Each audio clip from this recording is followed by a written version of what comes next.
Hi, welcome back guys. This is your friend, Cabbage Head Fanfics. Back with amazing fanfiction. This is the series of What If Deku Had Son's Memory Quirk. Now before starting, please give this video a like and subscribe to the channel if you want more videos like this. Now let's get into the fanfic. Teach your children well. Their father's hell did slowly go by. Feed them on your dreams. The one they pick's the one you'll know by. Crosby, Stills, Nash and Young. The morning had been nothing short of beautiful, a masterfully crafted scene of no equal. The cold, biting wind had run its course, giving way to a magnificent sunrise, breaking through the clouds in a multitude of indescribable colors. Birds sang their merry tune, trees swayed gently in rhythm, and the grass crunched beneath the dew, tiny crystalline structures yielding to life. And witnessing it all was one Midoriya Izuku. Izuku was a young boy, just 5 years old, with chubby cheeks and a diamond-shaped pattern of freckles, 4 on each cheek. His curly, unruly forest green hair nearly fell into his wide turquoise eyes. A small triangular nose sat between them, softening his otherwise serious expression.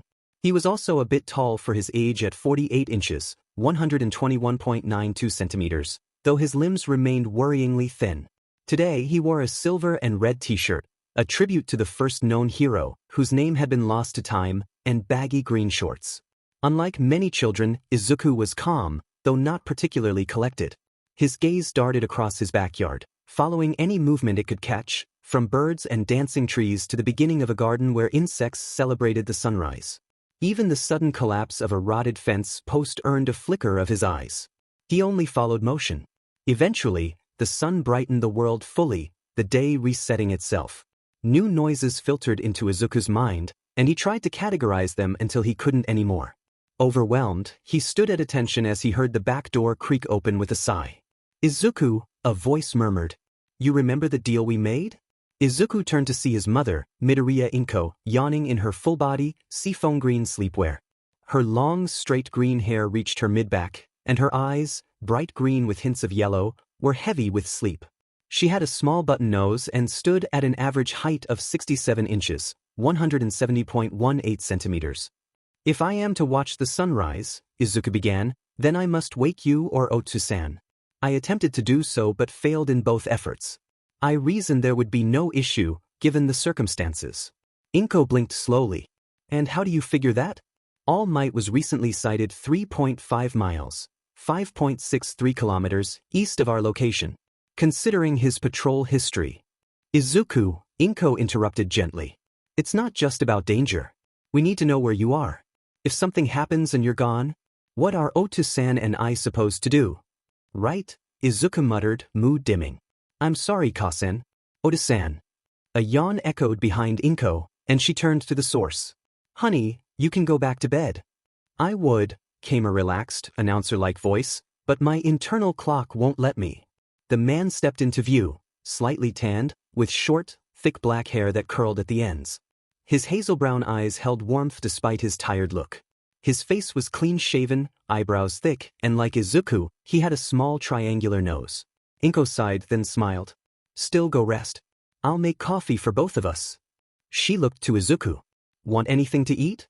I'll have the fried rice in the fridge. I'll heat it up for you." Izuku nodded and started inside, pausing in the doorway to glance at the sky. "Something interesting out there?" his father asked. "No.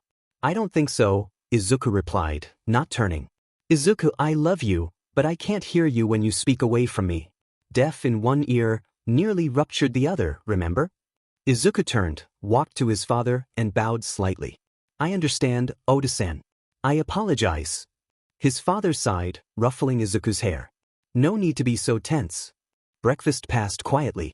Everyone was still waking up, except for Izuku, who remained silent for different reasons. "Oh right," his father said. "Isn't today your quirk registry appointment?"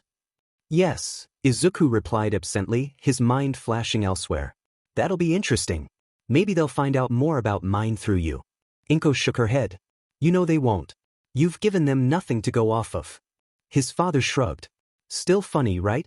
The best quirkologists in the world can't figure out one man's quirk." Inko let out a small laugh. "There's always ego in that space." Izuku quietly observed his parents back and forth while finishing his bowl of fried rice, scrambled eggs, leftover pork shoulder, carrots, celery, onions, and Chinese sausage. He washed his dish with the help of a step stool and returned to his seat. He glanced at the clock. 7:30 a.m. That was odd. He was usually done with breakfast and dishes by 7 o'clock sharp. Maybe I got too caught up watching the sunrise, he thought. Or maybe they woke up late. Oda-san did just return from ruins in the US. The appointment was at 11 a.m., so there was still time. How's your quirk been? His father asked. Izuku blinked. Interesting. I don't have a direct model to follow, but nearly every quirk I observe helps me understand mine better. Our boy's already a genius. His dad exclaimed. Izuku smiled faintly, cheeks reddening. You really have grown, Inko added warmly. I thank you both for your compliments, Izuku said, slightly more flustered. The moment was warm, until a series of high-pitched harmonic notes interrupted it. His father sighed and stepped away to take a call, pulling out his phone. Just a moment. Inko smiled and hugged Izuku. Why don't you get ready for your appointment? I understand, he said, heading off. Changing was simple, forest green t-shirt, black shorts, dark green socks. He handled his toiletries without help. He'd been doing that since he was 3. His parents were busy, Kasan especially, whose quirk demanded surgical precision. Oda-san's work was different but no less important. Humanity had nearly been reset at the start of the 21st century, move into a pseudo-stone age, then quickly rebuilt. His father studied that lost history. Izuku frowned into the mirror. That was the part that didn't make sense. There was no record of anything before the 21st century. Knowledge had been retained, but the words were gone. He shook his head. No use thinking about it, he muttered, but even he didn't believe that. He checked the bathroom clock. Still time. Exiting the bathroom, he found his father rubbing his forehead. Oda-san? Izuku asked, concerned. His father jumped slightly. Izuku. Sorry, just work stuff. Don't worry about it. It's your day, right? Could you wait in the car? But the appointment is at why would I go to the car at 8? Oda-san stammers, clearly clambering for a response. Titch, then go play in your room for a little while. I need to talk to Kasan, it's really important and a little embarrassing, so I don't want you hearing it. Izuku blinked, then nodded, walking off again. He supposed with so much time ahead of him, he could write more. Maybe dive back into quirk theory. The thought brightened his face as he remembered his previous online inquiries. Instead of entering his own room, Izuku turned left at his door, stepping into another room and climbing onto a chair in front of the family's desktop. He booted it up and navigated to the hero forum he frequented. His breath hitched with excitement when he saw over 60 notifications, only for it to fizzle as he opened them. Just more people agreeing or nitpicking. Nothing fresh. No challenge. No spark of insight. He sighed. No nuanced replies. No real conversations. DMs it was, then. He wasn't really supposed to be reading them unsupervised, but Higurashi-san was different. His parents trusted the old man too, and that kind of thing didn't come easy. Dikairu, hello, Higurashi-san, how are you feeling today? A minute passed. Higurashi, hello, Dikairu-san. I'm sad to say I'm not feeling well today. But I thank you for asking. Nobody seems to have the decency of simple polite words these days. Such a shame. Enough of me though, how do you feel? Your quirk's still behaving? No mishaps or otherwise? Dikairu, no, my quirk's been fine, Higurashi-san. After that early boost in progress, though, everything else has been slow going. Do you have any quirks I could look into to improve myself? Higurashi, well, you've already taken a good look at some emitter-type quirks, with theories and research to show for it. I saw that post last night. Your ideas are sound, but too impractical. Too narrowly focused. You build up one side of the quirk, and everything else falls away. Your other ideas can't keep up. Izuku frowned a little but shook it off. Higurashi-san was always blunt, negative to the bone, really, but he never spoke without a reason. Of course, Higurashi-san also asked questions a bit too personal for Izuku's liking and hit a bit too close to home, but that was just how Higurashi-san was. Yeah. Izuku justifies in his mind, narrowing his eyes while looking down at his hands and the keyboard while his fingers flexed, tapping the keys light enough to not hit said keys. Higurashi-san is just like that. Higurashi, what gave you the idea that such a quirk could exist? I'm curious. Dikairu, a joke really. I noticed that all the quirks you ask about are used in the same location. I thought maybe you had some kind of teleportation quirk, or something that could steal others. Plus, those disappearances in Hosu Prefecture match up oddly well with the quirks you've shown. But you're in Shibuya, so it's clearly nonsense. Higurashi? Oh? Such a simple response, but it made Izuku shrink a little. He could feel Higurashi-san's judgment in that single word. Cold and precise. It made him shiver. Higurashi? The preposterous thought from a preposterous boy. Keep this up and I may have to kidnap you to keep you quiet. Izuku huffed a small laugh like his mother does, rolling his eyes. He hadn't upset him, at least. Who'd believe in such a ridiculous quirk anyway? Dikairu. Well, back to researching Ryukyu. I appreciate you spending time with me. Higurashi, don't worry about how others use their time. I am merely investing mine. Oh, and do be careful with your appointment in Hosu Prefecture today. You said it yourself, people have been going missing there. Izuku blinked. Dikairu, I don't believe I ever told you about my appointment today. Higurashi, careful with your cards, Dikairu-san. I didn't need to know, I only needed to guess. And you gave it away. What if I'd been an actual villain instead of a grumpy old man? Information is king, after all. Dikairu, that doesn't answer my question. I never gave you even an inkling about that appointment. There was a pause. 2 minutes passed. Higurashi, an old man learns to trust his gut, Dikairu-san. Besides, you told me you got your quirk 5 months ago, and today's the last legal day for quirk registration. It wasn't hard to figure out. Izuku blinked again. That was how they met in the first place. Dikairu, right? Thanks again, Higurashi-san. I'll talk to you later. He exited the DM window without checking for a final message. Back on the main forum, the thread list scrolled on, quiet and bland. Still time to burn. And so many questions left unanswered. Are you excited, Izuku? Inko asked, the family of 3 sitting in a weird, small, cable car-like structure made of metal and components he hadn't truly come to understand. It always amazed him to see the intricate design soften its harsh movements. The outside was covered in hot, molten metal, warped with recent use. It made Izuku raise an eyebrow at his father, who made an odd noise like a raspy bird chirp before simply shrugging and saying, "Work?" They began to sit across from each other on the cable car, Inko instantly strapping herself into a seat and saying, "Izuku, make sure to use a seatbelt this time." "Man, I gotta do this again so soon?" Oda-san complained, nose wrinkling in disappointment and a little amusement as he sat down beside his wife. Inko elbowed him softly and raised an eyebrow. 3 weeks ago, you traveled from the Nevada Bay to the Brazilian rainforest, then to those ruins in Italy in a day within 3 hours without breaking a sweat. Don't give me that, I'm too tired, attitude. It hit Izuku immediately, a blow directly to his soul, as he sunk into a memory. A stone arch crumbling beneath ivy. The hush of sandals across marble streets. A temple bell, and laughter in a language his mouth could never shape. Memories that weren't his. Rome, Izuku absently thought. She's talking about Rome. Raising his hands in a move reminiscent of backing off, Oten made a small wheeze of a laugh, causing Inko to smirk just the slightest bit more. Okay, looks like I've been caught red-handed. He looked at Izuku with a slight smirk of his own. You ready? Izuku nodded rapidly, eyes wide and focused so as to not miss anything, muscles tense with anticipation. Well, be sure to keep your hands, feet and heads inside the vehicle at all times, but if you follow one rule, it should be that you don't blink. In a flash, the cable car was gone, accompanied by a small pop. Izuku's senses were instantly overwhelmed with what felt like everything and nothing all at once. He was both hot and cold, both heavy and weightless. He felt ants crawling under his skin, living in his nerves. The next second, he felt like every pore on his body was filled, as if hair had spontaneously grown, with the next seconds having his body feeling different in so many different ways. It was all so uncomfortable, but Izuku still loved it for one reason only. Colors. Colors beyond imagination.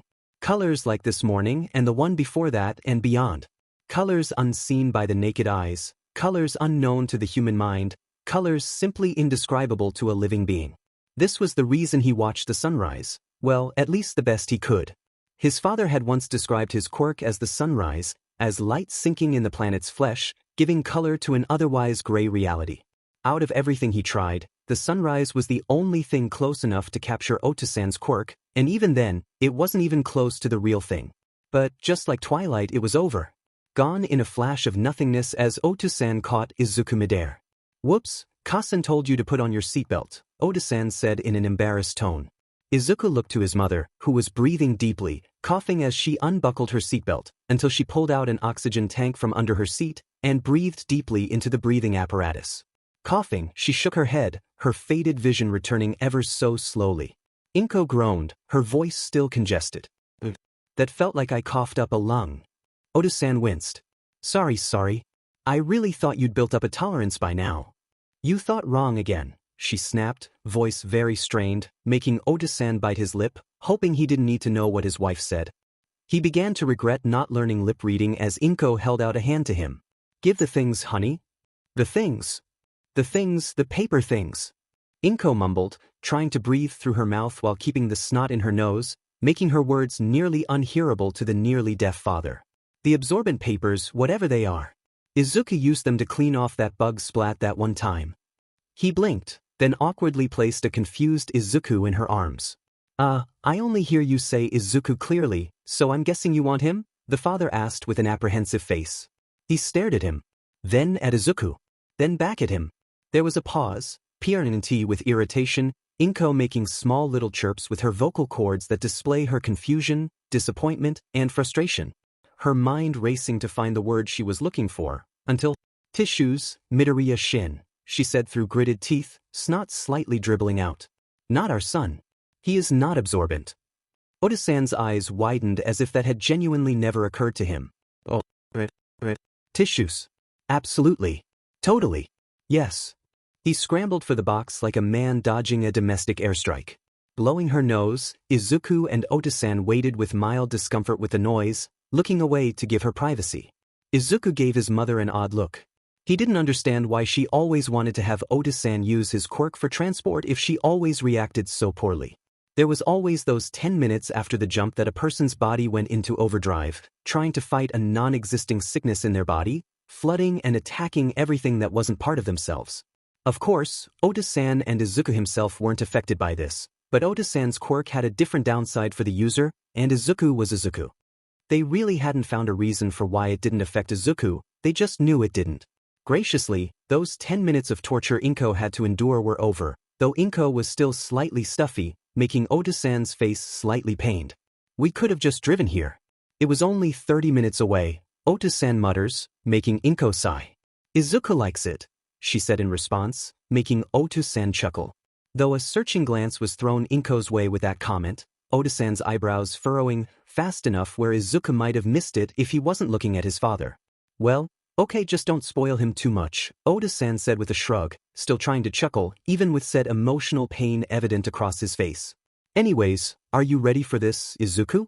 Inko asked, smiling at her son, wiping her nose a little with a large sniffle before opening the door of the cable car-like contraption. You know this is a big leap for you in life. Izuku breathed in deeply. His chest felt too tight, like a knot pulled taut from both ends. He smiled anyway because that's what the brave did. Ready as I'll ever be. To be continued. So you think you can tell? Heaven from hell? Blue skies from pain? Can you tell a green field from a cold steel rail? Pink Floyd. Shin was never really a fan of Hosu City. Too many people, too many heroes, far too many inconveniences. Looking up at the hospital now, he felt an itch crawl up his back, sighing at its sight. There were also the memories that were just as much of an inconvenience. Said hospital could be described as nearly regular, with tan walls, windows 4 stories tall, with a small wing for medical emergencies. However, that's when the infrastructure took an odd turn. Sturdy supports surrounded each side of the building as well as a stabilization network connecting it to each and every building surrounding the hospital and beyond. This went for every building in Hosu, trying to protect the buildings from earthquakes the best they can, but these days, they're only really inconvenient. All the villains within the area took advantage of this system for hostage purposes and getaways, as damaging them was a huge risk. I'd immediately enact a petition to take this system down if it wasn't for that thing, Shin thought with a grimace. Of course, though, that isn't the point of why we're here. Shin thought with a shake of his head, looking down at the small hand on his own, trailing up the small arm and eventually to his son. Seeing his son always brightened his day. Yet, the memories came unbidden by his search for another focus. I wonder if I can visit them. Shin sighed again as the family of three were hit by a blast of the smell of anti-skeptics walking through the front door. Thankfully, the hospital was a bit more empty today, a few elderly and another family occupying the front office space. Just as thankfully, the worker at the front desk had found the appointment easily, allowing them to sit and wait faster. There's probably a joke to be made about that, Shin thought with a snort. In the corner of the room was an old TV screen, playing live footage of the news. Shin ignored it as well as everybody else who was old enough. Everybody knew what the screen displayed, and while the problem was huge, its continued observation and with all the preparations already taken for its moments had only made it an inconvenience. Another ambulance arrived, rushing into the hospital. Shin's glad his son can't see the sorry sight that poor woman is in as they sat waiting for their appointment. The first had come through as they exited his transport. Must be a villain attack, Shin thinks absently. That's the second ambulance that's come through. I do wonder why they go through the front door instead of medical emergencies. Must be newbies or... Yeah, no way it's that, definitely newbies. Shin was swiftly pulled out of his thoughts when he felt a tug on his sleeves, Izuku's eyes questioning with knitted eyebrows, making Shin raise an eyebrow.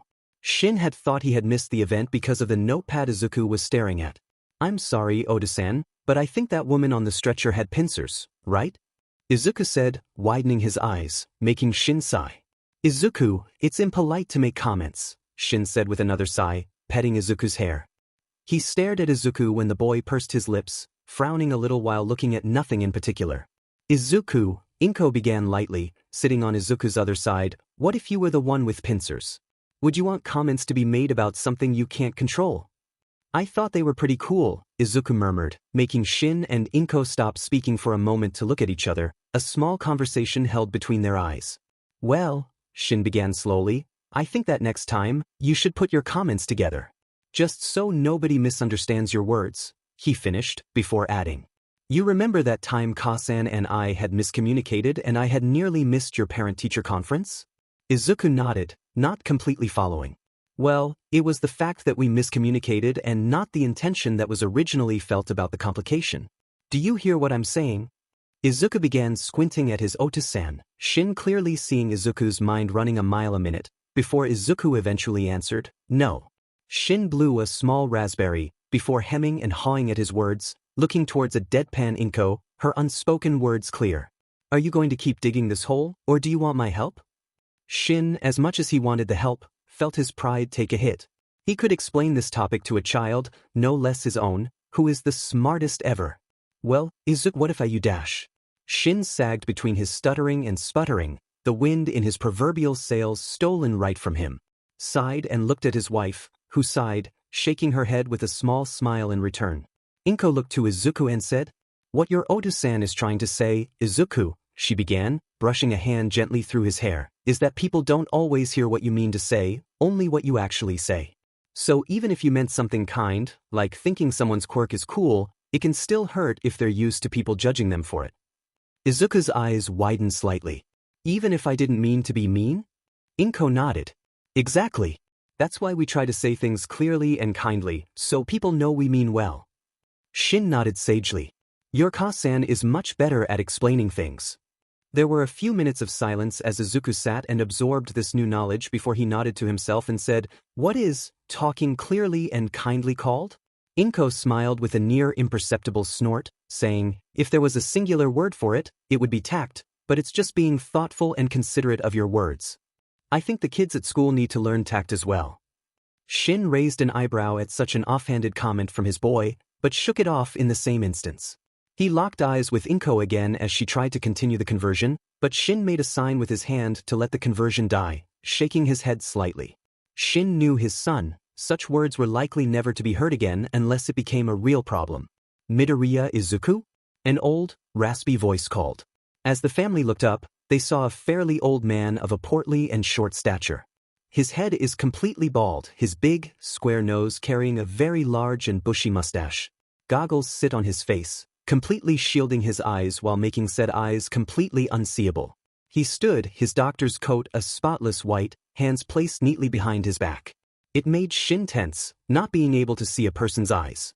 There was a truth about eyes being the window to the soul, and he didn't want to just hand off his boy to just anybody, could he? He nearly cursed as he heard a series of high-pitched harmonic notes. Damn it, why now of all times? Shin thought desperately. Inko gave Shin a tired but knowing look, nodding at him. This only made him sigh, knowing he'll miss more of Izuku's life. Hey, Izuku, sweetie, Shin said with a tight smile. I got a work call to take right, so I'll see you after your appointment, okay? Izuku blinked and pursed his lips, but nodded, making Shin's smile genuine. I'll be back in a blink. Let's see now, Dr. Ujiko, if Izuku had read the name tag correctly, sang, humming a little tune while swaying and flipping through Izuku's file to the beat of whatever song he had in his head. Midoriya Izuku, age mother, Midoriya Inko, and father dash. The doctor stopped moving, tilting his head slightly. Where do I? Yes. Dr. Ujiko continued, nodding a little and looking at Izuku. I remember this case. Your father was once a subject of great debate regarding quirkology. People were always trying to solve his quirk, all trying to one-up each other on the subject. It was funny really, it reminded me of watching my dad catch crabs when I was younger. Izuku looked around, still slightly paying attention to the room itself. While the room had the same doctor's equipment he had seen in the Musudifo hospital, much like the outside, it was full of internal supports, everything practically nailed down to make sure it never moved. There was also another TV in the corner, also monitoring the news on low volume, still displaying that weird, giant, oval lump. It was still slightly jarring to Izuku to see everything be the same, yet so different. Looking down and under at the table he and his mother sat in front, and yup, more support. Izuku felt a small tap on his shoulder, making him into the direction of the tap, and up to his mother, who was giving him what are you doing face and pointing at the doctor. Izuku felt his cheek redden a little as his gaze looked to the doctor, who had stopped telling his story, looking at Izuku with an expectant look. So, Dr. Ujiko said with a sigh, are you ready to continue, or do you need to take another look around? Izuku nodded with his head down, thoroughly embarrassed by his actions.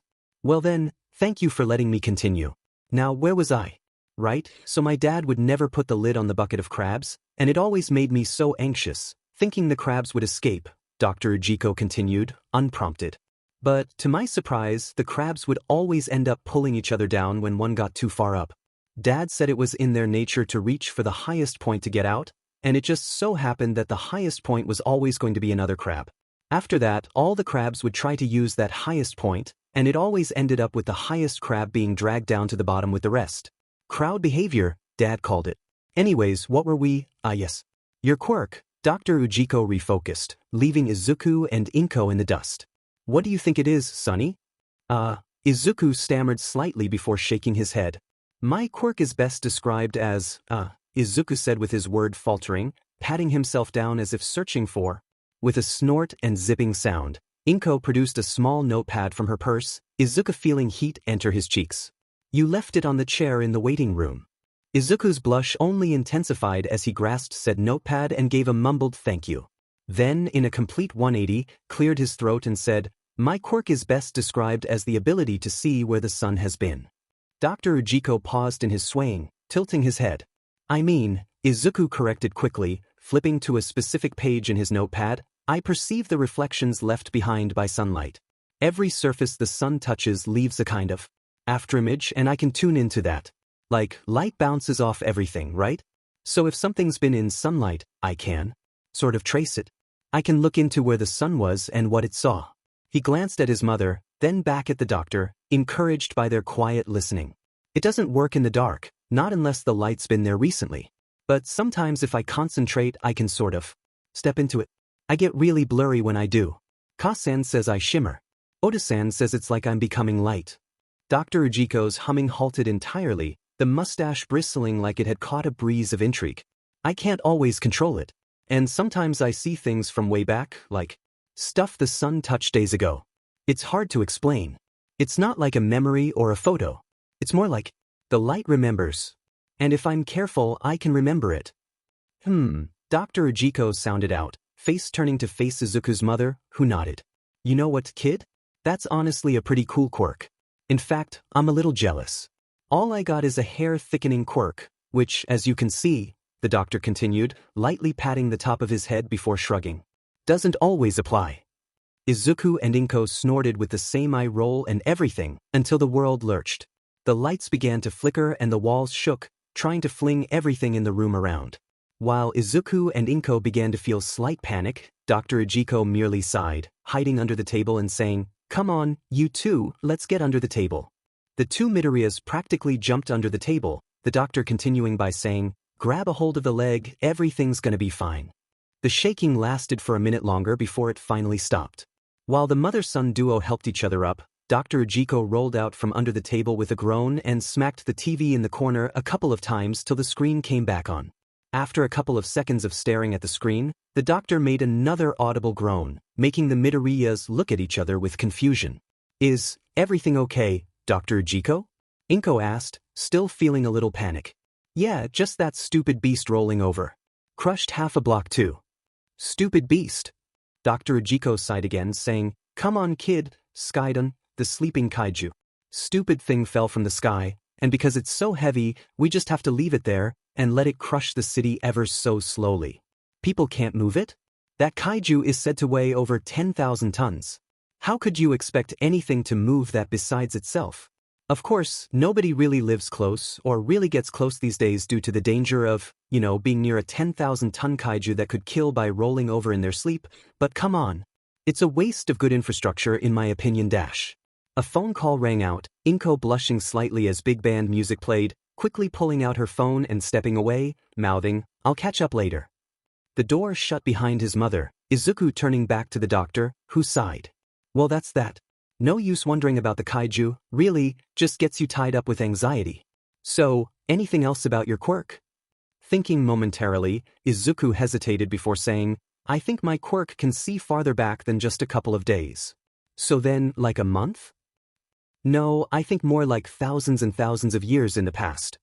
The scratching of the notepad Dr. Ujiko was writing on slowly tapered off, the doctor looking up at Izuku with a raised eyebrow. Dr. Ujiko chuckled softly, shaking his head as he jotted a few more notes on the chart.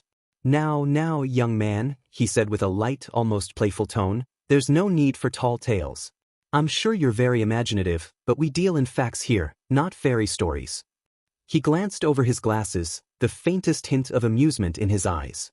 "A quirk that sees into the past? Come now, if only it were that simple.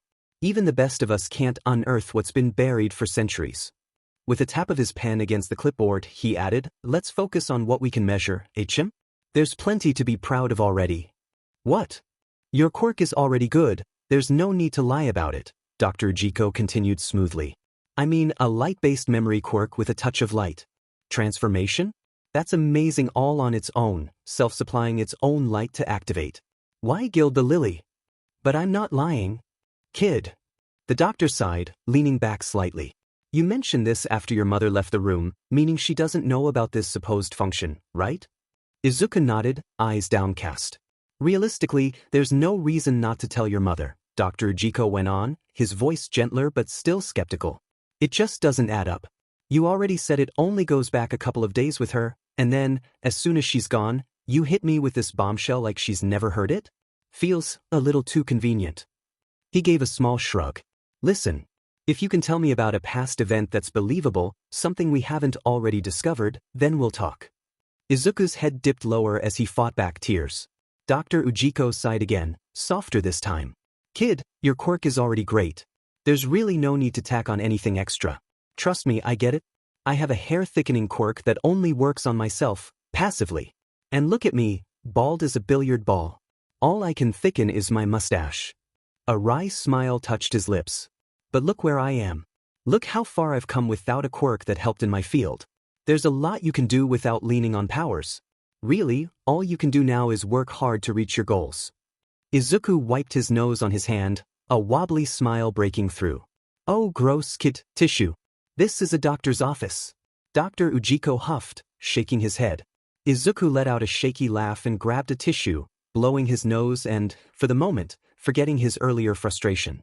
"So," Dr. Ujiko said, lips quirking up, "you want to test that quirk of yours?" When Shin returned, he caught only the fading echoes of laughter from the exam room. A pang tightened his chest, he'd missed it again.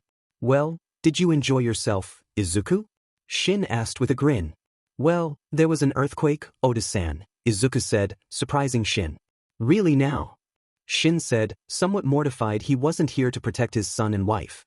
It was pretty scary to me, Inko murmured, holding Izuku's hand a little tighter than normal.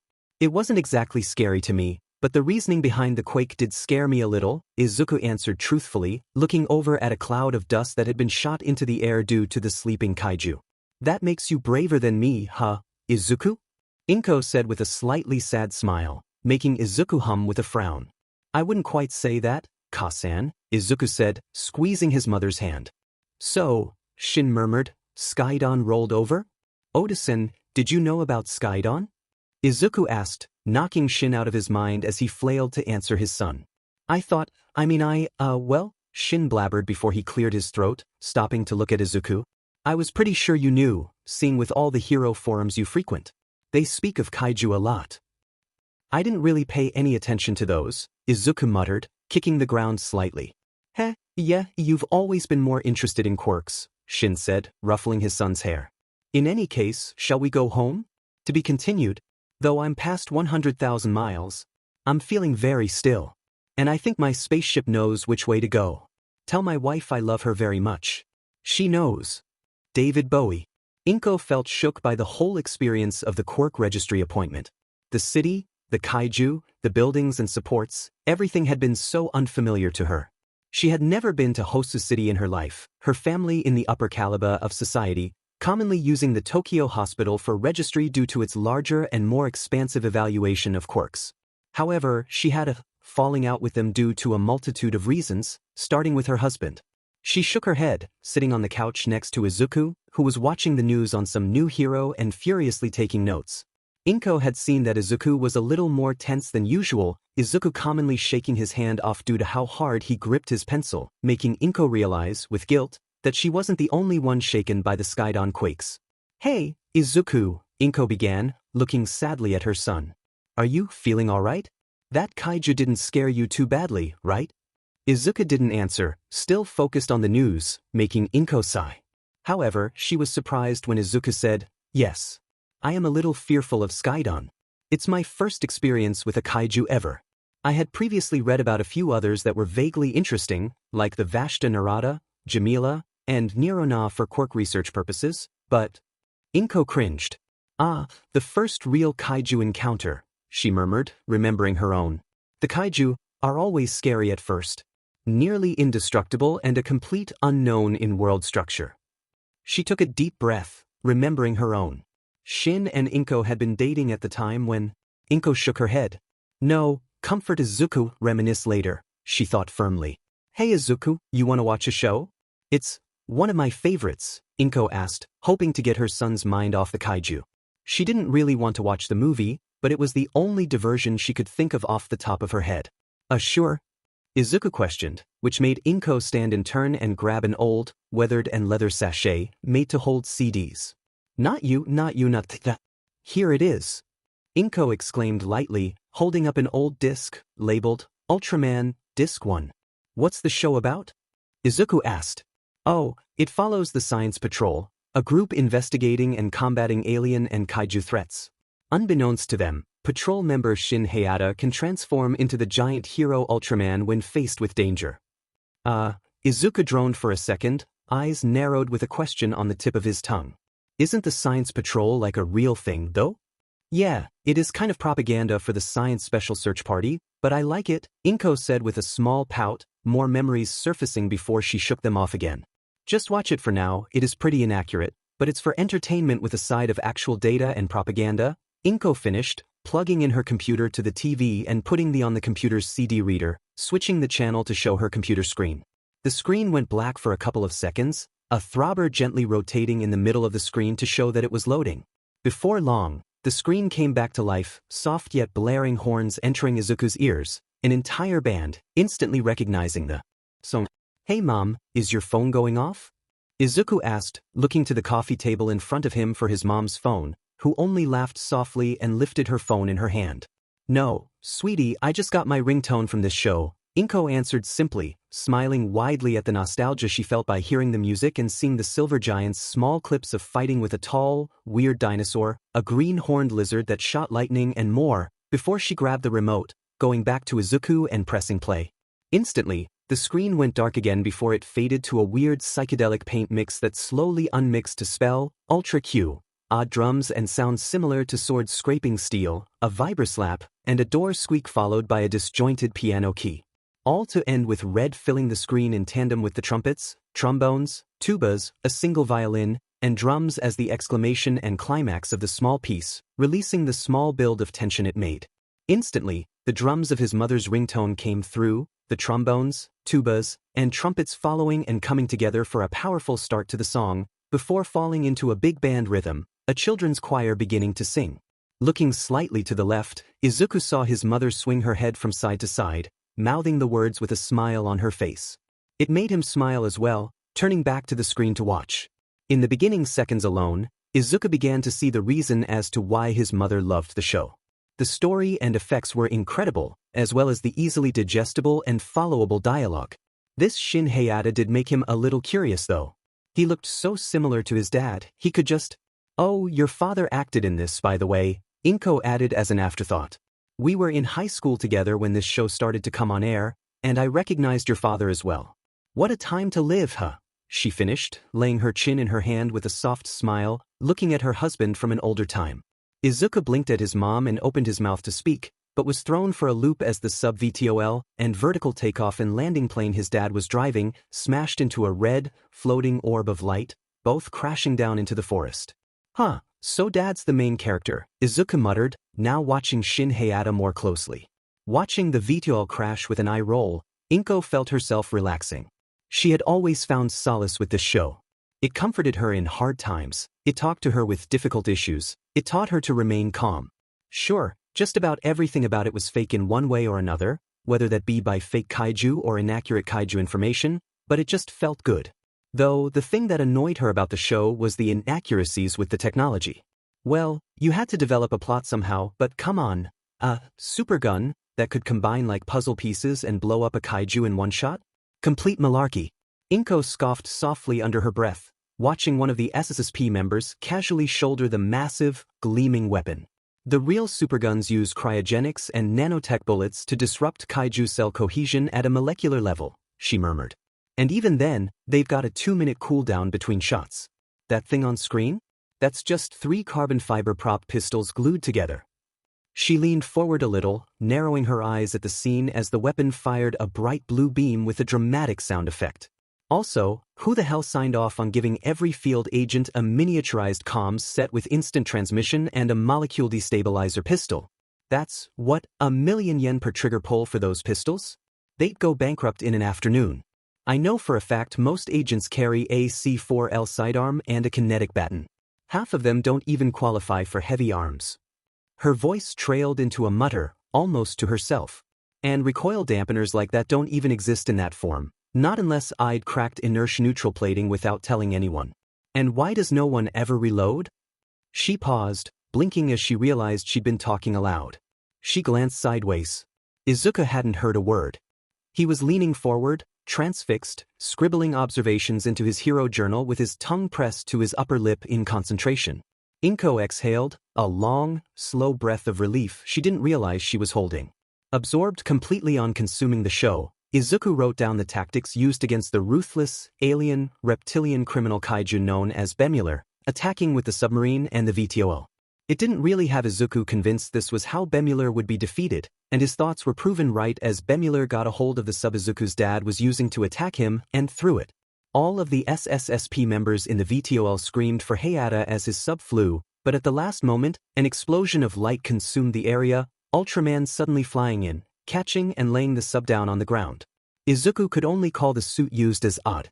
It was a silver skin base, padded to represent muscle, red lines running across the suit, circling their ribcage, painting their entire neck red, traveling down the arms, over his elbows, and encircling the wrists like arm guards. The eyes were eternally wide and glowing, all topped off with a weird, short dorsal fin-like extremity that went from the tailbone to the crown of Ultraman's head. Still watching the screen, Izuku commented, "That suit Ultraman's wearing kinda looks like my red and silver t-shirt. The one with the line down the middle." Inko chuckled. "I bought that one for you when you were little. You said it made you feel brave. I always liked that."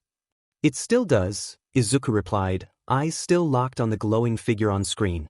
Inko smiled to herself and leaned back into the couch cushions. For a moment, the world outside, the registry, the Kaiju, the quakes, could wait. The rain never reached Cascadia Outpost. Shielded by electromagnetic diffusion panels and artificial canopy towers, the mountaintop command facility shimmered beneath a dome of permanent overcast. Inside, Shin Midoriya, known these days only as Commander Shin, stood behind reinforced observation glass, arms folded, as the next generation trained in the simulated storm below. In the atrium yard, a boy no older than 16 surged forward, his fists trailing spirals of gold-orange flame that liked the air like a living thing. The fire danced, not just from technique, but instinct, wild, radiant, beautiful in its defiance. It tore through Kaiju alloy dummies with uneven rhythm, his footwork reckless, but devastating. Each strike came with the kind of smile that didn't ask for permission. Shin squinted. Your pivot's late. If you miss a beat, you'll fall into your own flare. The boy didn't stop. He just shifted his weight mid-strike, let the next burst carry him sideways, and laughed. Loud and unbothered. Shin watched him longer than he meant to. You see it, don't you? Said a voice from behind, smooth, digital, always a little too amused. Shin didn't turn. I see a cadet who thinks dying gloriously is a career plan. A software preceded the arrival of Ide, materializing in the shimmer of synchronized microdrones. The AI took on the form of a man in an oversized coat, hands in pockets, face unbothered by time. You always were a terrible liar, Ide said.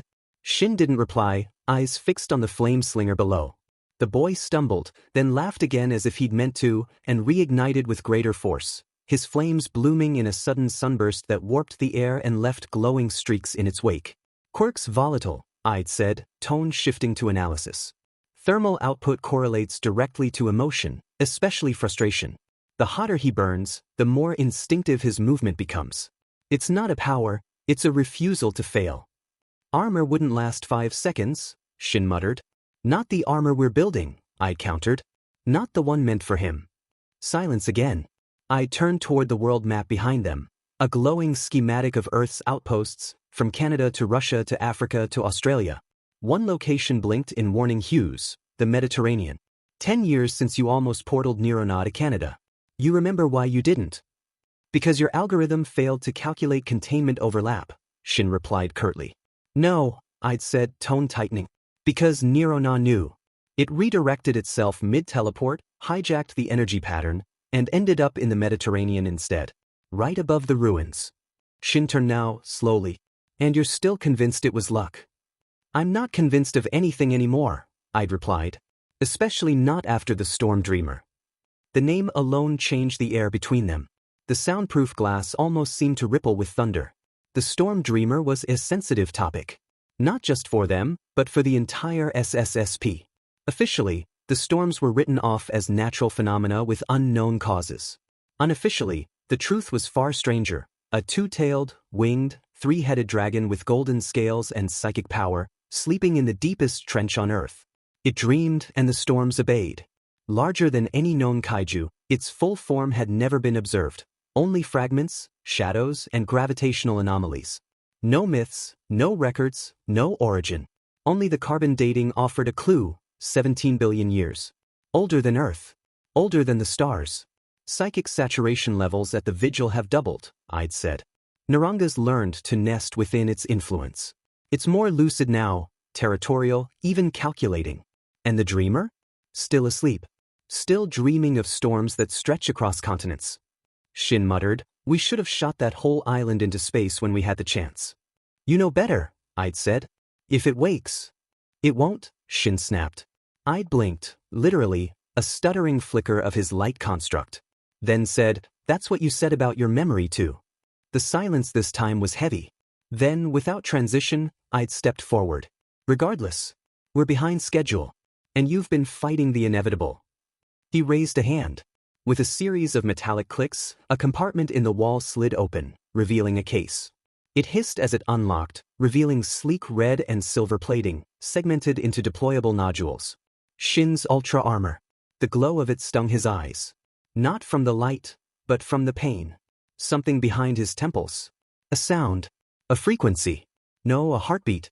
An insistent beating that required attention, like a bomb or an open wound. Or a timer. He staggered slightly. Caught himself. I didn't authorize this, he said hoarsely. No, I'd said. But he would have. The two stared at the armor. The metal shimmered, as if remembering something itself. Outside, the cadet was still fighting the dummies. Fire leapt in great waves behind him. His silhouette briefly resembled something. Shin didn't speak again. Neither did Ide. They just stood there, both haunted, both responsible, as the storm boiled somewhere far away. Then Shin's voice broke the quiet. Why me? Ide blinked once. Elaborate. Shin turned from the armor, eyes dulled by a fatigue no sleep could mend. Why do I have to be here? Why not Hikari, or Beta Squad? Even the old cadets. Why can't I be with Inko and Izuku? The name lingered like ash in his mouth. He looked out again, not at the trainee this time, but past the glass, toward the sea beyond the Cascadia cliffs. Somewhere out there, past the crackling sky, was home. His son. His wife. A life that had survived the Skydon quake, small as it may be, but still bore its scars. Ide's projection flickered, then restabilized with a faint sigh encoded into his vocal algorithm. Somehow, it sounded real. Because, Ide said, the migration's begun. Shin tensed. We picked up thermocline displacements this morning near the Kuriel Trench. Matching patterns from 20 years ago, Ide continued. Burden and Aleking, or something close enough to register, are in motion. They won't fight each other, not unless provoked. But if one veers off course, then Nevada becomes ground zero, Shin muttered. Again. Ide nodded. Shattered silicon. Still the most precarious zone in the hemisphere. And still Godzilla's domain. Shin's jaw tightened. Godzilla. The Leviathan. One of 5 known Omega Black Kaiju, a term reserved for the most catastrophic anomalies. You remember the last time Aleking wandered south, Ide said. Didn't even make landfall. Just breached the thermals off Monterey Bay. 3 minutes later, we got satellite footage of Godzilla vaporizing the ocean. Like a hydrogen bomb to a coughing baby, Shin muttered. I paused. Disturbing, but not inaccurate. He shook his non-existent head and sighed. His voice lowered. Either way, the radiation event mutated a third of the bay's plankton. Took 2 years to re-establish the ecosystem. We lost 6 scout vessels. No survivors. No wreckage. Shin ran a hand down his face, suddenly older than his reflection. So we prepare to intercept, Ide continued. If either kaiju approaches the southern drift line, Nevada activates the red network. Sonic lures, electromagnetic blinds, full containment teams, all of it, just to steer them clear of Godzilla's zone. If that fails, we warn the edge of the end, Shin said quietly. It was the old SSSP nickname for the Nevada Coast Outpost during its first iteration, but it still left him tasting copper. And we pray, Ide added, without faith. It was protocol now. Or evacuate, he added after a pause. The moment the seabed starts to boil. Silence returned. Then Shin muttered, still doesn't explain why I'm needed here. You're the only one who's fought both of them, Ide said flatly. You know their pulses. Their rhythm. You survived them, hell, been greater than them. And for their sake, Ide's voice glitched, then hardened. I hope they remember you. That's not comfort, Shin replied. No, Ide said. It's logistics. Comfort is for civilians. That stung. Shin looked away. The armor still glowed softly in its cradle. It looked like a memory of something brighter. They're expecting you in Storm Dreamer's territory by tomorrow morning, assuming Aleking, Burden, or others don't arrive first, Ide said at last. Whether you wear the armor or not, the Dreamer will know. I don't know what will happen. Shin exhaled through his nose. Then let it wait, just a bit longer. For once, Ide didn't reply. He simply faded, his projection thinning like fog under wind. Then Shin spoke quietly, do you think he'll remember me? The Dreamer? Ide paused mid-disintegration. Izuku. A nod. There was a long beat of silence. He wears your colors, Ide said finally. Red and silver. He doesn't know why, at least I don't think he does. Shin looked back at the armor. The old red gleamed like the edge of a dream, half remembered. But, Ide added softly, if I'm thinking straight, he may remember something. The beat. Even if you don't. Inko tugged the red and silver shirt down over Izuku's head. The fabric shimmered faintly in the low light, bright colors against a dim room. He wriggled his arms through the sleeves and sat up with a grin that didn't quite fit his eyes. Did you see how Baltan split in two? Inko smiled gently, folding the edge of the blanket in her lap. Just hard to forget. Izuku leaned back onto his pillow, small fingers twisting at the hem of the Ultraman shirt. I think Ultraman could still see which one was real. Maybe because of the light. Or the shadows. Or maybe Baltan's fake copy didn't make noise. I bet Ultraman listens to everything. Inko tilted her head. Maybe he does. The pause. Do you think I could learn that? Izuku asked. To listen like that? So I could know if something's not real. Inko reached out, brushed his bangs from his forehead. I think you already listen better than most. Izuku blinked at the ceiling for a moment. And Nirana, he was invisible, but Ultraman still found him. I think he left ozone behind when he moved. That's what electric fields do, right? They leave a scent. Inko's fingers stopped. Just for a second. She didn't speak. Not right away. Izuku didn't notice. He rolled onto his side, eyes darkening a little. And Ragan didn't even want to fight. He just looked so scared. He only attacked when the boats got close. Like maybe he thought he was back home but everything was different. Like he didn't know where he was anymore. Inko's hand found his shoulder. Lightly. Quietly. Like anchoring herself. Izuku's voice had softened, grabbing Inko's hand in return. Do you think Kaiju get scared too? Inko nodded. More than we know. A beat passed. Then another. Kasan? Yes, sweetie. Izuku hesitated, chewing the edge of his words. Is Oda-san still at the outpost? Do you know what history he's looking into now? The question cracked like dropped porcelain. Inko looked away, just slightly. Not enough to be noticed, but enough to steady herself. Yes, she said finally. He got promoted. A higher position. I don't know what he's studying now. Oh. Izuku blinks, feeling his Kasan's lies, but accepts it readily. That's good, right? It is. She smiled, but the weight in her voice didn't lift. He's helping a lot of people. Izuku's fingers curled into the blanket. But, does that mean he can't come back soon? Inko swallowed. Not right away. Or, no, don't you think about that, Inko thought. Oh. Thank you for answering, cousin. The clock ticked from the kitchen. Outside, a faint wind stirred between the buildings. Somewhere, a neon sign buzzed and then stilled. Inko leaned down, pressing a soft kiss to Izuku's forehead. He misses you every day, she whispered. Izuku nodded, but his eyes were already drifting closed, lulled not by the answer, but by the warmth of her voice. He curled toward the light. And Inko stayed there a moment longer, staring not at him, but at the window. At the empty sky beyond it. At nothing in particular. She felt something wet on her face, and so looking into the reflection in the glass, she saw it was her tears. Inko wiped it away, blinking away any more that may try to escape. Then she stood. And turned out the light. To be continued. Into this house we're born. Into this world we're thrown. Like a dog without a bone. An actor out on loan. Riders on the storm. The doors. The abyss stretched across the seabed like a wound in the world, older than oceans. There, within the dream coil of storms and thoughts that can be, the storm dreamer stirred, not awake but aware. Shin stood before it. Not with weapons, not with power, but with presence. I know what you offer, he said. But I need time. The dream did not answer in words. It answered in silence that carried the scent of ozone, of rain that hadn't yet fallen. It was mad. It was hurt. It was violent. Shinjiro. The name cracked like thunder, ripping Shin from the ocean trench and slamming him into cold metal and fluorescent light. He gasped, clutching his head. The world was dry again. Too dry. Shinjiro. I barked. Are you all right? Are you hurt? Do we need medical attention? Yeah, Shin muttered with a grimace, grabbing the back of his head in pain. How long was I out? Only a couple of seconds, but I'd's holographic visage grimace as well. That simply can't be good, Shinjiro dash. Oh my god, don't call me that. Shin groaned out. That isn't my name. Silence was his answer, making Shin sigh, standing up and walking to the door of the cable car. Either way, we're here so. We'll be having this conversation later.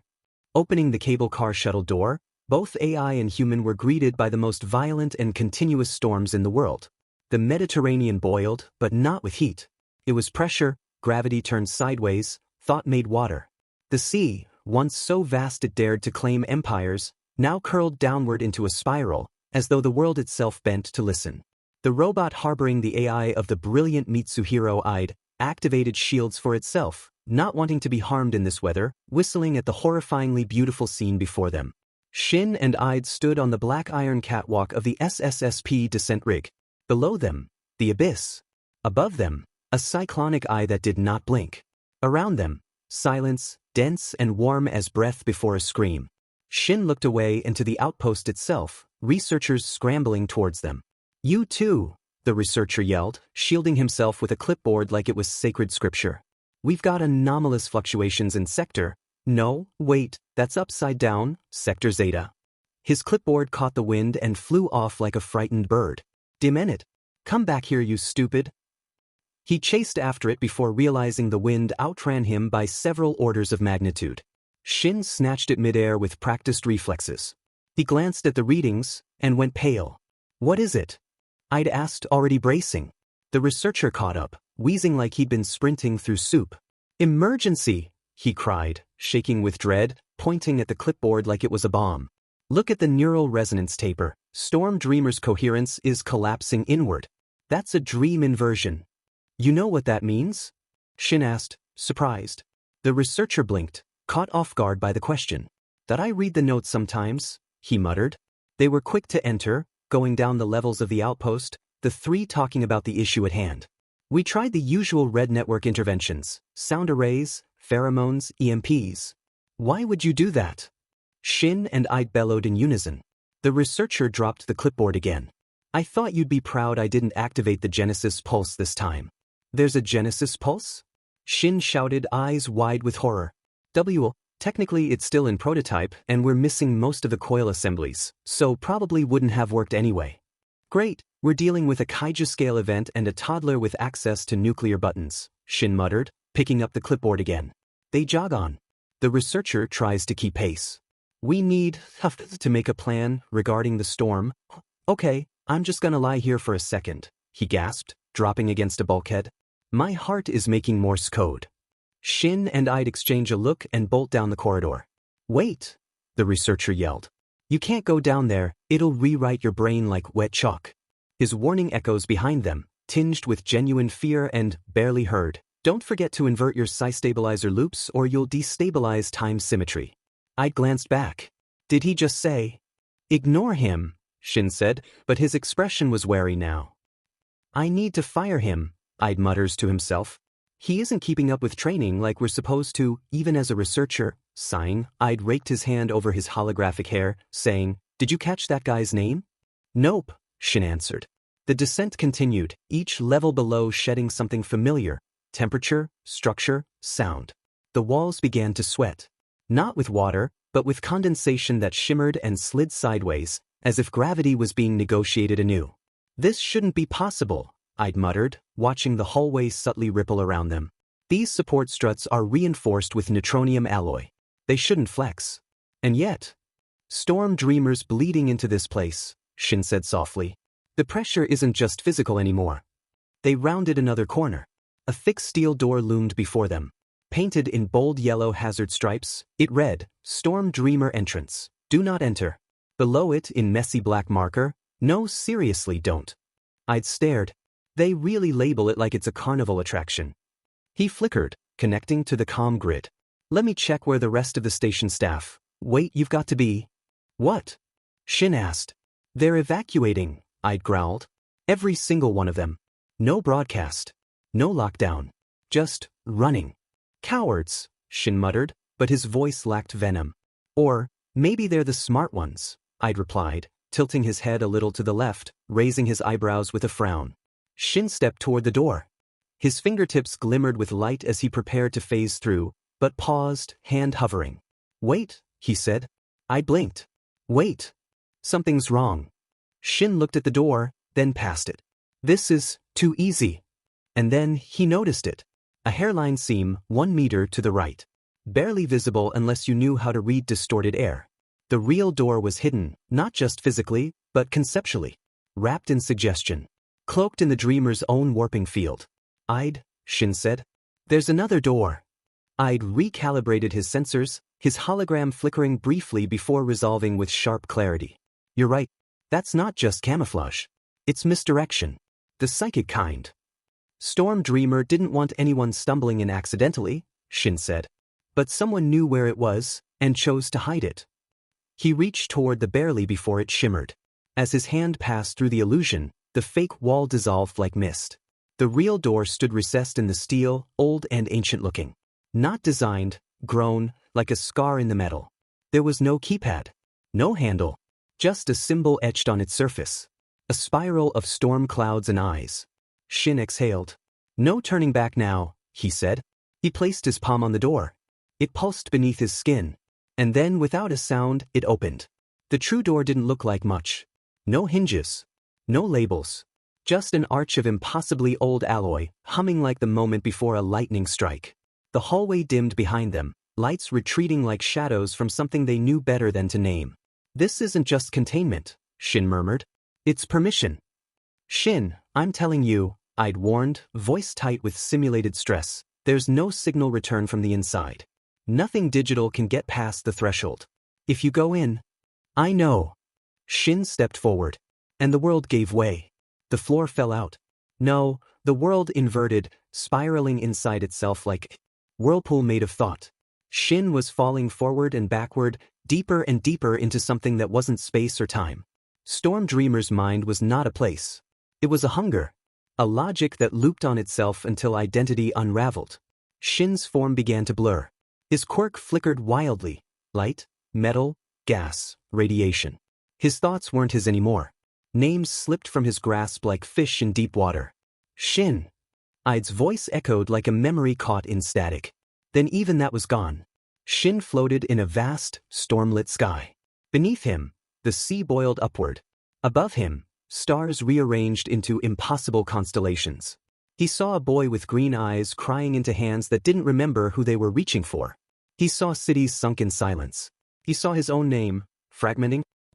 A hand. A real one. Grabbing his wrist. Gotcha. Came a panicked, unqualified voice. Ogo God, please work. The storm twisted in place, irritated. Curious. It saw the second intruder, small, forgettable, bumbling. Not permitted.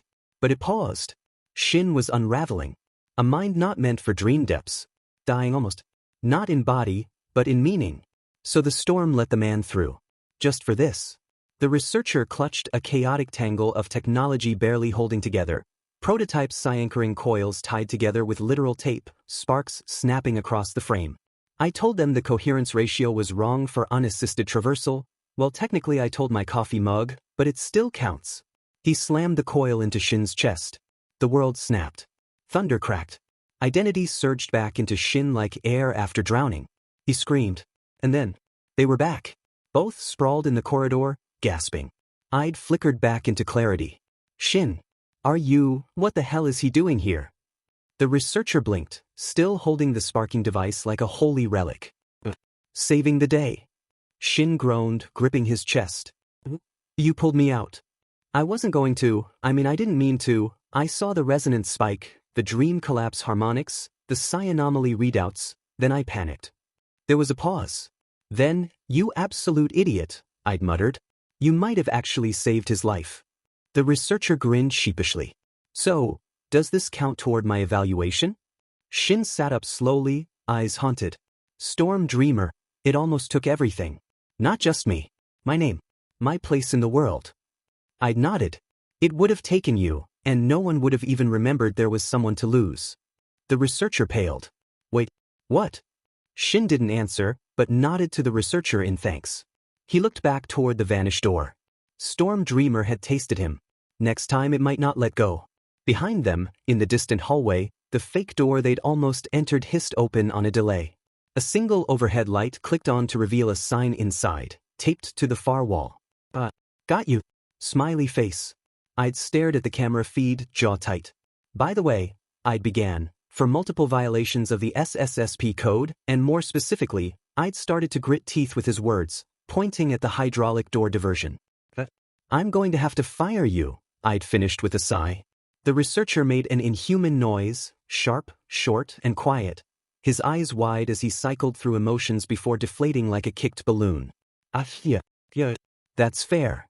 Then, with a flicker of hope, I mean, I did kind of save Commander Shin, doesn't that count for something? He trailed off mid-blabber, shoulders slumping, head bowing like a scolded child. I'd folded his arms coolly. I've taken that into account, mister? Oh, Mr. Hayata, sir. A beat of silence. Ide's eyes closed. He clicked his tongue, then opened them again. Well, Mr. Hayata, your actions in saving Commander Shin were noted before I made my decision. And yes, thank you. He paused. It'll count toward your severance package. You'll get a glowing recommendation. For janitorial work, that is. The storm's chamber pulsed with something older than sound. Silence returned, but it wasn't empty. It had weight, like a breath held across miles of atmosphere. Then, as if pulled by gravity not his own, Shin stepped deeper into the chamber. There were no walls here, not truly. Only shapes hinted at in lightning, thresholds wrapped in rain. At the center, the storm dreamer. It was not a beast, not in the usual sense. It was the shape of a god half-remembered by drowning sailors, the fear behind old thunder prayers. Its form was ever-changing, clouds that boiled with muscle, eyes that blinked from every corner of perception. The only constants were its weight and its hunger. Shin stood without raising a hand. His heart beat not in his chest, but in the air. You remember, the storm said, or thought, or dreamed. The voice came like the pressure before a downpour. Shin didn't respond. His eyes narrowed. He remembered too much. You are the one who reached, Storm Dreamer continued, clouds curling into spirals that echoed in thought. You came not with steel, not with fire, but with self. I came with questions, Shin replied. I still have them. And I have answers, the dreamer said. A gift in my name, a pact in my grace. You take my mark, and you will reshape the tides and spread my ties anew. Lightning arced across the chamber in threads that didn't obey physics. Shin could feel it, the potential. His own blood called to it. The power was real. And yet, he stepped back. I'm not ready, he whispered.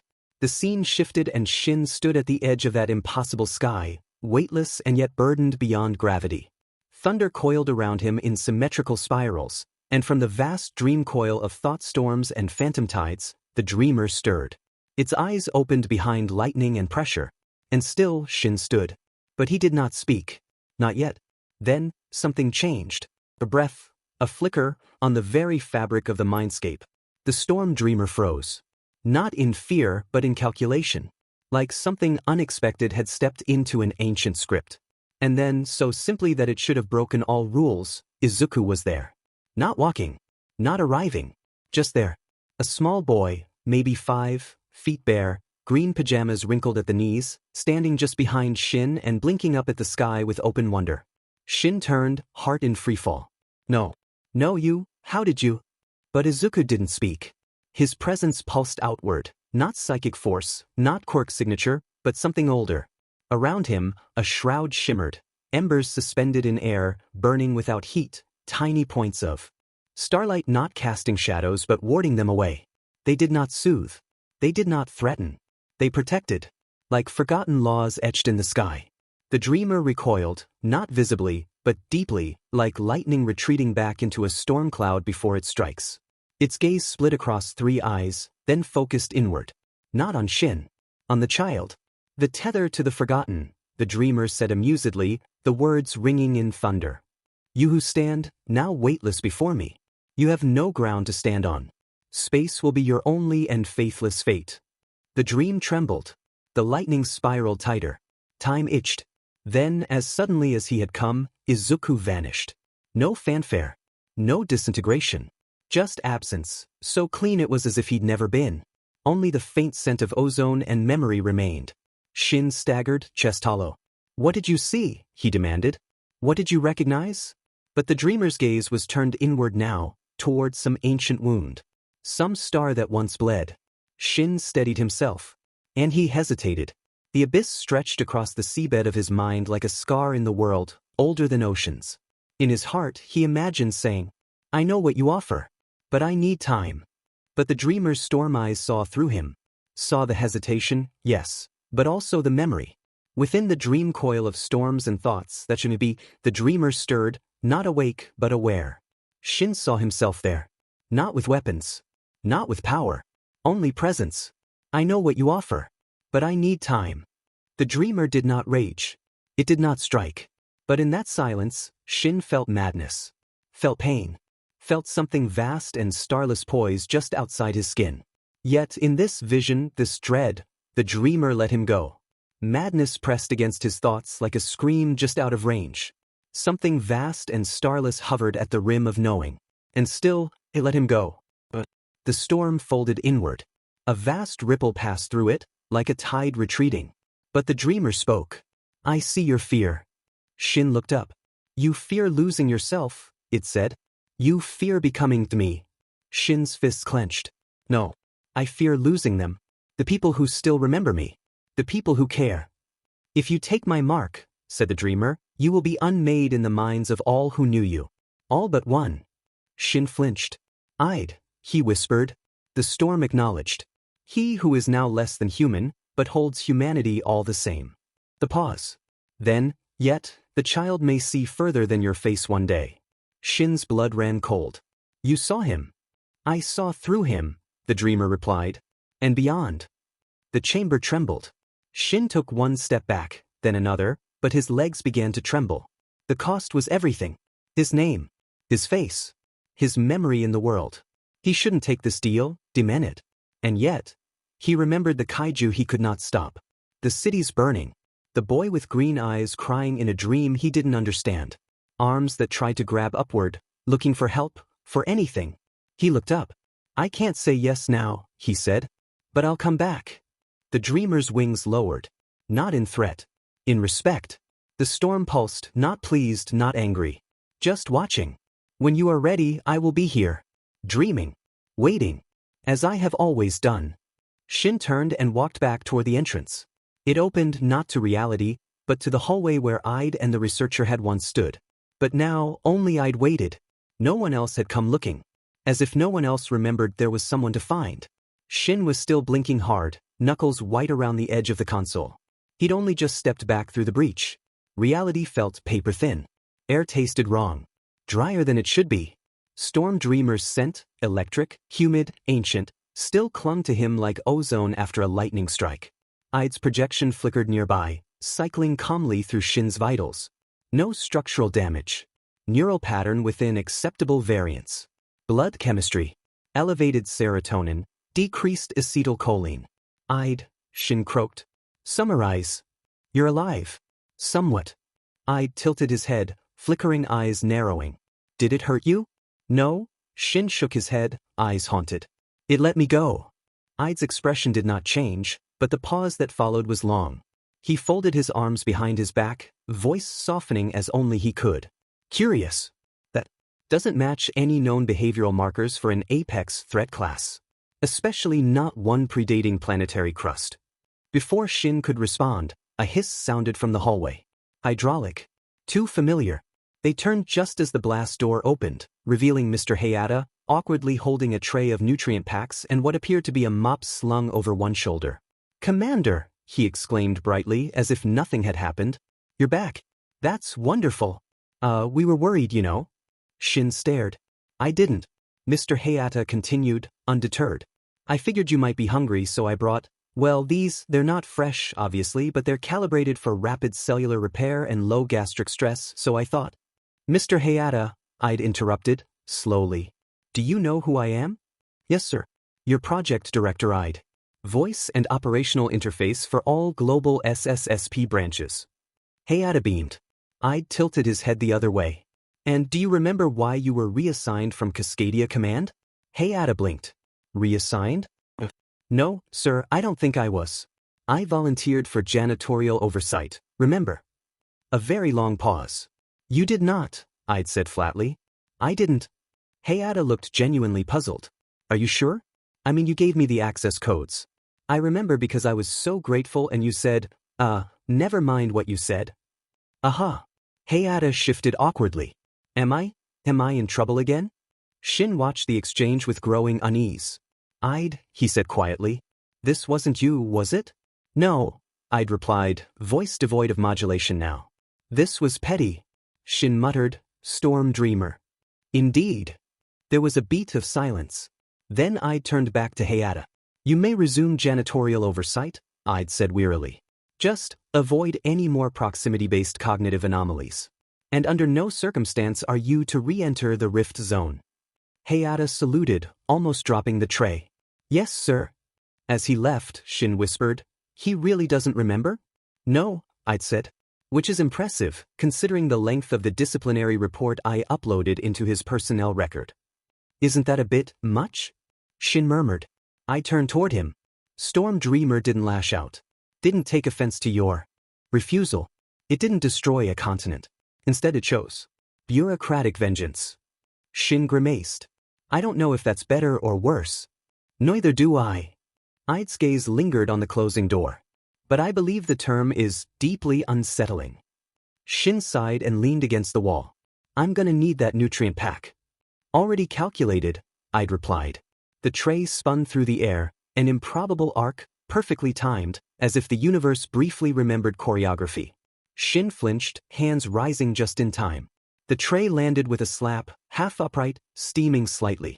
Behind him, Hayata stumbled, lost his balance, and vanished around the corner without explanation, like a thought half-forgotten mid-sentence. To be continued, there is a house in New Orleans they call the Rising Sun, and it's been the ruin of many a poor boy. And God, I know I'm one. The animals. The morning was beautiful once more, though not as beautiful as the day before. The sky blushed with streaks of rose and pale orange, but there was a strange heaviness to it, as if the sunlight had been pressed through layers of gauze. The trees in the backyard shifted faintly, their movements gentle but nervous, like dancers waiting for music that hadn't started yet. Izuku was awake before the world again. He stared at the ceiling for a long moment, heart already fluttering for reasons he couldn't name. The dreams, if they were dreams, had left him breathless. He felt like a single word had echoed through his spine and scrambled his bones. Not fear exactly. Not yet. His dreams had always been indescribable nonsense, a level of nothing and everything that would drive a man insane. At least, that's what Izuku thought. No matter, though, he had a day to take the reins by, and a sunrise to watch. He sat up and whispered to the stillness. If I am to watch the sunrise, then I must wake Ka-san or Otsu-san. The promise was a promise, after all. Slipping from his room, he padded past framed photos and quiet shadows, down the hall and into the living room where Ka-san lay curled beneath a weighted blanket. The news was still running on mute, talking heads, seismic maps, faint red splotches hovering near oceanic lines of shattered Silicon Bay. He knelt beside her. Ka-san, he whispered. A gentle shake. She stirred, eyes bleary, face creased with half-sleep and unspoken worry. Izuku? You said to wake you. I want to watch the sunrise. It took a moment for understanding to catch up, but when it did, her eyes softened. She gave a tired nod. Backyard, remember? She murmured. Make sure you take a tracker with you. He nodded, grabbing a wristband off the counter and unplugging it from the wall socket, strapping it to his wrist. Better to be safe than sorry, Izuku remembered Inko saying. Then he walked to the back door and waited for his mother. She sat up slowly, rubbing her eyes. Go ahead, baby. I'll come out in a minute.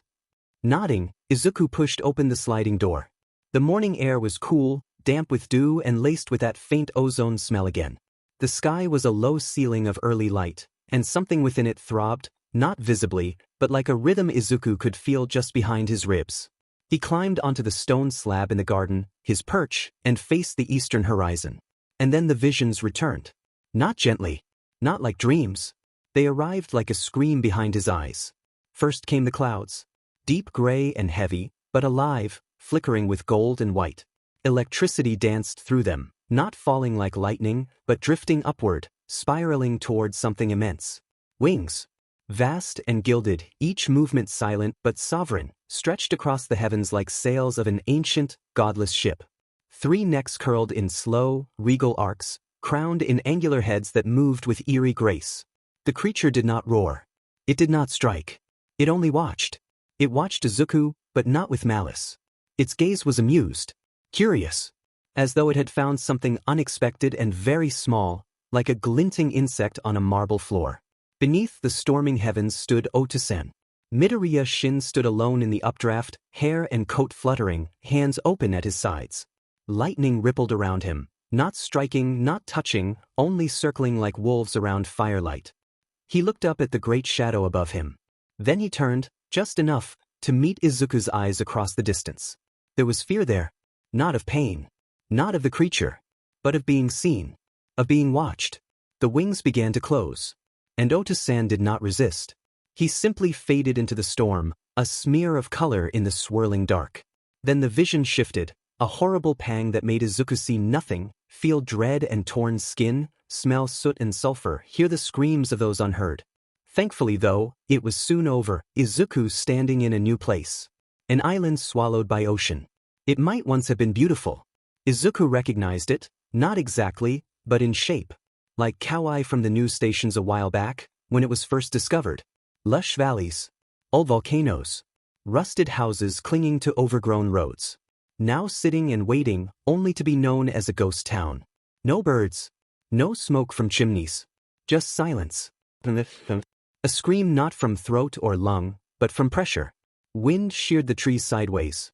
A winged beast tore through the sky, its feathers sharp as blades, its beak crimson with age. It flapped once, and the air cracked apart. Whole forests shattered beneath its passing, trees torn from their roots like weeds. It circled the island once, twice, and was gone. However, the silence it left behind was louder than the wind.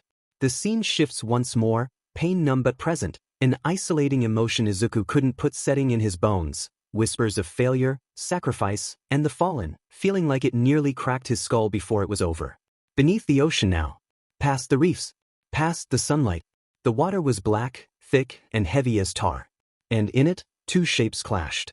One pulsed with living current, its body a ribbon of bioluminescent coils, limbs trailing like broken wires, eyes blinking from the sides of a serpentine head. The other, a massive clawed thing, snapped and lunged, its red shell chipped by battle, its eyes stalked and angry. They fought in silence, bubbles rising like frantic voices. Coils wrapped claws. Jaws found purchase. The sea turned murky with sand and shadow. And then, one escaped. The red-shelled beast thrashed free, bleeding slightly, and retreated into the trench, its movements ragged. The coiled thing drifted. Downward, victorious but weary. Shift again, the numb pain gone with it, the whispers no more than distractions now, no more than words thrown in a storm. A forest. Cold. Northern. Snow still clung to pine branches. The trunks were close together, making the air claustrophobic. Figures walked between them in hazmat suits, yellow and dull gray, flashlights scanning slowly across frost and moss. Izuku knew what they were looking for. He knew what waited. The shadows in this place were wrong. They didn't follow the light. They stretched against it. The men returned but not right. They walked strangely, unbalanced, like marionettes pulled by unseen wires. Their suits weren't torn, but they hung wrong, creases in the fabric where there shouldn't be, the faintest suggestion of bones beneath bending at the wrong angles. Their faces were hidden, but their silence screamed.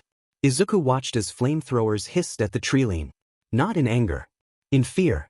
And he whispered, voice a ghost in his own throat. Vashta Narada. He had known their name before. He understood it better now. The sun had risen. The visions faded, not gone, but drawn back like teeth behind lips. He stared ahead, quiet, still perched on his stone. Behind him, the door slid open again. Izuku. Kasen's voice. He blinked. I'm here. She stepped out slowly, her mug trembling in both hands, and came to sit beside him. You all right? He nodded. She glanced up at the sky. Did you see anything? He paused. He thought of wings like cathedrals. Of eyes like suns. He thought of Oto-san looking back at him with fear. Thought of an island of a forgotten time, now ravaged by a bird-like kaiju in its mere wake. Thought of the deep-sea war of monsters fought with centuries between domination and territory in mind. Of trees screaming as they died, trying to shield its inhabitants. On the way the suits moved, horrifying and empty, a husk of what was. Just birds, he said softly. She sighed and sipped her tea. Izuku stared ahead and didn't blink for a long time. Behind his eyes, the storm still smiled, his father's face was still fearful. It hit him harder than any other. He needed to see his father. Was he all right? He's going to come back home, Izuku assures himself, inhaling deeply. He has too, right? Izuku was startled out of his thoughts as the Ultraman 66 theme rang out, a telltale sign of a call for his mother. Inko also jumped a little, then muttered a curse under her breath. She pulled her phone from her pocket and answered quickly. Midoriya. Yes. Oh. Her face fell. No, I understand. Thank you anyway. She hung up, rubbed her temple, and let out a sigh deep enough to empty her lungs. Who was it? Izuku asked quietly. The babysitter, she said. She can't make it today. Her little brother's sick. There was a pause, Izuku biting his lip and looking down in thought. He couldn't be without his mother today, not after whatever that was. Izuku tilted his head, trying to charm his way into making his mother bring him. Does that mean I get to come with you? Inko blinked, then let out a soft, tired laugh. I wish it were that simple. No, I have a meeting. Important one.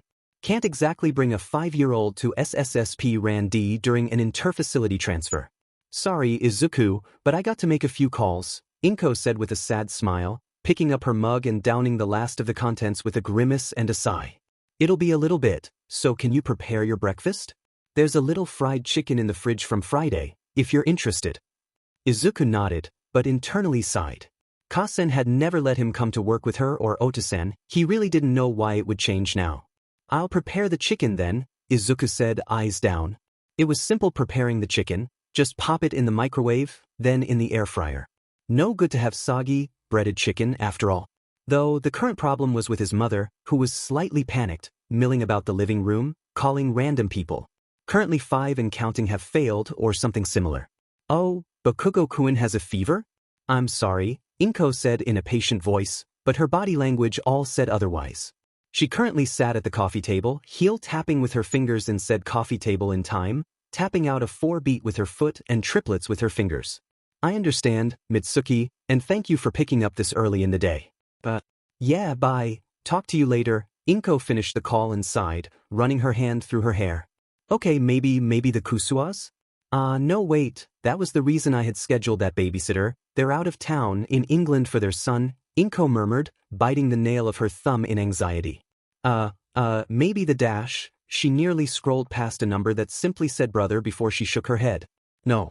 Never, she muttered with a distinct anger in her narrowed eyes.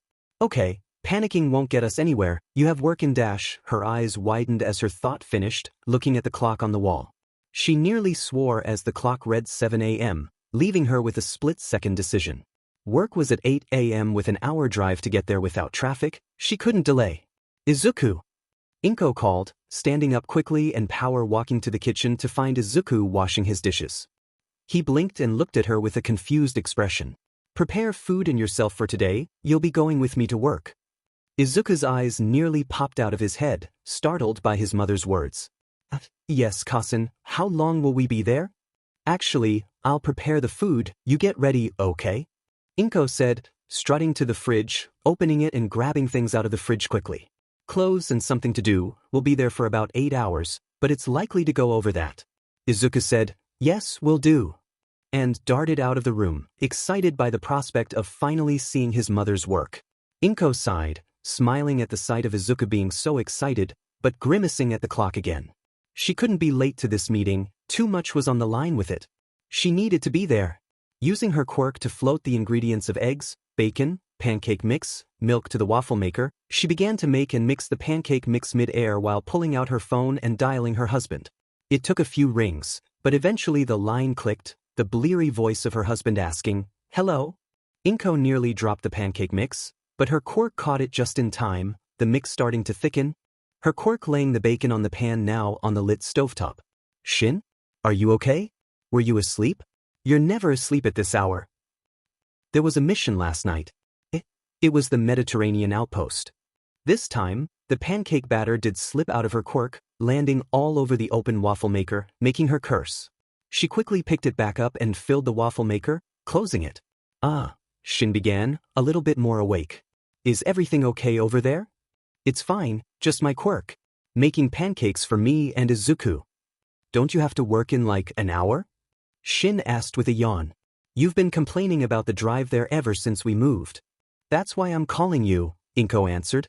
Can you Pick me and Izuku up and speed us to work? There was a pause on the other line, shuffling sounds ringing through. You're taking Izuku? Shin said, suddenly wide awake. Inko sighed as her quirk opened and grabbed the waffle inside the waffle maker, putting it in a Ziploc bag, then filling the waffle maker again. She flipped the bacon while saying, "The babysitter I hired had to quit at the last second due to her brother being sick," Inko muttered. "I understand, but it's made this morning hell. Mitsuki's son is sick as well, and the Kusuas are in England." "Well," Shin started slowly, "you could bring him to Dash." "No!" Inko screamed with fear, the remaining batter exploding against the wall. She cursed again while regathering the batter. I'm sorry, I didn't mean to explode on you, honey. It's just me. I can't do that to Izuku," Inko breathed out, tears entering her eyes. Silence prevailed on the other line before Shin started again. "Inko, they've changed Dash." Shin's sigh was audible with its sadness. "I understand, Inko. Give me 20 minutes to get there." Nodding, Inko inhales sharply before saying, "Wait, you saw him last night, didn't you?" Quiet and foreboding, Shin sighs for the umpteenth time, answering with a slow, "Yes." She knew what that meant. The wings. The storm. The thing that lived between memory and name. Shin had faced him again. "You haven't taken his deal yet?" Shin didn't answer immediately. He didn't need to. She knew what it would have meant. The forgetting. The mark that would erase him from every life. "I can't do that to you and Izuku. I just want more time," Shin said pleadingly. Inko and Shin went silent, before Inko said, It's selfish of me to want you for a little bit longer, but you don't know how happy it makes me that you refused his deal for a little longer," Inko finished with a smile.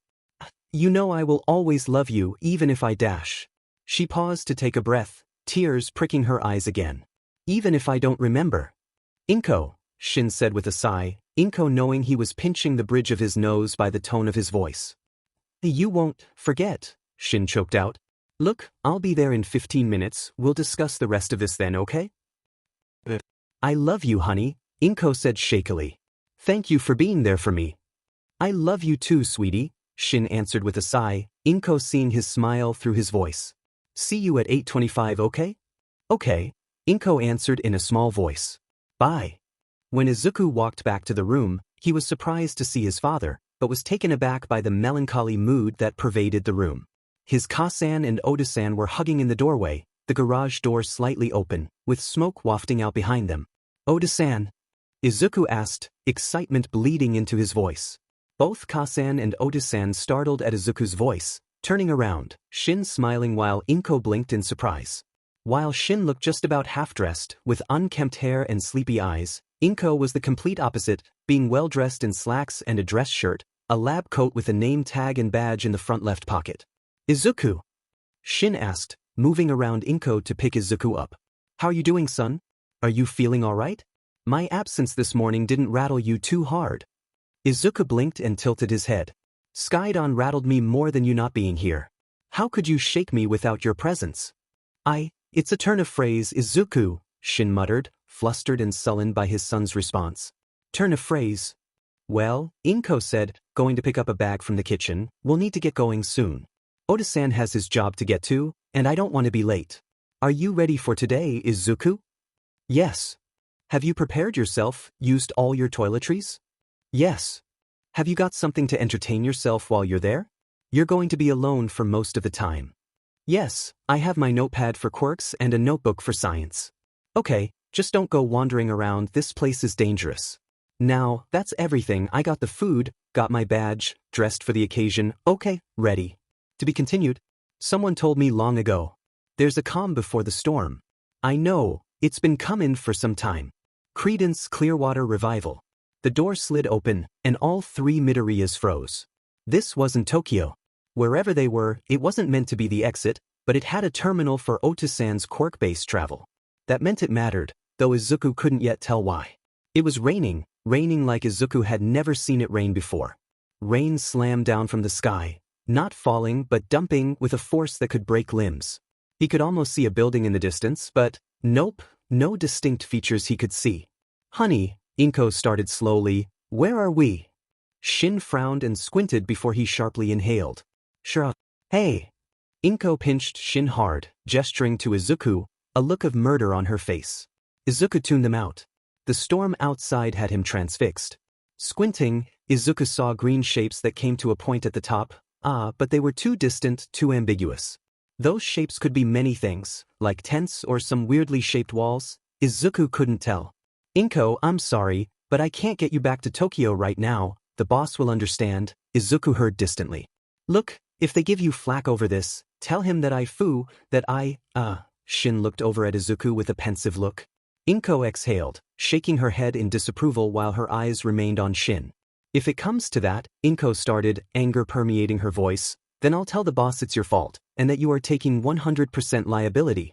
Well, I don't know about that, Shin started with a flippant tone, but slowly turned into a small, meager voice with his wife's terrifying stare. Clear, Midoriya Shin? Inko asked, tone cold and distant. Crystal, Shin answered miserably before looking outside and sobered. Look, Inko, I need to get going. Something is wrong with the outpost.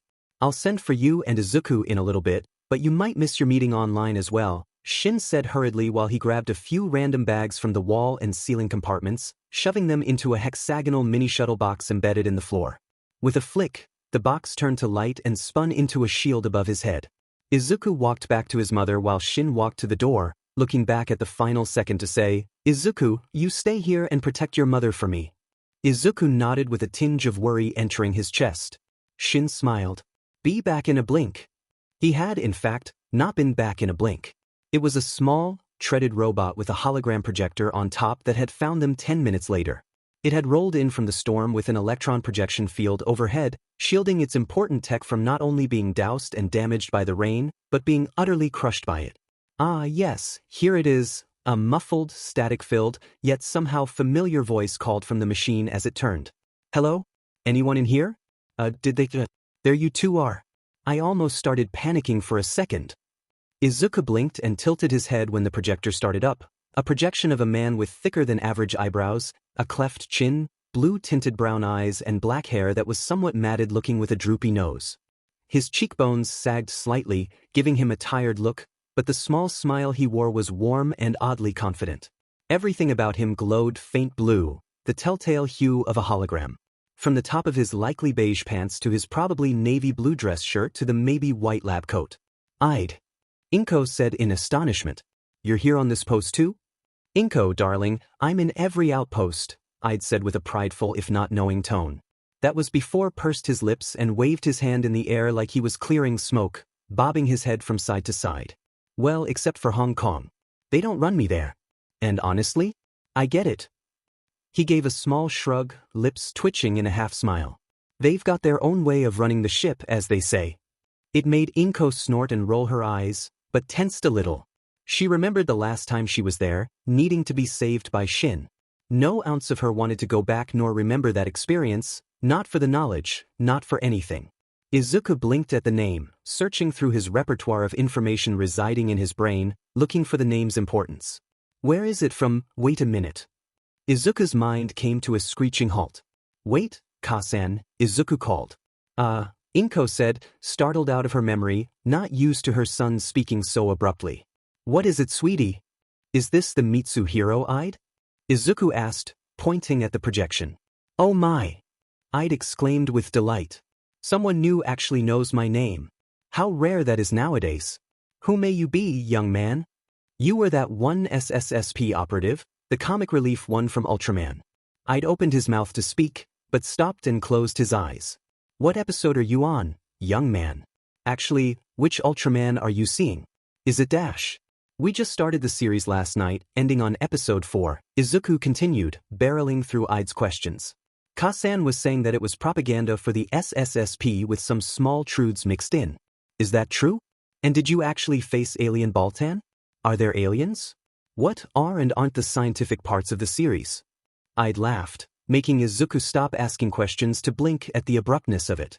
Oh, I thought you were talking about the modern iterations of Ultraman, where I practically only become a punching bag for humor. If I know you, Inko, you're watching that old Ultraman made back in '66. Who would have thought you'd like something so old? Well, it was my favorite show to watch when I was younger, Inko muttered, embarrassed that she was easily found out. She liked the nostalgia. Sue her. Well, come on now, let's get inside, I'd continued, the electron projection field reactivating and expanding to allow Izuku and Inko in. I don't exactly have that much energy on this robot, so tread quickly now. I'd shooting Izuku a glance while pointing at the treads on the robot. Get it? Silence was his only answer, Izuku still absorbing the knowledge that such a legendary figure was still in front of him, and Inko grimacing and shaking her head. Let's just get a move on, Inko sighed out, already regretting every action that got her here. Well, not Izuku and Shin, but everything else was on the table. Inko grabbed Izuku's hand, and together they stepped under the barrier, which instantly clung to them like a second skin, scaring Izuku with its sudden action. Pretty neat, right? I'd said with a grin and a wink. Your mother helped design this tech, you know? Looking over to his Kasan, Izuku watched Inko blush and nod her head, looking down. It was the original thought on, how to use your father's quirk for transport, Inko murmured, making Izuku blink. Of course, it failed, but a small team kept developing it, building outward from the original design, and now, well, yeah, Inko finished, sticking her hand out in the pouring rain. The rain was repelled away like a perfect split in a waterfall, yet Inko's arm didn't sag from the weight of the water. Izuku's mind was blown away for the second time that day. His mom helped develop that? That meant she was one of the top scientists in the SSSP if this tech was so exclusive. Wait, was this tech exclusive? Hey, Mitsuhiro-san. I'd is just fine, young man. I'd-san, how expensive is this? Well, I'd started, cupping his hands together, it's not really for sale. Though we use it like this, it's still technically an incomplete project. Also, we don't really sell that much of our equipment. Too much demand and villains to do that, even with background checks. Anyways, fun time's over. This bot's got maybe 5 minutes before it turns into a paperweight, I'd finished as his hologram deactivated. So began the trek to the building. It was odd how weightless the field made Izuku feel. Izuku held his hand up into the storm. Water slammed against his arm, but he didn't feel it at all. The rain felt weightless to him, but he wasn't weightless to it. It still roared, still fell. Weightless wasn't the right word then, but what was though? Was it energized? No, he felt the same for the most part, there was just a slight buzzing sensation across his skin. No, the right word must be boundless. Like the surface of stars, where heat and light escape, yet remain ever-present. Like the pressureless regions of mountaintops. That was how he imagined he felt. He wondered, just briefly, if his father felt this way every time he vanished into light. It certainly wasn't the way he felt during said transformations, though. Izuku, I recommend you be careful with moving too much, Id's voice rang out, startling Izuku out of his thoughts. The field may hold strong now, but moving too much will disrupt it. We don't want to get wet now, right? Izuku nodded slightly, but looked at the pointed green blobs from before. Now he knew his assumptions were incorrect, recognizing these trees to ones in the background of his father's photos in the hallway. Aren't these American pine trees? Izuku mumbled out. Well, they aren't exactly called that, but you aren't wrong either, I'd said, his robot still rolling forward. Inko closed her eyes and sagged forward, muttering, We're in America? How did he mess up that badly? That's actually my fault, I'd said in a sheepish voice. Recently I had noticed that, while Shin can navigate the shuttle system, an electron projection field, like the one we're using right now, when placed near his exit points, would immediately affect his direction. I figured this out yesterday with my version in the Mediterranean outpost yesterday while studying Nirona. So it was you. Inko snapped, jabbing a finger at the bot like it owed her rent. I'd stopped momentarily before he started up faster again, saying, Actually, we should get out of the rain faster before we talk more. Come on, you two, let's hurry up. The rest of the walk was silent. Izuku noticed details that confirmed where they were. From the star and meteor symbol, to the large, well-supported building. The reason for this matter was that Izuku had never seen buildings with that much support or with that symbol without it being. The SSSP? Are we in one of the outposts? Izuku asked in amazement. Wait a minute. That means Oda-san wasn't just studying history, but protecting it. But why wasn't Oda-san working at the Hong Kong outpost then? Isn't that where every known piece of history lay? You are quite right, young man. Yes, your father does in fact both protect and study the history of the world, just not in the usual ways, I'd remarked, the three reaching an open doorway in front of the SSSP outpost headquarters. You see, a lot of history also remains in the Kaiju themselves. whether that be by mythology within old texts or otherwise. Not literally, of course, most of the time. And you're also right about your dad not working at the Hong Kong outpost, I continued as they entered the building, the bot continuing along with the hologram reactivating. It was dark and quiet though. Too quiet. It made Inko tense, getting suspicious of the events now. That's because your dad works, he dash. The voice box in the bot grew steadily deeper and weaker, the bot slowing down in coordination as well as the hologram flickering in and out, before it stopped altogether. I'd? Inko asked, tapping the robot's side with her foot. Both Izuku and Inko were disturbed by the sudden absence of I'd. The outpost was currently very dark, the light limited to the dark and rainy outside sky, the only sounds the stomping and kicking of the rain. The building smelled clean, but the air was stale and unmoving. It could be a trap. Inko thought worriedly.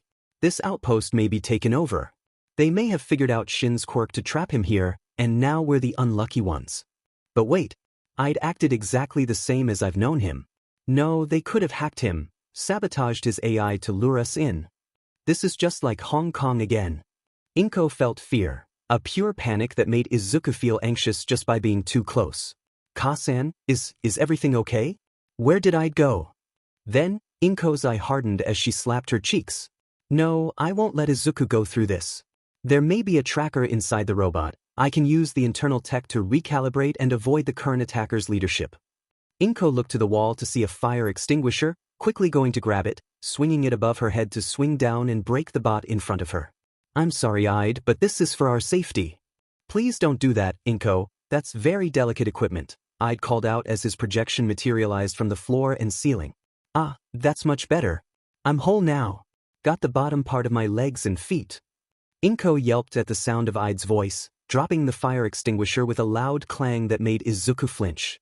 Yet, I'd's appearance made Izuku thankful as he watched his mother breathe out slowly, the tension melting off her like steam. He hadn't realized how scared she was. Maybe the setting was a reminder of something worse? Sorry for leaving so suddenly, Inko. It appears my calculations for the bot's battery were incorrect, I'd said before tilting his head and furrowing his brow. Actually no, it was correct. 5 minutes, exactly. Well, semantics. Still, I apologize. Inko made a face somewhere between a smile and a grimace, picking the fire extinguisher and setting it back in its place. Actually, I began, looking away in embarrassment. Can you too, grab that bot and bring it with us? It's light, so don't be worried about that, but I want to get it charging as soon as the power comes back on. Izuku immediately went to pick the bot up, doing it without a problem, making I'd nod. Strong young man, huh? Must make your parents proud. Izuku blushed lightly with a small smile. I think I do. Like mother, like son. You really do act like Inko, just as Shin says. They began to walk down the corridor, I'd still talking to his Ka-san. Yeah, unfortunately, all the power had to be directed to Randy here. The current test subject is, volatile to say the least. Honestly, I'd rather test it on a Kaiju, but it's not ready for that. Izuku began looking into the bot's hologram project, noticing its bowl shape and grid pattern. He'd seen other hologram projectors before, but that looked like this. That's an old hologram projector model, by the way, I'd added, watching Izuku out of the corner of his eye. Hologram projectors just went on sale for the SSSP, like, a couple of months ago, but people didn't like the fact everything was tinted blue. The thing is, with single-colored hologram projectors, they don't break down too easily due to the color modules needing to be calibrated for every single color, just one color with some variation. So while the singular color holograms need to be replaced every 5 decades or so, the colored ones die in 5 years. I'd like to make the colored hologram projectors better, but it's a quick buck novelty that probably will last those 5 years alone. Izuku blinked at the information, finding solace in I'd. Another person who was obsessed with learning. What could he learn from this person? Well, Inko sighed out, rubbing her forehead. I guess if I'm going to be here, I'd better help out with this project you're talking about. That was going to be my next question, I'd agreed, nodding a little with a sheepish expression. They're doing good, but the team are all kinda rookies. I don't know why, but the boss has been pulling and pushing Randy leadership out and in here regularly. I really don't get it, though I am 95% certain that it is that they feel threatened by what this place represents. Of course they would, Inko said with closed eyes and a frustrated expression. Guess it's up to me to wrangle this team, huh? Yeah, sorry, I'll help you with the team, but what do you want to do about little Izuku here? Inko held her words with worry, looking to Izuku, who was still flipping the robot about to see it better. How dangerous is this project? Well, we had to divert all of the power to effectively do this project. I'd started with a flat expression. Come on, Inko, you know the answer. Have him stay in a room close by, Inko eventually answered, still staring at her son. Can you keep an eye on him? Yeah, but dash. Okay, thank you. I'll get going. I'm assuming the Randy department's where the explosions are coming from, and also its usual placement in the outposts, so you return the robot together, and I'd find a room to stay in, okay? Can you do that for me, Izuku? Izuku bowed his head in disappointment, a frown marring his face. I guess I still don't get to see Mother work, Izuku thought, though filed away the fact she also worked with the SSSP. I understand, Mother. I will be patient. Thank you, sweetie. I love you, Inko said sweetly, kissing her son on the forehead. Turning to the hologram of Ide, who opened his mouth to speak, the hologram was forced to close his mouth at the murderous look on the mother's face. If anything of Izuku's is harmed, from his body to his mind, I will find a way to kill you. Inko immediately stood and waved to Izuku while jogging away, saying, I love you, Izuku. Stay out of trouble, please. Wait, Inko, don't just, there's more to know. It's not worth calling to her, she's gone. Well, we should get going as well, shouldn't we, Izuku? Izuku glanced back at the direction his mother had gone, then down at the robot in his arms. Maybe if he couldn't see her work, he could at least learn something close to it. Though, there was something that had caught his attention earlier, being, Hey, Ide-san, why is this place a threat to Japan HQ, and why would it warrant them replacing the Randy team? Izuku asked, still walking to the robot's resting place. Well, it's one of few outposts that are technically more important than HQ, a few others being the African Sanctuary, the I-Island Outpost, and Canada's Fort Eclipse. Then Ide looked around himself before leaning into Izuku and whispering, You want to be let in on a little secret? Just don't tell anybody, okay? Yes, please. Literally all of the outposts are more important than Japan HQ, Ide said conspiratorially. It's a literal figurehead, the first to be on the chopping block. With the others, they serve actual functions that keep people safe, but HQ? Completely complacent with their ways, unable to see the dangers here. So in response, most of the outposts work completely independently of HQ. No, scratch that, all of them do. But, weren't you a part of the original 6 that worked in the Japan HQ? As the person with the most experience, shouldn't you be in charge? You know, I would agree with you. But I've gotten tired. It's just, I'm not human anymore. Maybe in personality, yes, but beyond that, I don't have the weakness of the flesh needed to know right from wrong on such a grand scale. My judgment is skewed to the survival of humans, not their well-being. You speak as if you aren't human? Well, I began, a smile on his face that never reached his eyes. I'm not anymore. You see, during the early stages, after what was the initial struggle for human survival, I had done some, well, I shouldn't say that. All in all, I turned myself into an AI interface to help humans, using my actual thoughts as a baseline. I don't remember where, but my brain does exist somewhere on Earth. Anyway, just as an extra detail, a word of the wiser if you will, I recommend you don't use should. Such an evil word in my opinion. Oh, I should be doing this, or I should be doing that. It's a word stuck in the lands of what ifs and what could be, unable to be anything more than a thought, because when you bring it to action, such a word disappears from your dictionary. Now, let's get this bot to its charging station, 'cause we are here. Izuku blinked as he realized they were now staying in front of a doorway, the inside dark and bleak with several blinking lights in the back. Ooh, that's a lot scarier than I thought it would be, Ide muttered aloud, pursing his lips.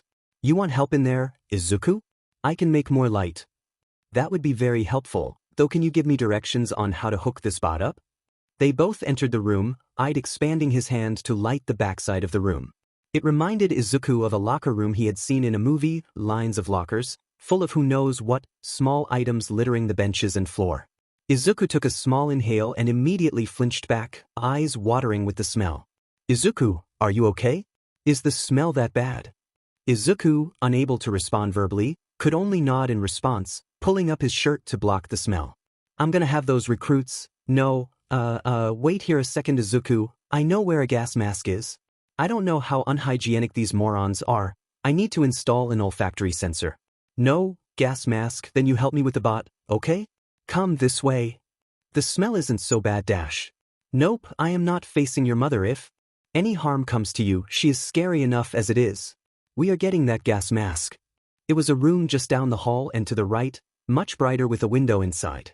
The gas mask is in the second drawer on the third stand to the left of the door, got it? Nodding, Izuku entered and moved to said stand, and opened it to find a multitude of items. I'd-san. Yeah, oh, sorry, these are miniature capsules, all of them are gas masks. You just need to pull on the pin to the left when holding that small cup part to the tip of your nose. Be warned, they are fast and will wrap around your face, so brace yourself. Izuku gulped and pulled said left pin for nothing to happen. Why isn't, oh Izuku, it needs to be touching the tip of your nose.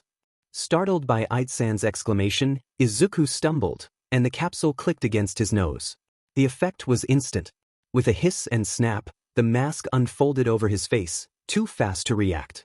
He yelped, flailing backward as it sealed. Oh my goodness, Izuku, are you okay? I'd called in terror. I'm sorry Izuku, that was my fault. It may have been better to tell you how fast it was. Let's just get back to the locker room.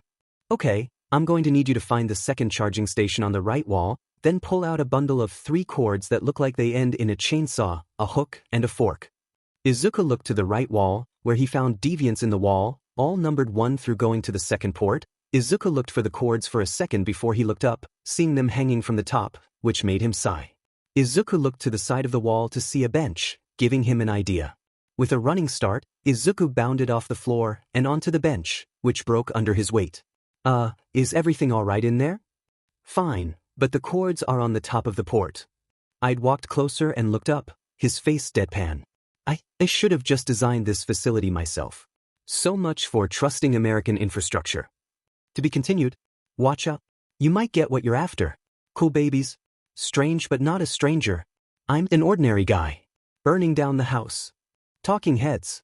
So, Izuku started in a muffled voice, staring at the broken bench and feeling his face heat up in pure embarrassment. How are we gonna get the robot up there? Oh, and does the robot usually just hang there? Or they're supposed to lower automatically, assuming we're not in total blackout mode. Which we are, I'd mumbled out, stroking his chin. That reminds me, Izuku said, knocking I'd out of his thoughts. How are you still active even with all the power off? Oh, I'm not really supposed to tell people that, young man, I'd said with a chuckle. But what I can and will say is that my power source never comes from the SSSP outposts themselves. I simply take too much energy with all of the processors and, yeah, I take too much power. Wait, processors and what? What kind of system are you running? How can your memory stay stable without? Young man, I'd interrupted. I can't go giving out secrets, right? Now, let's focus on the problem at hand. How are you going to charge that bot? There were many reasons I couldn't tell, but one of the primary reasons he couldn't talk on this subject was that I knew he couldn't learn to lie. There was too much risk in that endeavor alone. Even a good lie is a breach. Once a breach is apparent, it is exploitable, a factor I'd never wants to have. He needs to be infallible, he needs to be perfect. For the future. Also, it was technically an inadvertent test for Izuku. I knew Izuku's parents to be some of the most dependable people in the SSSP workforce, so to have a child with the 2's positives? Izuku was going to be the next generation's pillar of strength, and I just needed to prove it. Whether that be to himself or Izuku, he didn't know, but he felt the need to prove his thoughts true. Izuku looked at Ide with an unreadable look on his face, something extremely unsettling for a child in Ide's opinion. Eventually, or thankfully in Ide's opinion, Izuku nodded, and looked back to the hanging cord with narrowed eyes, stroking his chin like Ide did before. Okay, let's see, how can we get this up there? Izuku muttered aloud, the gas mask making his breathing louder. Well, my quirk may be able to see the wiring of this place. Oh, but why would that help? That wouldn't dash. Information is everything, Izuku. I'd interrupted with a surprised look. Don't doubt your thoughts quite yet, you still may be able to work with those cords in mind. Izuku blinked, but nodded. Now, how do I activate solar memory? I'd furrowed his brow in confusion. Well, haven't you activated it intentionally before? No, it's always been in the morning with the sun and random moments in life, Izuku tried explaining, a pensive look on his face.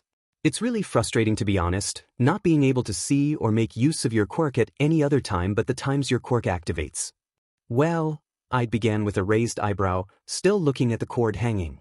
Did you know of any, activations you have found besides the sunlight? Well, not really. The solar memories feel truly random. The only times they've been consistent was when I've been in danger before, and those were only memories on how to get out of said danger.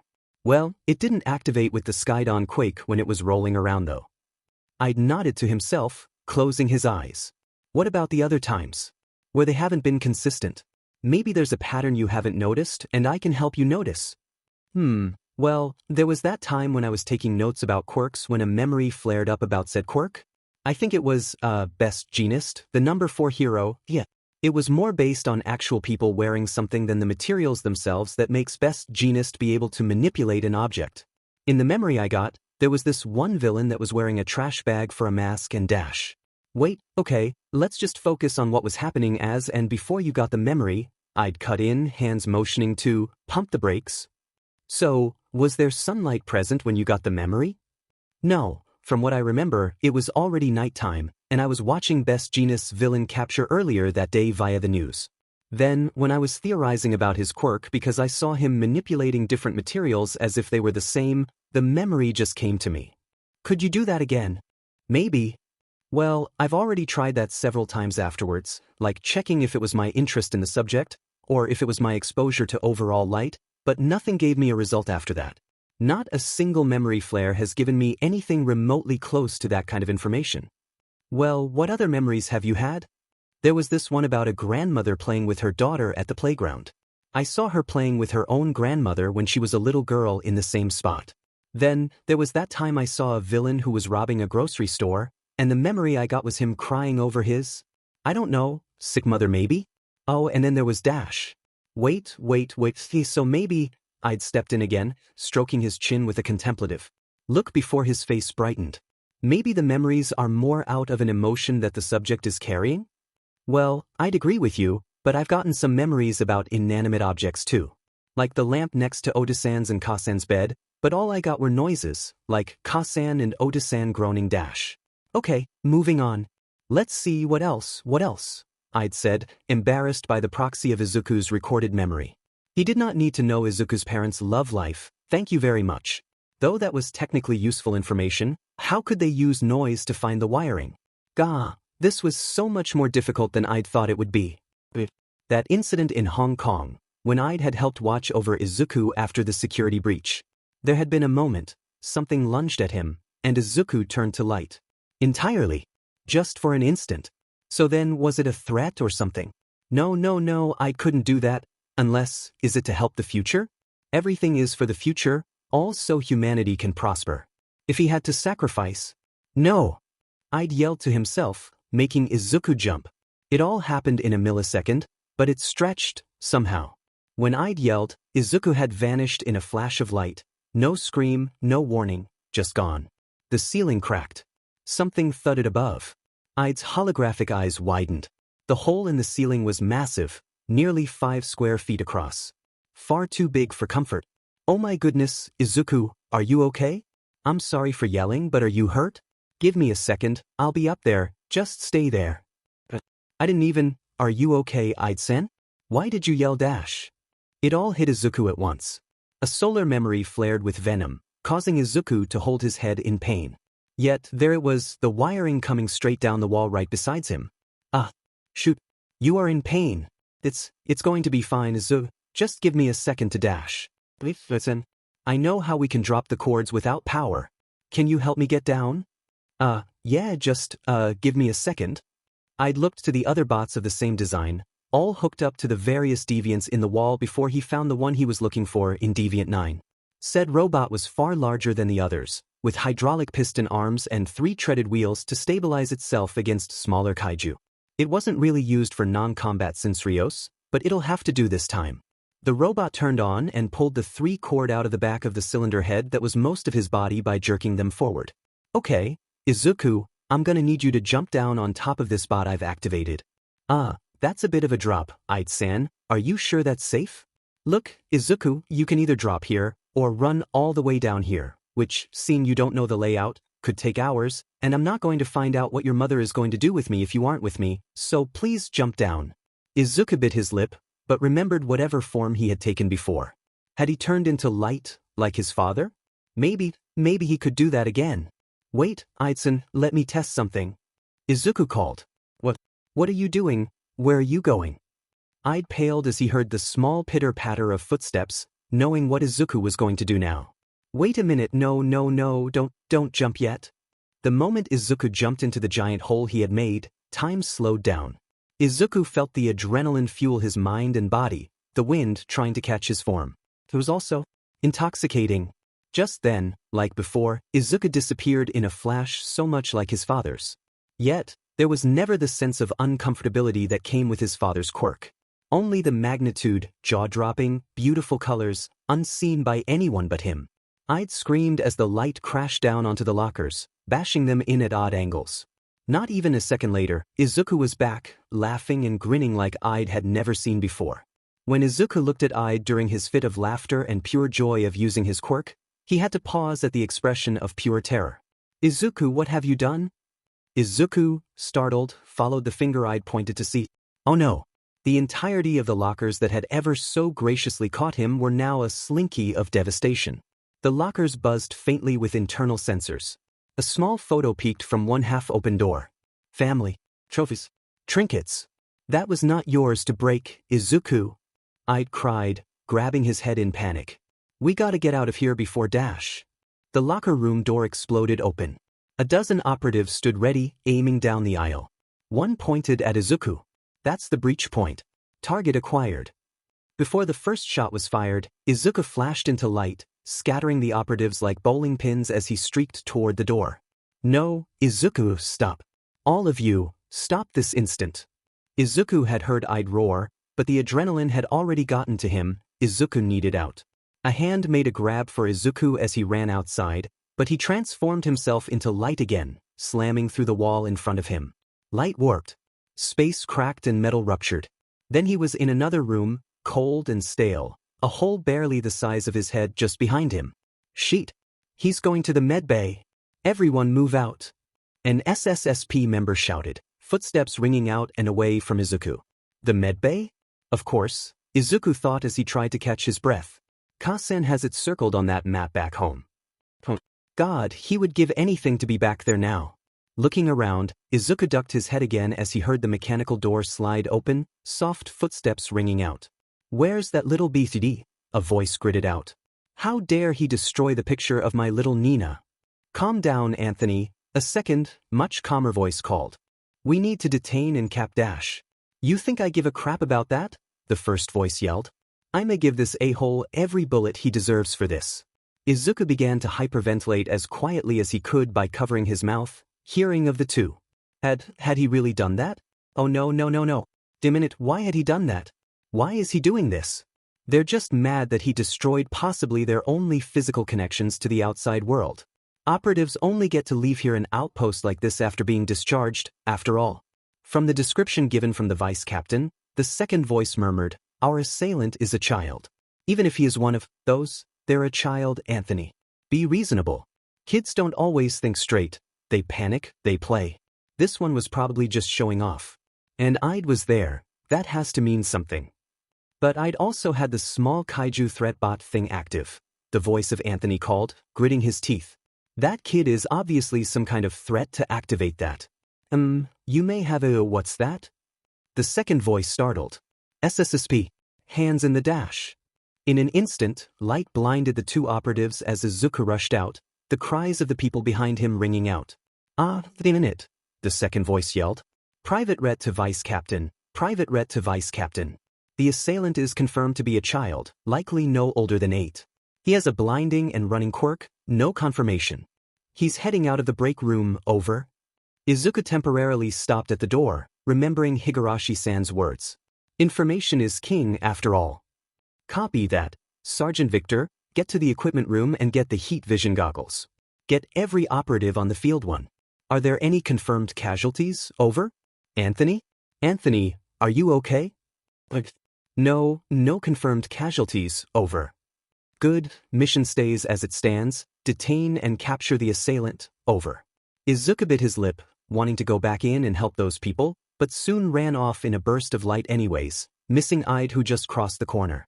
Damn it, Izuku. Get back here. Inko tensed as she watched the SSSP operatives leave the room, feeling something off. But she couldn't focus on that right now, not with the flaming fireball in front of her.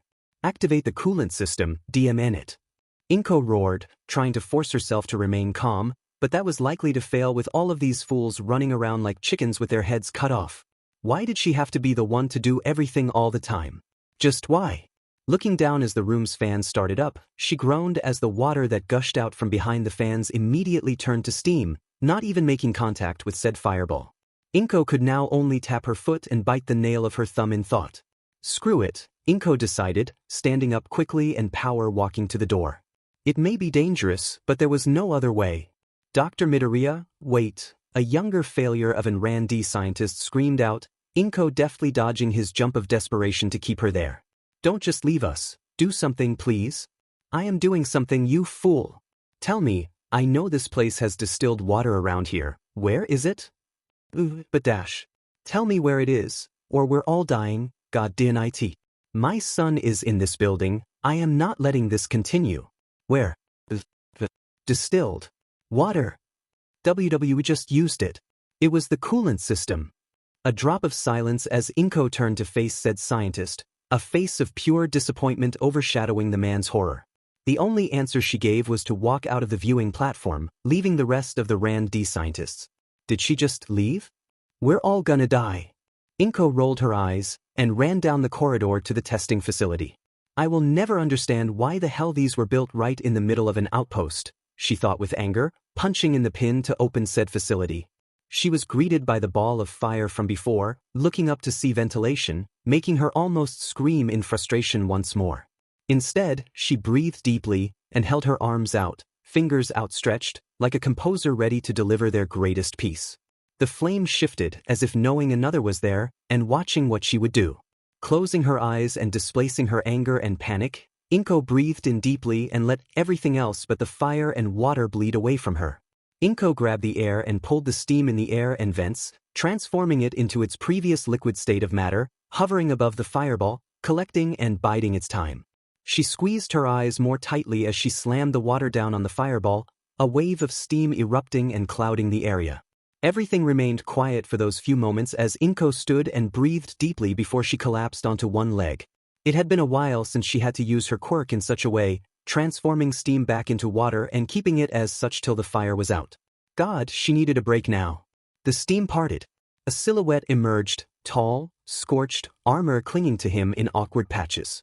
Coughing was the only sound that broke the tension, as a now semi-naked man appeared from the steam, random pieces of armor covering his legs, privates, shoulders, and neck, stumbling out of the cloud, a small grin on his face. The man had a square jaw, the rhombus-like freckles of Izuku, and wavy black hair with the black eyes to match. Inko blinked once, twice, then groaned out loud. Not again. Sorry about that, Dr. Midoriya, I kinda lost. Ow, ow, ow, oh, I get it. Let go of my ears, that hurts. Goddammit, this. We've lost nearly 40 hours of valuable research and resources because you couldn't keep your quirk in check for 5 more minutes. Now look at you. Embarrassing. Inko pinched the bridge of her nose. I swear, next time I'm letting you burn the place down. To be continued. I woke up in a Soho doorway. A policeman knew my name. He said, you can go sleep at home tonight, if you can get up and walk away. Who? Shin decided that the higher-ups were dead to him. From the kooky, old, wisecrack of a monkey that is the Minister of Defense, to the head honcho herself. Which was a shame, he did like said Minister of Defense, but this? Dropping this into his lap, during a sensitive time like the migration season? Thing unforgivable. Sitting in front of his desk on the top floor was the miserable R&D Science Corps and his wife. His anger was palpable, nearly an aura around him. Yet he sat still, arms crossed as he stared at the R&D failure of a scientist in front of him dead in the eye. You mean to tell me that you redirected all power from the facility to the R&D lab, just to test this armor? Well yes dash. I'm the one doing the talking and you'll speak when I say so. So, if I dare ask, where was all of this power going? It's the ventilation and failure protocols, sir. Which, if I am hearing correctly, failed? Why, sir? And so, Dr. Midoriya stepped in to stop the experiment due to the failure. Yes, sir. So, Shin began with a sigh, closing his eyes as his hands clenched, released, and clenched again. Who gave the green light on this? No, don't blank now. Give me the name. Who gave the green light? Shin said softly, eyes digging into said scientist's soul. But Dr. Midoriya shouldn't have interfered. Another colleague in this class of failures arrogantly started, making Inko, who was in the corner, raise an eyebrow. This isn't her dash. Silence, knave. And so silence there was. Inko said nothing. She just crossed her arms and watched the scientist with the kind of disappointed glare that made grown men forget their courage. Shin breathed deeply after a second, hand coming through his hair. I told you to give me the name of the person who green-lighted this. I didn't tell you to bad-mouth the person who just saved your life. Shin stood, circling them like a shark drawn to incompetence. Now, I suppose, as previous members of other outposts and being of the Randy personal, you haven't had the talk yet? A couple of the brigade of oxymorons began to laugh at each other silently, which made Shin turn slowly with a devilish smirk. Oh, you think it's funny, huh? The two clammed up, before nodding embarrassedly, making Shin sigh. Well now, unfortunately for all of you, this isn't about the birds and the bees, but about DSPN. And so we are clear, I'm not doing this because I hate you, Shin growled, circling them like a conductor before his broken orchestra. I'm doing this because you almost killed people. And because someone, somewhere, still thinks you're worth fixing. Let me ask you a question. When I say, build me a mech, what should you do? The first scientist started, sweating and trembling. I guess, build you a mech? That is incorrect. It is important to ask questions, no matter who you ask questions to, Shin answered, turning to face the window behind his desk. It seems to me that you all are too stupid to understand my questions, so I will tell you the answers. When I tell you to jump, you say, how high? When I ask you to run, you say, how far? You all are following me so far, correct? There was a chorus of fast nods, tension bleeding to a crescendo. Inko turned and walked out of the office, not because she couldn't bear to watch, but because she knew Shin had to become someone else to fix this. In turn, 2 SSSP operatives took her place. The door slammed. A few scientists flinched. And just like that, the conductor had the room's full attention. I don't like screaming. I don't want to threaten you. But you left me no choice. You failed the outpost. And worse, you failed yourselves. Dramatically, Shin breathed in and spun, slamming his desk with a snarl, anger coating his entire being once more. So, when I ask you to give me the F names of whoever the F green-lit this goddamn project, you better F give the goddamn names of who I am looking for. Who green-lit this F project, or God save me, I will feed your asses to the Vashta Narada. Am I clear? A few of the scientists were crying in fear and the SSSP operative flinched in the back. The frontman of the group trembled with tears in his eyes. Are you all effing crying? What, so your caretaker is gone, and now you can't take a little bit of FING tough love? I told you to give me the names. Crying was his only response once more, making him sigh and shove his face in his hand. Of course. You all are truly the worst Randy scientist I have ever had the displeasure of meeting. I'll be sending each and every one of your buttes to your homes tomorrow, but for now, you all will take a walk in the rain. No! The top scientist called as the 2 SSSP operatives in the room grabbed the chain of scientists, the plasma bonds sparking ever so slightly. Please, anywhere but out there. No, I'll give you the names. You don't get it. You failed the test, Shin called, head still in his hands. It's not about the names anymore. It's about whether you deserve the coat you wear. The door shut behind the weeping chain of scientists. The silence that followed was not peace, it was the pause between movements. Shin stood alone at the podium, baton still in hand. And the orchestra had failed to play. The rain outside the Cascadia outpost was picking up. Let them earn the weight of their failure, soaked, shamed, bruised, waterboard, but lucky. Lucky to be alive. Shin dragged a hand down his face, voice low and tired. One failure down. Now for the next. Shin and Inko were walking side by side, but neither engaged in conversation. Inko didn't like seeing Shin like this. It reminded her too much of other times. I'm sorry, Inko, Shin said quietly, slowing his steps. I didn't mean to remind you of your... It's fine, Shin, Inko interrupted. I understand why you do this. That's not... He caught himself. I believe you, Inko, He met her gaze with tired eyes and pulled her into a hug. Inko bit her lip, tears in her eyes as more memories returned. This isn't them.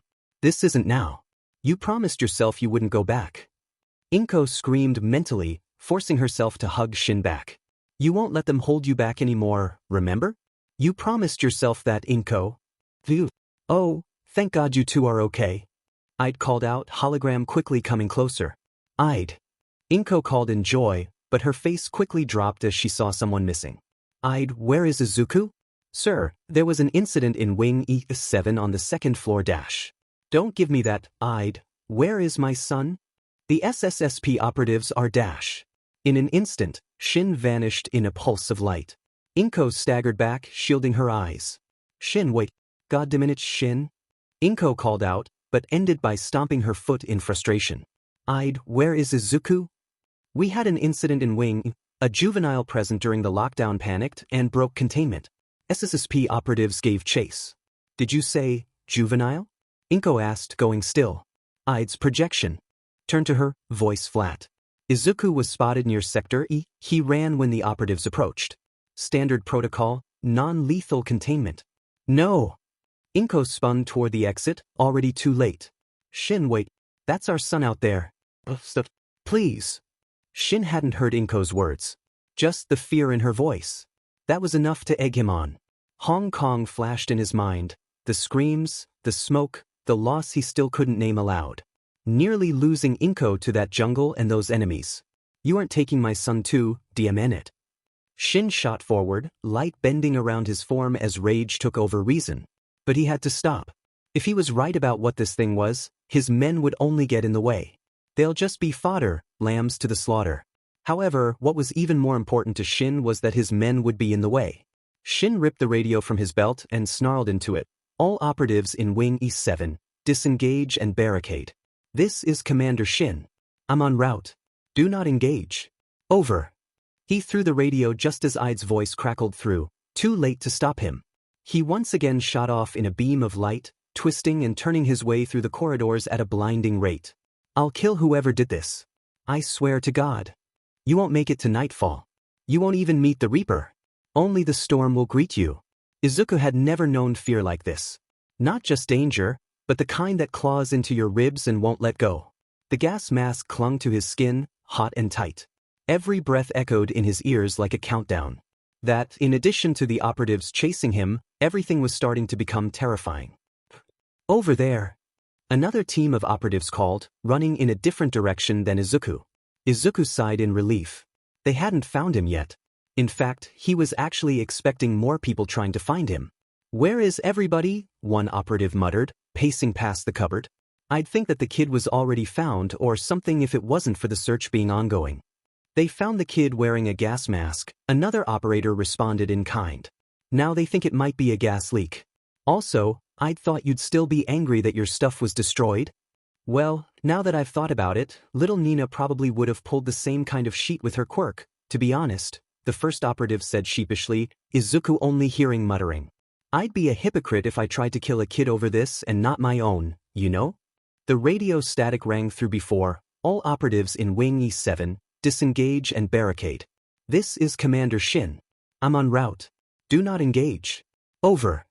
Oh, well, I guess that's Dash. Shin, you brat. That's your son, you fool. Id's voice cracked through the radio, frantic. Silence had overtaken the two operatives. Should we get out of here or Dash? Dude. The first operative whisper yelled. If Commander Shin is about to chase his son Dash. That was all Izuku heard before he started spiraling into a mental breakdown. His hyperventilating and shaking had alerted the two operatives, who looked inside. Izuku looked up and froze. It was them. The ones from the break room. The one who said he'd kill him. Okay, we found him. Now, we need to get him, gag.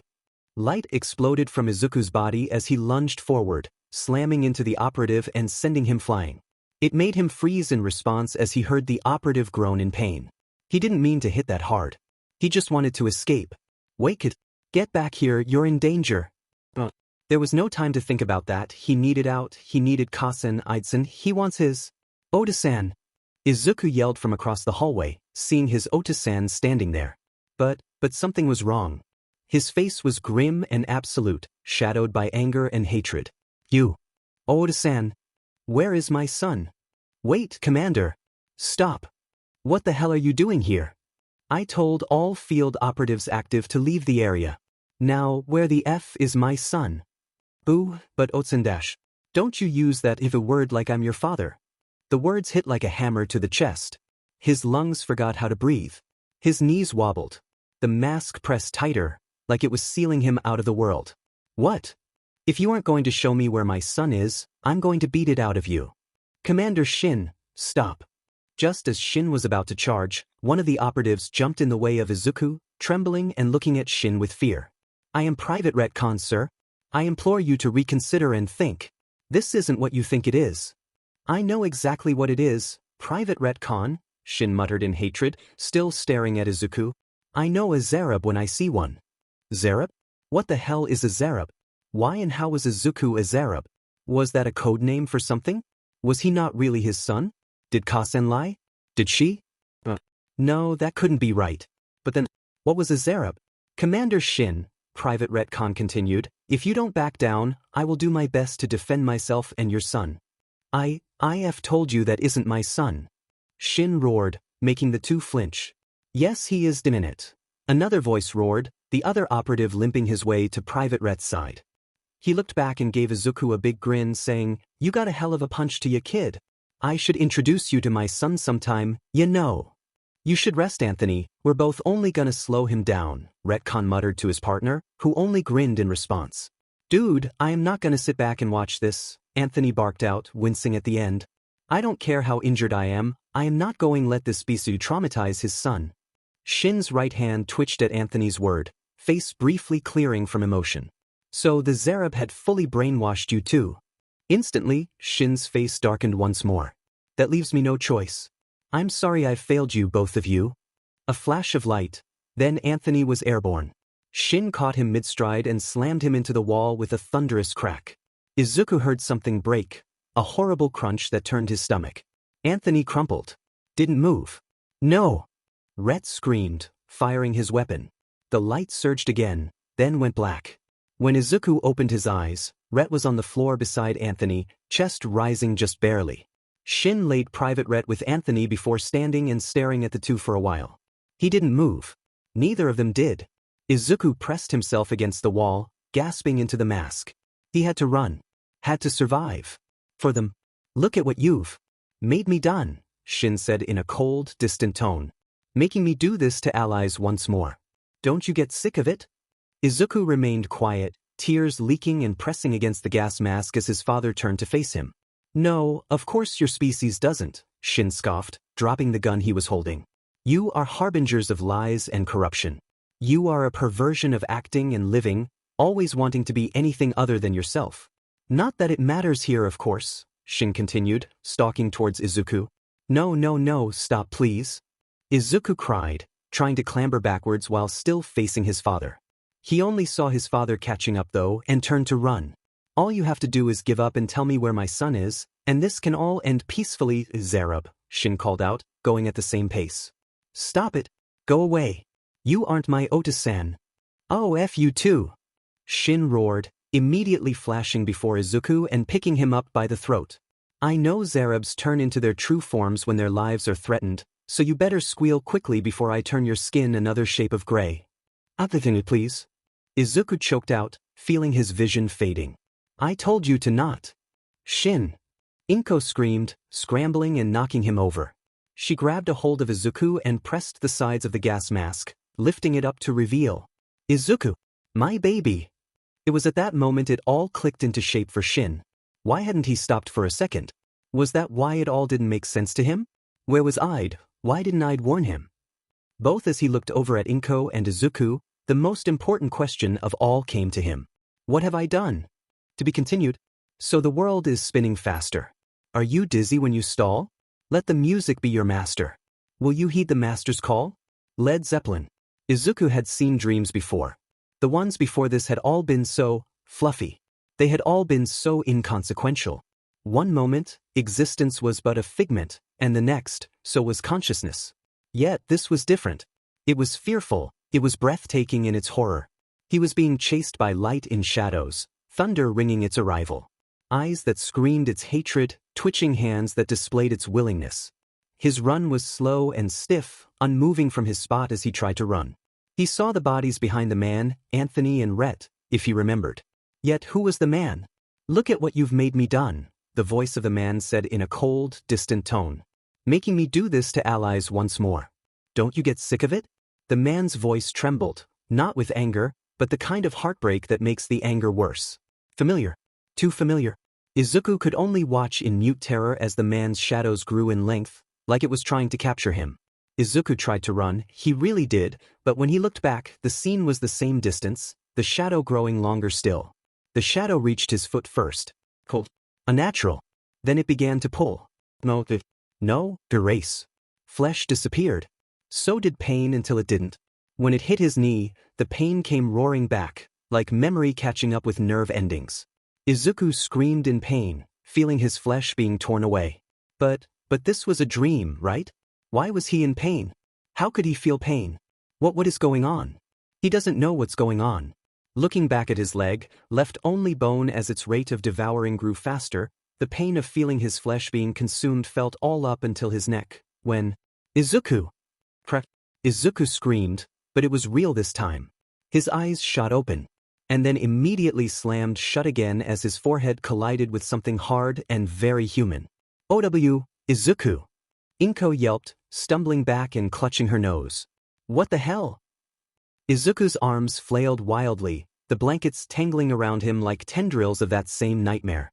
He gasped for air, tears streaming down his cheeks, kicking at shadows that weren't there. "Izuku, honey, it's me, it's Kasen. It's just me." Inko cried, crawling back into view despite the fresh red bloom on her forehead. He froze, blinked. The shadow was gone. The pain wasn't. Not in his body, but somewhere deeper. He looked at her. His mother. Her voice is static, like thunder's echo. "Familiar." "Kasen," he whispered, voice hoarse. "Yes, baby. Just a dream," she murmured, pulling him into a trembling hug despite her throbbing skull. "You're okay. You're safe." And as she held him close, still half-tangled in blankets and adrenaline, she muttered just loud enough for him to hear. "Demon kid. You got a head like a kaiju." Izuku hugged his Kasen back full force, burying his face in her shoulder, fingers trembling but holding on like she'd disappear again. Inko wheezed. "And a hug of one too," she coughed out. The two walked out of Izuku's room, hand in hand. Izuku grimaced at the clock. 7 a.m. He had missed the sunrise again. Because of this nightmare. You'll see the sunrise tomorrow, sweetie," Inko said in a mock-happy tone. But she was clearly panicking. The change in Izuku was too sudden, too sharp. The nightmares had started about a week ago. No reason. No warning. Right around the same time Izuku had unlocked a new part of his quirk, what he now called his light construct form. He'd noticed a few things. For one, using the light construct form made solar memory flares more frequent. Except when his adrenaline spiked. He still didn't know why adrenaline blocked the visions. Not blocked. Just delayed. The memories would hit him all at once afterward. A storm behind his eyes. The last time it happened, he'd curled up on the floor, whimpering, kicking, clutching his head while it felt like his skull was trying to unspool from the inside out. He was thankful Kasen had been there. She told him not to use his quirk, or at least that side of his quirk, again for a while. It SCKD. But maybe she was right. She made 3 cups of tea. 1 for Izuku. 1 for herself. And 1 for the head of the table, where no one had ever sat. "Kasen?" Izuku asked quietly. Looking up from her tea with a small, hurt smile, Inko gazed at her son with soft eyes, asking, "Yes, dear? Why did you put a cup of tea at the head of the table? No one's ever sat there." Inko interrupted herself, blinking in confusion as she stared at the teacup. "I don't know." Izuku frowned. This forgetfulness in Inko had also started a week ago. Making more than what was needed, randomly putting drinks and food out for nobody before she blinked and cleaned it up like nothing happened. Inko stared down at her cup, frustrated. She wasn't the forgetful type. She never had been. But lately, she couldn't deny it. At work, she found herself staring at her phone during breaks, waiting for a call that never came. At home, she'd catch herself saying good night to an empty room. Who was she missing? It was all so confusing, so frustrating. I was I'd student, for heaven's sake, Inko thought angrily. I can't fall apart like this. Ka-san. Jumping out of her thoughts, Inko smiled once more. Yes, sweetie. Can I go talk to Higurashi-san? Inko grimaced, but nodded. Higurashi-san, the online presence that had always been there for Izuku, emotionally or otherwise. He had always rubbed Inko the wrong way, but she would be doing Higurashi-san and Izuku a disservice by cutting them off. They had found solace in each other. Izuku nodded, standing up from the table and bringing his cup of tea to the sink, washing it out. It gave Inko time to think, to try and figure out what was wrong. She looked down at the wedding band on her left hand, biting her lip. Who had she married? If she couldn't remember, why did the thought of removing her ring feel like betrayal? Why was everything so hard to remember? Why was there a packed bag in her room with her name on it? She would never leave her baby. Why was there an extra toothbrush in her bathroom when no one else used it? Why were the family photos so empty now, when they had been fine before? Tears welled in her eyes. The frustration, the terror of not knowing, finally broke through. What? What was even happening? Was this reality? Izuku padded quietly down the hallway, turned left, and slipped into the computer room. The chair creaked as he climbed up. Izuku clicked through the open tabs. Ka-san's social media, a DM thread with Mitsuki Bakugo, a half-filled missing persons report, and more he didn't want to look at. He frowned. She'd forgotten to close her tabs again. She never used to forget. Just one more thing to add to the list. He logged out of her profile and paused. There were 3 user accounts. One had a name, or something, made of random symbols. What the heck? Izuku muttered. He shook his head and clicked on his own. He shook his head and clicked on his own and typed in his password. He didn't remember the significance. Family of 300 civil. Maybe that was his dream? He really doesn't know, okay? What was even real? As the computer booted up his system, he clicked on the browser and hit the Hero Forums page saved in his bookmarks. Immediately, he noticed that his DMs had been bombarded last night, with dozens of Quirk Higurashi-san wanted him to analyze. His eyes scanned down the list, 30 new quirks. Then he saw the last message. And his stomach dropped. Higurashi-san, analyze all of these in 4 days, or our talks are over. Izuku's hands hovered over the keys. Why was Higurashi-san being so harsh all of a sudden? Izuku thought in worry. He'd never set deadlines before. Never made threats. Was it something Izuku said? Or was it something he knew? Izuku clicked on the first quirk file. The video loaded, same site as always. That half-built, abandoned building. He didn't know where it was. Maybe nowhere. Maybe a test zone. On screen, a strange figure raised their arm. Something wet and glistening launched from their palm. A volley of viscous slime that struck the concrete wall. It sizzled. Not like fire. Like acid. The concrete bubbled. Warped. Not enough to collapse. Just enough to make you worry. Izuku leaned in. Eyes narrowed. So far, it had always been the same figure. Black tuxedo. White dress shirt. Loafers. Sometimes white gloves. Always faceless. Always distant. The hair was bleach blonde, the only identifiable feature. Then came file 5. A different figure entirely. Wrong. All wrong. The proportions weren't human. The posture was off, as if its joints didn't know how to settle. The body was black, but the head wasn't a head. It curved like a crest, rising into a wide, wave-shaped arc that swept down across the shoulders like gigantic ears, silver on the inside. 2 pairs of eyes. The upper ones glowed a deep, unfocused blue. The lower stayed shut. Where a mouth should be was a ridged, corn-like structure, segmented, lined with silver blades that folded outward like a collar. Its shoulders and hips bulged, rounded and wide. Arms were smooth. Legs were knotted, bumpy, spiked like roots. A silver ribcage structure began at the pectorals and descended, tapering off just above the crotch. Izuku recoiled slightly. He blinked. Squinted. What? He glanced at the file name. Mephilus. What is? Mephilus, he whispered. Even the background was wrong. Not a test site. Not a lab.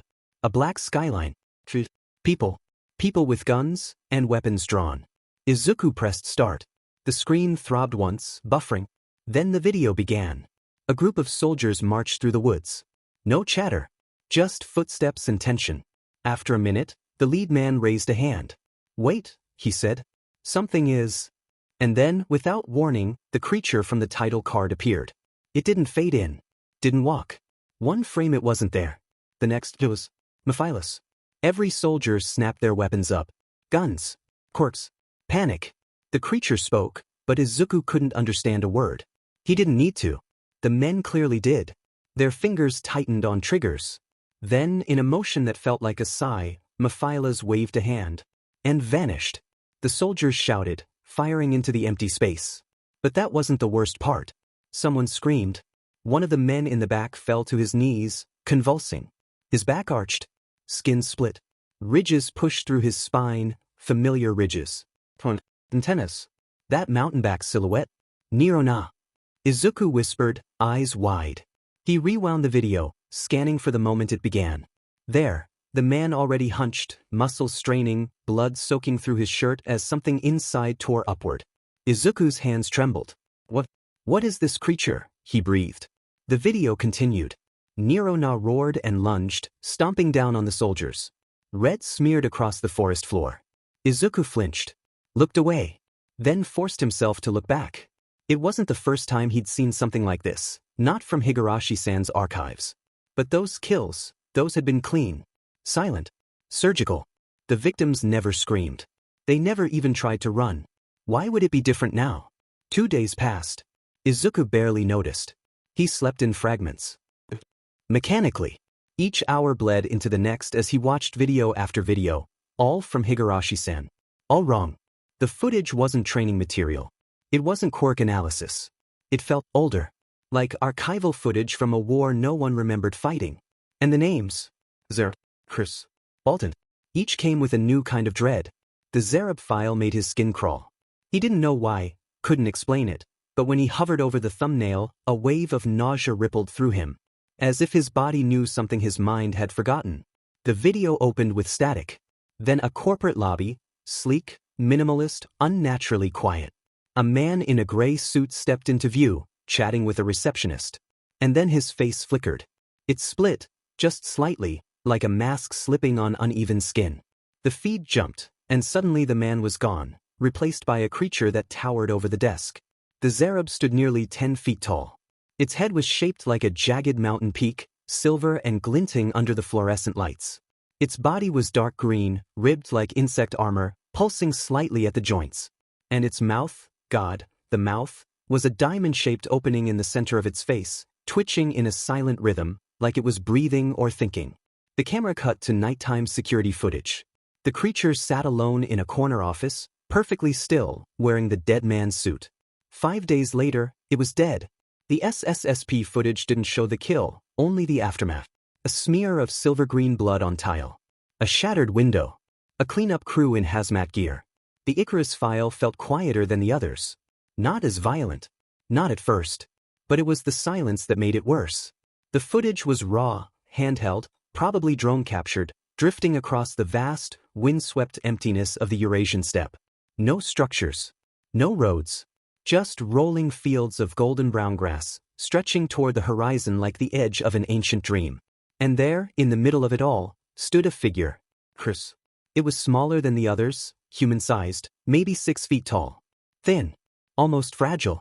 Its skin was the color of chalk, cracked and flaking at the joints. Patches of faint blue glowed beneath the surface, pulsing with something that resembled a heartbeat. Its arms hung long at its sides, too long, and its hands were unmistakably, disturbingly, human. 5 fingers. Pale nails. Creased palms that looked like they belonged to a factory worker, not a monster. Its face was worse. Lips too thin. No teeth, just ridged, fleshy gums. Eyes like pinholes, deep-set and empty. Izuku leaned in, heart slowing. Why did it look so lost? Then the ground began to shake. From the far end of the steppe, something massive approached. A blur of red and heat, its fire-breathing casting long shadows across the plain. The Kaiju, Vanilla Izuku would later learn, was grotesque, squat, round-bellied, with a neck that craned upward like a periscope. Its head was almost a joke, too small, too high, snout twitching with every breath. And from that snout came thick gouts of flame, lighting fire to the steppe with careless abandon. Icarus turned. It ran. At first, it stumbled, unbalanced, underweight, barely staying ahead of the Kaiju's flame bursts. Vanilla shrieked, accelerating. Fire surged from its jaws, igniting trails of grass behind the Icarus. Smoke clouded the camera feed. And then the Icarus stopped.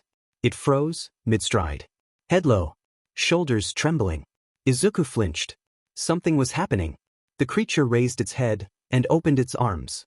Light coursed through the cracks in its skin, pulsing brighter with each second. The flaking white exterior began to shed, disintegrating in the wind like ash blown from a funeral pyre. And then it began to grow. Not smoothly. Not beautifully. Its body stretched upward in gyrus, the spine cracking, limbs elongating, bones warping into place faster than the eye could follow. The arms grew first, reaching outward like antennae. Then the torso, then the legs, the feet widening into bony, root-like platforms that dug into the steppe. It didn't roar. It hummed, a long, low frequency that shook the drone camera and distorted the footage. Now towering at over 20 meters tall, the Icarus stared down at Vanilla. Vanilla hesitated. Just for a moment. Then it charged. Icarus raised its hands. And then, the light began. Tiny beams, dozens of them, shimmered from its newly formed surface. Not lasers. Not explosions. Just rays. Flickering threads of concentrated energy that struck Vanilla's body from every angle. The Kaiju shrieked, twisted, and bolted in the opposite direction, crashing through the flame-blackened grass, whimpering as it fled. Icarus didn't follow. It only stood there, arms still raised, as the last sparks drifted away on the steppe wind. The camera zoomed in one last time. Icarus's eyes, small, deep, old, blinked slowly. Then its mouth moved. No audio. No translation.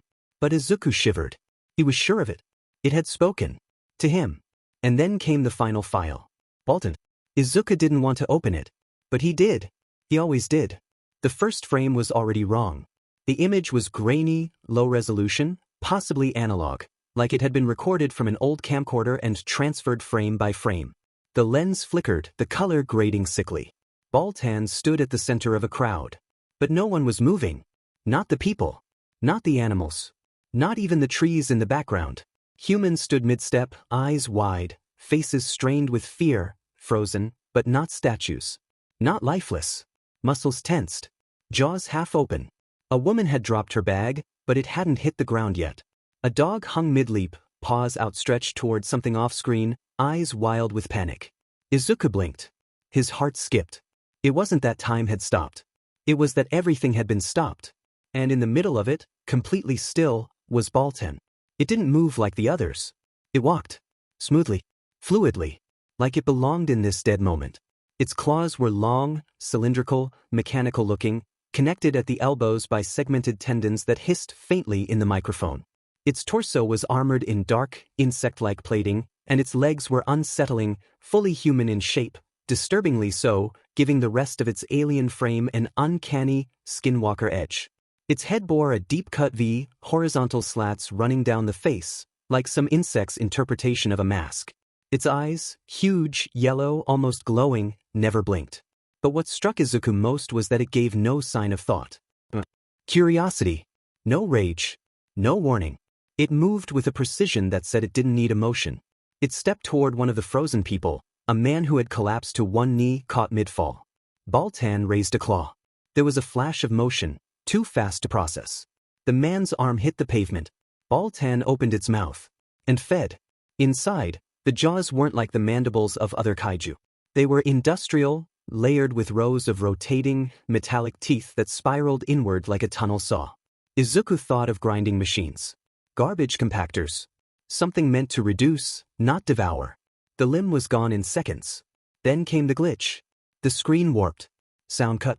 The video stuttered like a corrupted file. Izuku leaned forward. Baltan twitched. The next frame. Split. Baltan lay in two pieces, perfectly halved from head to groin. Sparks snapped and arced along the edges of the cut, thin, jagged, unnaturally precise.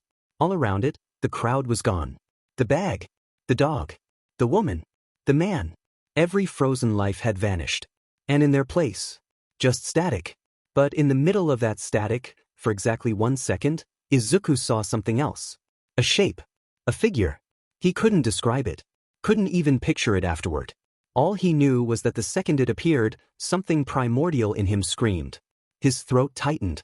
His lungs forgot how to breathe. The moment the figure in static appeared, Izuku's quirk flared. Just for a second. Just enough for the room to dim. And then the video was over. Izuku sat there, eyes wide. The screen had gone black. And his nightmares came back. But had they really left you? Izuku asked himself. To be continued. Children of tomorrow live. In the tears that fall today. Will the sun rise up tomorrow? Bring in peace in any way? Must the world live in the shadow of atomic fear? Can they win the fight for peace or will they disappear? Yeah. Black Sabbath. She was back. Back in Hong Kong. Not the skyline, not anymore. Just overgrown scaffolds, skeletal monoliths devoured by root and fog. A jungle of rot and breath and ash, alive in ways it shouldn't be. Vines pulsed faintly with internal movement. Flowers exhaled a haze that shimmered with microplastics. And underneath it all, the stink of something thinking. Her quirk flared instinctively, trying to isolate breathable compounds, but the air was poisonous. Not by accident. Not by industry. This poison had a will. She gasped. She clawed at her throat. Her filtration reflex spasmed, but nothing held. The air tasted of wet metal and mold. Her lungs boiled from the inside. The insects came next. Towering, wrong-bodied things with mirrored eyes and bone-saw mandibles. Clicking. Clicking. Always clicking. She saw one gnaw through an SSSP helmet like it was tissue. The operator's scream was cut short, not by death, but by assimilation. Their flesh hissed, turning spongy, black-veined. Reborn. Consumed. She staggered back, vision tunneling, brain howling for oxygen. Not like this. I can't die like this. I have to get back to Izuku. Then the door burst open behind her, metal warped by humidity and old blood. An operative screamed. Another pleaded. Please. Don't fire, so. But someone did. And that was all it took. The saying was still true. To anger one is to anger all. The forest howled. Not like an animal. Like a voice. Inko fell to her knees as the pheromones thickened, as the trees shook loose in answer. The insects swarmed.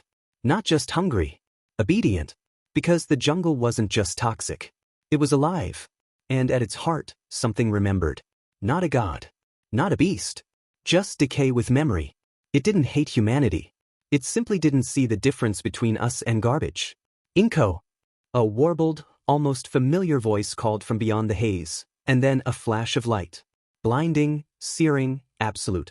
She awoke in a gasp, her bedroom cold, sterile, and wrong. Her chest heaved, pain lancing through her ribs. She coughed, once, twice, and blood splattered across her trembling hand. The taste was familiar. Well, why is it back? She tore the covers off. Her breath hitched. Her skin was coated in spores. No, no, no, no. She scrubbed at her arms with her bare hands, clawing at the infestation, but the spores grew back. Each breath stirred the air with more particulates, soft and glowing, like corrupted pollen. Tears streamed down her face as another fit of coughing tore through her body. This time it wasn't just blood. It was plant matter. Warped. Fibrous. Alive. No, she choked, voice cracking as her left eye failed, vision blooming red before going dark. I won't spread the toxic jungle. She tried to stand. To go to the bathroom. To get the medicine. But her knees gave out, and she crashed to the floor with a wet scream of pain. Her skin split open at the shoulder, just from impact. The pain nearly knocked her out again. She dragged herself toward the hallway, toward hope, toward anything, but stopped cold as she heard the soft patter of approaching feet. Familiar.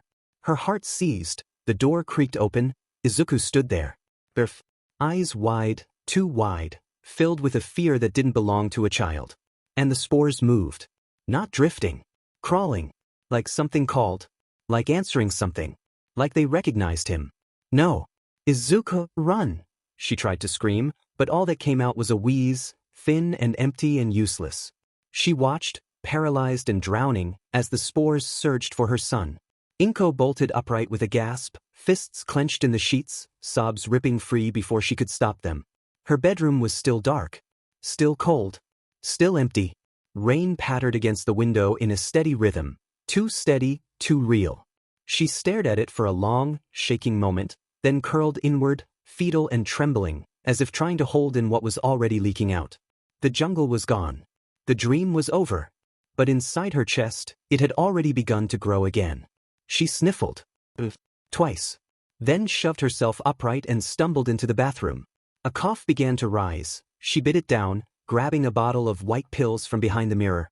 She popped 3 and swallowed them dry. Another cough broke through anyway. A small one. A smear of red. But no pollen this time. No spores. She closed her eyes and let the relief bleed through her bones. She reached for her toothbrush out of habit. Then paused. The second one, the one she hadn't removed yet, was wet. She froze. She hadn't used it. And she lived alone with Izuku. Her hand lowered slowly, eyes locked on the Izuku didn't use this bathroom. He never had. This was her space, a quiet ritual, separate, hers alone. Someone else had. Inko's heart lurched.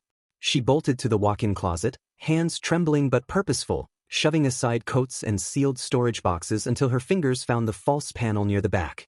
With a practiced touch, she slid it open, revealing the matte black SSSP-issued silencer pistol hidden behind the reinforced compartment. Standard grade.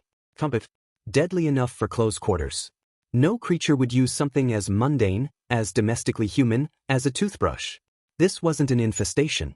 This was an intruder. Breathing shallow, weapon drawn, Inko swept through the apartment with practiced precision. Each room was cleared methodically. Corners, closets, vents. Her grip never faltered. She checked windows for tampering. Locks. Seals. But nothing was broken. Nothing seemed forced.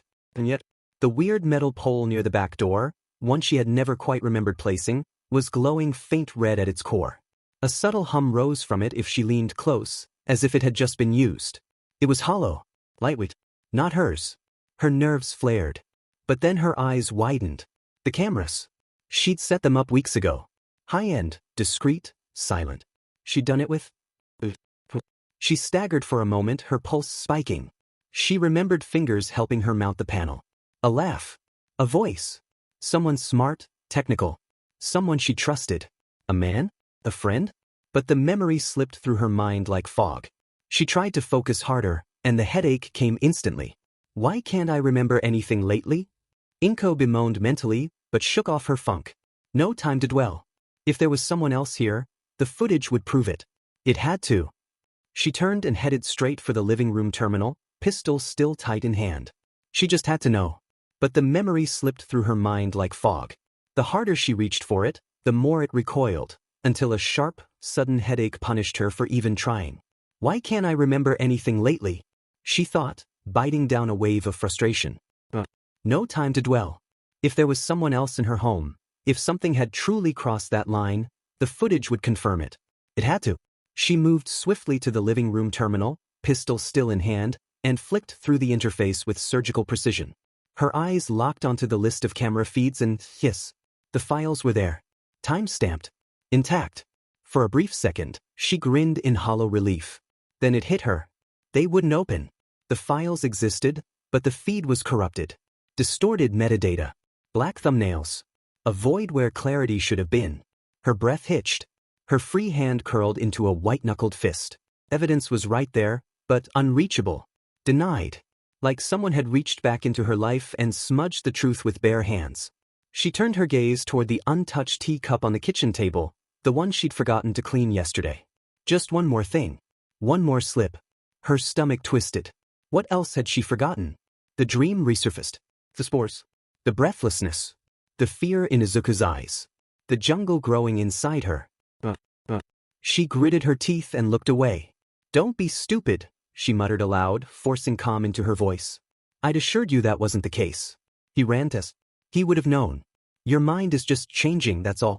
You're getting up in years, Inko. That's all this is. Memory loss. Nothing else. But her words felt like wet paper. Her hands began to tremble again. What if that means I won't be able to provide for us? She whispered. The silence that followed was heavier than thunder. How hadn't she thought of this before? Her skill set was niche. Her job was demanding. And outside the walls of the SSP, who would hire someone with a quirk like hers, who might not even remember what she'd done the day before? What would happen to Izuku if her mind kept unraveling like this? What would happen if her name faded from the work logs? If her access card failed? They couldn't leave. Not this city. Not this house. Not the barrier. They lived here for a reason. Tokyo was protected by a spatium barrier, one of Ide's most volatile yet impenetrable creations. No kaiju, no invaders, no true threats could breach its vibrational harmonics. It was the last bubble of security left on the continent. Sure, villains still crawled beneath the surface, but the heroes could handle those. The real monsters were out there. And to live in this city? That came at a cost. The mortgage. The taxes. The silent surveillance agreements with the SSSP. Inko had paid that price without hesitation, not just for protection, but for hope. But now that hope was cracking. Because if her mind went, how could she keep them safe? Inko and Izuku had grown distant. Well, no. Not physically. Not in the ways that counted to outsiders. Not in shared meals or hallway greetings or the way Izuku still called out Kasen when he stubbed his toe. But emotionally? Spiritually? There was a fog between them now. A quiet, ever-thickening film of unspoken dread that neither knew how to pierce. They were both dealing with nightmares. Both surviving things they couldn't name. But the tragedy wasn't just what they endured, it was that they endured it alone. They didn't speak of the visions. They didn't speak of the coughing. They didn't speak of the things that moved in their periphery, or the sounds that didn't belong, or the static that sometimes hissed through the walls like memory trying to scream. And worse, they both noticed the other wasn't speaking. They both knew.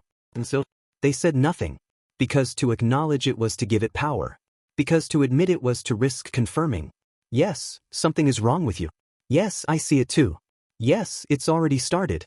And so, they danced a polite, agonizing waltz of protection, each trying to shield the other from a fear too large to name, and resenting that they had to do it alone.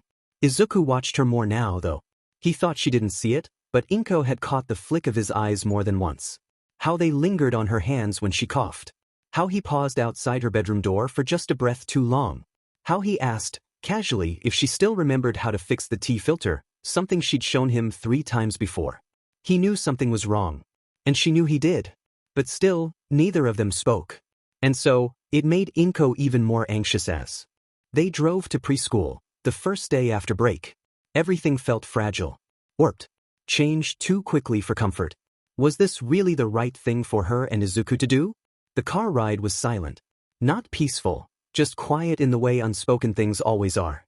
Each sat in their own little gravity well of pain, orbiting too close to admit it. Izuku has been more withdrawn lately. More glued to the family computer. His posture hunched, his gaze guarded. Inko had asked a few times, gently, what he was working on. Each time, he gave the same answer. Quirk analysis. Higurashi-sen gave me some interesting ones this time. A good answer. Specific. Casual. It should have reassured her. But it didn't. Because Izuku didn't look her in the eye when he said it. And worse, she had looked at the screen. There was a quirk analysis form on it. Charts, forum threads, tag mutations. So it wasn't the content he was lying about. It was the context. What was he hiding from her? But another wall. Another sealed door between them. She pulled into the preschool driveway. The same place they'd always come. But it felt farther today, like they'd driven through mist to reach it. The kind that soaks into your coat. Izuku unbuckled himself from the back seat, one hand on the door handle, but stopped. He took a deep breath, holding it like it hurt. Then, quietly, Izuku said, almost like a question, "I love you, Kasen." Inko blinked, startled by the sudden softness in his voice. She turned and offered a gentle smile, but her words came out a beat too slow, and with a tremor she hadn't meant. I love you too, sweetie. You have a good day at preschool, okay?" Her voice was warm. Her smile was real. But the hesitation, that stutter, cracked something inside Izuku. He didn't know why it hurt so much. She'd said the words. She smiled. But she'd never stuttered through them before. Did she not love him as much? No, it wasn't like that. Probably. Maybe. He closed the car door behind him without another word. It wasn't time to think about his mother. It was time to face the fools. The classroom was too small. The lights were too bright. The walls were covered in garish paper suns and smiling vegetables, and they all felt like they were screaming at him. His shirt clung to his shoulders like wet static. The tag on his collar itched like fire. The waistband of his pants pressed too tight against his stomach. Every breath felt like it scraped his lungs raw. He sat cross-legged on the corner rug, surrounded by fidgeting, shrieking, sticky-fingered nincompoops. That was the word he'd chosen today. He liked the sharpness of it. He liked how it felt like armor. God, how he hated it here. Not because they were mean. Not even because they ignored him. but because they were loud and slow and always moving wrong. They didn't listen. They didn't learn. They just sat and yelled and sang and flung paint at each other and thought that counted as progress. Izuku clenched his fists in his lap. The teacher said this was the age of wonder. All he could wonder was why no one else noticed the agony of it all. "Okay, everyone," one of the caretakers called out in that too cheerful voice adults always used when they were trying to keep things from breaking. "We're going to talk about what we did last week, okay?" Izuku didn't respond. None of the kids had spoken to him yet today, and they wouldn't. Not unless told to. Not unless forced. That was another reason he hated this place. They made him talk to people who didn't want to hear him. And he didn't want to hear them either. Not really. Not their nonsense about cartoons or trips to the zoo or how their dad could lift a car with one hand. It was all noise. Useless. Plastic. And besides, he knew what they really thought. He was the creepy one. The too tall, too thin boy with the shadows under his eyes and the quirk no one could understand. The kid who stared too long. Who spoke too quietly. Who asked questions no one wanted to answer. He'd always been strange to them, offbeat in a way that unsettled the others. But now that his quirk let him see things from the past, things no one else could, he wasn't just weird anymore. He was wrong. He was dangerous. He'd heard them whisper the word before. Villain. They didn't say it when the teachers were listening. They didn't say it out loud. But they didn't need to. He'd seen it in their faces. Heard it in the tilt of their voices. Felt it in the way they moved away from him during crafts. Like he was contagious. Like he wasn't a person anymore. Just a warning. Just a disaster waiting to... A voice called out, loud, rough, familiar. "Izuku, get over here." Izuku smiled, the corner of his mouth twitching upward before he could stop it. There was one boy who didn't treat him like a ghost. Or worse, a threat. Well, as much as a child could, at least. Their bond ran deeper than most here. It had started long before preschool. Back when their mothers still met for lunch and swapped stories. Back when their worlds were simpler and smaller. "Bakugo," Izuku said with practiced formality, inclining his head in a tiny bow. "How do you feel today? I heard you had a fever?" The reason Izuku could stand Bakugo, could understand him, was simple. He had direction. "No way." Bakugo scoffed with a grin that was more of a declaration than expression. "I'm not letting some dumb fever stop me from becoming the #1 hero." That was it. Bakugo never wavered. Never questioned. He knew what he was going to be, and never asked for permission to chase it. Izuku respected that. Even if Bakugo didn't always make sense, even if he turned everything into a competition or a battle, there was comfort in that kind of certainty. That noise. That drive. "Man, this weather is as though," Bakugo muttered, eyes fixed on the window, glare sharp enough to cut the rain itself. "Means we can't go outside and train." The topic made Izuku snort. Train wasn't the right word, in Izuku's opinion. Not really. It was more like running around and pretending to fight invisible kaiju and villains with playground mulch as power-ups. But he didn't say that. Not because it was wrong, but because there was no point. Correcting Bakugo never led to understanding. Everything had to be a form of training. A battle. A step toward some imagined summit. So Izuku just nodded, and sat beside him, their shoulders not quite touching. Outside, the rain kept falling. And from somewhere within it, a presence lingered, heavy with silence and full of things left unsaid. To be continued. "Carry on, my wayward son. There'll be peace when you are done. Lay your weary head to rest. Don't you cry no more." Kansas. Something had been nagging at Izuku for the past few days. Not just the growing silence between him and Ka-san, or the dark bags under her eyes. Not just Higurashi-san's abrupt coldness or the impossible deadlines he now demanded. It was something else. Something quieter. Sticking to his thoughts like a thorn beneath a bandage. Something was wrong, but not in the way people usually meant. It wasn't loud. It wasn't violent. It was misplaced. Then it hit him. It was raining under the Tokyo Dome. That shouldn't have been strange. Rain could fall inside the dome. The city had engineered artificial weather patterns for decades, temperature modulation, cloud cycling, humidity balancing. But it had never rained 4 days in a row. Izuku knew this because he had tracked it. Not on purpose, just in passing. A memory here, a chart there. A post on the forums, a missing patch of sun. But now that the thought had formed, it wouldn't leave. For days of rain. He blinked at the condensation on the window. A bead of water crawled down the pane. Slow, deliberate, like it was thinking. "Ka-san," he said that morning, over miso and barely touched rice. Do you remember the last time it rained this long under the dome? Inko glanced up, startled. She furrowed her brow, opened her mouth, and then closed it again. No, she said. Her chopsticks trembled slightly in her hand. I don't think I do. Izuku didn't press her. He just nodded. But in his mind, the seed had already taken root. The dome wasn't just an architectural miracle. It was a sealed environment. A spatium harmonic weather net that filtered out natural rain clouds and only allowed SSSP-approved storm cycles. That meant this wasn't just weird weather. It was unauthorized weather. Which meant someone had either overridden the climate systems. Or something else had found a way in. Izuku swallowed hard, staring out at the sky, where a thin fork of lightning traced itself across the clouds. It wasn't gold. Not yet. But it was getting brighter. And it never used to do that from inside the dome. The clouds parted. Light slipped through, not golden, not yet, but brighter than it should have been. And as it touched his skin, Izuku felt his thoughts stretch thin, like sunlight across water. He didn't fall. He didn't scream. The world just shifted. He opened his eyes and saw he was in space. Silent. Cold. Infinite. But not empty. A red and blue comet streaked past him. A burning spear of contradiction, of twin fates bound to a single arc. It whistled across the void, trailing colors no spectrum could contain. They curved and spiraled in an unknown dance. And then it struck the earth. There was no explosion. Only a lurch, as if the very fabric of the planet screamed. The world didn't shatter. It rippled. Cracks formed across continents, not in rock, but in reality, like the earth was a mask, and something behind it had been disturbed. Eyes opened above. Not metaphor. Not metaphorical. Eyes. Dozens. Hundreds. Watching from the darkness between stars. Each pupil the size of cities, irises formed of unknown laws. They watched everything. And then, the battles began.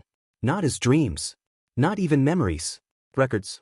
Flashes of Ultraman, not the symbol on a lunchbox, not the propaganda on broadcast discs, but him, real and radiant, fighting for a world that didn't know what it owed him. Battle after battle played before Izuku's eyes. Scenes from another life, another Earth, maybe the first Earth. In the shadow of a forest, a devil-colored kaiju fell in 3 sunlit strikes. In a crater of black ash, a frozen beast shattered beneath a beam of pure thought. A broken city, a child watching from the rubble as Ultraman drove his fists into something wrong. Lightning, sand, steel, episode after episode of godlike struggle, seen not from above, but from within. Izuku could feel the blows. The desperation. The sacrifice. He could feel the moment Ultraman left the earth, his soul drifting upward, a wisp of what it could have been. But in leaving, he left something open. And the eyes saw it. They saw the vacancy, and smiled. Smiles far too wide. Smiles that appeared beside the eyes. Smiles with no mouths to make them. A hand emerged from the void. Not formed of flesh, but of clay and flame. It rose out of nothingness, vast and aching, the shape of want itself. Its fingers reached slowly toward earth, and when they touched it, the world changed. Each fingertip birthed a figure. Giants. Towering. Lurching. Red-skinned and wrong. Human in the vaguest, cruelest sense. Their proportions warped by ancient blueprints. Their arms too long. Their legs too rigid. They moved not like creatures, but like marionettes mimicking life. Their eyes glowed steady, inhuman green. And in their hands they bore lances, long spears of glimmering, focused light. The kind of light that doesn't shine, only pierces. They walked forward. They did not speak. They did not judge. They did not see. They simply moved. Land cracked and melted beneath them. Oceans boiled. Mountains flattened. They walked through the world like it wasn't there. Till one by one, they crumbled. No sound. No grace. Just collapse, like puppets whose strings had all been cut at once. Their flesh didn't fall apart. It peeled away. Where their bodies fell, their remnants stirred. Gathered. Converged. Until a new being rose. Not taller. Not stronger. But heavier. A mass of broken forms and dead dreams, reshaped into a single silhouette, a being made of many, but moving alone. Its eyes were not bright. They were full of regret. Eyes like doorways. Like funerals. Like promises that had been broken and could never be remade. It raised its hand. In its palm, a small, withered, colorless flower. A memorial. A relic. The being gazed down at it, and though it had no eyes, it cried. Though it was formless, it trembled. Though it had no mouth, it screamed. Not aloud. Not in sound. But in meaning. A silent wail that echoed across space, carved into the bones of time. And the flower responded. It grew.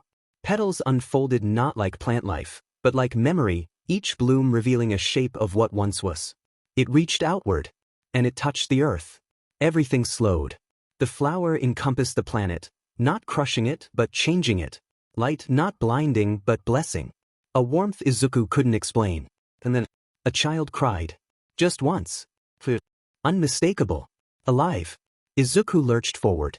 A breath caught in the middle of his ribs. His lungs screamed as if they had waited too long to move, as if they'd been holding the silence of the stars. What was that? The room around him was unchanged. Rain still tapped the window. But the world felt tilted, like gravity had remembered a direction it hadn't followed in centuries.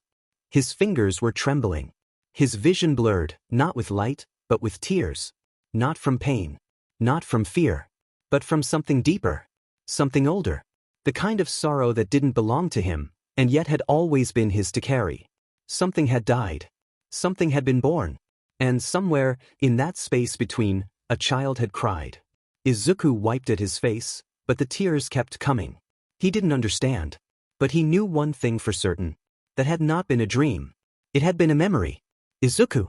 Inko's voice reached him gently, fingers brushing his cheek, warm and slightly trembling. He flinched, then blinked, realizing he was back in the kitchen. His miso had gone cold. The rain hadn't stopped. Sweetie, she whispered again, crouching beside him, wiping away the tears he hadn't noticed were still falling. Are you all right? Izuku opened his mouth. Then closed it. How could he explain it? How could he put that into words? The comet. The giants. The flower. The scream. The child. He said, his voice thin. I think I remembered something. Inko tilted her head. A dream? No, he shook his head. Not a dream. His fingers clenched the edge of the table. Izuku began with a gulp. I don't know what it was. I don't know how to explain what I saw. Well, walk me through it then, Inko supplied with a smile, being patient. The only way to begin is by beginning. Izuku remained quiet as more tears fell. Could he include his mother? Maybe this once? He opened his mouth, but no words came. Only a soft, hiccuped breath that caught in his throat. Inko didn't push. She just stayed there, crouched beside him, one hand resting on his back, the other still gently holding his wrist. The kitchen was so quiet. The only sound was the distant hum of the refrigerator and the steady beat of rain on glass. Then, slowly, haltingly, Izuku began. I was in space, he whispered. Inko blinked, but her face didn't change. No shock. No skepticism. Just listening. There was a comet. Red and blue. It hit Earth, and the world didn't explode. It twitched. Like it remembered something it shouldn't have. He paused, eyes flicking toward the window, as if making sure the rain was still there. And then the eyes opened, he murmured, quieter now. Eyes from the stars. Big enough to hold oceans. And they watched. Not like people. Like rules. Like gravity, if gravity had a face. Inko's hand squeezed gently on his back. Izuku swallowed. I saw battles. Ultraman. Real ones. Not like on the discs. He fought things that were wrong. Things that shouldn't have been. And then he left. And when he did, they came. He was shaking again. The red giants. Inko's brow furrowed slightly. But still, she said nothing. They walked like they didn't know how to stop. They burned everything even when they didn't try to. And then they fell apart. All at once. Like they weren't finished being people. He hesitated. His next words came out barely above a breath. And something else rose from them. His voice cracked. It looked at a flower in its hand and cried. It didn't have a face, but it cried. And then, Izuku looked down at his own hands. It changed the earth, just by touching it. And when it did, he stopped. Inko's voice was soft. When it did, Izuku met her eyes. I heard a baby cry. And for a long moment, neither of them said anything. Inko reached forward and pulled him into a hug. Tight, gentle. Not to fix it. Not to quiet it. Just to be there. You remembered, she whispered. Even if it wasn't yours to remember. Izuku nodded into her shoulder. Izuku, Inko started, but breathed in sharply, shoving her face into the crown of Izuku's head. I want you to remember my words now, Inko continued, voice trembling with unknown weight. It takes strength to remember such things, Izuku. They are forgotten for reasons. Yet, for you at such a young age to be able to know and tell such things is incredible, Izuku. Izuku felt his scalp become wet with tears as his mother started to cry. You are strong, Izuku, she choked out. You are strong and kind, and so many wonderful things I can't even begin to articulate. Her arms tightened around him, not crushing, but anchoring. Like if she held him close enough, maybe the universe wouldn't take him away. You don't have to understand everything right now, she whispered into his hair. You don't have to carry it all alone. Not yet. Not ever if I can help it. Izuku didn't say anything. He just closed his eyes and let her voice wrap around him like sunlight through leaves. I don't know what you saw, she continued, quieter now. I don't know what it means. But I believe you. And I'm proud of you.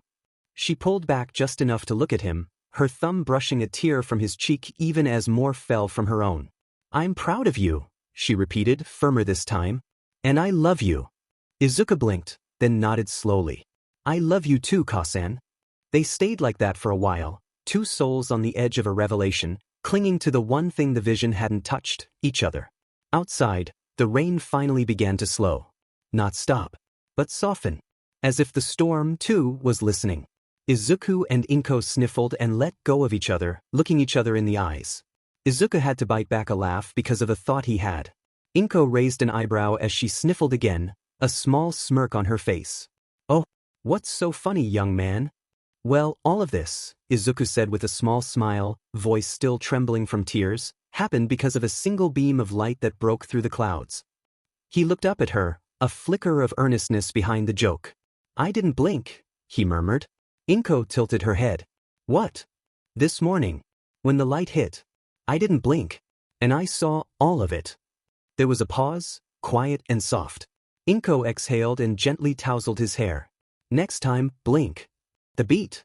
Then they both started to laugh, real, shaking laughter that clung to their ribs and spilled out between hiccups and smiles. For the first time in what felt like days, they laughed together. What do you mean best genist is stronger than endeavor? You sound stupid. Deku! Bakugo exclaimed, mild irritation bubbling behind his words. I mean exactly what I saw, Izuku replied, looking at Bakugo with his usual blank seriousness. In a straight fight without quirks, best genist bests endeavor for multiple reasons. For example, reason 1. Best genist knows multiple martial arts disciplines, including jiu-jitsu, Krav Maga, and Hung-Gar Kung Fu. Endeavor's technique relies primarily on his quirk, with a minor background in Wing Chun. Okay, you're just stringing together buzzwords to sound smart, Bakugo pouted, turning away with a huff. Explain it in a way a normal person can understand, nerd. Jiu-jitsu, Izuku began, is essentially the gentle art of folding someone's clothes while they're still wearing them, or involuntary yoga. Krav Maga is a self-defense system based on instinct and threat elimination. Hung-Gar Kung Fu is a stance-based form that emphasizes an immovable base. Wing Chun is a close-quarters art focused on speed and reactive defense. Bakugo squinted at him. How do you even know all these stupid martial arts things? Isn't that like in one of those hidden libraries? There's only one hidden library, Bakugo, Izuku replied evenly, and no. This is all public information. Some of it's even taught by licensed instructors here in Tokyo. Tisich, Bakugo slouched. Bet you'd get your butt kicked if you tried any of it. Izuku tilted his head slightly. Statistically, in 90% of unprepared physical confrontations, the smaller opponent loses. I am small. You're freakishly tall for our age. And yet, my limbs remain statistically frail, Izuku said, deadpan. Bakugo snorted despite himself. You're so weird. Incorrect. I am consistently weird. There's a difference. Bakugo glared at him. You're gonna get punched someday for talking like that. And I'll cite the exact muscle group used to do it, Izuku muttered, folding his arms. That finally broke Bakugo. He barked out a laugh, then tried to smother it against his sleeve. You're the worst, Deku. You asked, Izuku replied, satisfied. They sat in companionable silence for a moment, the soft rhythm of rain tapping against the classroom windows. So, Bakugo muttered, kicking his feet under the desk, the Gene Man can beat the Endeavor, huh? No, Izuku said calmly. Best Genist cannot beat Endeavor outright. Endeavor's raw firepower is overwhelming. His flames are extremely hot and extremely controllable. I've found no direct weakness in his quirk that could be easily exploited. Additionally, Best Genist's quirk is naturally disadvantaged. Most clothing is flammable. But if you take their powers away and judge only their bodies and minds, Best Genist wins. Bakugo hummed in his throat, swinging his legs. I guess you kinda got a point, he admitted, then glanced at Izuku with a crooked smirk. But seriously, what kind of scenario would have them fighting quirkless? Much less fighting each other? You were the one who asked who would win, Izuku replied with a slow blink. I'm just answering in kind. Bakugo opened his mouth to fire back, paused, and then groaned, slamming his forehead against his desk. Damn it. You win, Deku. Izuku allowed himself the faintest smile. As I do, Deku responded in a posh voice, but made them both devolve into laughter. Izuku sighed in joy, but then his eyes widened. Oh no. Bakugo immediately stopped laughing. What? The quirk analysis reports. Higurashi-san wanted them done by today. Izuku's voice was already turning anxious, his fingers twitching toward his backpack like he could will the files into completion through sheer panic. Bakugo blinked. Wait, those weird forum things you're always scribbling about?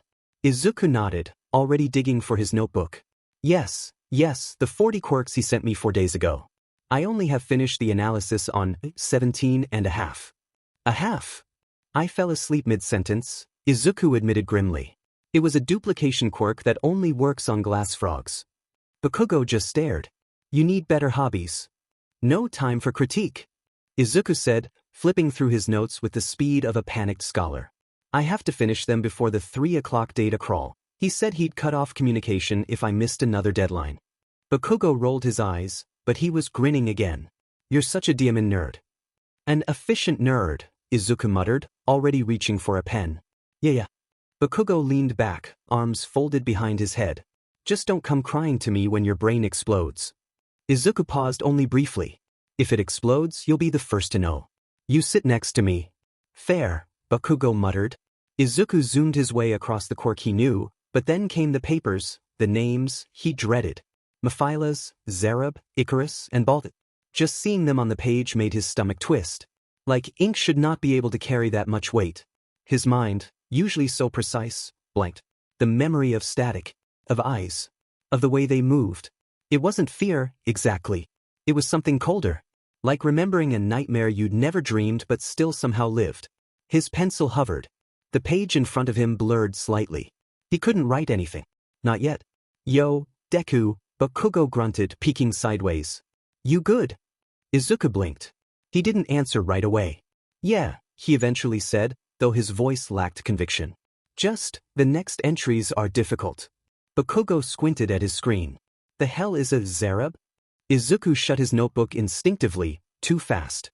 It's just something old. Old? Like extinct quirk old? Pre-All Might stuff, something like that? Izuku shrugged, eyebrows furrowing. Something like that, yeah. Bakugo stared for a second, then clicked his tongue and looked away. You're being weird again. I'm being careful, Izuku muttered, more to himself than anyone else. Bakugo didn't press, but he didn't look away either. Izuku took a slow breath and flipped the page back open. Straight to the Mephilas page. There's no better way to begin than by beginning, Izuku muttered to himself, catching Bakugo's eye. Izuku put his pencil to the paper and froze. He had an idea of what Mephilas was capable of, that being Kaiju creation's sudden quirk mutation and teleportation, but those powers don't mash together, Izuku muttered, the paper still blank as he lifted his pencil. These don't make sense. What doesn't make sense? Bakugo asked, grabbing Izuku's notebook. Wait. Izuku stammered. Kaiju creation? You're out of your mind, Deku, Bakugo said with a roll of his eyes. Whatever that weirdo of a guy that wants you analyzing quirks is just messing with you. What? Izuku muttered out. But these are my notes. I know what I saw. Bakugo looked at Izuku with a worried look. Well, it looked like frustration, but Izuku had learned to read the differences. Bakugo's fists were unclenched and his eyes weren't narrowed. And his voice, when he finally spoke again, wasn't sharp, just quieter. You're scaring yourself again, Bakugo muttered. You always do that when you go too deep. You get weird. You stop making sense. Izuku didn't respond. He stared at the page, the name Mephila's written like a scar across the paper. I'm not making it up, he said, voice soft but firm. I know how it sounds. But I know what I saw. I didn't say you were making it up, Bakugo replied. Izuku blinked. You didn't. Bakugo sighed and leaned back in his chair, crossing his arms. No. I said you're scaring yourself. That doesn't mean you're wrong. It just means, whatever that is. He pointed vaguely at the word kaiju. You're not ready to face it alone. The room was quiet again. Rain tapped the window. Izuku looked down at his notes. The words felt too heavy, too real, and too impossible all at once. He said I had 4 days, Izuku mumbled, to finish these. Or he'd stop talking to me. Good, Bakugo said, immediately. Sounds like a freak. But he's been there since the beginning, Izuku said, voice small. He's practically my dad. I mean, he's the only one who's stuck around. Bakugo stopped for a moment, but ventured forward. Doesn't mean he's not manipulating you. Izuku turned that over in his head, and the worst part was, he couldn't tell. What if Higurashi-san wasn't some distant analyst? What if he knew? What if he'd seen the same things? And worse, what if he was waiting to see if Izuku would break? Bakugo tossed the notebook back into Izuku's lap with a thunk. If you're gonna write about monsters, just write about monsters, he said. Not every answer is gonna come from your head. Sometimes it just comes from moving your hand. Izuku blinked. He looked down at the page again. Then, slowly, he began to write. Subject, Mephilas. Possible origin, non-terrestrial. Presentation, humanoid, tall, likely composed in speech, but capable of. His pencil paused. He swallowed hard. Capable of altering the framework of identity itself. This is not a strength-based threat. It is semiotic. He changes not how you act, but what you are perceived to be, by others, by systems, by yourself. He redefines the wonder of you. And what he defines becomes calamity. The words shook on the page. Then Izuku underlined them. Twice. To be continued. Pleased to meet you. Hope you guessed my name. But what's puzzling you is the nature of my game. The Rolling Stones. The dark and the rain mixed far too well, in Hokuto's humble opinion. There was something dishonest about that union, a kind of camouflage for the world's worst intentions. In the dead hours before dawn, the sky bled ink and the horizon vanished, smothered beneath a curtain of steady, unyielding downpour. The rain didn't fall in lines, but in veils, shifting with the wind and warping the light of the outpost's perimeter lamps until even solid steel looked like vapor. Out there, in that murk, was where the worst things liked to wait.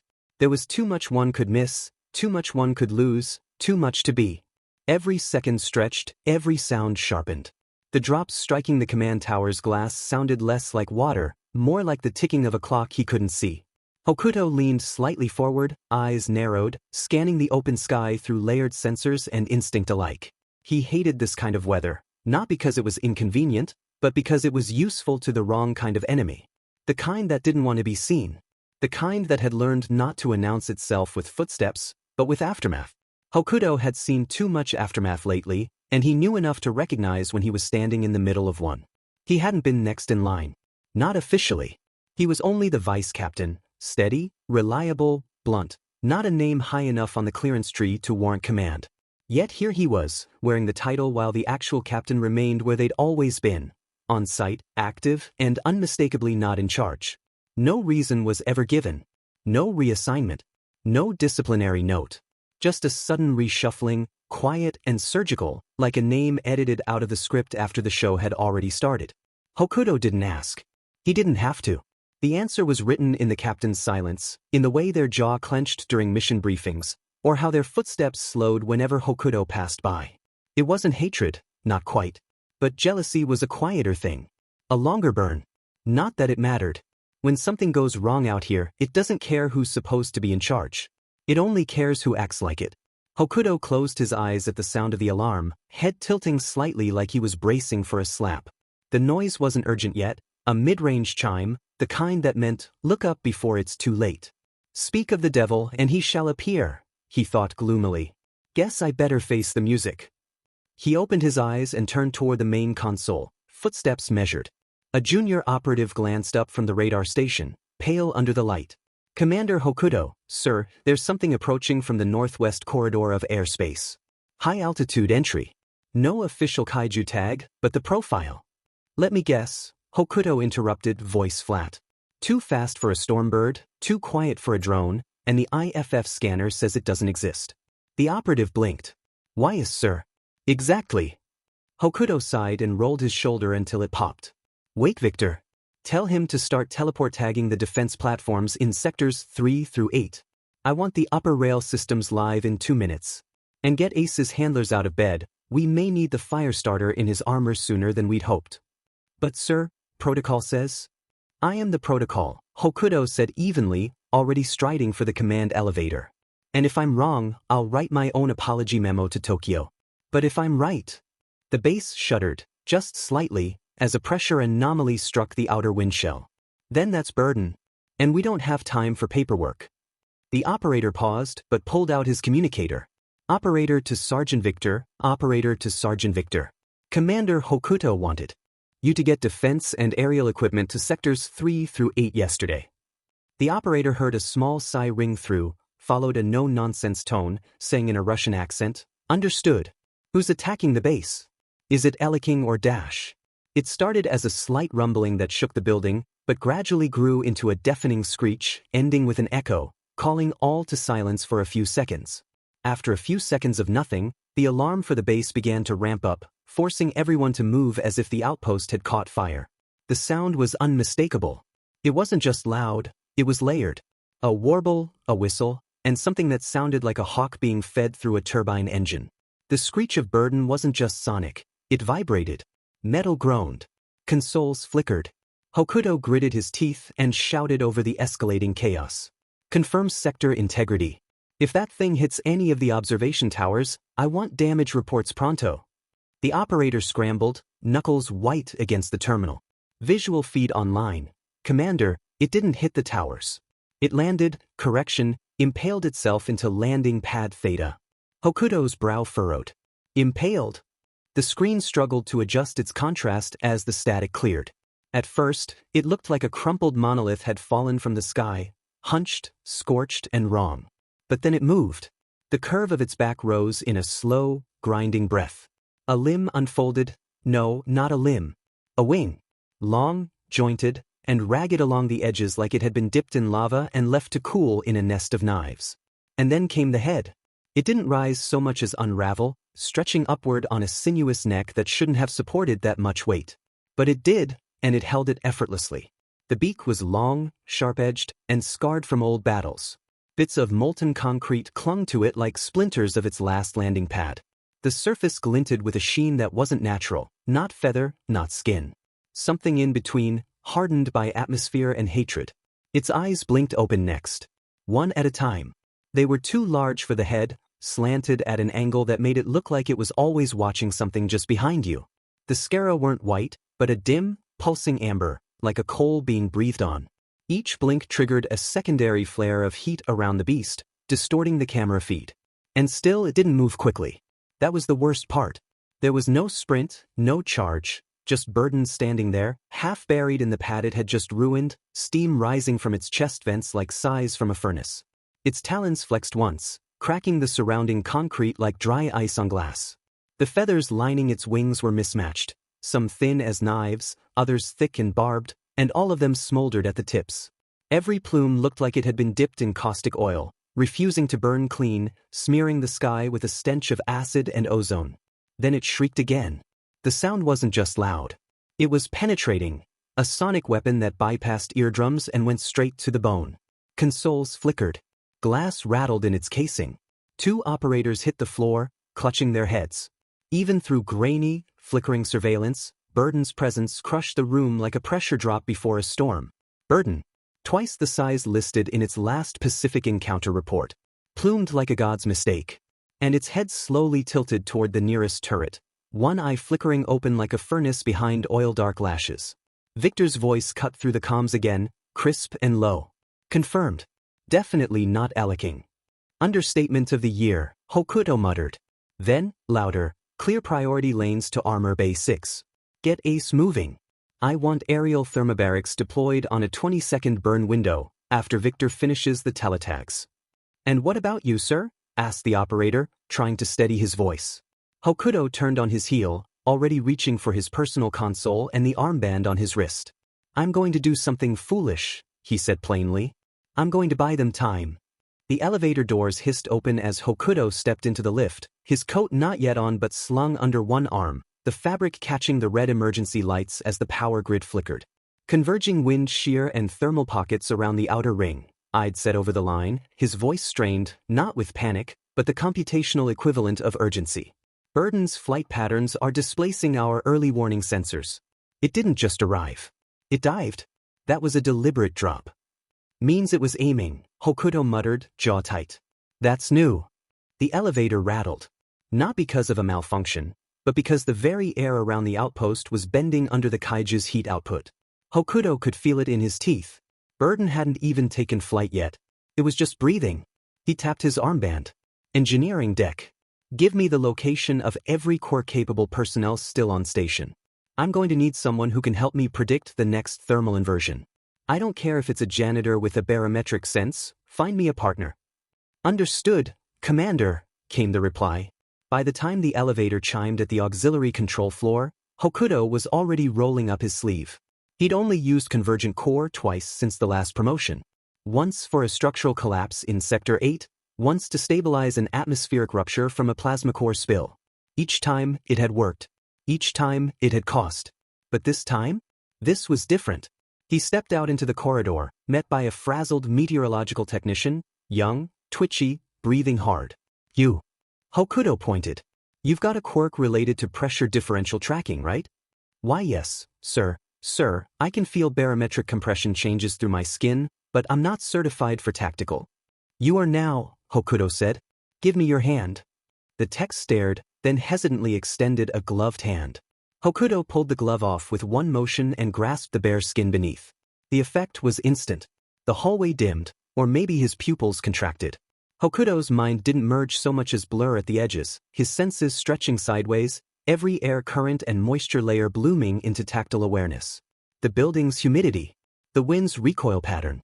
The unnatural updraft pooling around Burden's feet. His vision split for half a second. Two sets of instincts crammed into one skull. Then, synchronization. Hokuto's voice echoed low, resonant. "I've got it." Launch the targeting grid. Burden is about to take off. He turned to the wall console and jabbed in the override code manually.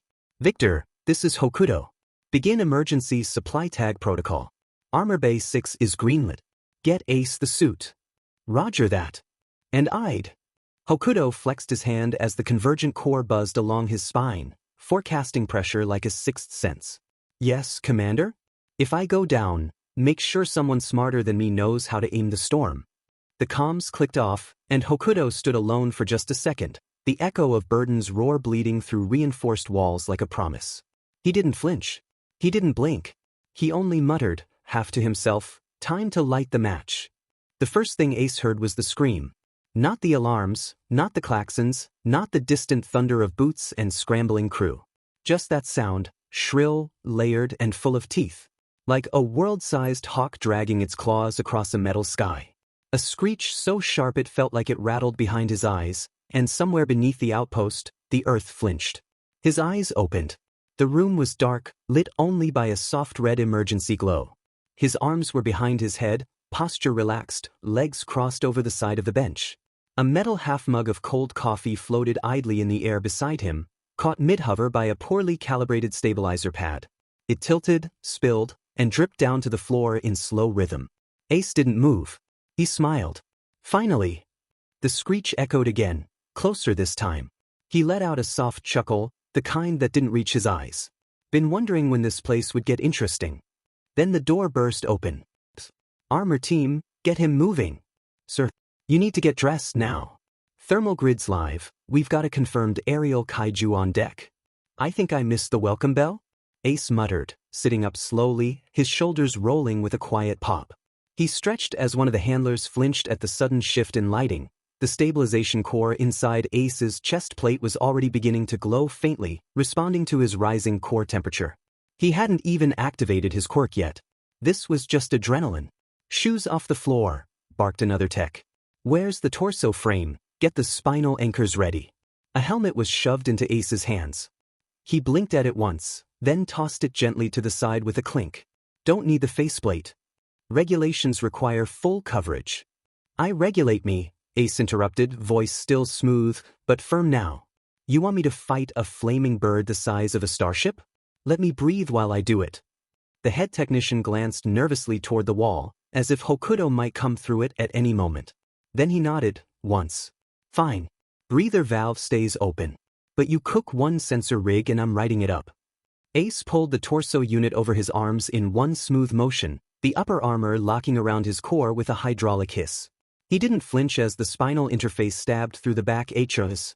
It was designed to trigger his quirk passively, aligning thermal feedback directly into his bloodstream. He cracked his knuckles. The lights in the room flickered as his temperature spiked. Been a while since I got to stretch. Don't worry, he said with that half-lazy grin. I'll roast it slowly. Corporal Ace, get on the field in T-10 minutes. The voice of Ide rang through the armor, making Ace groan. Man, I gotta deal with you now babysitting me? Ace complained as he walked out of the room, grabbing a weird cowboy hat with a charcoal black brim and heat-scored crown, the kind of accessory that looked like it had survived one too many reactor fires. 2 metal pins adorned the side, a smirking sun and a frowning moon, polished to a reddish gleam like they'd been touched by flame and never cooled. Along the inner band, faint thermal circuit lines flickered amber, absorbing his body heat and responding with a faint pulse, purely aesthetic, probably, though no one could say for sure. The hat was ridiculous. Impractical. Borderline insubordination to uniform protocol. But it was Ace. He tipped it low as he stepped into the corridor, voice dry as ash. All right, sunshine. Let's go ruffle some feathers. Ace, don't you dash. Ace launched himself forward in a blur of heat and fire, soles igniting with a focused blast that scorched the floor tiles and turned the launch corridor into a cannon barrel. He rocketed through the facility like a meteor, tearing a hole clean through the upper maintenance hatch and straight into the Cascadian sky, trailing smoke, sparks, and the high whistle of rain evaporating on contact. The hole sealed automatically behind him, panels slamming down as the sprinkler systems kicked in with a hiss. From below, a long, exasperated shout echoed off the walls. Goddamn it! When you get back here, Porgas de Nulthis, you're a dead man, do you hear me? A few technicians ducked instinctively as residual flame curled through the vents, triggering secondary warnings. One muttered under their breath, how does he always know exactly where to aim the lift plate? I swear he memorized the blueprints just to PSS us off. Should have locked his boots to the floor again. Should have locked him to the floor, the handler growled, already storming off toward the comms hub. I'm telling Hokuto. But even as they moved, the overhead cameras followed a glowing streak cutting across the storm-choked sky, a flame-tipped blur carving a crescent arc around the outer defense towers. High above, Porgasti, Ace adjusted his hat mid-flight, grin widening against the cold. Dead man, he echoed to himself, laughing low. They've been saying that since I was born. Ace, why did you dash? Ide sighed, Ace snorting at the mental image of Ide shaking his head in pure, honest disappointment. Every time Ace. Every single time, Ide muttered out. Then he spotted it. Burden. Perched like a nightmare, eyes burning like twin furnaces behind the cloud break, wings flexing for takeoff. Ace narrowed his gaze, heat lines rippling from his armor. About time you looked hungry. Drawing his fist back, Ace's grin widened into something dangerous, the kind of expression that belonged to a man who wasn't here to win so much as to burn the world into remembering him. The pistons in his armor hissed open for a fraction of a second, venting pressure like a dragon exhaling. Then they slammed shut with a metallic clack, reinforcing the gauntlet's framework. His right fist swelled with raw heat, plates shifting as the core in his chest began to hum. Louder, sinking thermal output directly to his strike vector. A bloom of orange radiated from his elbow to his knuckles, distorting the air like glass in a furnace. Hold on, wait a minute, Ace. I'd yelled out.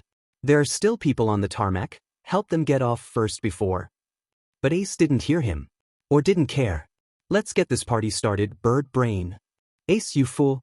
Wait. And then he rocketed forward, a human comet screaming through the rain, fist first, flames spiraling behind him like the tail of a dying star. Burden turned at the last second. Its eyes locked onto him, not with fear, not with confusion, but a kind of animal recognition. Predator to predator. Fire meeting furnace. It shrieked, wings snapping open wide as Ace came hurtling toward it, heat and speed and violence incarnate. Impact imminent. Hokuto felt it before he knew what would happen. F-, he whispered aloud before roaring, "Everybody move, move, move. Ace is about to blow this place to kingdom come." "But sir, don't we need dash?" "I'm telling you to get them moving, Ace is gonna dash." The impact struck like judgment. A flash of white-hot light devoured the landing pad, not an explosion, not at first. It was acceleration so intense it tore the air apart before sound could catch up. The temperature spiked across every sensor grid. Cameras overloaded. Rain evaporated mid-drop. Then finally, the sound came. Righteous. Final. The shockwave rippled outward in a perfect dome, pressure and plasma slamming into the nearby tower walls like a freight train wrapped in napalm. Steel screamed. Concrete fractured. One of the upper antenna arrays snapped and went tumbling end over end into the outer basin. Inside the control center, lights flickered, glass cracked, and the floor trembled like the entire outpost had been dropped from orbit. Hokuto slammed a hand on the console, bracing himself as monitors flared with static and warnings. "God damn it, Ace," Hokuto hissed. "I'd report. I told you to have Ace wait." Ace refused, "Hokuto. I don't know what to tell you," I'd replied flatly. "You don't actually expect me to control him, do you? Even you're not that naive." Hokuto flinched like he'd been slapped. He closed his eyes. "No. Sorry. I should have accounted for that. Why is he like this?" Through the haze of boiling rain and shredded sky, the cameras caught a flicker of motion, ember trailing, wind screaming. "Ace is Ace," I'd said, weary now. "In most situations if you say, jump, he'll crouch. Sit, run, he'll stand still." The pause. But out there, I'd's voice softened, distant. He'd rather throw himself into the fire than wait for permission. That's how he thinks he wins. Burden was still standing, reeling, scorched down the chest, one wing shedding embers, but alive. And furious. He was above it, twisting midair, fire trailing from his limbs like a comet tail, laughing. The comms crackled. "How's that for a wake-up punch?" Ace's voice rang, cocky and breathless. "Porcasinis," I'd's voice cut in, tone flat. "You just vaporized 3 drone towers, half a weather dish, and ignited our emergency water reserves. Kindly consider not blowing up the outpost you're meant to defend." Ace only laughed harder. "Come on. You wanted firepower. This is just the spark." That was 4 million yen worth of solar mesh plating. And a quarter of our landing zone. But sure. Spark. "Porcasinis," Hokuto started, voice low and tight with the grit of his teeth. Every word landed like it had to fight its way past a migraine. "I should have you scrubbing intake filters with a toothbrush for the next month." Hokuto glanced down at the tarmac and spotted one operative shielding the others from the blast, Quirk raised like a barrier of blue light. That one might need a promotion, he thought absently. The pause. The sigh. No. Leave it for later. He looked toward the flickering monitor where Burden's silhouette shifted, its chest still steaming from the impact, wings rising again with renewed aggression. "Don't think anything's going to save you from a scolding, Ace. But for now." His tone hardened. "Get Burden out of here. Push it to the edge of the valley, or into the coastal shelf if you have to. Just keep it away from the base." The comms crackled with heat-distorted static. "Copy that, Commander," Ace replied, tone mockingly respectful, but underneath it was fire and thrill. "I'll drag it by the beak if I have to." Outside, Burden shrieked again, the second eye flaring open now, its talons digging into the burning tarmac as it prepared to lunge. Hokuto's knuckles cracked against the edge of the console as he turned to the text behind him. "Get the outer turrets recalibrated. If Burden breaks west, we funnel it toward the basin. If it goes vertical, deploy ion nets. Victor, start tagging fallback ordnance. I want Ides toys everywhere it might land." A long pause. Then Hokuto muttered, half to himself, and someone reinforced that diamond ceiling. "Ace is still inside it." To be continued. Weapons not food, not homes, not shoes. Not need, just feed the war cannibal animal. Walk the corner to the rubble that used to be a library. Line up to the mined cemetery now. Rage against the machine. With a roaring clash, the rain returned with vengeance, sizzling against Ace's skin. "Oh, come on. Just for a second longer, man. Let me have my..." A wing was his only warning before what felt like the weight of the entire planet crashed into him. "Damn, something that big is this fast?" Ace thought numbly, just before the world inverted. He didn't fly, he ricocheted, cratering through one of the outer perimeter walls, skipping across the wet concrete like a stone across water. His armor screamed with alerts, overwhelming him for the second. Could you just shut up? Ace yelled, trying to see straight again. I'd shut this stupid thing up, please. Muting alerts. But I'll remind you this system's designed to keep you alive. I'd cut out, overridden by a local burst of static. Ace wiped blood from his lip. One boot twisted beneath him as he stood, unsteady, blinking through the steam and fractured HUD. Then he saw it. Burden hadn't moved fast. It hadn't stalked or charged. It just walked. Slowly. Steadily, the tarmac cracks reaching further with each step. The blackened wound across its chest? Gone. Not healed. Just meaningless. Scorch marks dried, but no flesh cracked. No pain shown. Ace stared. That fire could have melted a DM bunker, he said aloud. It melted one of those DM Kaiju-sized training dummies. You're telling me you felt that and just, what? Walked it off. Burden didn't answer. It never had. Its massive frame moved like it weighed nothing. As if Earth's gravity bowed to it, not the other way around. A creature older than the armor Ace wore. Older, maybe, than the facility itself. It blinked, slow and clear-eyed, as Ace rose again, fire sputtering from cracked gauntlets, voice trembling with desperate bravado. The boy shone.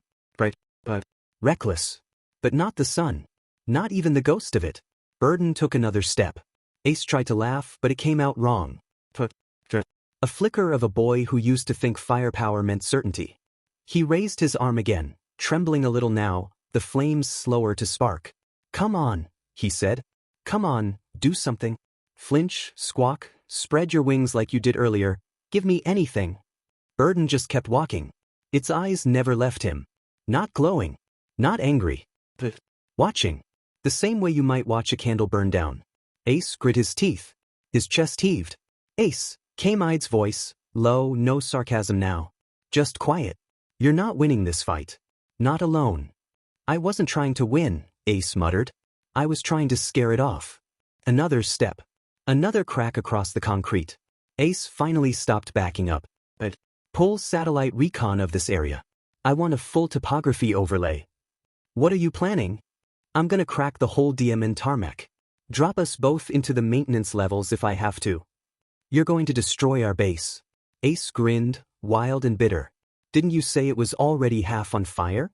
Burden paused. Not to prepare. Not to react. But to listen. The boy's heat spread beneath the surface, through cracks, faults, welded seams. Not a weapon, not yet. Just potential. Burden had felt that before. Too many times. It looked down at its own feet. The tarmac trembled faintly, no more than the breath of a sleeping world. But the boy meant to wake it. Burden tilted its head, a gesture not quite avian. Almost considerate. He thinks falling will save him. The creature didn't speak, couldn't, but the weight of its posture said everything. Then fall, Starchild. Fall and be consumed. Ace didn't hesitate. He dropped to one knee, slammed both fists into the ground, and ignited everything. A pulse of heat tore through the tarmac, molten veins spiderwebbing outward in fractured constellations. The reinforced concrete glowed white-hot, then split. The sound wasn't an explosion. It was a crack. Like the earth itself exhaled. Support beams gave way. Pressure seals buckled. Somewhere below, alarms began screaming, but Ace didn't hear them. He was already falling. Burden didn't flinch. Didn't flap. It stepped forward into the collapse, willing, even graceful, vanishing behind a curtain of smoke and fire. F-dash. I'd swore, the only time Ace had ever heard him say, Ace you fool. I wasn't able to get everyone out of the maintenance levels. The words hit harder than the fall. Ace's breath caught in his throat. He twisted mid-descent, trying to stabilize, trying to scream back, but the wind was gone from his lungs. Not everyone got out? He thought he had checked. The collapse swallowed him whole. After what felt like months of falling, Ace hit metal, skidded across sparks, barely slowed himself with a last-second flare. The air was thick, artificial lighting down to red emergency strips. The floor groaned with the weight of the world above it. Rubble. Flickering sensors. And then, voices. Muffled. Humans. Somewhere beneath the wreckage, maybe behind a twisted bulkhead or behind one of the armored vents, they were still alive. Ace froze. then staggered toward the sound. But before he could take a second step, Burden fell with a thunderous crack, the dust and wind putting out any fire Ace had. The landing felt ungraceful, yet, when the dust cleared, Burden still stood unharmed, much to Ace's annoyance. "You gotta be kidding me." The moment could have been comical in any other circumstance. Burden's head was barely peeking out of the crater he formed, eyes locked onto Ace. He couldn't. Not at first. The absurdity of it, this ancient monster sitting in a crater like it belonged there, staring at him with all the weight of history behind its eyes, made something in his brain misfire. Burden didn't roar. Didn't threaten. It just waited. "Forget Burden, Ace." Hokuto barked in his ear. "Get the operatives out of there pronto."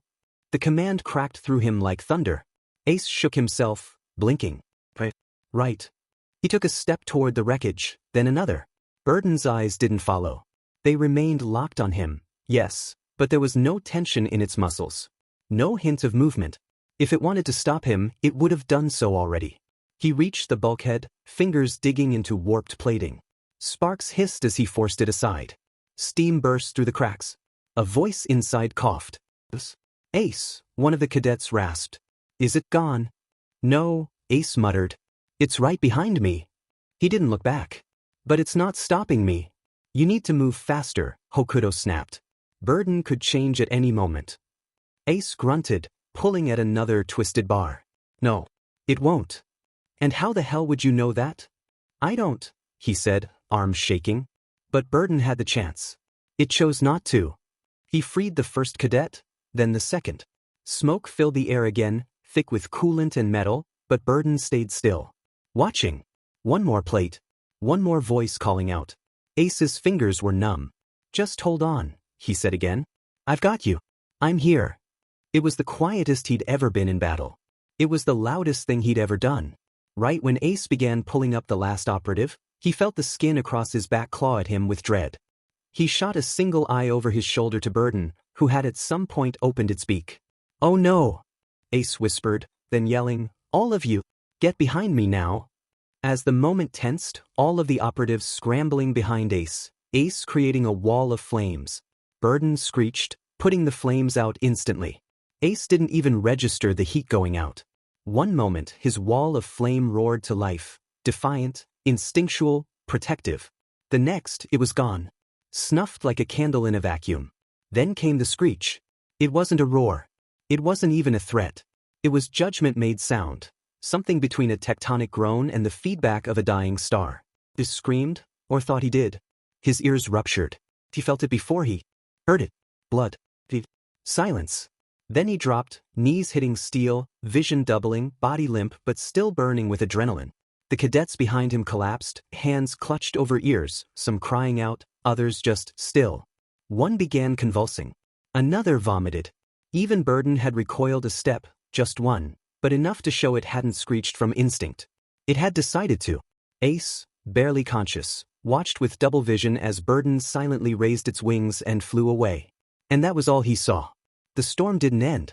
Not right away. Rain still pelted the shattered roof above.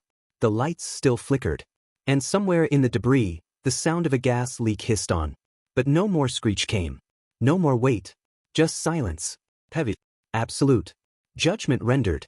Inko sighed as she walked through the white corridors with purpose, Izuku at her side. "Fire Fist is a fool, Inko. You've known this, you knew this would happen," she murmured darkly to herself, voice just loud enough to keep her steps from shaking. "Ka-san?" Izuku asked anxiously. Is there somebody we're visiting?" "Yes," Inko responded. "Just one of my colleagues in the SSSP. He was stupid enough to get in a fight with a kaiju." "That is pretty dumb, but is he okay?" Inko sighed, nodding. His body wouldn't allow too much harm to him, and he was stabilized 4 hours ago, though he did wreck approximately 4 million yen in an afternoon. "That is also pretty dumb. Why are you friends with a dumb person?" Inko chuckled despite herself. "That's a very good question. I ask myself that all the time." They reached the end of the hallway. A reinforced door hissed open with a soft vacuum seal release, revealing a medbay awash in white and green tones.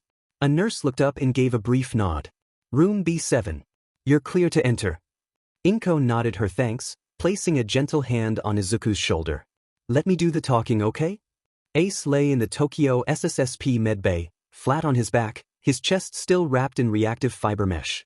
Thin, temporary hearing aids glinted beneath his dark hair, tech grade, probably expensive.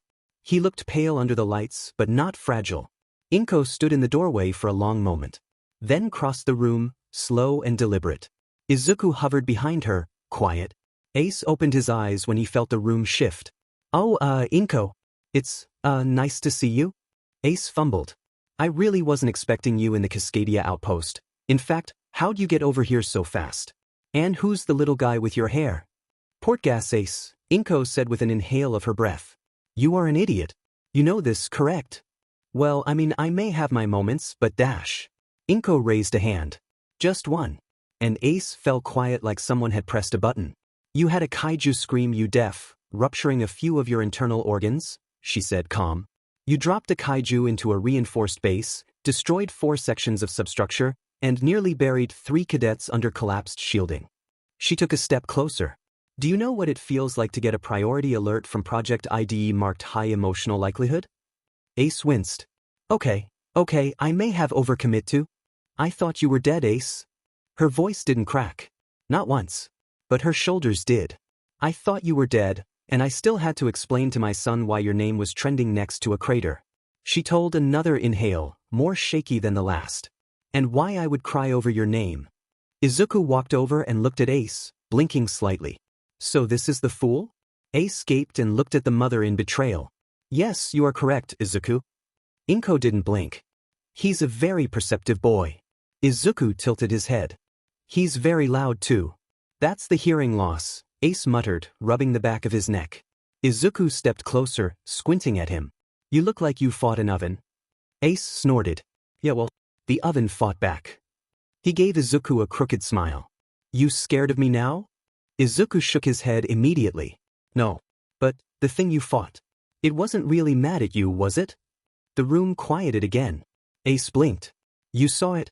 No, Izuku eventually answered, turning to Ace's cowboy hat on the bedside table and picking it up. This one heard it, though. Ace answered with narrowed eyes and a confounded look. I don't think hats hear anything, kid, Ace said, still watching Izuku with a half smile, half wince. Izuku turned the hat over in his hands. It smelled faintly of smoke and metal, like something left too close to a bonfire. I think this one did, he murmured. He pressed his fingers along the inner rim, then paused, fingertips brushing apart just above the stitching. He blinked. Just once. Well, if that hat really does remember, Ace said in his best deep, Western accent. It better do its best to remind me and guide me. God knows I won't make the same mistake. Silence was his word's greeting. Izuku blinked again, slowly. Inko just stared, lips pressed into the flattest line Ace had ever seen.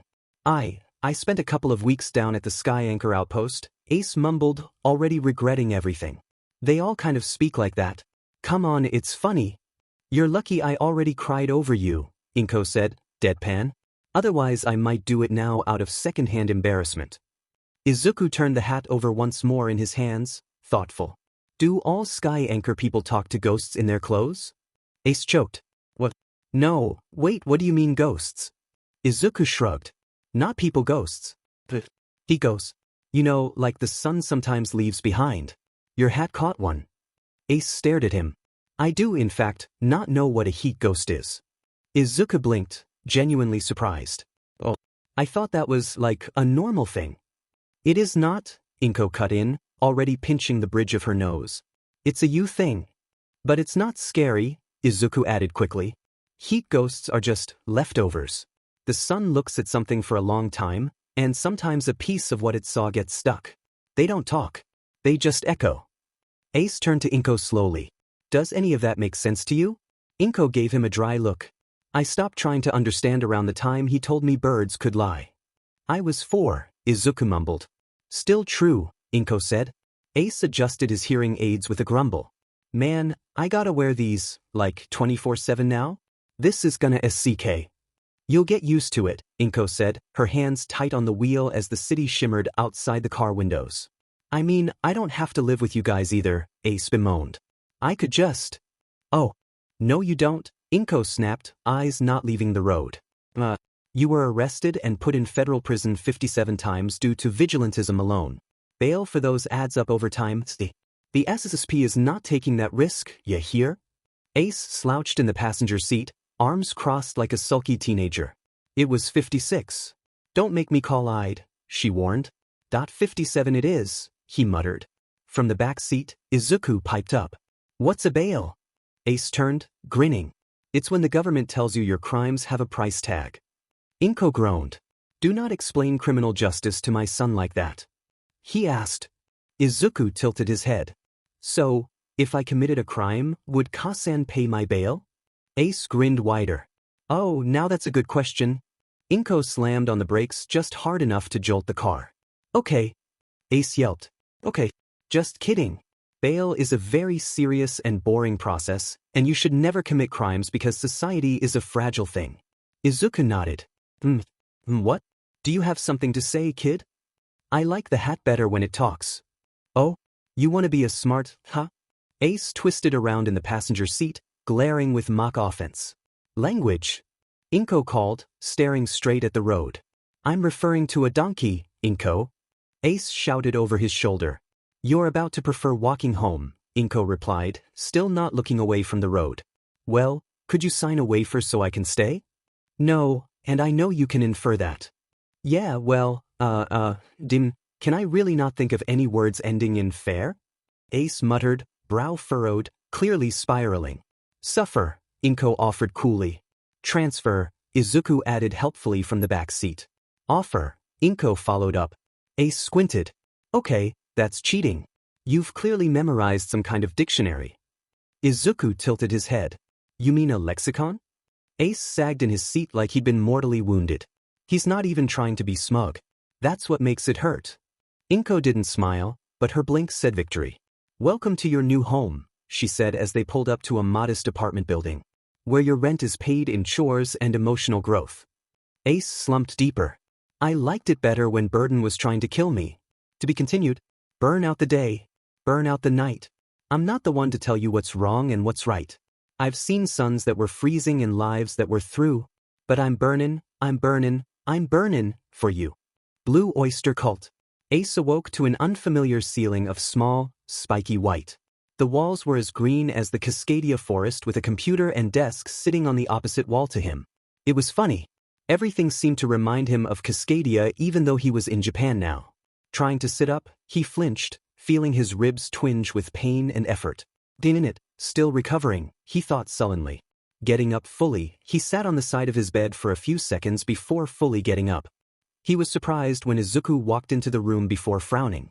Dude, come on, this is my room, Ace complained. Wait a minute before you just come into work or whatever. Ace watched Izuku's lips move without sound, confused by the situation. What? Bro, speak up please, I can't hear you. Izuku stared at Ace for a sec before looking at the desk and unplugging the hearing aids on it, small and black with a red pulse at the base. He held them out silently. Ace blinked, then cursed under his breath. Right, DMN screech. He took the aids gently, pausing when Izuku didn't immediately move away. The boy was watching him with that weird, unreadable expression again. The kind that made Ace feel like he was being studied, or maybe remembered for something he hadn't done yet. Ace slid the devices in. The world clicked back into focus. The AC, the low hum of the computer, the wind rustling the trees outside. Everything came back to him. It was nearly overwhelming with the suddenness of it all. Thank you, Ace muttered, scratching the back of his head. That's gonna save me an extra headache this morning. Izuku didn't smile. He just shrugged and climbed onto the chair in front of the computer, making Ace sigh. You're welcome, would suffice, you know? Everything comes with a price, you know? Oh, so you ignore my advice and splice my words. It's enticing but your voice is like ice. You speak of me like lice, with no spice to your life. My words are my own, you cockatrice. I sacrifice my tone for theme and meaning. Sure, I mutilate my words and slice them in half, but to say that I'm icy and spiceless is an unwarranted vice. Beat that. You can't repeat words used, and cockatrice doesn't rhyme. Ace put a hand to his heart, feigning injury. The gremlin strikes true. Izuku tilted his head, already spinning the chair slightly with one foot. I'm not a gremlin. You're not one, Ace shot back. And you didn't deny being a liar, so that's checkmate. Izuku blinked slowly. You talk like you're clever. I am clever. I'm just too injured to properly weaponize it. You just rhymed clever with injured. That's a slant rhyme, young man, Ace declared, wagging a finger. Very sophisticated. Only the great poets do it when they forget what language is.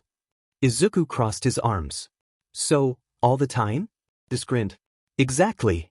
They sat like that for a few seconds, quiet but not uncomfortable.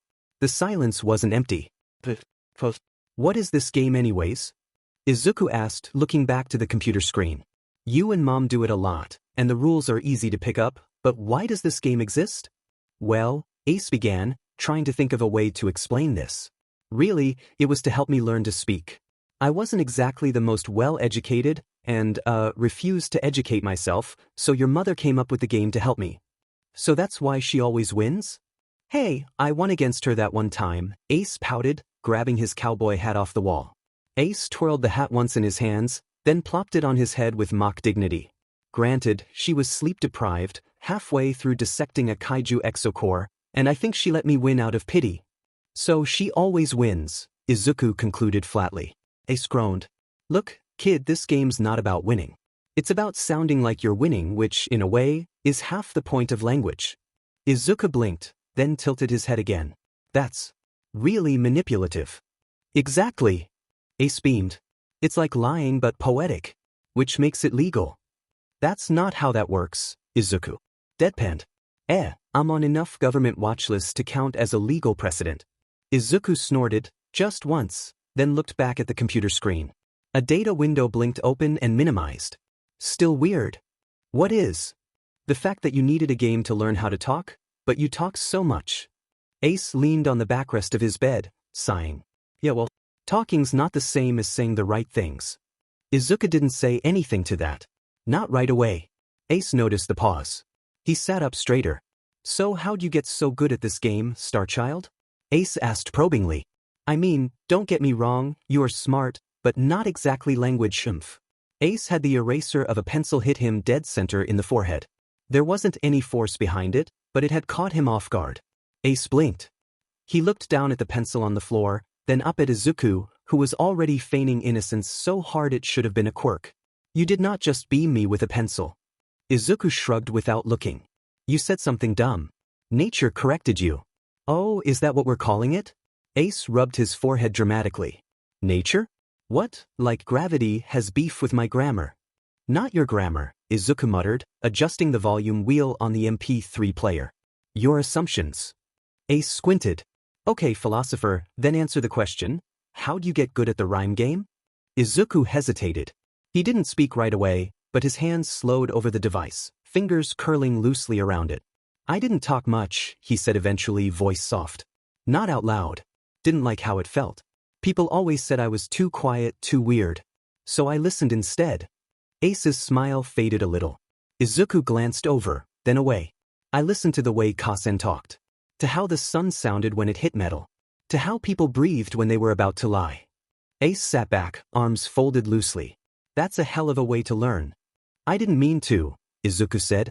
It just kept happening. Words started stacking. Rhymes made them easier to remember. Easier to hold. He tapped the side of his temple. I couldn't always explain what I felt.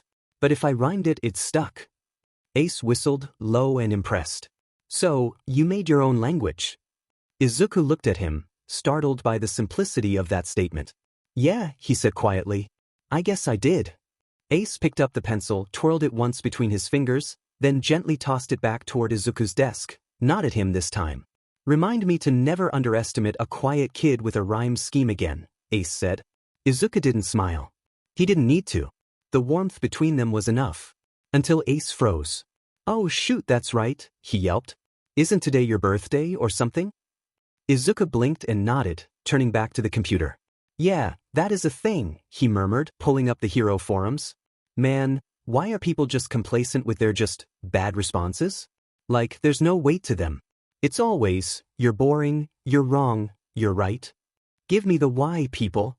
Izuku's words rattled around in his chest, not the ones about quirks, but the ones about memory. About listening. Ace jolted. Right, the present. Sheet, he needed one. He glanced at Izuku, still mid-rant, hands slicing through the air like punctuation marks. Maybe he could slip out now? And saying I'm boring just because I don't mention your favorite data point? This post isn't about heroes or kaiju alone, just read the Deepening premise. I'm trying to map quirk evolution as a cultural response. Ace, you agree with me, right? Silence. Izuku turned around. The bed behind him was empty. He frowned, stood up, and spotted the faint trail of soot leading from the doorway to the hall. He followed it cautiously, calling out, "Ace." The hallway was quiet. Too quiet. Somewhere outside, a pedestrian screamed. A sidewalk hissed and crackled as a boot-shaped scorch mark faded into steam. And just like that, Operation Birthday Meltdown had begun. Ace was currently rushing down the street, using his quirk to fly faster, looking for any shop. Food? No, Izuku doesn't really have too many snacks. Dash. You there, criminal scum. Stop in the name of the law. I am Dash. I'm busy, goddammit. Ace yelled in panic. Leave me alone. Ace barreled through an alley and out onto the next street, his boots flaring with heat as he skimmed the sidewalk.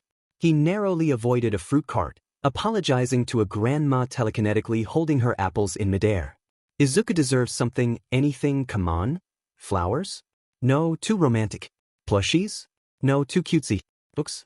He's got more than the SSSP archives. Where's a store that sells meaning? He banked hard around a corner, muttering under his breath like a man possessed. God, why is this so hard? I fought a kaiju the size and weight of the sky anchor chain last month, and this is what's breaking me. Ace flinched and groaned in pure annoyance as he heard the hero who had tried to stop him before land with a stomp behind him. Dude, give it up, I'm just trying to dash. Evade justice? Yeah, that's exactly what criminals say, the hero shouted, valiantly determined to uphold civic order. Ace whipped around mid-flight, briefly hovering with heat curling from his boots. His eyes locked onto the caped stranger and, "You've got to be kidding." There stood a tall, sturdily built man with a very muscular physique. His suit is a tight, navy turquoise bodysuit, with flames streaming across his chest, upper torso, arms, and most prominently his shoulders.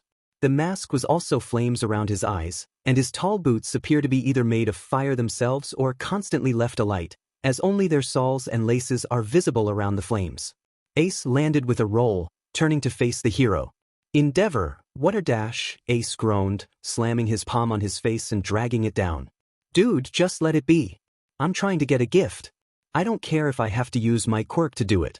Can you let me go this time? Please.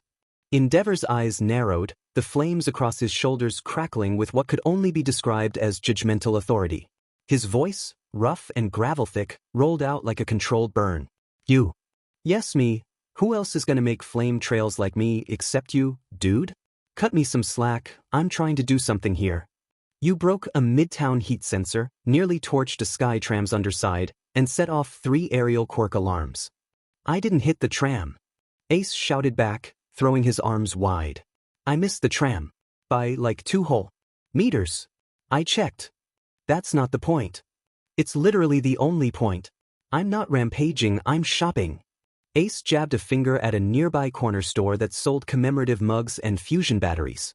And you're out here treating me like I'm about to commit arson on my day off. Endeavor stalked forward a single step, heat radiating in disciplined waves.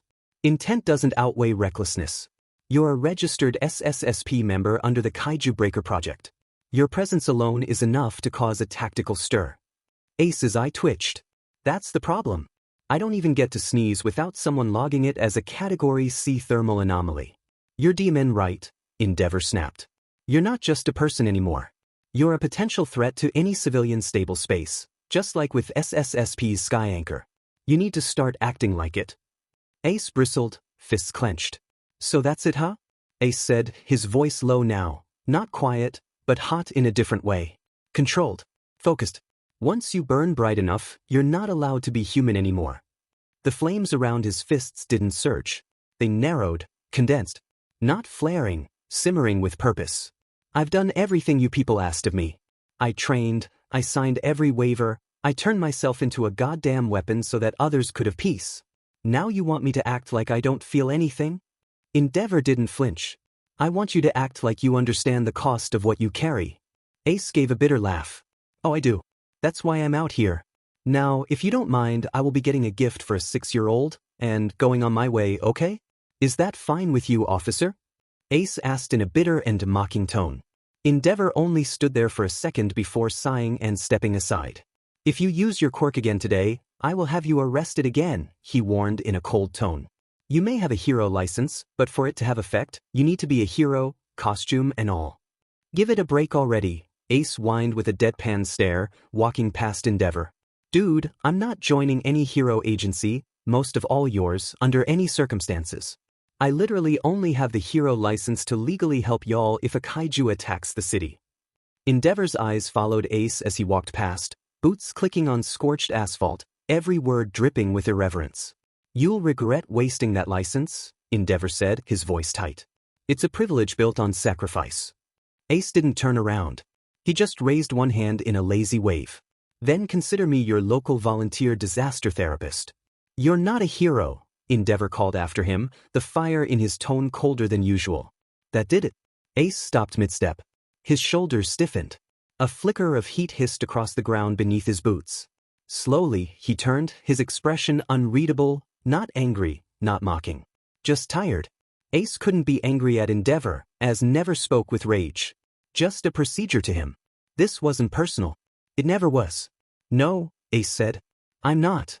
He tilted his head, voice suddenly quiet. Serious. So, that's why I'm in the SSSP and you aren't. The SSSP isn't looking for heroes. They look for soldiers. For a second, Endeavor had nothing to say, only closing his eyes and looking away. Ace turned back and kept walking, this time without flare, without fire. The smoke trailed behind him like a forgotten name. You'll never know the reason I didn't join, Endeavor muttered before he blasted into the sky. Ace didn't look back. Didn't need to. He heard the ignition crack and the atmosphere ripple as Endeavor launched skyward, a furnace cutting the clouds in half like a judgment denied. But it was quieter than before. Less condemnation. More weight. Ace exhaled, a long breath that hissed between clenched teeth. The kind of breath you only let go when someone's finally out of your orbit. The street around him was still scorched. Still empty. But the air had shifted, lighter, somehow. Or maybe that was just the fire in his chest dimming to an ember again. That's what I thought, he muttered. Of course, the mood was fortunately ruined by a call on his phone, him pulling it out of his pocket to see who it was. Oh my God, could this day get any worse? He bemoaned, seeing it was Inko. He answered and flinched as he heard Inko's incredibly angry tone, saying, Where the hell did you go? Look, I need to get Izuku a gift. I had one planned out, being that movie Izuku was interested in, but we went to watch that movie last week, and I've been procrastinating ever since. I don't know what to get Izuku. Do you know what he wants? I don't know, it's your gift. Inko groaned as she felt Ace's gearbox of a brain click. You have an idea, don't you? Well, I was just thinking, seeing as we are in Tokyo, I could just go to Might Tower and ask for All Might's signature for Izuku, right? Seriously? Inko asked in a tone of pure exasperation. Just, Ace grinned as he heard Inko sigh in defeat. I'll call ahead to inform them you're coming. Wait, you can do that? When did you have contact with Might Tower? Ace, I am Tokyo's R&D director. You know this, Inko mumbled, Ace hearing the modesty and embarrassment in her voice. It's practically in the job description that I'd work with heroes to help them with gear and SSSP relations, much less the #1 hero in Japan. Ace blinked, stunned for half a second. Then squinted, half suspicious, half impressed. You mean to tell me I've been roasting in Kaiju trenches for 3 years and you never mentioned you could just call All Might? Why would I? Inko snapped, though there was a dry smile in her tone. You've been on fire 80% of the time I've seen you. You'd probably burst into sparkles just standing next to him. Hey, I'm very composed around celebrities, thank you. You tried to fist bump Endeavor and ended up burning his wrist brace. That was a diplomatic accident. It was a child's foam brace, Ace. Point is, Ace said, steam curling off his shoulders as he resumed walking, if you can get me into Might Tower without a whole security lecture, that would absolutely make Izuku's birthday. Kid idolizes All Might more than clean handwriting. Yes, well, don't make it weird. Be respectful. No unsolicited metaphors. Don't call him Muscle Dad. I would never, maybe once. You tried to ask if he was solar-powered.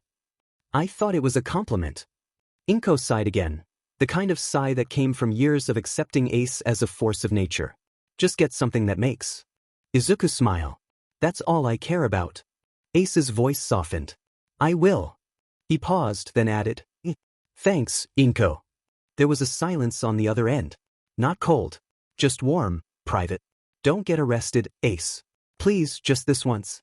Just this one time. I won't. Now, I'll see you in like an hour or two, okay? Ace hung up with a grin and firelight in his eyes. Walking with purpose with a few stares sent his way, Ace said, Just hang on, Izuku. Ace is gonna get you a gift you won't forge dash. Just before he walked into the street, Ace's eye caught the glint of a speeding car that was about to hit a very much not paying attention white and crimson-haired lady as she crossed the street. Shoot, hey lady. Get out of the street. It was too late to move though. The car was now only 100 feet away, going 90 miles an hour, police cars not far behind. That only left one option. Ace transformed into flames and launched himself at the woman, catching her while latching onto the car, which he stopped by melting the wheel axis and redirecting the force into the now molten curb. Ace smiled down at the blushing woman, saying, Hope you're all right. That was a dangerous move there, you should look. Ace groaned as he saw police surround him but narrowed his eyes. What are you saying? He watched the lead officer's mouth move, but the words were nothing but underwater murmur. Frowning, Ace reached up and pulled the hearing aid from his ear. A puff of smoke curled from the casing. The diagnostic light blinked 3 times. Then died. Sick, he muttered. Awesome. Perfect. The white and crimson-haired woman blinked up at him, still in his arms like the ending of a soap opera no one asked for. She seemed to be saying something. Her lips moved with concern, her hands fluttering in inquiry. But it was all muffled. Garbled. Lost in static. Ace grinned sheepishly and gently helped her to her feet. Sorry, I can't hear you right now. If you're asking whether I always make dramatic first impressions, the answer is yes. You just got the deluxe edition. Her blush deepened, though Ace couldn't tell if it was from flattery, mortification, or the fact that he was still a little bit on fire. He turned to the cops, who now had a perimeter up and weapons mostly lowered, but still holding that professional "we're not ruling anything out" tension. Ace pointed at his ear and mimed an exaggerated, no-sound gesture. But before anyone could respond, a fiery streak cut through the sky above. Sharp, controlled, official. Ace's shoulders slumped the instant it banked hard toward his position. You've got to be foo. To be continued. I'm travelin' down the road. I'm flirtin' with disaster. I've got the pedal to the floor. My life is running faster. I'm out of money, I'm out of hope. It looks like self-destruction. Well, how much more can we take? With all of this corruption. Molly Hatchet. Okay, that hurt, Ace wheezed out, shoving the chunk of brick wall off his chest. His fingers left scorched handprints in the stone as he rolled to his side and coughed out a thin trail of smoke. Endeavor was already closing the distance, boots heavy against fractured pavement, fire curling around his knuckles in disciplined waves. Ace blinked up at him, squinting through dust. He saw the lips move. Heard nothing. Dude. Here. You. Ace yelled, yanking one of his hearing aids and waving it like a chewed-up circuit. These babies are toast. If you've got a grievance, I'm gonna need you to mime it, or at least write it in fire like a normal person. Endeavor kept walking. No hesitation. No pause. Probably saying something righteous and cold like, "You've gone too far this time, Portgas." Ace gave him a thumbs up. Love the intensity. I'm gonna go finish shopping now. Thanks for the dash. A fireball arced past his cheek, close enough to singe his eyelashes. Ace jerked back and spun, eyes wide. Seriously? Seriously? He pointed. That was uncalled for. Also, by a lot. You good? Are your eyes okay? You want to check your prescription? Another step from Endeavor, and Ace's tone darkened. Look, I said it before and I'll say it again. Just give it up. I've won 15 out of 20 fights against you since I turned 18. That was 5 years ago. He jabbed a thumb into his own chest. I've gotten better. Stronger. Faster. You're still over here doing your blazing authority shtick like it's 2009. Another step. No change. No mercy. That last hit was a lucky shot, and you know it. Hell, even I know it, and I can't hear a dimmin' word you're saying right now. Endeavor began to charge, making Ace groan. You're just asking for it now. Like plane engines, Ace's shoes revved and transformed into flames before he launched himself and Endeavor, dodging the punch, fireball and block. Both he and Endeavor shot out of the hole in the building. Endeavor's suit slightly singed before Ace looked around and groaned. Why do the civilians have to be, like, this close? At least with the Sky Anchor, police actually have an enforced dash. Ace had to stop muttering to dodge a fist from Endeavor before entering a boxing stance. Okay, you stupid old man, hit me with your best shot. The air snapped with heat as Ace ducked another swipe, skimming just low enough that the flames singed the tips of his hair. Endeavor's foot came up in a brutal heel strike, fast, tight, precise. But Ace blurred sideways, his body erupting into a trail of fire as he twisted midair. They broke through a food stand on the way down, napkins and broken chopsticks launching like shrapnel, and landed hard in the middle of the plaza. Civilians screamed and scattered. Ace skidded across the pavement, leaving scorched lines in his wake as he caught himself on one hand and flipped upright. Okay, rude, he snapped. That stand was handmade by a grandma, I guarantee it. Endeavor didn't reply, or maybe he did, but all Ace could hear was the rush of his own blood and the faint static of dead tech in his ear. Instead, the pro-hero lunged, pivoting with a tight Wing Chun-style elbow feint, followed by a low jab laced with fire. Ace swerved, twisting just beyond range, then countered with a jab cross-hook combo that nearly knocked Endeavor off balance. Nearly. The veteran caught the last hit on his shoulder and spun into a tight uppercut, flames bursting from his knuckles in a controlled cone. Ace melted around it, his body slipping into heat, launching behind Endeavor mid-pivot and re-solidifying. Midair. You're slowing down, old man. Endeavor half-turned, hands snapping up to block, and just barely caught Ace's fist. For a second they locked eyes. Both steaming. Both still. Dad. What the hell? Both fighters turned, startled. The red and white-haired stood between two wrecked tables, her arms out, hair half-singed, face full of fire not born from any quirk. He saved someone's life, she shouted. You just knocked him through a wall. Endeavor's flames lowered, slightly.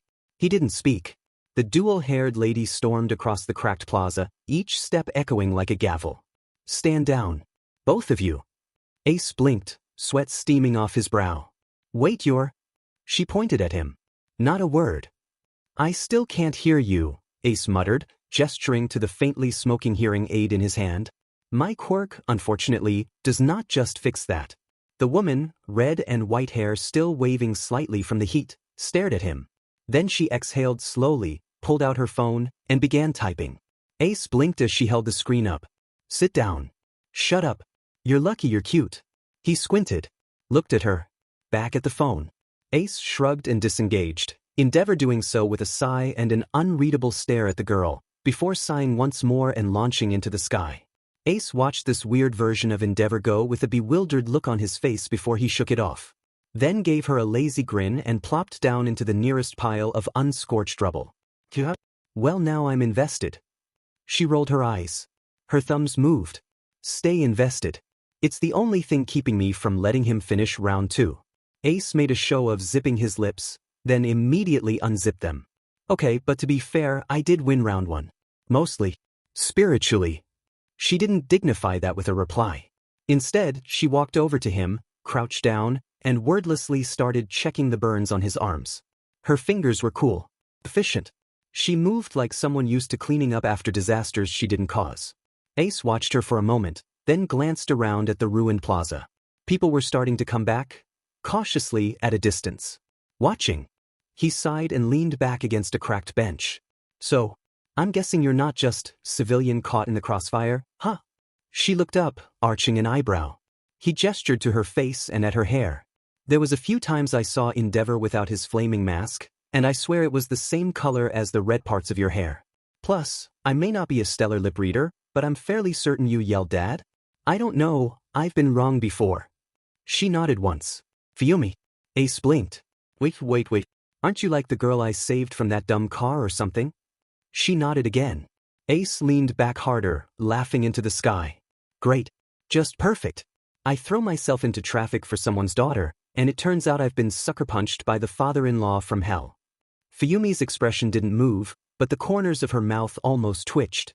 She typed something again, then held it up. You didn't die. You got yelled at. And I didn't ask you to jump into traffic either. Ace squinted. Okay, but would you have said no if I'd asked first? Probably. I value my ribs intact. DMN, he muttered. Didn't even get a chance to be chivalrous. She paused, then typed one last thing. You were. That's why I'm here. Ace looked at her, really looked, and something softened behind his grin. So, he said, rubbing the back of his neck, any chance you can help me replace these hearing aids before I burn down another police station by accident? Fuyumi rolled her eyes again, but this time, she was smiling. Fuyumi stood, brushing ash from her skirt, and jerked her head toward the side street behind the wrecked plaza. Ace raised an eyebrow. What, we moving locations already? I was just starting to bond with this piece of rebar. She held up her phone again. Medical kiosks 2 blocks down. Also, I'm not fixing you with wet napkins and vending machine gauze. Ace grunted as he pulled himself upright. You say that like it's not the default SSSP method. They walked in silence, or at least, Ace did. Fuyumi typed a few directions on her phone and showed him at each turn. The city felt different now. The adrenaline had burned off. The wind had picked up. And for once, no one was chasing him. They stopped at a glass booth tucked beside a pharmacy and a small marked hospital, like the tiniest Ace had ever seen. The inside blinked with soft, sterile blue. Ace tilted his head at the signage. Didn't even know these things were active outside hero districts, he muttered. Guess Tokyo's fancier than Cascadia. Fuyumi nodded, but a few seconds later, gave Ace an odd look before typing more. Doesn't the Cascadian SSSP outpost not have civilians? Well, okay, you are right, Ace began, giving a weird half-shrug before continuing, but the Cascadian outpost is like a huge estate, like an hour across by car, kind of big. Medical needs to be accessible in 10 minutes by car, so there's like a grid of just hospitals. However, that doesn't apply to the pharmacies, of which there is a total of 1 in the entire outpost, that being in the main building.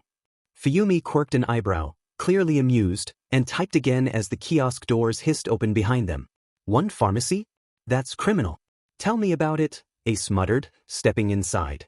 They act like everyone there's a trained operative with perfect immune systems and 0 caffeine addictions. Meanwhile, I've seen 3 lieutenants lose limbs to vending machine accidents. Fuyumi followed, letting the doors seal shut behind them. The noise from the street faded, replaced with the low hum of sterilizers and diagnostic fans.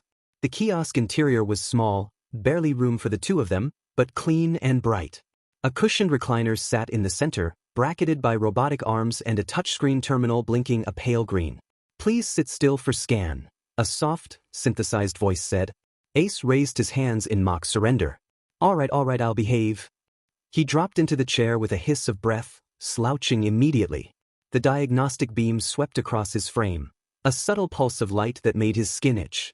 As it scanned, Fuyumi watched him with a thoughtful expression, fingers poised over her phone but unmoving for once. You okay? Ace asked, blinking at her between pulses of light. You've gone all quiet. She hesitated, then typed slowly. You speak of the Cascadian SSSP outpost. Like it's familiar. Well, yeah, it's kind of, well, it used to be my job to be and defend that place. Fuyumi typed something out before shaking her head, backspacing and typing again. You don't act like a soldier. Ace blinked. I'm not. But you work at the Cascadian outpost. Yeah. So do the engineers, janitors, cooks, and that one guy who keeps building drones out of spoons, Ace said, waving a hand. They call me a weapon. I call me a walking safety hazard. Somewhere in between, I think I land on freelancer with trauma. Fuyumi smiled faintly at that. She moved to the kiosk supply drawer and tapped a few commands. The machine chirped. A small tray slid open with gauze, cooling salve. Ace blinked. A brand new pair of matte black hearing aids, still in their case. He stared at them for a moment, long enough that the silence started to press. Are those for me? He asked, already knowing the answer. She nodded once. Shrugged, like it wasn't a big deal. Ace reached out slowly, took the case in one hand and turned it over like it might vanish if he blinked. These things aren't cheap, he muttered. Fuyumi met his gaze evenly. You saved my life. I can replace plastic. Ace looked down at the case again. Thanks, he said, quieter now. Seriously, most people just give me a citation. She tapped on her phone one last time. I considered it, but I figured this might shut you up faster. Ace laughed, slipping the new hearing aids in place. They clicked softly, then the world came rushing back. the faint hum of the kiosk, the traffic outside. Fuyumi's breath as she exhaled and leaned against the opposite wall.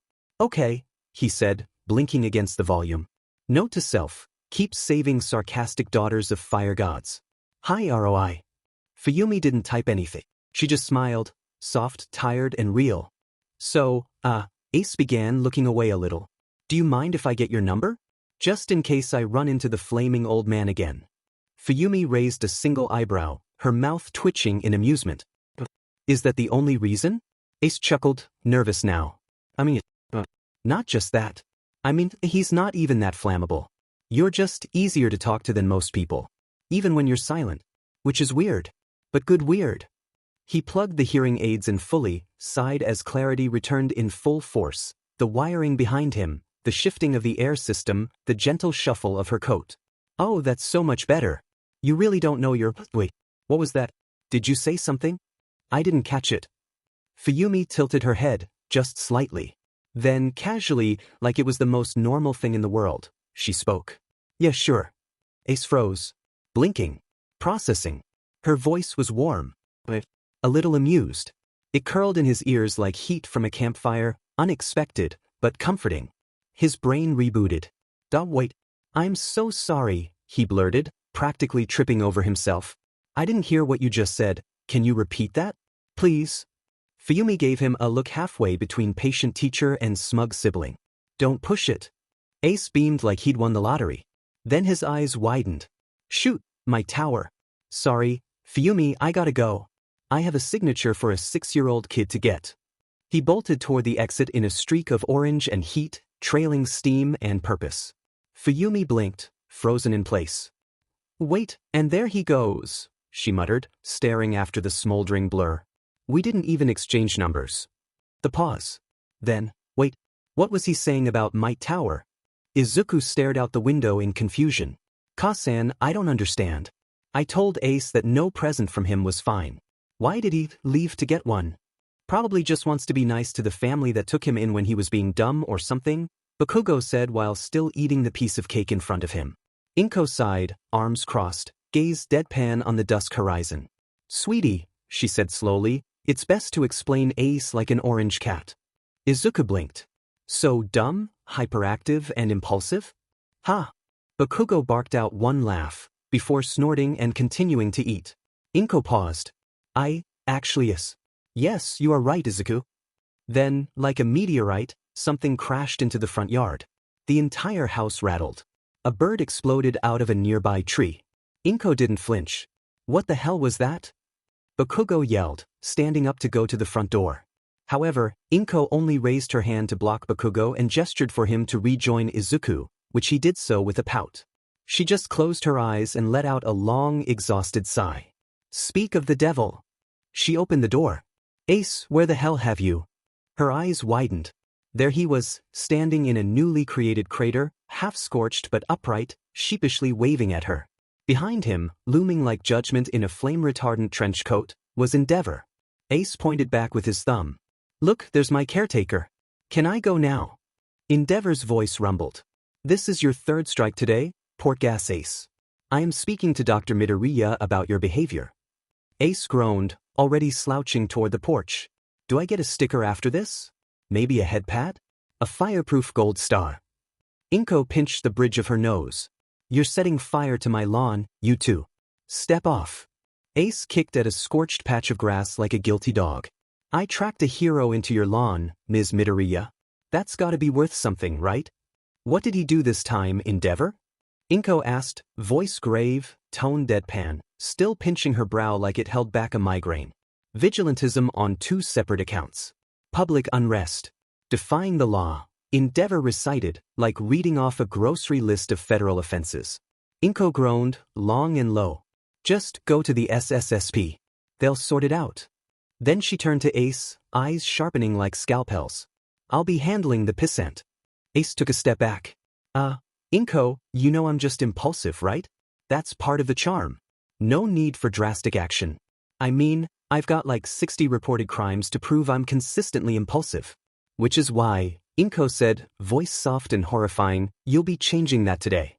No. No. Wait. Izuku, help me. Please. You're my only chance. Inside, Izuku and Bakugo stared from the living room window. Dude, Bakugo muttered, eyes wide, still holding a half-eaten forkful of cake. I didn't know Auntie Inko was that scary. She could have been a hero with control like that, he continued. Look, she just stopped that guy entirely by squeezing her fist. Did you know she could do this? I theorized she could, Izuku mumbled, eyes locked on the scene, unblinking. But Kasan's quirk only works here because Ace's flames are made from pure hydrogen. Doesn't hydrogen put out fire? That's H2O, water. It has hydrogen and oxygen which are flammable separately, but combined they cancel each other out. I don't know the exact molecular semantics, but... Ace's scream shattered the glass in a garden gnome outside. Izuku flinched. We should probably stop Kasan. What? Bakugo squawked. Nah, that's suicide, Deku. You're seeing what I'm seeing. That's not your mom. That's a raid boss. They both pressed closer to the glass in synchronized horror. Outside, Ace yelled something about legally required body autonomy, and Inko's hand twitched, just once, causing the flames around his feet to sputter and vanish. Bakugo whispered, She's not using her full power, is she? Izuku nodded slowly. No, she's showing restraint. Izuku's eyes wandered to the last present next to him, furrowing his brow. Well, I guess there is one present left. Should I open it? Well, I mean, Auntie isn't here, but she's fully distracted right now, so, sure, go for it. Izuku blinked and shrugged, carefully peeling away the paper in one perfect piece, much to Bakugo's chagrin. Dude, just tear it off. No. It needs to be perfect. Eventually, the box was revealed. Izuku pulled off the lid and tilted his head. Inside sat a red, rectangular object with earbuds. Dang, a phone? I wish my parents would get me one, Bakugo muttered. No. Phone screens are bigger. I don't know what this is. Izuku pressed the center button. The screen lit up. The words blinked into focus. Flirtin' with disaster, Molly Hatchet. Izuku blinked again. What is flirtin' with disaster? He placed the earbuds in. Pressed play. The song started immediately, a low, swinging bass line, then the crash of cymbals, the tight 16-beat hi-hat, and guitar loose and defiant, refusing to follow anyone's rhythm but its own. Wait, what kind of song is that? Bakugo asked, squinting at the sound. Izuku leaned back, eyes closed, letting the riff speak for itself. The corners of his mouth twitched. To be continued. The car ride had been stuffy, silent, and tense from the start. Ace stared out the window, tapping his foot, flame liking their soles. Inko locked eyes with the demons in her head, eyes unfocused. And poor Izuku could only watch them in silence as the driver made another turn. Is everything okay? Izuku asked, music player in his hands. Hey, Izuku, can you listen to your music for this event? Ace asked with a smile devoid of all emotions. But what is it for? Izuku, just listen to Ace, Inko muttered, eyes still unfocused. Just this once. Izuku frowned but plugged his earbuds and pressed play. The drums echoed in a slow, thunderous lurch. Each beat landed like something massive walking through mud. Then came the wail, harmonica stretched like a warning, or a cry from the bottom of a well. The guitar followed, slow and heavy, dragging each note behind it like a body in the flood. If it keeps on rainin', the levee's gonna break. The car door opened to a sea of reporters, all lined up to SSSP HQ. Ace and Inko shielded Izuku from view as people snapped pictures and tried to ask questions, SSSP operatives holding people back from getting too close. If it keeps on rainin', the levee's gonna break. The crowd surged. Cameras flashed like lightning. Voices crashed like waves. Izuku gripped his music player tighter, the wire taut between his hand and his ears. Ace was saying something to the guards. Inko moved like a storm in heels, shielding her son with a posture too practiced to be spontaneous. But Izuku didn't hear any of it clearly, not over the thump of the kick drum, not over the ghosts now surfacing from his memory. If the levee breaks, I'll have no place to stay. They now walked inside SSSP HQ, stern looks and rough shoves being the treatment of Ace and his mother. They now sat in front of a board of people, many with angry stares, but just as many carrying guilty faces and unable to look at Ace and Inko. Mean old levee, taught me to weep and then Lord. The song kept playing. The courtroom didn't have pews, but it felt like church, cold, silent, and packed with judgment. The kind of silence where even apologies couldn't echo. Just long stares and the ache of things too broken to fix. Mean old Levy. Izuku's fingers trembled in his lap. He didn't know why he hadn't paused the song. Maybe he couldn't. Maybe the music knew something he didn't. Or maybe it wanted him to remember. Ace sat still in the chair beside him, jaw clenched, hands bandaged and twitching with heat. The collar of his flight jacket was wrinkled, as if it had been grabbed too many times on the way in. Inko sat upright like a knife, composed, unmoving, but with the unmistakable tension of someone one breath away from carving reality apart. They didn't say a word. Neither did the board. Not yet. The man at the center, a commander Izuku didn't know, flipped through a digital tablet like it was a list of crimes instead of a case. His voice came eventually, slow and deliberate. Porkasti, Ace, you were observed violating Article 34, Subsection 7 of the Kaiju Containment Peace Accord. Unauthorized quirk ignition inside metropolitan airspace without emergency protocol clearance. You are also charged with reckless endangerment, unauthorized engagement with a class fire kaiju, and public destabilization within protected SSSP jurisdiction. Ace didn't flinch, but Izuku watched a thin puff of steam curl from his sleeve. I acted in defense of the outpost, Ace said, voice low but firm. Burden wasn't going to wait for your protocols. Murmurs rippled through the board. A few members avoided eye contact. The lead commander's jaw ticked. That decision was not yours to make. And if I had waited, Burden would have made it for us. Inko exhaled through her nose. Quiet. But deadly. You should be thanking him, she said, voice like steel hidden in silk. He saved lives. The commander looked at her now. Dr. Midoriya, your position? My position is unpaid, unranked, and completely irreplaceable, she said, standing. I'm not just a civilian consultant. I built your thermal grid. I stabilized your cooling systems. I've kept the space operational through more crises than any of you have sat through sober. It's got what it takes to make a mountain man leave his. Well. She stepped forward once, slow and measured. And I'm telling you now, she said quieter, if you punish this boy for saving my son's life, I will shut down your perimeter defenses by hand. The words didn't echo. They didn't need to. They settled, like water behind a crumbling wall. Don't it make you feel bad, when you're trying to find your way home, you don't know which way to go? Izuku's vision blurred. Not from tears. From light. The room wavered, suddenly too wide, too tall. Shadows lengthened. The sunlight through the windows turned amber, not gold, but old. If you're going down south, they got no work to do, if you're going to Chicago. Visions came with a vengeance as a burning city came to view. Footsteps made in ash and bones. Warriors and heroes, ununitable yet will to work, unable to stand against the unknown. Eyes glowing in the dark, skin as red as blood, rubbed rough by clay and reality. The guitar riff continued as buildings fell on civilians, hands reaching for the skies, 6 brothers in suits of silver and red crying over the unsavable. Screams of those unheard, laughs of those unseen, and the sigh of the arbiter. This is not what I wanted. We could have had peace. Yet the hatred in my soul for these walking hellspawns sits true. Do you wish for me to deny that? No, a voice answered, fractured and ancient, echoing not from a throat, but from existence itself. Cryin' won't help you cryin', won't do you no good? A king sat in the sky, the 6 fallen heroes who cried tears of sorrow, his single foothold.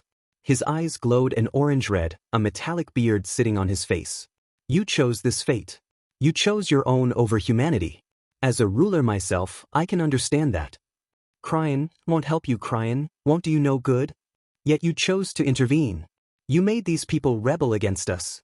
This is your fault. They were given hope, that is why they are dead now. When the levee breaks, Mama, you got to move. They gave themselves hope, the metallic king responded, not moving an inch. Their hope is what allowed us to intervene, it's what allowed you to care. Deepening you. The being responded with a snarl before a smile grew on its face. You knew this would happen, didn't you? All last night, sat on the levee, you know? Yes. All last night, sat on the levee and ummed. The being offered his hand to the king and smiled more. Then you know how this will end? Thinking about my baby and my happy home, oh. The drums and guitar riff kicked in as decay from the being of clay and flame began to disintegrate into light, their smile widening more. All of this because I found love, how truly pathetic of me. There is nothing pathetic about love, go, the king answered with a sigh. There is nothing pathetic at all. Then Izuku was back, shoulder being tapped by Inko. Are you okay? She said with a blank smile, eyes devoid of emotion. Izuku blinked. His breath stuttered and unplugged from his music player. The courtroom ceiling hovered above him again, colorless, bureaucratic, inhuman in how small it suddenly seemed. No fire. No sky. No silver brothers or red children. Just metal walls and suits with frightened faces pretending to be brave. But everything still felt wet. Like something had just receded. Like something had just left. He began, but the words turned to smoke. Inko squeezed his shoulder, firm but mechanical. Her smile didn't reach her cheeks. Her voice was calm but wrong. Sweetie, she said softly, you've been dissociating a lot lately. Don't worry. It happens. Izuku stared at her. At her eyes. They weren't blank. They were locked. Like something behind them had been forced to sit down and shut up. Like someone else had taken over the wheel. He reached up slowly and touched her hand. It was cold. Not in temperature, but presence. Ka-san, he whispered. Everything's fine, sweetie, she said again, tone lighter now, almost rehearsed. Just a little overwhelmed. Now that he was back, he noticed that 10 hours had passed since he went under the effect of the vision. Izuku felt his bones shake with the discovery. How had he been out that long? For the crime of disobeying order, manslaughter of several SSSP operatives, and over 5 dozen listed crimes, you, Portgas Ace, are to be under house arrest for the foreseeable future, the judge announced with a sigh, tapping his hammer. You are not to leave the premise of the Midoriya household for the next decade unless under supervision of a hero, and you are to take any mission given to you by the SSSP without refusal. Any attempts to do otherwise will have you exiled and thrown into the ocean immediately. Ace was tense, but nodded quietly. There was no arguing here, not now, not ever. The sentence didn't echo. It landed, like a weight dropped from orbit. Like chains made from silence. Izuku stared at the judge, but all he saw was smoke, not literal, but residual. The kind that clings to memory, not clothes. The kind that comes from something ancient smoldering in the part of your brain that knows it wasn't just a dream. Ace didn't move. Didn't speak. Only his eyes flickered, just once, toward Izuku, and then to Inko. She was still smiling. Still not there. They left in silence, the reporters gone and the streets dark and empty.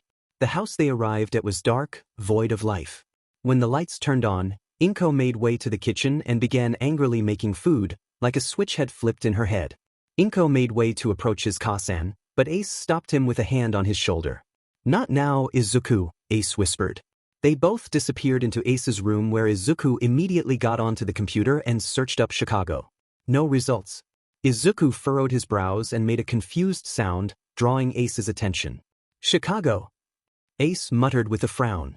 How'd you learn that name, Izuku? It was in the vision I had during the trial.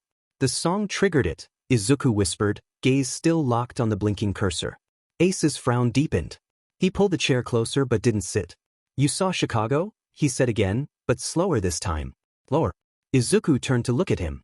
It wasn't just a city, was it? Ace was silent for a long moment. Then he reached past Izuku and slowly closed the search tab. No. Not anymore. Izuku's brows furrowed. But why is it gone? Why can't I find it?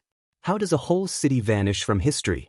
Ace finally sat down, resting his elbows on his knees, face drawn with something Izuku had only seen once before, when Ace had thought he'd let someone die. It didn't just vanish, Ace said. It was deleted. Every archive, every public system, burned out of the SSSP logs, overwritten in civilian history. Even I doesn't talk about it, and you know he talks about everything. But why? Izuku asked. Why hide it? Ace hesitated but let loose an explosive sigh. There are several reasons, but well, I don't know how much it applies to the actual reasons, but that's where I was found. What? Yeah, Ace answered, not looking Izuku in the face. Nobody really knows that much about Chicago. Heck, I don't know more than what I just said. I just reiterated what I'd said to me. I had been found among the wreckage by your mother during an evacuation signal from the SSSP outpost there at the time. It fell, unfortunately. One of the only failures in SSSP's history, but I was somehow there. I don't know the full story behind it, so I can't answer everything for you, sorry.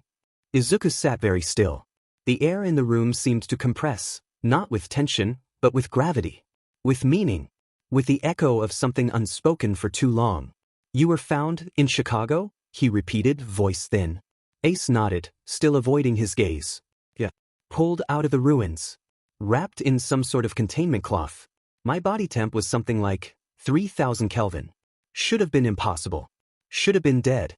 But I wasn't. Kasen found you? Ace gave a small, humorless chuckle. Yeah. Apparently she was part of the recovery detail. Back before she quit active fieldwork. She never told me why she was there. I never asked. Izuku's thoughts spun like a gyroscope. A city deleted from history. A fallen outpost. A child-shaped weapon pulled from the ashes. A boy who couldn't die, and a mother who wouldn't leave him behind. That's why she took you in, Izuku said, almost to himself. Ace nodded once, the motion stiff. She said she couldn't explain it, but when she saw me, she knew I wasn't supposed to be there. Knew that someone had put me there. Like a seed. He paused. Then softly. Or a warning. The silence that followed was filled only by the faint whir of the house's cooling system, the hum of an old data terminal still connected to a dead net. Izuku reached into his pocket and pulled out the cracked music player. He turned it over in his hand. Did she ever tell you where she got this? He asked. Ace blinked. What? This, Izuku said again, holding it up. The music player. It's old tech. No serial. No connection ID. Just preloaded songs. Weird ones. All from the past. Ace shook his head slowly. No. I thought you got it from your dad. Dad? I don't have a dad. Ace grabbed the side of his head as one of his eyes bled, falling down in the process. Gah. Ace. Okay, that really hurt, Ace muttered, standing up again. What were we talking about? Oh, right, you got that music player from Ide, right? No, you said from my dad. Did you know my dad? What? Ace asked in confusion. I know you had a SPRM donor, but a dad? No clue who you're talking about. Izuku froze. The music player hung in his hand like a loaded weapon. He took a step back, studying Ace's face, the blood already crusting under one eye, the confused squint, the way his body seemed to twitch slightly, like it was lagging behind itself. You just said he gave this to me, Izuku said slowly. You said, I thought you got it from your dad. Not a sperm donor. Not, maybe. You knew. Ace looked pale now, not from blood loss, but from discrepancy. I did, he muttered. You did, Izuku said, voice shaking. And now it's gone.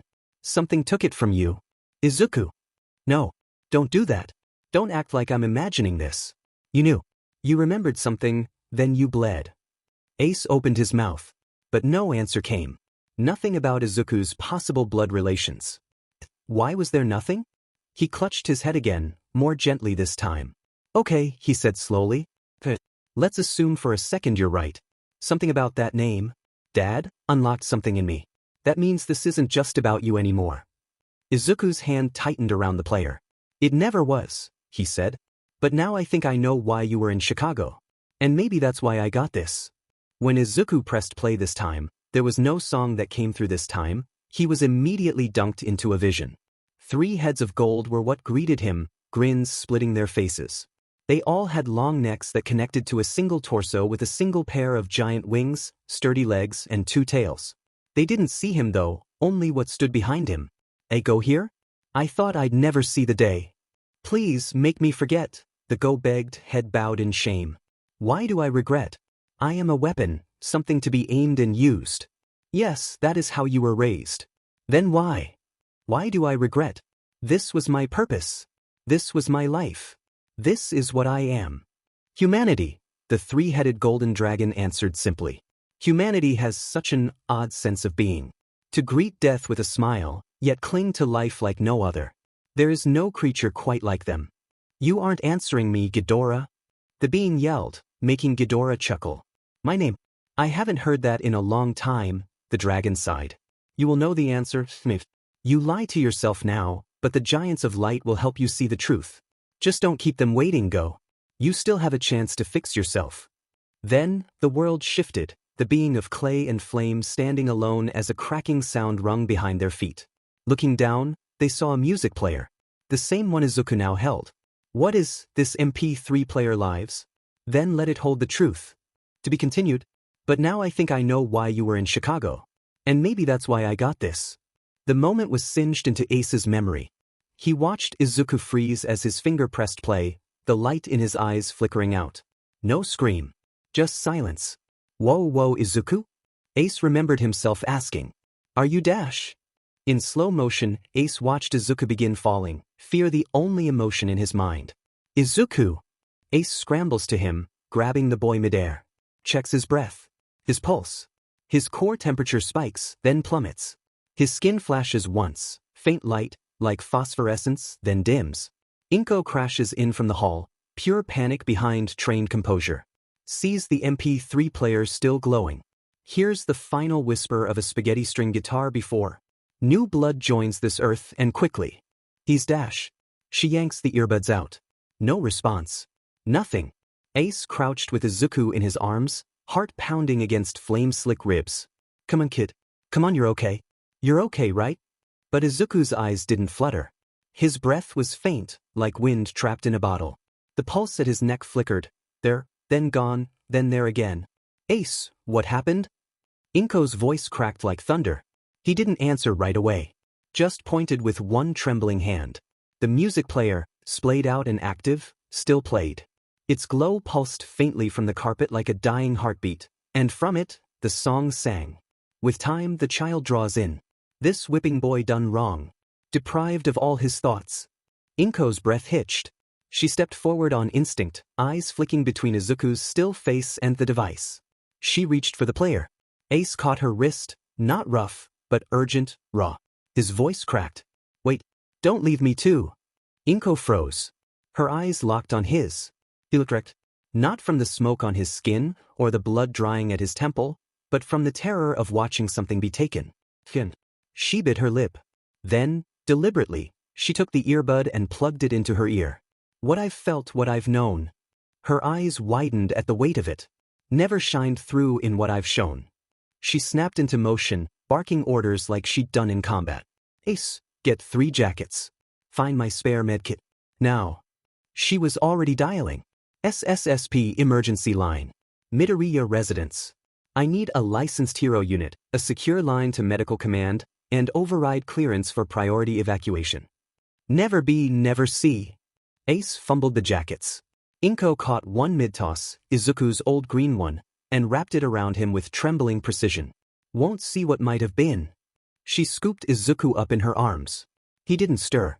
The earbuds stayed in her ears, a whisper of metal and grief worming through her every nerve. What I've felt, what I've known. The car ride was a blur of broken rules. Inko ran red lights. Jumped lanes. Swerved around heroes who tried to block her path. Sirens howled. Quirks flashed in her rearview. She didn't flinch. Never shined through in what I've shown. Ace punched the dashboard as they neared the final turn. Move, he screamed at a blockade ahead, a row of stunned patrol officers and 2 heroes mid-hover. Inko drove through them. Never free, never me. The SSSP gates burst open as if fate itself made way. They screeched to a halt outside Medbay Command. Inko threw the door open and bolted. Ace followed, grabbing 2 guards and hurling them aside when they reached for Inko. Touch her again and I will burn this place to the core. She slammed through the medbay doors, wind still caught in her lungs, her grip on Izuku tight enough to bruise. She didn't look left or right. Didn't ask permission. She threw her son onto the nearest recovery cot like she was trying to outrun whatever had swallowed him. Doctors and staff turned. Confused. Startled. Some angry. What the hell? Ma'am, you can't just... One worker stormed forward and ripped the earbud from Inko's ear, the trailing cable snapping against her shoulder. Lady, what the hell are you doing? Inko stared at him. Not with malice, but with the glazed, crackling rage of someone who'd just been pulled from a war zone only to be questioned about paperwork. She didn't answer. She couldn't. Not with her ears still echoing from what she'd heard. Hey, leave her alone, jackass. Ace shoved past 2 medics, fire coiling around his arms. That's her son. He just collapsed out of nowhere. He's not breathing right, he's not moving. He pressed play and something took him. The room went still for a second too long. And then the spell broke. Get an active scanner online. Vitals table now. Someone notify archives. If this is quirk triggered, we need ID cleared. An orderly grabbed a mask. Another one pressed sensors to Izuku's chest. The table beeped. Monitors flickered. Pulse detected. BP stable. Neural scan inconclusive. Try again, someone barked. I did. He's not asleep. But he's not awake either. He's just not present. A silence fell, thin and fragile, like glass stretched too tight. Wait a minute. Dr. Midoriya? A nurse asked softly. What happened? Inko turned her head, slowly. Her eyes locked on the nurse.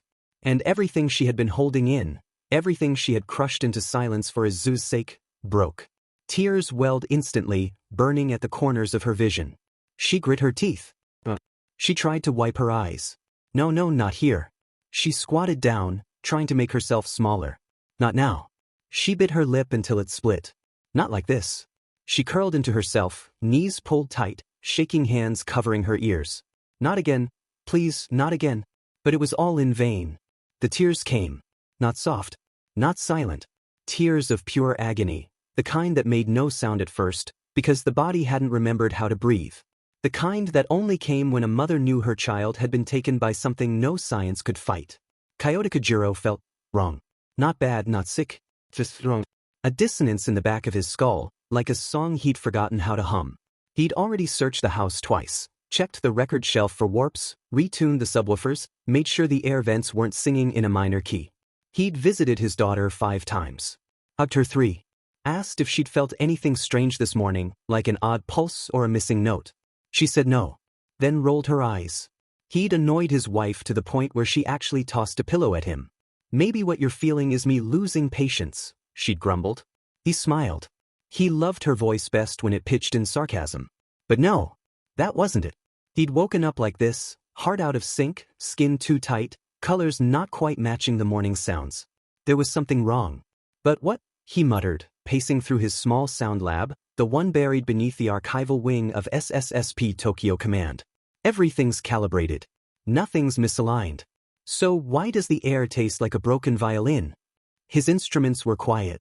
The tuning coils spun normally. Even his favorite waveform, an old jazz standard he'd left running on loop for ambience, played clean. But still, something tugged at him. Like feedback from a note that hadn't been played yet. His phone buzzed. The name on the screen made his synesthesia flicker with orange-gray unease. Izuku Midoriya. Ah, he said softly, chill crawling across his skin. There it is. He picked up the phone tentatively, thumb hovering over speaker for a second too long, before raising it to his ear. Without a moment's notice, her voice cracked through the line. You need to come down here. This is an emergency. Kyoto blinked. Good evening to you too, Inko. How's your... Silence before a sniffle rang through. There's been a problem. I don't know how it happened. I don't even know what went wrong, I just... Her voice trembled at the edges. Tight. Overloaded. Like someone trying to keep a dam from bursting using only their hands. Kyoto froze. His mind flickered. Not through facts, but through colors. Her voice rang violet black, the shade he'd only ever heard once. Back when Tokyo lost the dome's shielding for 6 seconds and the sky turned to fire. Whoa, Inko, he said, dropping all pretense. Slow down. Breathe. What happened? He could hear her swallow. Hear the buzz of fluorescent medbay lights behind her. Hear the static of half-muted weeping in the background. It's Izuku, she whispered. Every note in Kyoto's skull rang flat. I'll be there in 15, Kyoto answered. Kyoto power walked through the house, nearly tripping over a floor speaker he swore wasn't there an hour ago. Mika looked up from her mug, blinking at him from across the room. What's going on, honey? It's Inko, Kyoto said, already grabbing his coat off a hook. Her son's in a coma. Mika blinked again. That's awful. But what does that have to do with you? He hesitated. Blinked. Inhaled. I don't know, he admitted.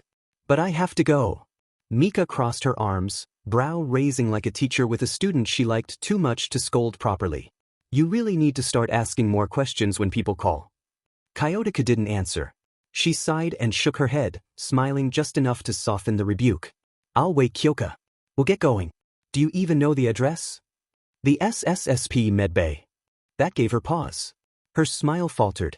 Inko said it was all mental or something, she said more carefully now. She mentioned music. Said it's what put Izuku under.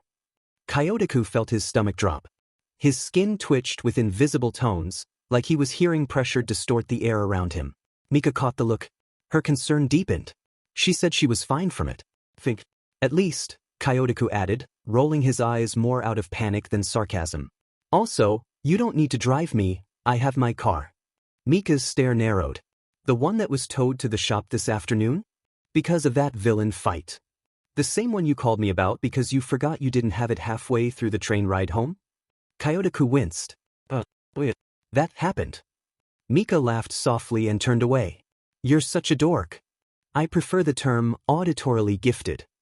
I'll get Kyoka. The drive was tense. Not full of banter, not sprinkled with sideways jokes or long-suffering groans about Kyotoku's frequency phobias. Just silence. It unsettled him. Maybe he was too tense. Maybe the words hadn't come because the chords didn't match. He kept glancing at the rearview mirror, hoping Kyoka would make a sarcastic jab, or Mika would scold him for running 3 red lights by instinct. Nothing. When they pulled up to the SSSP medbay, he expected alarms. A flurry of nurses. Some sign of life. Instead, they found Midoriya Inko standing like a statue at the entrance. Soulless. Still. A small, red, rectangular device clutched in her hands like a lifeline made of grief. Kyotoku's breath caught.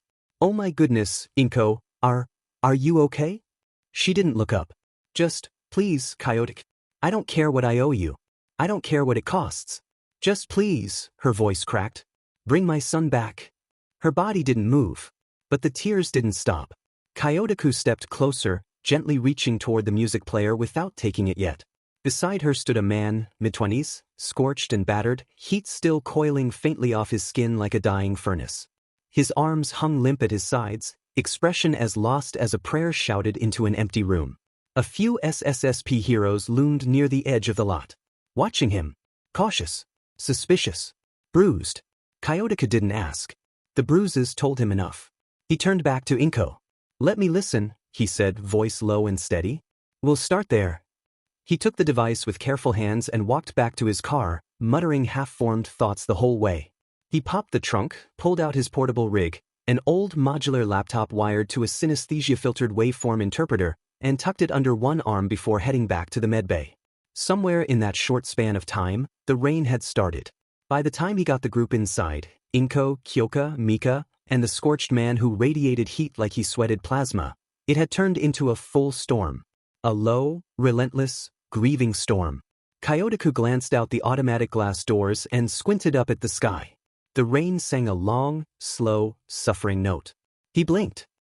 I didn't know storms had emotions. He shook the thought off and led them toward one of the unoccupied side rooms, a compact, soundproof chamber near the edge of the diagnostics wing. All right, he said, kicking the door shut behind him and gesturing to the chairs. This is where I'll be working. He turned to Kyoka and Mika. Just in case this little devil box is actually cursed, nobody else needs to hear what it says but me. Kyoka raised a brow. But, aren't you going to hear it? Kyotoku grinned, already pulling wires from his kit. Our ears are too strong, honey. A wall won't save us. Kyoka blinked. I never really thought about that fact. Good, he replied brightly. That means I'm doing my actual job. Then he paused mid-cable placement, snapped his fingers, and dashed halfway down the hall toward the medbay's front entrance, only to stop short again. The rain beat hard against the glass now. That's heavy. Like something trying to apologize but not sure how. Kyotoku frowned at it. The guilt is still there. He shook his head, muttered, apology not accepted yet, and turned back toward the hallway. Ooh, right? Storming, don't have my real car, might be cursed, he mumbled to himself, ticking off imaginary boxes with each finger. Then louder. Honey, sweetie, he called, poking his head back into the side room. Could you guys, find a separate room to hang out in for the time being? Just until I determine whether this is safe. To play, or cursed, and we need to break it in a bathtub with salt water and a jazz funeral. Mika stared at him. That's not a real thing. Yet, Kyotoku said, winking. When his wife and daughter left the room, Kyotoku exhaled slowly and stared at the object on the table. The possibly haunted object. The red, rectangular thing that had somehow dragged a child into silence. You're gonna be fine, Kyotoku, he muttered, mostly to his own spine. It's just a regular rectangle that just so happens to play possibly cursed music that puts children in comas. Totally normal day at work. He booted up his laptop, fingers moving with practice speed as he logged into the waveform interface. It's just sound. Just waveforms. Just vibrations in the air, right? The player didn't respond. That made it worse. Kyotoku continued muttering as he wired the MP3 output to his translator node. Who even makes a rectangle just for music anymore? I mean, we have phones. We have cloud storage. We have neural bandwidth sync. Why make a standalone music casket? He paused. I meant player. A standalone music player. He did not like the word casket there. Okay, no need to delay, Kyotoku muttered. Let's just open up Pandora's box now, shall we? He blinked, brows furrowing. Wait, what is Pandora's box? Was she an archivist or? The MP3 player lit up. He hadn't touched it. A soft red glow pulsed once. The speakers sparked to life. His laptop's sound system auto-synced with the waveform interpreter, and the interface spun like it had caught a live wire. They dedicate their lives to running all of his. He tries to please them all, this bitter man he is. The audio spectrum jumped, not just displaying frequency or amplitude, but color. It bloomed across the interpreter's screen in irregular bursts, serrated orange, leaden blue, violet-black spikes that weren't part of the vocal range. Kyotoku blinked again, stunned. Oh wait, this song actually bops. Okay, the drums could be better though. Who wrote this? He leaned in toward the MP3 player's tiny, retro screen, squinting like it might give up more secrets if he stared hard enough. Metallica? That's a name. A very capital letter name. Still humming under his breath, he opened the public database on his laptop and typed it in. No results, sorry.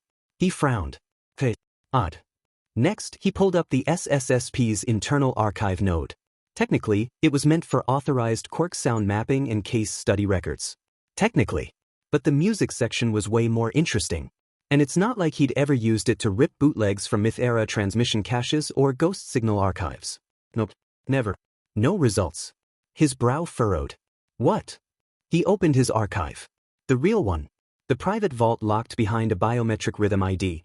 His heartbeat, tapped 3 times in a 13/8-time signature. Not even the SSSP could get in. Decades of salvaged pre-digital relics. Lost frequencies. Forbidden harmonics. Ancient vinyl rips transferred in basements under threat of kaiju raids. Sure, he had some secret historical music that he is never going to share with the public or the SSSP or anyone, except his daughter in due time. And his wife. Yeah, no, just those two. No results. Kyotoku sat back. Not dramatically. Not comically. Just still. Why, he said softly, is this artist not in any SSSP record? Or the public archives? Or any database PRD? A low thrum rolled through the floor beneath him. The waveform interpreter twitched. A line of violet-black hissed across the screen like a scar on a clean canvas. Kyotoku then brought out a pencil and a notebook and closed his eyes, letting the music consume him completely. It didn't matter if a kid was on the line now or that this music was possibly cursed. He needed to know now. Okay, Quirk, let's do your thing, he muttered out. To be continued. It's not easy facing up when your whole world is black. No more will my green see. Go turn a deeper blue. I could not foresee this thing happening to you. The Rolling Stones. Ace could only stare at the storm in grief and quiet confusion. The storms never happened under the dome. At least, not this hard. The wind was never this piercing, the rain never this bruising, the clouds never so lightless. Yet, the melancholy was ruined with a fiery streak once more. How does he always know where I am? Ace asked aloud. The comet struck the ground before the SSSP medbay, Endeavor standing up to lock eyes with Ace, rain steaming off him. Seriously, man, do you need to be everywhere I am? Ace asked the crimson-haired man with silent venom. Yes, Endeavor answered as he walked inside. The flames burst around him to dry himself off, catching a nurse's attention. Hey! The nurse called. Turn your quirk off. I don't care if you're a hero or otherwise, if your quirk is a danger to the facility, it is to be off, or we'll cuff your butt with these fancy non-quirk cuffs, you hear. Endeavor stared at the nurse in silence, but turned his quirk off all the same, revealing crimson hair and a square, serious face. He sat down next to Ace in silence before letting loose a small sigh. So, Ace said after a moment, fidgeting with his hearing aid. Come to lecture me about property damage again? No. Endeavor's voice was quieter than usual. Came to check if you were alive. The admission hung between them like smoke. Ace blinked, caught off guard by the genuine concern in the hero's tone. Well, Ace gestured vaguely at himself, still breathing. Still causing problems. The usual. Endeavor gave a small snort, making Ace raise an eyebrow. Yes, you are still the troublemaker, Endeavor muttered. I'm glad it's for an actually good reason this time. Though you did fry your ankle monitor. Ace shook his head with a smirk, saying, like hell I'm letting some snobby but professional caretaker stop me from helping Inko and Izuku. That's, like, the thing I said in that courtroom, you were there. Yes, I was. And you stood against me a whole... Ace complained with no venom this time. Like, come on man, I thought we've gotten used to each other. I have a job to do, Endeavor said simply, but there was something softer in his tone. Doesn't mean I have to like it. Before Ace could respond, the sound of wheels and familiar banter drifted over from across the waiting area. Anthony, you dramatic a voice called out, accompanied by the rhythmic thump of a crutch on linoleum. Stop making those engine noises. You're not 5. Tell that to my daughter, came the reply from a man in a wheelchair, grinning despite the bandages wrapped around his torso. Nina thinks her old man's gone soft if I don't put on a show. Ace turned to see 2 SSSP operatives settling near the window, one in the wheelchair, the other limping on a crutch. Both wore the distinctive gray uniforms, though they were rumpled and stained. Besides, Rhett, Anthony continued, positioning his chair with practiced ease, someone's gotta keep morale up around here. Place feels like a morgue. That's because half the people here nearly became corpses, Rhett muttered, collapsing into a nearby chair with a grunt. Ace's stomach tightened. He recognized them now. Damn it, why hadn't he bothered visiting them? Oh yo, is that Ace? Anthony called with joy, starting to will faster over to the 2 fire users. Oh, and some hero guy. Think, dressed like one at least. Whatevs. Anyways, Ace, my man, how you doing? It feels like a year since we last talked. And to hear that you had been stationed back here and did bother to talk to us? You wound me, bro. Endeavor's eyebrow twitched at being dismissed as some hero guy, but he said nothing. Ace felt heat rise in his cheeks, not from his quirk, but from shame. Anthony, I should have visited. I'm sorry, man. Don't sweat it, Anthony waved him off, though Rhett was giving Ace a more measured look. We've been keeping busy. Recovery's a full-time job, apparently. Speaking of which, Rhett added, finally making it over with his crutch, how's the hearing situation? Inko mentioned you got pretty banged up too. Ace tapped his hearing aid. Still getting used to these things. Everything sounds like it's underwater, but with more feedback. Could be worse, Anthony grinned. Could be stuck with Rhett's bedside manner. My bedside manner is fine, Rhett protested. You're just a terrible patient. I'm a delightful patient. Ask anyone. I asked the nurses. They drew straws to see who had to deal with you. And I won them over with my charm. You made one of them cry. Tears of joy, obviously. That reminds me, Endeavor started, but was swiftly cut off.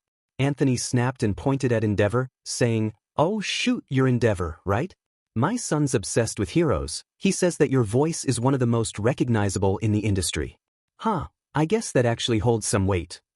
Can I continue talking? Endeavor said gruffly, giving Anthony a death glare. Anthony only laughed at Endeavor's expense as he wheezed out, there's the only thing my son said you're recognizable by. Yup, you're definitely Endeavor. Man, being read like a book by a 5-year-old is crazy. Endeavor inhaled, closing his eyes, and slowly bringing his hand up to his face to pinch his nose, saying, can I continue my thought? Just ignore him, Anthony's just gonna keep running his mouth till someone kills him. Even then, he might still be hunting said murderer to talk his ear off, Ace answered with a roll of his eyes. Though he had to blink when Endeavor offered a piece of paper to Ace with 10 numbers written on it, a phone number. Dude, I'm flattered, but I think you're a little too old of me, Ace answered with a raised eyebrow and a frown. My daughter, you numbskull, Endeavor gritted out. She made me promise to get this to you. Oh wait, Fuyumi? Don't just dash. Endeavor sighed and dropped the piece of paper, Ace flubbing to catch it. My daughter, Endeavor emphasized, can make her own decisions on who she associates with. Of course, this comes with a warning from me. Yeah, overprotective father threat, yada, yada, yada, Ace muttered, rolling his eyes once more. Oh no, Endeavor answered with a raised eyebrow. This isn't a threat. This is me telling you that I guarantee I will ignore all orders regarding you and the SSSP and will kill you with my bare hands, boy. The temperature in the room seemed to drop several degrees. Even Anthony's grin faltered slightly.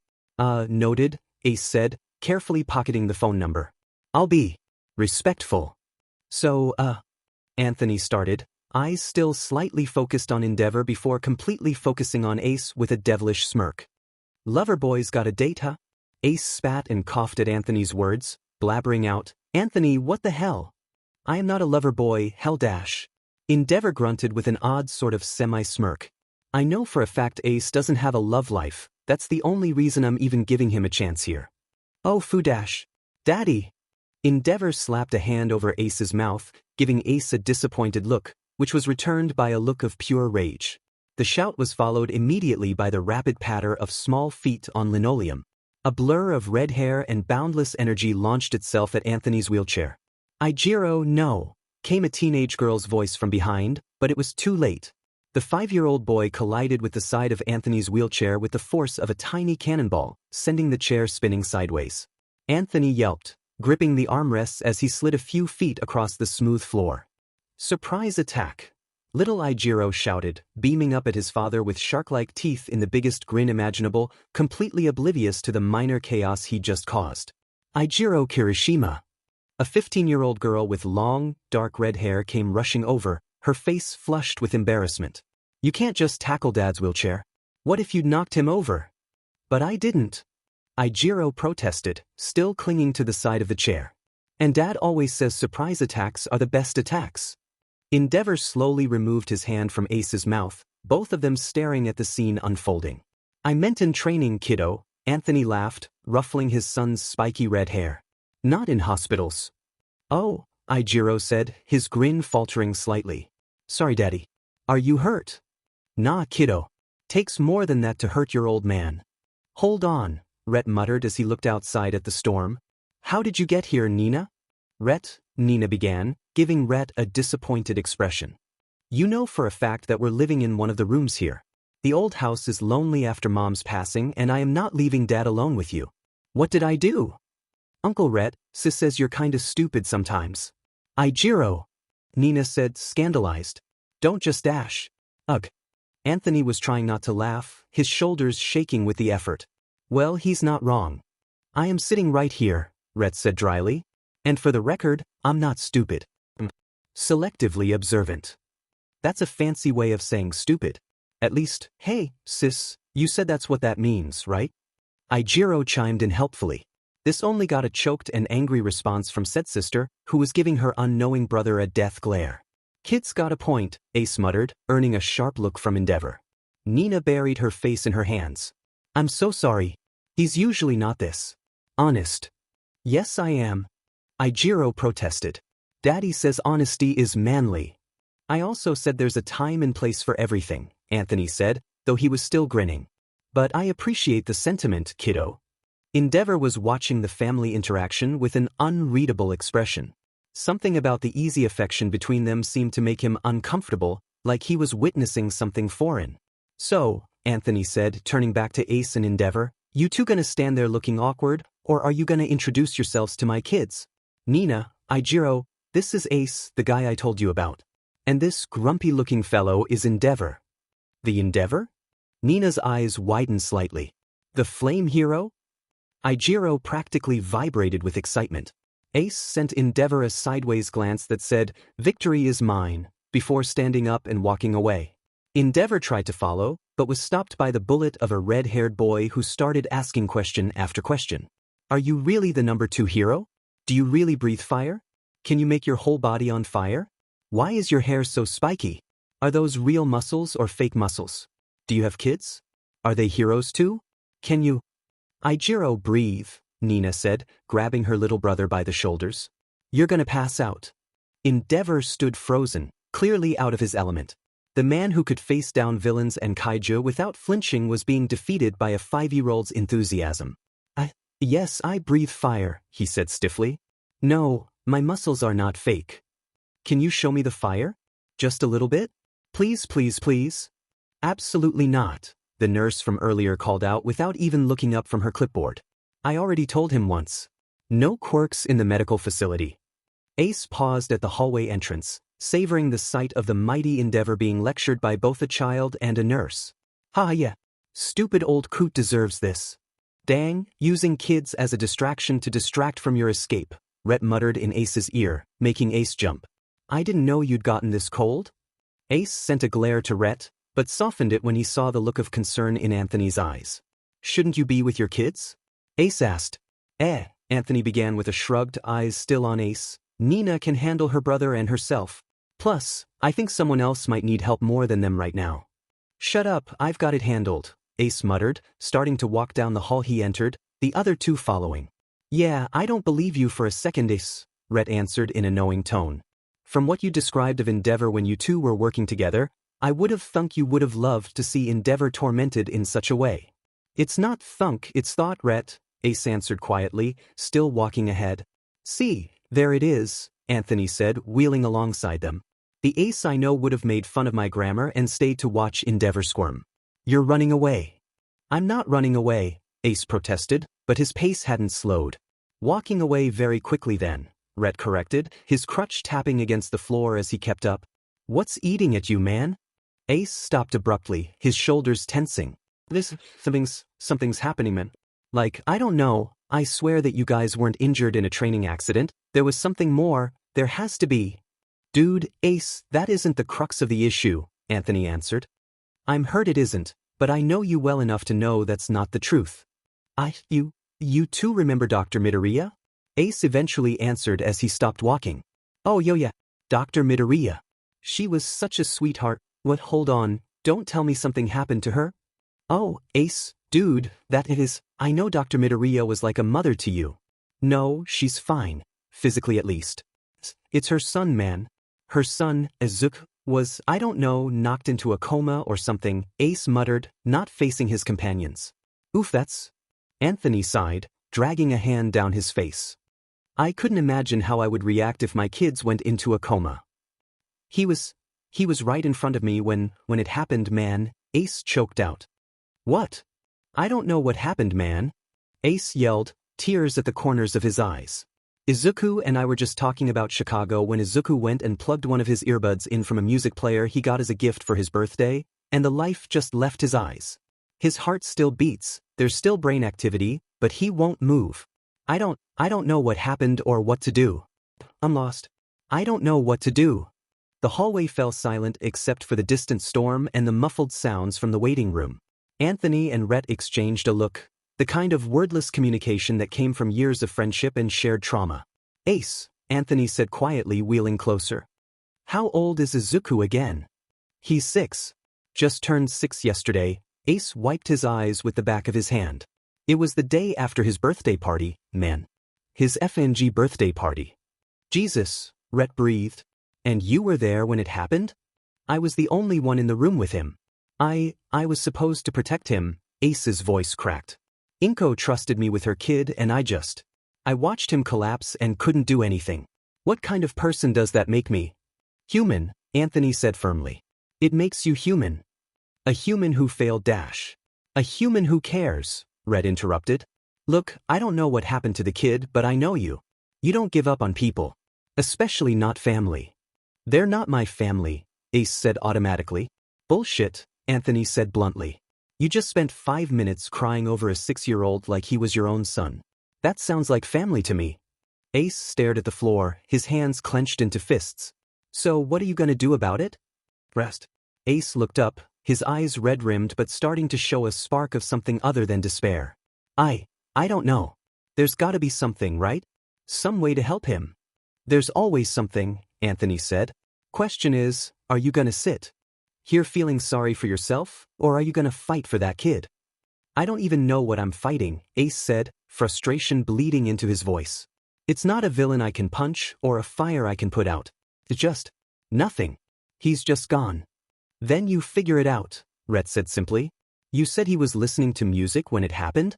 Yeah, some old MP3 player. The song was still playing when he collapsed. And you mentioned Chicago, Anthony added thoughtfully. That's not a coincidence, is it? Ace's head snapped up. What do you mean?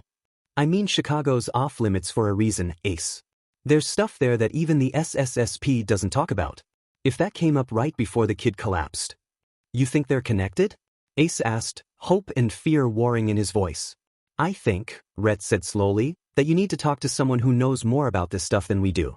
Someone who might have answers. Like who? Anthony and Rhett exchanged another look. Like-eyed, Anthony said. If anyone knows what really happened in Chicago, it's him. I don't want to speak with him right now, Ace responded quietly. Inko was there, maybe Dash? Dude, I don't care how uncaring a parent is, Anthony said with a tinge of authority in his voice. When a child is indisposed, the parent is as well. Inko is not in the mindset to help you, but you know who always is. Ace answered with a sigh. So, get to it, Ace. Anthony answered, puffing out his chest with a smile. And if you need help, just know that I'm Surprise attack. Ijiro. Ace hid a smile, but grimaced at the appearance of a ruffled endeavor staring at him with murder in his eyes. I guess I need to make a call, then. Kyotoku stared at the drawing in confusion. Concert? No, yeah, that looks like a concert, but why is it all so melted looking? And is that a giant flaming foot? His hand moved across the paper almost without his conscious control, the synesthetic feedback from the music guiding his movements. The lines he drew were harsh, jagged, nothing like his usual smooth technical sketches. What the hell is this song showing me? He muttered, squinting at the increasingly disturbing image taking shape. Stage, yes, but wrong. Twisted. The crowd wasn't cheering, they were screaming, their faces distorted, melting in terror. And looming over it all, that massive foot, wreathed in flames that seemed to pulse with their own malevolent life. The music kept playing, and his hand kept moving. More details emerged, figures in the crowd that didn't look quite human, their proportions all wrong. Shadows that fell upward instead of down. And in the background, barely visible, the suggestion of massive wings. This isn't just music, Kyotoku breathed, his voice tight with growing horror. This is a memory. The colors in his mind shifted from violet-black to something worse, a red so deep it was almost brown, the color of old blood and older pain. His synesthesia was picking up more than just sound now. It was picking up emotion, intent, malice. His phone buzzed. A text from Mika. How's it going? You've been quiet for a while. Kyotoku looked at the drawing, then at the MP3 player still softly playing its cursed song, then back at his phone. How could he possibly explain this? Hey, sweetie, the images aren't making dash. Kyotoku paused as he remembered a stage exactly like this. Hold on, maybe? Typing on his computer, Kyotoku searched his own file with the keywords, metal concert stage, and got a ping back with information and a document. Haha. The imagine of the headline was a half-melted stage surrounded by bones and bodies, the word, metal, in the same font as the album cover shown on the music player. Okay, reportedly over 2,000 deaths, unknown radiation signature, there. Small red rectangular device found completely operational in the wreckage. Haha. Hey cool, he found something. What does this information even do for him, if not give him more questions? Kyotoku scrolled through the document, his excitement fading as the implications sank in. 2,000 people died. Unknown radiation. And somehow, this little music player had survived completely intact. That's it? He muttered, looking between the screen and the device still playing softly beside him. Come on, there has to be more about this stupid thing, it can't just not have anything about it. Oh, okay. The music player.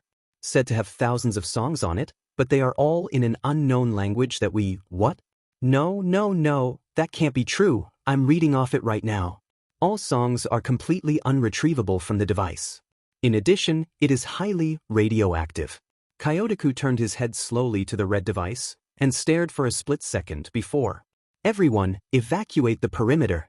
There is a highly radioactive object in the facility. Get moving, go.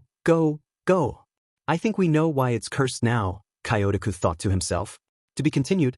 Forget your lust for the rich man's gold. All that you need is in your soul. And you can do this, oh baby, if you try. All that I want for you, my son, is to be satisfied. Simple man, Lynyrd Skynyrd. The MP3 player sat in a lead-line containment tray at the far end of the diagnostics wing. Kyotoku hadn't moved since setting it there. His back rested against the far wall, arms folded, eyes half-lidded, as if daring the shadows to inch closer.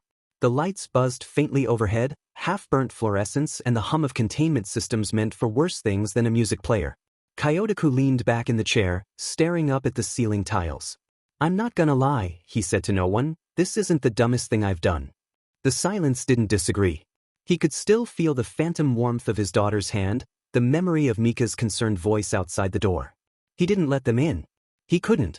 Because what if he was still contaminated? What if he'd already dosed them just by breathing in the same air? It was already a risk of letting them get that close. Why would he possibly make it worse? No matter how fucking much he wanted to? He'd learned from the best. From the sanctuary. From the moth that sang peace into the bones of monsters. That thing could stop a stampede with a whisper. Turn rage into stillness. Even the worst kaiju, ones whose names weren't spoken outside command towers, even they hesitated when she began to hum. It wasn't fear. It was reverence.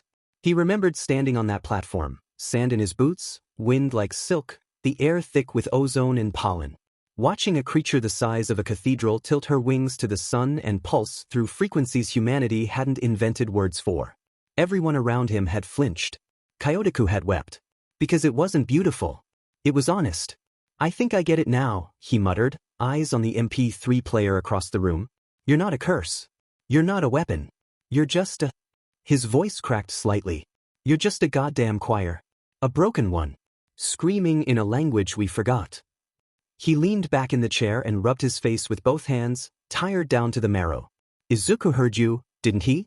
That's why he collapsed. It wasn't decay. It was volume." He chuckled once. "Hollow. I mean hell, even a moth could kill with her lullabies. But she never meant to. You didn't either, did you?" The player didn't glow. Didn't twitch. Just sat there. As still and silent as a tombstone. But Kyotoku swore. In the walls, in the wiring, in the tremor just behind his teeth. He could hear a chord still ringing.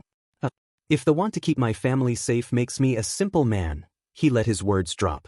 "Let the silence take them. Let the room hold them like breath. I'm sorry, Kyoka, that this is the last time you'll dash." Then came the chime. So gentle. One of IDE's old tones, the kind you'd almost think was polite if it didn't also double as a system-wide alert in most SSSP facilities. A light flickered in the upper corner of the room, and ID's voice followed. "Then you're the kind of simple man the world needs more of. Also, you're in luck." Kyotoku didn't jump. Didn't even look surprised. He just sighed, like someone who'd already made peace with being haunted. "Tell me you've got something better than poetry, Ide," he muttered. "Or I'm going to start thinking I'm the one hallucinating." "And what do you mean, I'm in luck?" "If you were, you wouldn't be wearing the same socks 3 days in a row." Kyotoku grunted. "You've scanned my socks?" "Wait, don't go off topic dash. You've been quarantining yourself in a sealed diagnostics wing with a possibly sentient cassette from hell. I scan what I need. The beat. The device is inert," ID said. "Not just now. Not this week. Not this month. The last detectable emission curve dropped years ago. Whatever it was carrying, whatever half-life it had, it's long since run its course." Kyotoku's breath caught. "Years. Yes. The radiation didn't collapse last night. It ended long before that boy ever pressed play." He looked at the MP3 player again, heart sinking deeper. "So it was never a threat. Not in the way we thought." "No. The real danger wasn't decay. It was what was left behind." "I may have to call in the big guns." "Then, wait, you're absolutely sure that the threat is inert?" "Yes, but I don't know about any, psychological or paranormal anomalies, so maybe wait on the big guns?" Kyotoku looked at his hands and sighed. "I'm way past my prime on this, Ide. The big gun's all I got. Time to let little Kyoka take the wheel." Ide didn't reply at first. Then gently, "She already has." Kyotoku blinked. "What? Do you think I haven't been tracking her? She started investigating the MP3 player hours after you started studying it yourself, just by listening through the walls and writing it in her notebook. She was halfway through isolating the waveform signature before you hit the panic switch. She did it without gloves," Ide added lightly. "Just earbuds. And curiosity." Kyotoku laughed, low and bitter. "And no Geiger counters screaming at her. Demon, already surpassing her father at age 5, I feel something between pride and jealousy right now. Another pause. She's waiting outside, by the way. Refused to go home. Said she wouldn't leave until she saw you not die. Kyotoku felt something shift in his chest. Not pain, not quite. More like the ache that comes after you've stopped holding your breath for too long. He glanced down at his clothes. 3 days in the same socks. The same shirt. His arms smelled like recycled air and bad sleep. I'd already called for a shower unit. Kyotoku huffed. You really are the smug voice of God, aren't you? There was a pause. She still thinks the waveform's a lullaby, Ida said, voice softer now. Says it sounds like stars breathing in a jar. I haven't had the heart to correct her. Kyotoku snorted. But, 'cause you're an a-hole when you do. The beat. Then he smirked, tired but genuine. Don't want to incur the wrath of a father just 'cause you made his daughter cry during your first meeting, huh? I'm a pacifist AI, I'd replied flatly. Not unarmed. Besides, it's not like you could actually threaten. Oh, the meteoric shuffle. Silence. That file's sealed. I unsealed it. You're bluffing.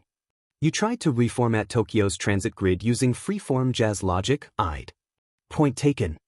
Smart boy. I was briefly overwritten by spatium-induced mimetic instability. Also not a boy. And I still trust you more than a toddler with a keyboard. Now you're just being mean. Anyway, ID continued, dry as vacuum-sealed sarcasm, I'll leave the news that the song Kyoka's been graphing is not a lullaby to you. Oh, and you're going to want to get her a new notebook. Kyotoku blinked. Why? She tore through the last one. Every page. Trying to map the waveform by hand. Kyotoku groaned, dragging a hand down his face. That daughter of mine is going to put us in debt from paper costs alone. Just get her using a computer. She refuses. Every time. Says it messes with the harmony. I can't say no to her, man. Like mother, like daughter. Also, not a man. Do you even use your eyes? Shut up, I'd. So, Kyoka started, kicking at the wall with the tip of her boot. How long are we gonna stand out here? Until I'd finishes another radiation scan on the MP3 player. You said that the last 2 times. Kyotoku cleared his throat. I have to be sure. I'm not gonna risk you. Your mother would kill me. Kyoka squinted up at him. So is it 'cause of mom, or 'cause you love me? Kyotoku froze. It can be both. Kyoka nodded slowly. Thought so.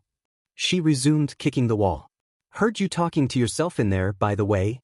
I wasn't, it's a diagnostic system, it's technically. Sounded like a lot of feelings. Kyotoku buried his face in his hands.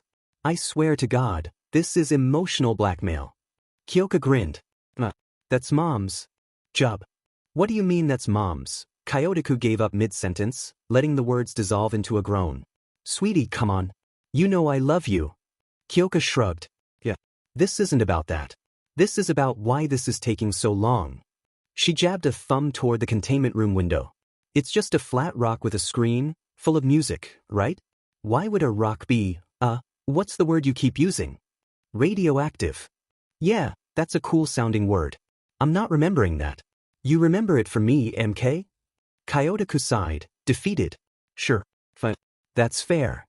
Anyways, Kyoka continued, arms folded now, why would a rock be that? Kyotoku blinked. What do you mean? I mean like rocks don't sing. They don't turn on. They just sit there. So why would that rock be dangerous? Let's take, Kyotoku mentally panicked, searching for the right answer. What was the right answer here? Oh, let's take that one band Mom and I stopped listening to 'cause of the controversies. He blurted out, eyes lighting up like he'd just solved an equation. Who was it? Magma Widow, Kyoka said, scrunching her nose. The one where the lead singer kept screaming about teeth in the ocean. That's the one.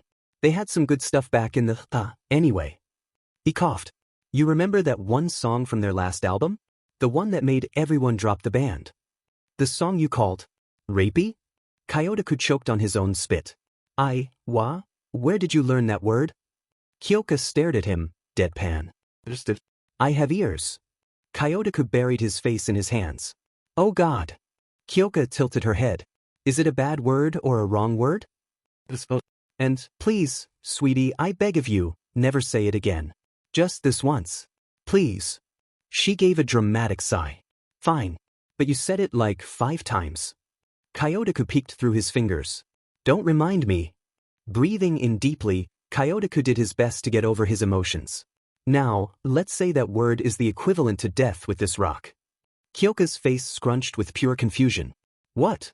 I mean, he waved his hands vaguely. That word, the one we're not repeating, was what made people stop listening to Magma Widow.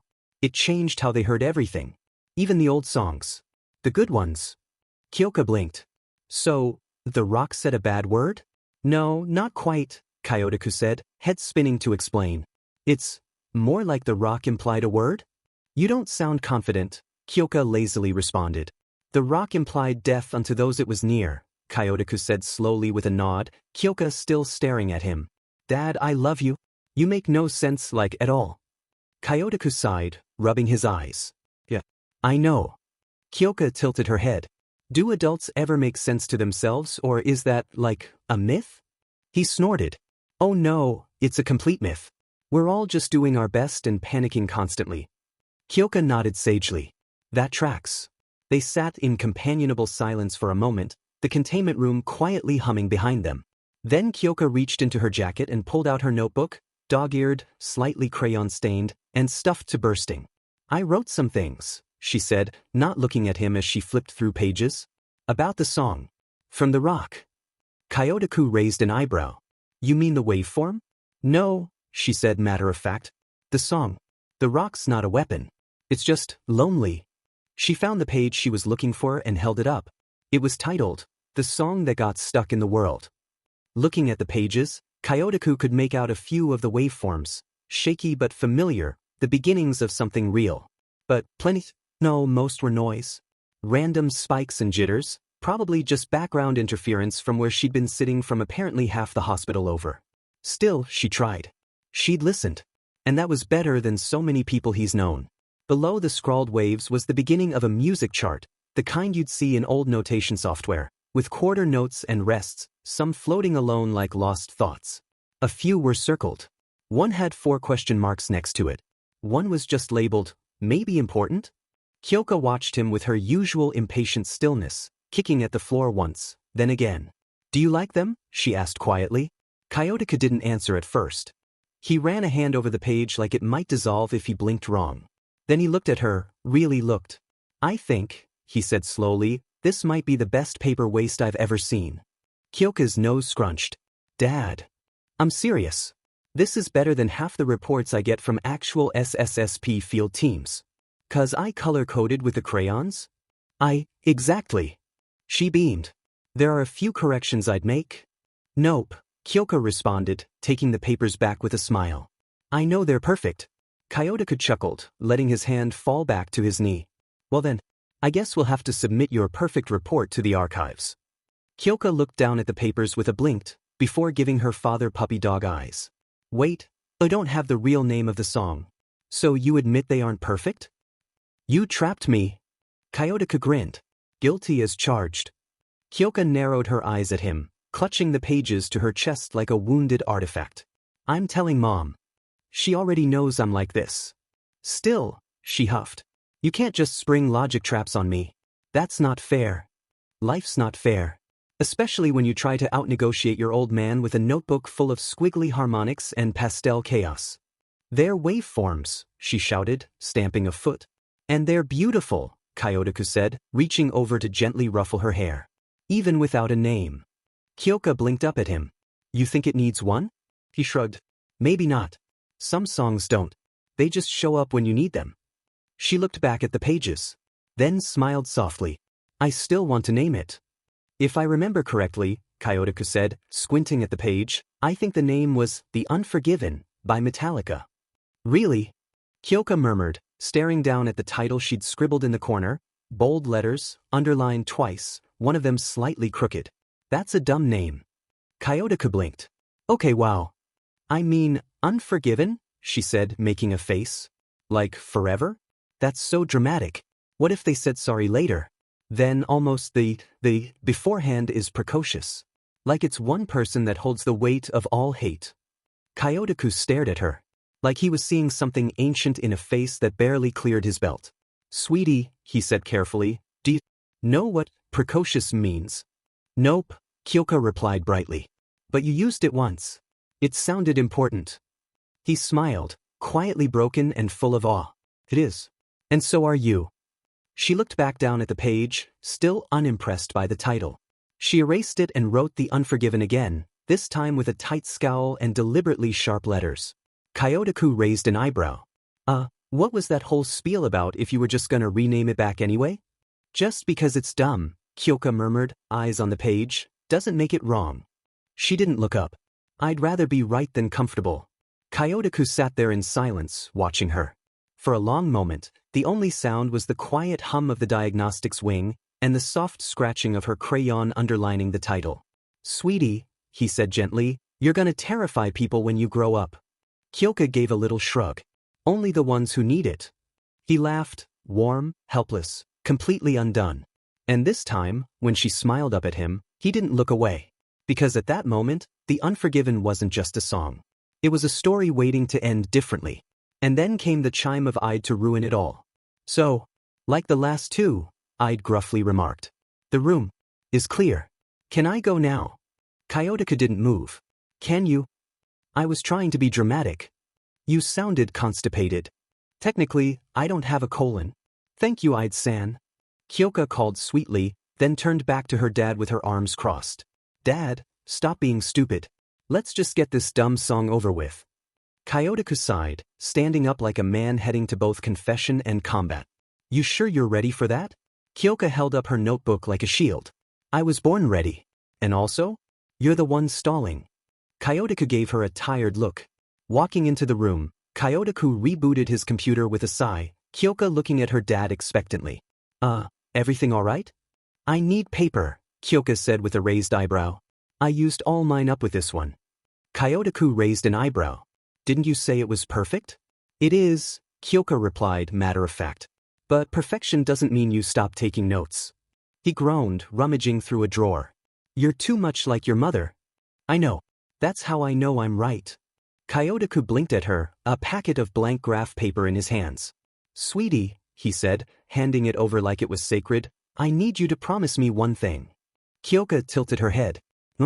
When you become the head of the SSSP in 20 years, please don't fire me. Kyoka gave him a look. You'll already have retired by then. Well then promise not to publicly shame me. No promises, she said sweetly, flipping open the notebook to a new page. Kyotoku sighed and turned back to the monitor, tapping through to the playback interface. Ready? Kyoka held her pencil like a wand, paper primed. Hit it. To be continued. Bakugo found the bedside depressing. He couldn't be here for this. It was just too depressing. His mom crying like she wasn't even trying to hide it, and Auntie Inko just standing there. Still, like a corpse. No, not a corpse. Worse. A zombie, for Christ's sake. She looked undead. Like someone forgot to tell her she was still breathing. Good. What even happened to Izuku? Bakugo didn't get it. 1 second the nerd was fine, annoying and talking too fast like always, and the next? He just wasn't. Nothing made sense. Nobody explained anything. And Katsuki Bakugo hated not knowing. I'm gonna take a walk, he muttered, already turning. His fists clenched when no one responded. Not even a grunt from his mom. Not a single, where do you think you're going? He didn't want attention. Not really. But getting nothing? Not even a scolding? That was worse. That meant something was really wrong. Not that he couldn't already tell. The door shut quietly behind him. No slam, no click, but it still sounded like death was already knocking. Out in the hallway, Bakugo spotted Ace sitting on a bench, hunched forward with his elbows on his knees. His gaze was fixed on nothing. Just empty. Yeesh. Bakugo had always seen Ace with fire in his eyes, with reckless smirks and over-the-top banter. But this? He'd never seen Ace look like this. Hollow. Like someone had scooped him out and forgot to fill him back up. That wasn't good. That wasn't good at all. Hello. Bakugo said, voice gruff out of habit. He cringed the moment it left his mouth. That wasn't the right tone here. Was it? Not right now, Bakugo, Ace murmured. His voice wasn't angry. Just tired. Too tired. I think there's, a vending machine around the corner. Here. He fumbled in his pocket, pulled out a crumpled $5 bill, and held it out without looking up. Go get yourself something to eat. Bakugo stared at the bill for a second, brows furrowed, then, slowly, took it between two fingers. Not snatching. Not scoffing. Just quiet. He turned and walked away. Don't get lost, Ace called after him, soft, like the words had slipped out. Like they were meant for someone else. Bakugo felt a sigh rise in his chest before he shoved it back down. Until now, sadness had always seemed like a dumb thing to him. Melancholy, yeah, he knew the word, shut up, felt like a bad influence, like a drag. Depression? That was the thing that killed drive. Killjoy. But now he could kind of see it. Why people got sad. Why they just sort of sat there, sometimes. No way. That was too melodramatic for his tastes. He wasn't like that. Let the others do that kind of thing. But him? Hell no. He was gonna make an explosion so goddamn loud it'd wake Izuku up. Just you? Wake it. The hell are you? Get out of the way. Too late. Bakugo's world went sideways as a wheelchair shot past the corner like a missile. A blur of black hair with a crimson stripe barreled toward him, the rider yelling like this was a combat zone and Bakugo was the last casualty. Time slowed. Was this how his life ended? Run over by a hospital-grade death chariot? No way. He wasn't that pathetic. He had a future #1 hero spot to take. Right? The wheelchair skidded to a half-spin halt just inches from his shin. Oh sure. Kid, you okay, yeah? The rider blurted, already trying to break with his heels. What the hell, ya two-toned beatery? I could have died, yeah? Bakugo snapped, half shouting, half shaking. Yeah, Anthony, came a dry voice from behind. Yeah, that was the sweatiest dry voice Bakugo had ever heard. The kid's fine. Kinda. Breather. Well, now that you're all right, Anthony said, spinning slightly in his chair like a smug amusement park ride. What, chop to, oh, vending machine, huh? I spy a $5 hair. Dude, groaned the man behind him, dark brown hair? Black? Hard to tell with the lighting and the sigh. Just say dollar like a normal person. Nope. Your indignation is my happiness. Anthony grinned, unrepentant. As always, the maybe brown blackhead muttered, already looking like he regretted waking up today. Anyways, we got you, bro. To the vending machine we go. Another groan followed. Okay, wait. Why was this man's hair navy blue now? Was that his quirk? That's a dumb quirk. Crap. They were leaving. Bakugo blinked and hustled after them, muttering under his breath. He wasn't about to be abandoned by the vending machine brigade. They reached the vending machine fast. You, Bakugo muttered, jabbing a finger toward the standing one. What? They hadn't even bothered to tell him their names. What else was he supposed to call them? He wasn't gonna go with extra #1 and extra #2, not in the SSSP medbay. These guys clearly had some kind of clearance. Within seconds, the two had purchased what could only be described as an abomination. A bar. Just a bar. Its texture looked like someone had taken clay, shoved it in a microwave for 6 seconds, then dropped it in a sandbox. The wrapper peeled off to reveal what looked like mold. Not mold like actual mold. And they just bit into it. No hesitation. Oh my god, Bakugo hissed under his breath. Who in their right mind eats actual mold? But no, that wasn't even the worst part. The faces they made after taking a bite? The bar looked like punishment. The chew looked like regret. The expressions looked like something died in their mouths and came back for revenge. Oop, the one with the red stripe finally said between a wheezing cough. We haven't introduced ourselves, have we? Another bite. Another body spasm. Anyways, bro, meet bro. Bakugo stared. Yeah. With their shared brain cell of one, their death snacks, and absolutely no survival instinct, these two fit the mold. Mold eaters, Bakugo muttered, food forgotten, or more accurately, rendered inedible by the vicinity of those god-forsaken bars. Wait, was that one moving? Oh yeah, the red-striped weirdo gasped, face now a shade of greenish-purple that probably wasn't natural. Did you know they make, oh god, they make these bars from actual kaiju flesh? Bakugo stared at him like he'd just confessed to eating drywall. The bars. Were they made of a kaiju? Before he could spiral deeper into the logistics of making food out of something that eats cities, Bakugo found his voice. Are you insane? He barked. Nope. No way in hell. He wasn't eating that. Didn't matter if it cured cancer. Didn't matter if it made you grow 6 feet taller and punch the moon off its axis. He was never eating one of those cursed, radioactive nightmare bars. Ever. You hear him? The black-haired, red-striped lunatic. What the hell else was he supposed to call this guy? Because it sure as hell wasn't gonna be bro, stared at him for a beat. then held out the bar. You wanna try? No. Give the kid a break, Anthony, the standing one muttered, shaking his head.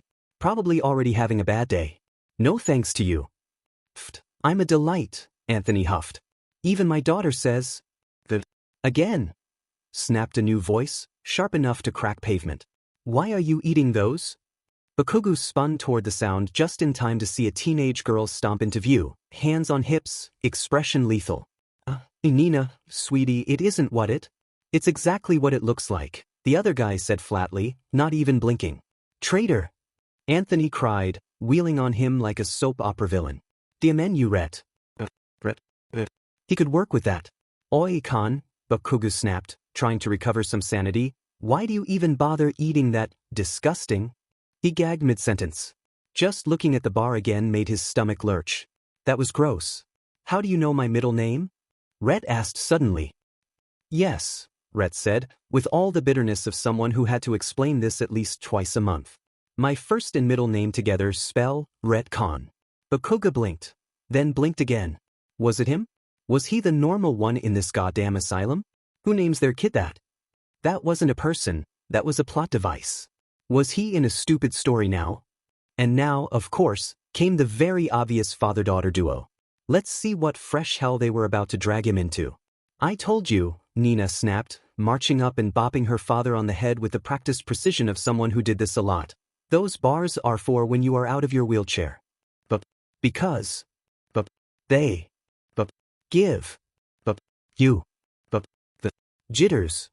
Bakugo blinked, dead-eyed. Of course. Why should he expect anything less from this circus? They had already proven themselves to be a historic level of stupid. Someone had to be the responsible one. Apparently, it was the teenager. The jitters, Nina repeated, arms crossed. Okay, nope, Bakugo mentally snapped. That was it. That was his limit. Now he had to stop listening. Jitters? That couldn't be a real word. It sounded like a knockoff Quirk name. He needed out. Door? Poet? Window? Didn't matter. Whatever was closest, it? Oh hey, an actual blonde, a new voice muttered. Bakugo froze. Oh no. That was a voice his age. No. He could handle children or weirdos. Not both at once, and definitely not people his age who sounded just as stupid. And then his stomach dropped. Standing beside the chaos duo was a kid. A chibi clone of the girl in front of him. Same scowl, same eyes, same aura of judgmental precision. No. This would not end well. This was going to be so much worse. The kid tilted his head. Why are you blondes so stupid on TV? Ace really tried. He really did. He swears it, on his soul, on his hat, on every regrettable kaiju bar he's ever eaten. But when you hear, like, 6 different explosions in less than 5 minutes, morning's gotta take a rain check. He groaned as another boom rattled the medbay floor. That one sounded close. Too close. He'd ignored it for as long as he could. But now? That probably needed his attention. He looked at the door. Bit his lip. I'll be back, Izuku, he thought. I promise. Die. On second thought, maybe morning was the better option. Ace stood frozen in the doorway, staring into what could only be described as emotional napalm. God, why did Bakugo always have the worst timing? Not just bad. Consistently, catastrophically, award-winningly awful. He hadn't even made it 2 steps into the hallway and already someone was declaring open war. Then, a door slammed open, and a bluette stormed out with her chest puffed like a war general in glitter boots. That was the only warning Ace got before. Shut up. Okay, that wasn't a guy, that was the girl. He'd seen her earlier with her dad. She had that, I will dismantle the world, energy even while holding a juice box. Ace sighed. He really needed to start learning their names. Would be good to know, for when they inevitably save Izuku's life. You shut up and die, hairpins. He should stop this. Yeah, he should stop this. And that's how he ended up wrangling 2 kids and a walking temper tantrum. You didn't answer my question about blondes. I think my reaction was enough of one, jeans for brains. Bakugo snapped. Why would I have denim for brains? Not jeans. Ace exhaled through his nose. Nope. He couldn't laugh. He shouldn't laugh. That was a bad idea. A dangerous idea. One he absolutely, definitely should not. His lip twitched. Don't you laugh, boy toy. Bakugo barked. Ace had an honest-to-God spit take, really trying to hold in laughter. A fucking 5-year-old telling him off like that? Wait, a 5-year-old telling him off like that? Where did you learn that phrase? Just came up with it right now, Bakugo said in a proud tone. Like he'd just named a star. Ace had to physically suppress his laughter. Fists clenched.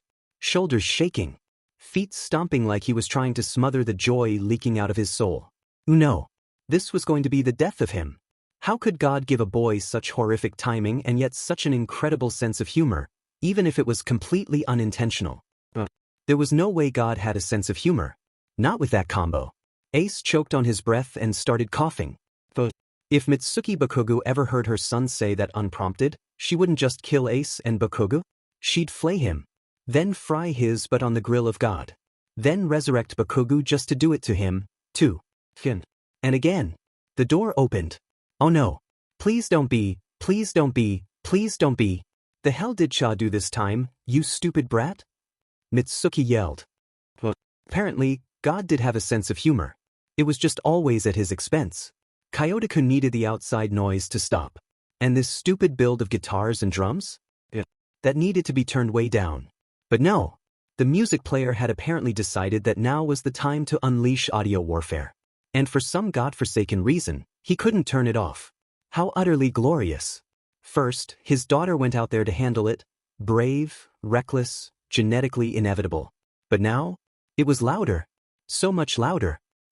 Was there a fire outside the door now? Welcome to the jungle, we got fun and games. Kyotoku groaned. Of course. Of course the new song started now. We got everything you want, honey, we know the names. He stood up, opened the door to a smoking hallway, and immediately closed it again. His daughter was smart enough to not be in the fire, right? Right? We are the people that can find whatever you may need. Hey, yeah, Kyotoku muttered, already dialing. Can you, get the fire department or something? The hallways. If you got the money, honey, we got your disease. Oh my god, can you shut up, song? Just for one moment. It's a jungle. Welcome to the jungle. Watch it bring you to your knees. Kyotoku shouted over the infernal chorus. I can't hear. The music player's getting louder. Why is it getting louder?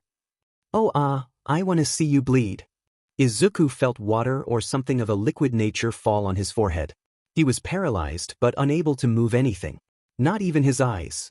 Maybe the song saying they wanted blood was what gave him the feeling that around him was starting to fill with water, or more likely, blood? Izuku felt the music stir his muscles as a new, untethered memory lodged itself into his mind. And the vision began with words. Welcome to the jungle, we take it day by day. The red, clay-burning giants, stepping over mountains, limbs smoldering, heads tilted toward the racing sky. The sun and moon spun faster and faster above them, looping like hands on a broken clock. The giants grew slower. The sky grew frenzied. Their bodies stretched, elongated, warped by time itself. If you want you're gonna bleed, but it's the price to pay. The giants raised their arms. From above, ships, thousands of them, descended in panicked flocks. Each full of humans, crying for mercy. The giants granted it. In fire. And you're a very CC girl and very hard to please. A camera shuddered, revealing a red hand reaching for a woman. She reached back, smiling. The flames touched her skin. And she melted. Her smile never left. You can taste the bright lights, but you won't get there for free. Billions of hands. Reaching. Grasping. Towards 6 giants silhouetted against the sun, radiant, divine, and untouchable. Then the strings were revealed. Tangled. Buried. Attached. Behind the sun, a red giant smiled. Too wide. Too knowing. In the jungle, welcome to the jungle. Feel my serpentine. The sky cracked. The strings snapped. The red giant bled. Its form collapsed into a serpent, long, gleaming, ancient.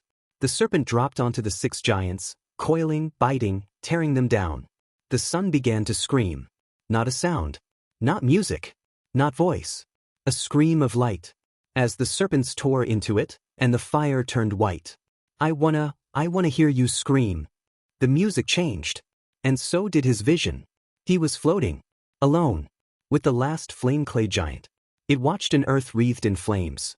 Flaming tears rolled down its cheeks. A smile, crude and jagged, was stapled across its face. And when you're high, you never. The giant began to fall. Like a comet. Like a god cast down. Never wanna come down. It tore through the earth with a scream of despair in its chest, and the visage of laughter still painted across its face. Down, down, down, down. Izuku fell with it. Through nothing. Through everything. Around him, silver giants died. Not from wounds. Not from war. But as if the truth of Go's existence was enough to unmake them.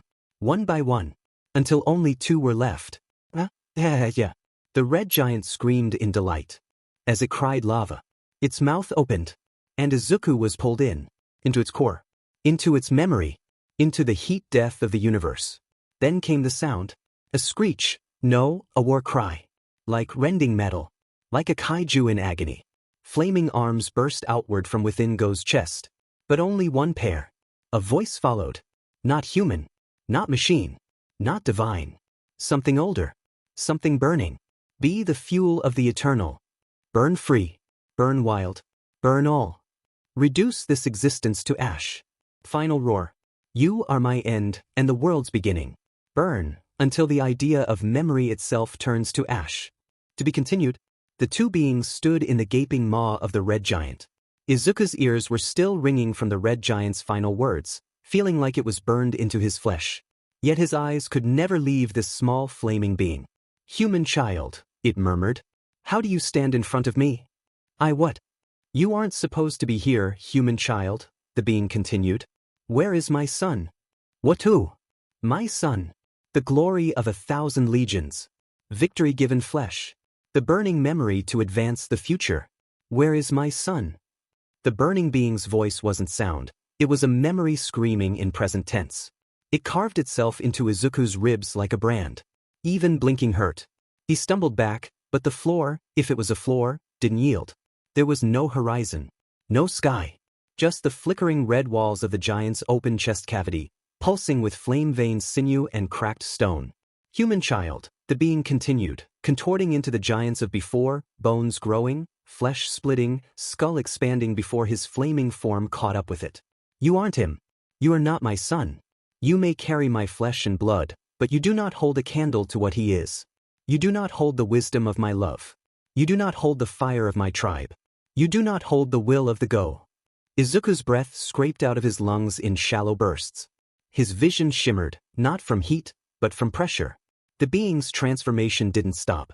Every heartbeat, it grew, wider, taller, louder, until it towered like a burning cathedral of accusation. He tried to answer. To move. To run. But every word died behind his teeth. You are not the spade that will remake the world, the being roared, though it did not roar. It declared. And the sound had no echo, because even memory was too afraid to respond. Flames twisted like wings from its back, and its hands, 6 of them now, burned with the shapes of weapons that had no human equivalent. I cast my breath into the forge of the stars, it howled. I gave everything to birth a future without chains. I sacrificed eternity for a single, perfect flame. The weapons fell. The wings vanished. The being dimmed. And in that silence, it became small again. Small and ancient. And yet he is not here. Its eyes met Izuku's. Quiet. Furious. Empty. Why are you? Izuku's lips parted, and this time, a whisper escaped. I don't know. I only found music. The being froze. The light in its chest flickered, once, then twice. Then, laughter. No mirth. Just despair, burnt black at the edges. You've seen the echoes, the being muttered. That means you hold light in your blood as well as mine. Its gaze pierced through him, burning through muscle, memory, and marrow. Izuku could feel it, the scan, the scrutiny, like it was rifling through generations of forgotten truth. And yet, the being said slowly, you are wrong. Izuku's fists clenched at his sides. I know, he whispered. That stopped the being again. Not defensiveness. No denial. Just that quiet, fragile admission, like paper folding under the weight of flame. I know I'm not supposed to be here. I know I'm not strong enough. I know I can't carry any of this. His shoulders trembled. But I heard it. The song. It found me. The being tilted its head, not in sympathy. In confusion. In curiosity. You are not the spade, it said again. but softer now, as if trying to convince itself. Then why does the music remember you? Izuku looked up. I don't know, he said again. But I remember it. A flicker passed through the flames, a breath of something too ancient for sorrow, too raw for hope. You are not the flame I lit, the being murmured, pausing. Perhaps it has been long. No one has heard those chosen for my sorrow. I wish to see my son, and I take to my world's greatest creation. The being shook his head, the flames dying just a little more. Who would have thought that would be a giant of light? Izuku took a shaky breath. He was light too, wasn't he? He asked. The being looked at him, really looked, and for the first time, it didn't feel like judgment. It felt like comparison, like doubt. No, but he was everything, the being murmured. A flame that could laugh, a spark that refused obedience. He carried my wrath in one hand and my gentleness in the other. The flicker in its chest dimmed further, its outline now more smoke than shape. I forged him to burn cleanly, to burn freely. Not like me, not like the others. It turned slightly, looking out into the endless dark beyond the ribs of the red giant's hollowed form. But he is not here. And you are not fire. You are ash wrapped in memory. Izuku lowered his eyes. Maybe, he admitted. The being faced him again. But you remember the song. The pause. The giant sighed, turning away from the boy and sitting before saying, sing it for me, human child.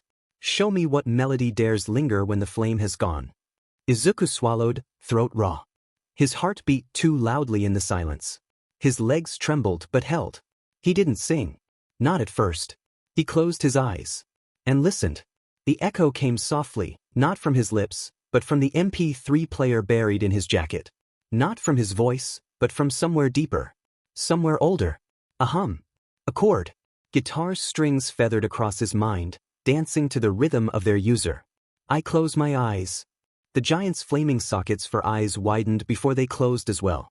Only for a moment, and the moment's gone. The giant sighed, the cosmos flaring with his breath. All my dreams. The giant started to hum along, tapping their finger on the nothingness of space. Pass before my eyes with curiosity. Stop, the giant sat simply. Is everything okay? You're singing, the giant muttered, still not facing the human child. Yes. Izuku asked, a little scared now. It's bad. Izuku's heart stopped. His mouth hung open mid-breath. Oh, he whispered. Sorry, I wasn't trying to. The being raised a hand, slow, graceful, weary. Be still. I did not say stop because it was wrong, it clarified, finally turning back. I said stop, because it hurts. Izuku blinked. The fear didn't leave, but it bent. Tilted. The being's voice was quieter now. Tired. Older than any song could hold. I have not heard that melody in 1,000 of your generations. It is imperfect. Fragile. You sang it poorly. The pause. But it remembered me. And that is more than my own kind has done. The flames along its shoulders flickered again, this time not with wrath, but with mourning. You are not the spade, the being said one final time. Then gentler. But you are something his fire has warmed. The fire dimmed. The body collapsed inward, not with death, but with rest. And as the world crumbled back into light, Izuku heard it, just once more. The melody, carried not by flame or strings, but by wind. Dust in the wind. The sky paused. Izuku watched the stars, sparkling as if they held tears. Then Izuku felt the final words come to him. All they are is dust in the wind. Then the world fell into blinding light. Izuku awoke to blinding lights. Cold. Fluorescent. Unforgiving. Not the warmth of stars. Not the burn of gods. Just the hum of hospital machines and the sterile flicker of reality. He blinked once. Twice. The ceiling above him was real. But too low for the sky. His mouth was dry. His limbs wouldn't move. But he remembered. A breath caught in his throat, not a sob, not a word. Just a breath. Fragile. Trembling. Izuku, came a voice, barely more than a whisper. He turned his head, or maybe it turned for him. Inko sat beside the bed, eyes rimmed red. One hand clutched his, knuckles white. Ace was behind her. Standing. Still. Watching him like he was afraid to breathe. Izuku opened his mouth. Nothing came out. But the wind in the room shifted. Just slightly. A weird blonde man stood in the corner with his red MP3 player. That was its name, right? Wait, who is this man? Why is he carrying his MP3? Okay, that actually worked? Now the man looked confused as well. What? That shouldn't be possible. Dad? A new voice interrupted. I told you it would work. Well, yeah, I know you did, but I don't know, I just really couldn't believe such a weird thing, Kyoka? Okay, I'll give you that, it is weird, Kyoka murmured, crossing her arms and looking away with a blush. Izuku's eyes fluttered again. The sound, not just their words, but the feel of them, was so different from before. Not sacred. Not cosmic. Just alive. He knew that voice. From the hallway. From the notebook. The color of it in the air was still a little too loud, but it didn't hurt. Not like the song did. Who? He rasped. Barely audible. Izuku. Izuku wheezed as his mother crushed him in a bear hug, several people trying to get her off him now. Whoa, wait, Inko, don't. Izuku heard Ace distantly. You'll knock him out again, Inko? Yet Inko didn't even move, just squeezed Izuku more as she started crying. Izuku felt his lips twitch as he hesitantly hugged back.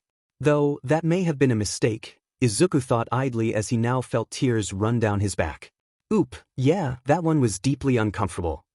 Inko, please, Kyotoku said, attempting to pry her off with all the success of a man trying to disarm a bomb using only apologies.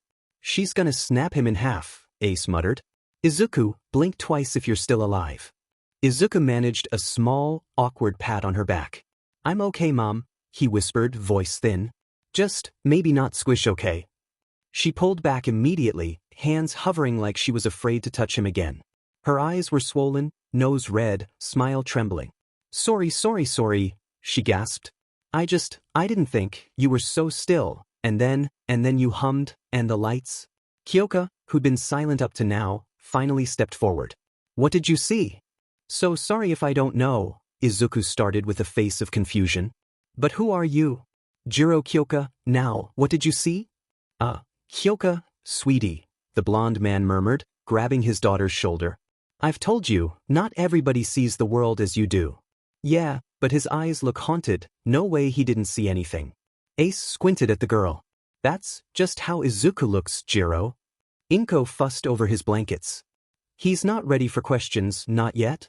I'm fine, Izuku mumbled, not quite convincing anyone, including himself. He looked down at his hands. They were shaking. Just barely. I need paper. Everyone blinked. Ace tilted his head. For what exactly? To remember, Izuku said. Before it fades. Before it all burns up like he did. The room went quiet again. Inko and Ace looked at each other with horror and trepidation, Inko herself a little more angry and demanding. Ace's eyes were defiantly standing his ground from Inko's nonverbal accusations. Kyoka's fingers twitched at her sides, like she was reaching for her own notebook without realizing. Kyotoku broke the silence with a gentle cough. I might have a few pages left, he said, rummaging through his coat pocket. From before the meltdown. You can use them if you want. Inko sat down again, gently brushing Izuku's hair back. She didn't speak this time. She just watched. Watched as her son, still pale and trembling, took the pen like it was a lifeline. And began to write. Okay, let's see, the sun and moon were spinning, those red giant guys were stepping over and burning down mountains, about 7 giants in total. No, 8, right? Because of the last giant? Yeah. His pen scratched faster now, as if afraid the images might vanish if he blinked. Right, then the ships, not from here, I think, thousands of them, they descended from the sky in like, reverse formation? Flocking it. But wrong. Panicked. Inko's lips parted, but no words came. Kyotoku leaned in just slightly, eyes narrowing. And then, Izuku muttered, the giants raised their heads, mouths open as they shot, like laser beams or something? Yeah, laser beam, and they shot down all the ships with them exploding a few seconds after those lasers hit. Ace took a step closer. Izuku, he said softly, you can slow down? I can't, Izuku replied without looking up. I'll lose it. It's already burning. His fingers tightened on the pen. Wait, no, yeah, they were people falling down, but there were people still on the planet's surface who were praying and begging to the giants. Then, those people were crushed underfoot or burnt. Alive. Kyotoku shot a look at Inko, one of fear. Inko was confused and had to search her mental catalogs before it hit her. Izuku, Inko quickly tried to interrupt. You don't have to recount these memories if they're too painful. No. Izuku rebutted. I need to. They feel too important to forget. Izuku, please. Izuku squeezed his pencil so hard, it snapped it in his hand. Damn it. Izuku yelled, jumping out of the bed and stumbling. Izuku, wait, stop. But he was already on the floor, knees hitting the tile with a dull smack. The broken pencil clattered beside him, useless. His breath hitched, short, sharp gasps, like he didn't remember how to breathe without writing. I need it, he whispered. I need it, before it leaves me like he did. Inko was beside him in an instant, arms wrapping around his shaking form. This time, she didn't squeeze. She just held. Ace stood frozen, fists clenched, jaw tight. Kyotoku moved slowly, carefully retrieving the pencil pieces. Kyoka knelt a foot away, her expression unreadable. But her voice, when it came, was soft. I'll write it down for you, she said. Just tell me what to put. Izuku blinked up at her, tears welled but unspilled. You don't know the colors, he mumbled. You didn't see it. No, she admitted. But I can hear it. In your voice. And that was enough. There was a woman, like a strawberry blonde, and a smile. She reached out to a burning hand, and she melted away, smiling all the way. Kyotoku frowned. Kyoka, let me. No. I got this, Dad. But, Kyotoku sighed. These scenes sound gruesome. You shouldn't be cursed with this knowledge and thoughts. Kyoka didn't look at him. She just scribbled the woman's name, unknown, smiling, burning, and nodded for Izuku to continue. I didn't choose this either, Dad, she murmured. But someone has to listen. Inko smoothed Izuku's hair again, her voice barely holding together. Who was she, Izuku? The woman? I don't know, Izuku whispered. She smiled like she loved him. Like she forgave him. Even as she disappeared. His voice cracked. She reached for the fire. And it reached back. She melted. She didn't scream. No one spoke. Even the machines seemed to quiet themselves. And Kyoka kept writing, her hands steady, her mouth set in a line thinner than a heartbeat. Then, there were 6 other giants, all different silhouettes, right? That separates them from the other giants, not only because of the count, but because all the other giants were the same. Aha, Kyoka muttered, trying to write this all down as fast as possible. Then, Izuku scoured his mind for the ending, but he couldn't find it. Damn it. He slammed his fist weakly against the tile. It barely made a sound. But the silence after it roared. I had it, he whispered. There were 6 of them. They were standing. Reaching for something. No, someone. I think they were waiting. But I don't know what for. Izuku, Inko said gently, it's okay. It's not okay, he snapped, eyes wide, burning and teary. They were so loud and now they're gone. I don't understand it. Why are they gone? I haven't forgotten anything else before. Kyoka's pen stilled. Maybe they're not, she said. Maybe they're just quiet now. No. Izuku refutes. I can feel it. They are gone. They don't exist in my mind. Where did they go? The heart monitors spiked, fluttering in time with his rising breath. Ace took a step forward, slowly now, like approaching a spooked animal. Aizu, he said, voice low. You said they were waiting. What if they left? Izuku turned toward him, breathing ragged. What if, Ace continued, they saw you and decided not to stay? Not because you failed, but because they didn't need to anymore. Izuku's head shook, frantic, overwhelmed. No, that's not. They didn't say anything. They didn't even. They don't have to, Ace said. Some things go quiet because they finished what they were meant to show you. The room held its breath. And then, the MP3 player on the table lit up again. A low hum buzzed through the silence. The adults went quiet with fear. The children followed, not knowing why, only that they should. A new track. No, not new. Izuku heard it, but where? A hum. A chord. Guitar strings feathered across his mind, dancing to the rhythm of their user. I close my eyes. Izuku's eyes widened as he did his best to get out of the cot, everyone restricting him. Only for a moment and the moment's gone. Wait, stuff. That's the song I heard after. Maybe I can recall it. No, I am recalling it. Izuku cried as Ace held him down. I need to do this. Let me go. All my dreams. Izuku, you need to stop, Inko murmured with fear in her eyes. Nurse. Nurse. Get over here, the heart monitor is rating 190, get over here, now. Pass before my eyes with curiosity. Izuku struggled harder as he felt the memories leave him. No, he couldn't forget again. He needs to, he must. Dust in the wind. And just like that, the memories floated down the river. All they are is dust in the wind. Izuku stopped struggling, starting to sniffle. Kyoka stood in the corner in fear now, the papers scrunched up. Kaotaku and Inko held him down as two nurses now ran into the room. You. One of the nurses called to Kyotaku. Get that thing out of his presence.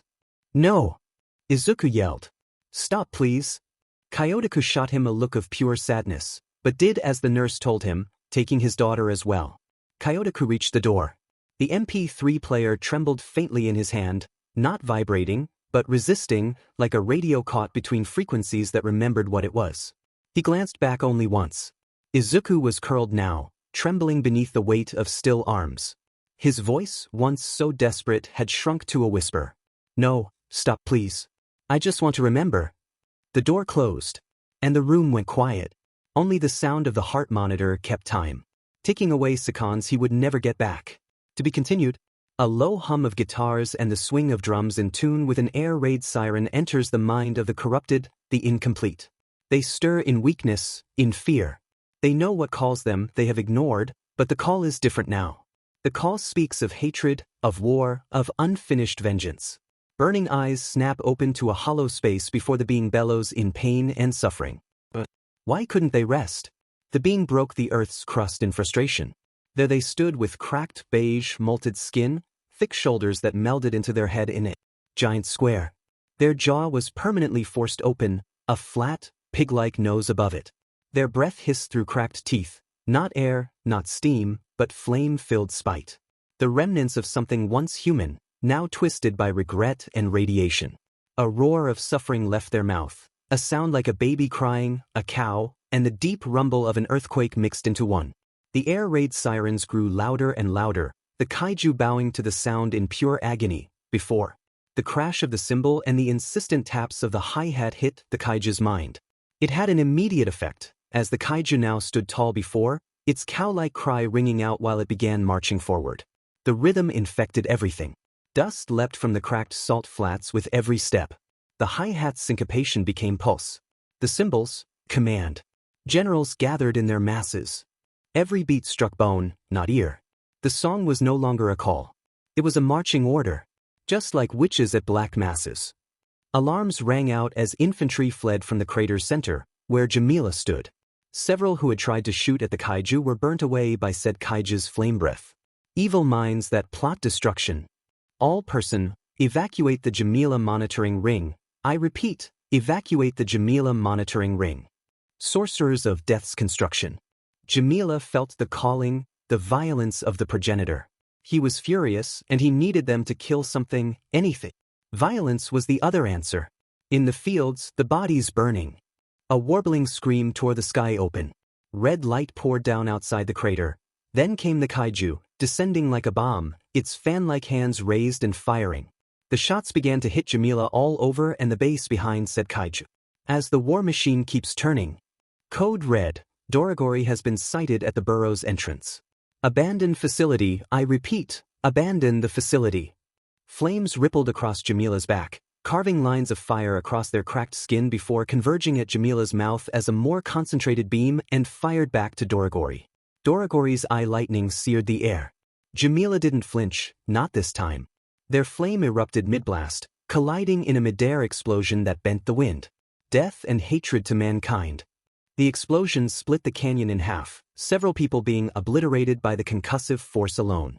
Jamila heard the sirens grow louder and the screams of the soldiers, but felt nothing for ants.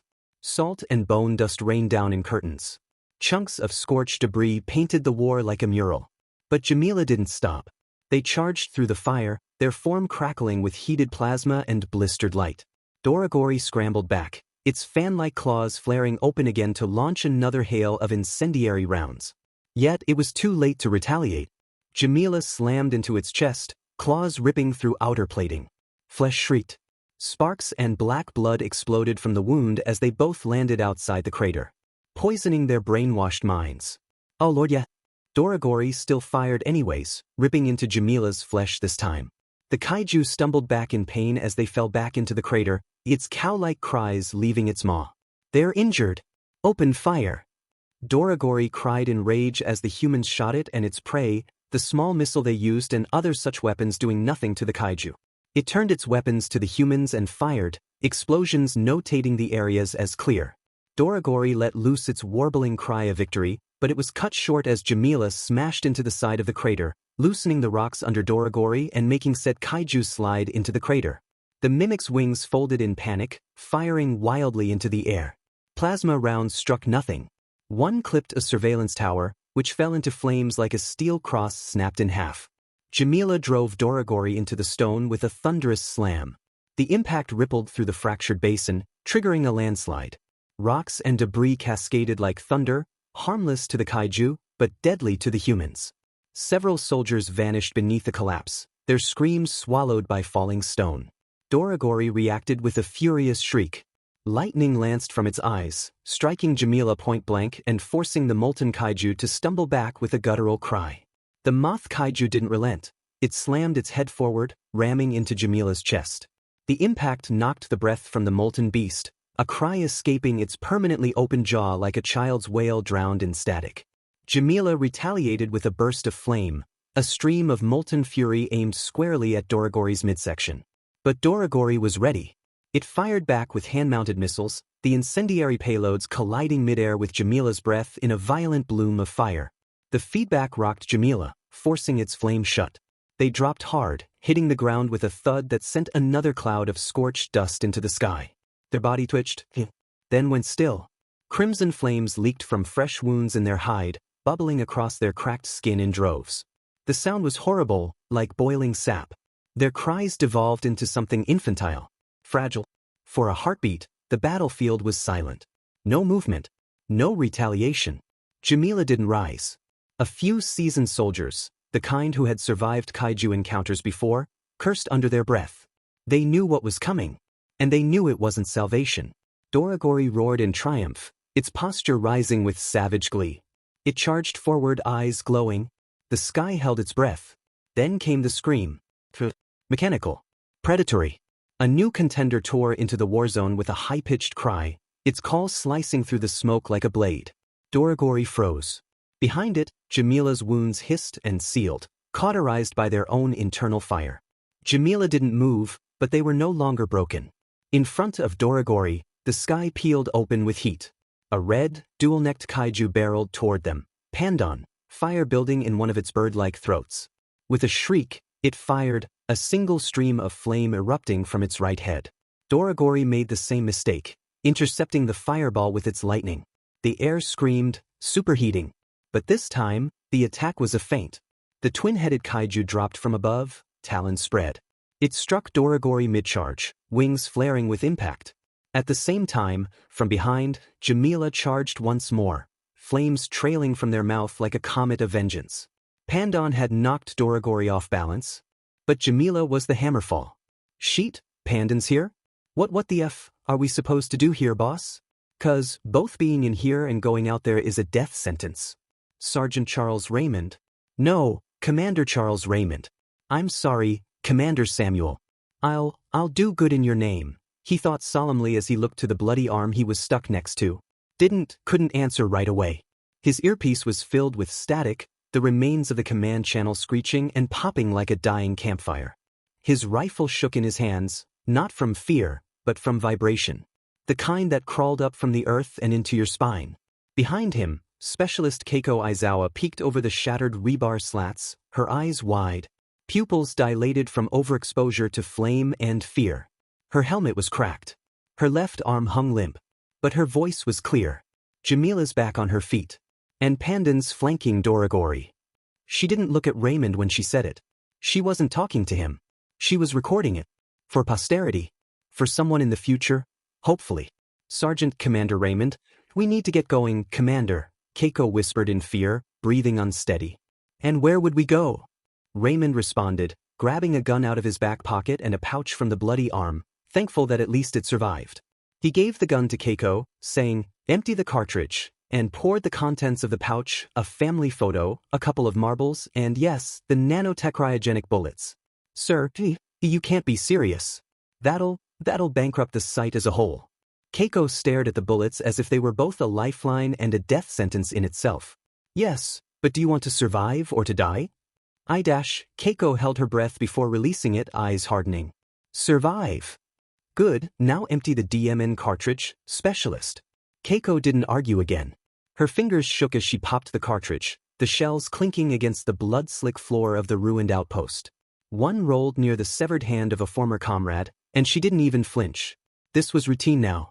Trauma had turned shock into procedure. She did flinch at the roar of the kaijus behind her, not daring to. "Keiko, move!" Raymond roared, pushing Keiko out of the way while pressing a button on his chest. However, before the button could do anything, he was dusted by a fireball. Keiko could only pause before she was back in action again. That moment alone told her how short her time would be if she cried here and now. "Specialist, no, now Commander." Keiko Aizawa stood. Her legs burned, her ears rang, but her hands were steady. Raymond's body had been vaporized by the fireball. Not torn, not crushed. Just gone. All that was left was his shadow, scorched into the blackened wall behind her. And the pouch, the lifeline, sitting on the floor. Keiko heard the tower groan and grabbed the pouch, starting to run. Gravity started to go sideways, so she grabbed the doorway, flung herself out, and activated her armor by the button on her chest. Clinks of metal shot over from her back to her front, crisscrossing across her arms and legs before metal shutters covered her completely, leaving only her hands and arms exposed, a visor shuttering over her face. With a roll, Keiko hit the ground, the tower slamming down behind her. She needed to run and take cover now because, with a screech and a sound that was like the cryo cannons, Keiko screamed before she dodged the fireball sent her way by Pandon, courtesies of a war-made kaiju. The blast from Pandon tore through what was once a command silo. Steel warped midair.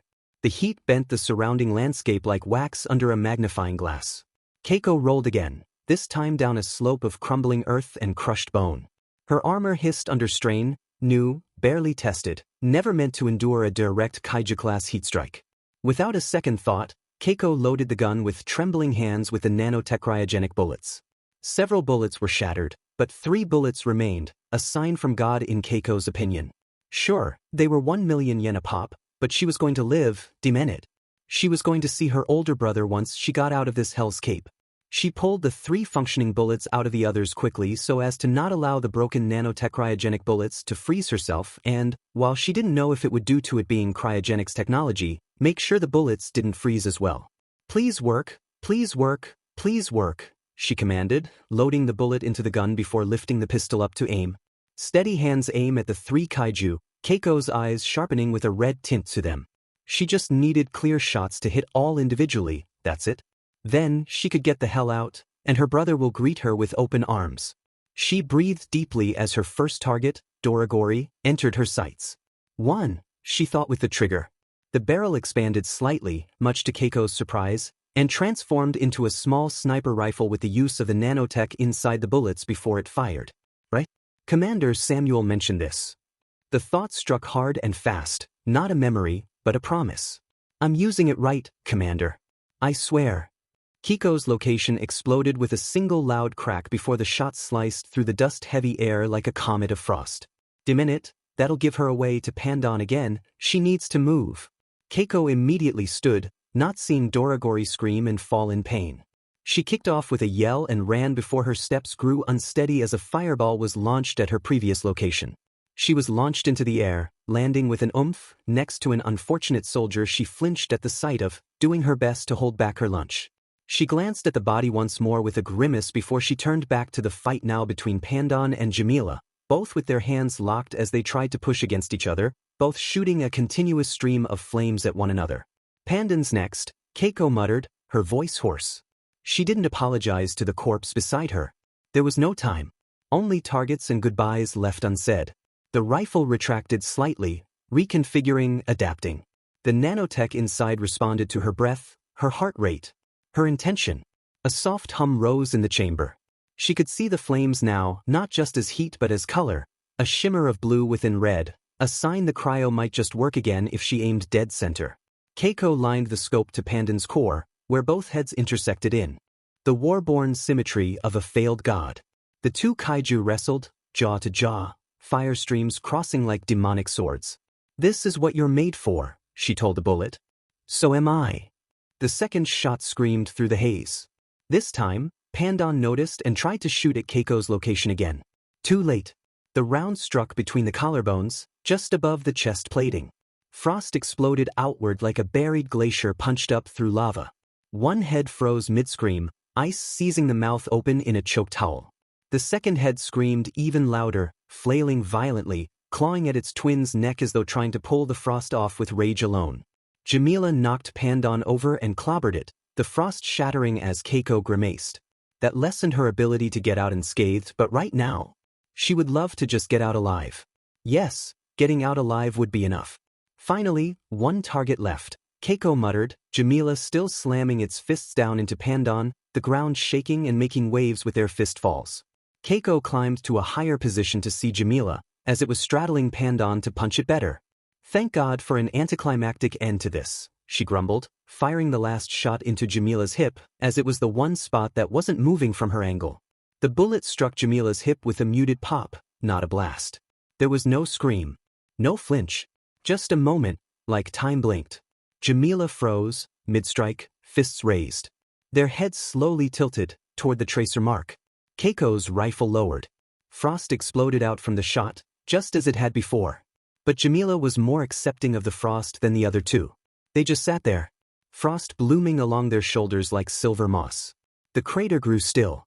Firelight flickered quietly against the jagged walls. No missiles. No more screaming. Pandan groaned beneath Jamila, both of them entombed now in a silence colder than death. Keiko lowered the rifle completely. She didn't drop it. Her breath fogged the visor. She didn't even realize she was crying.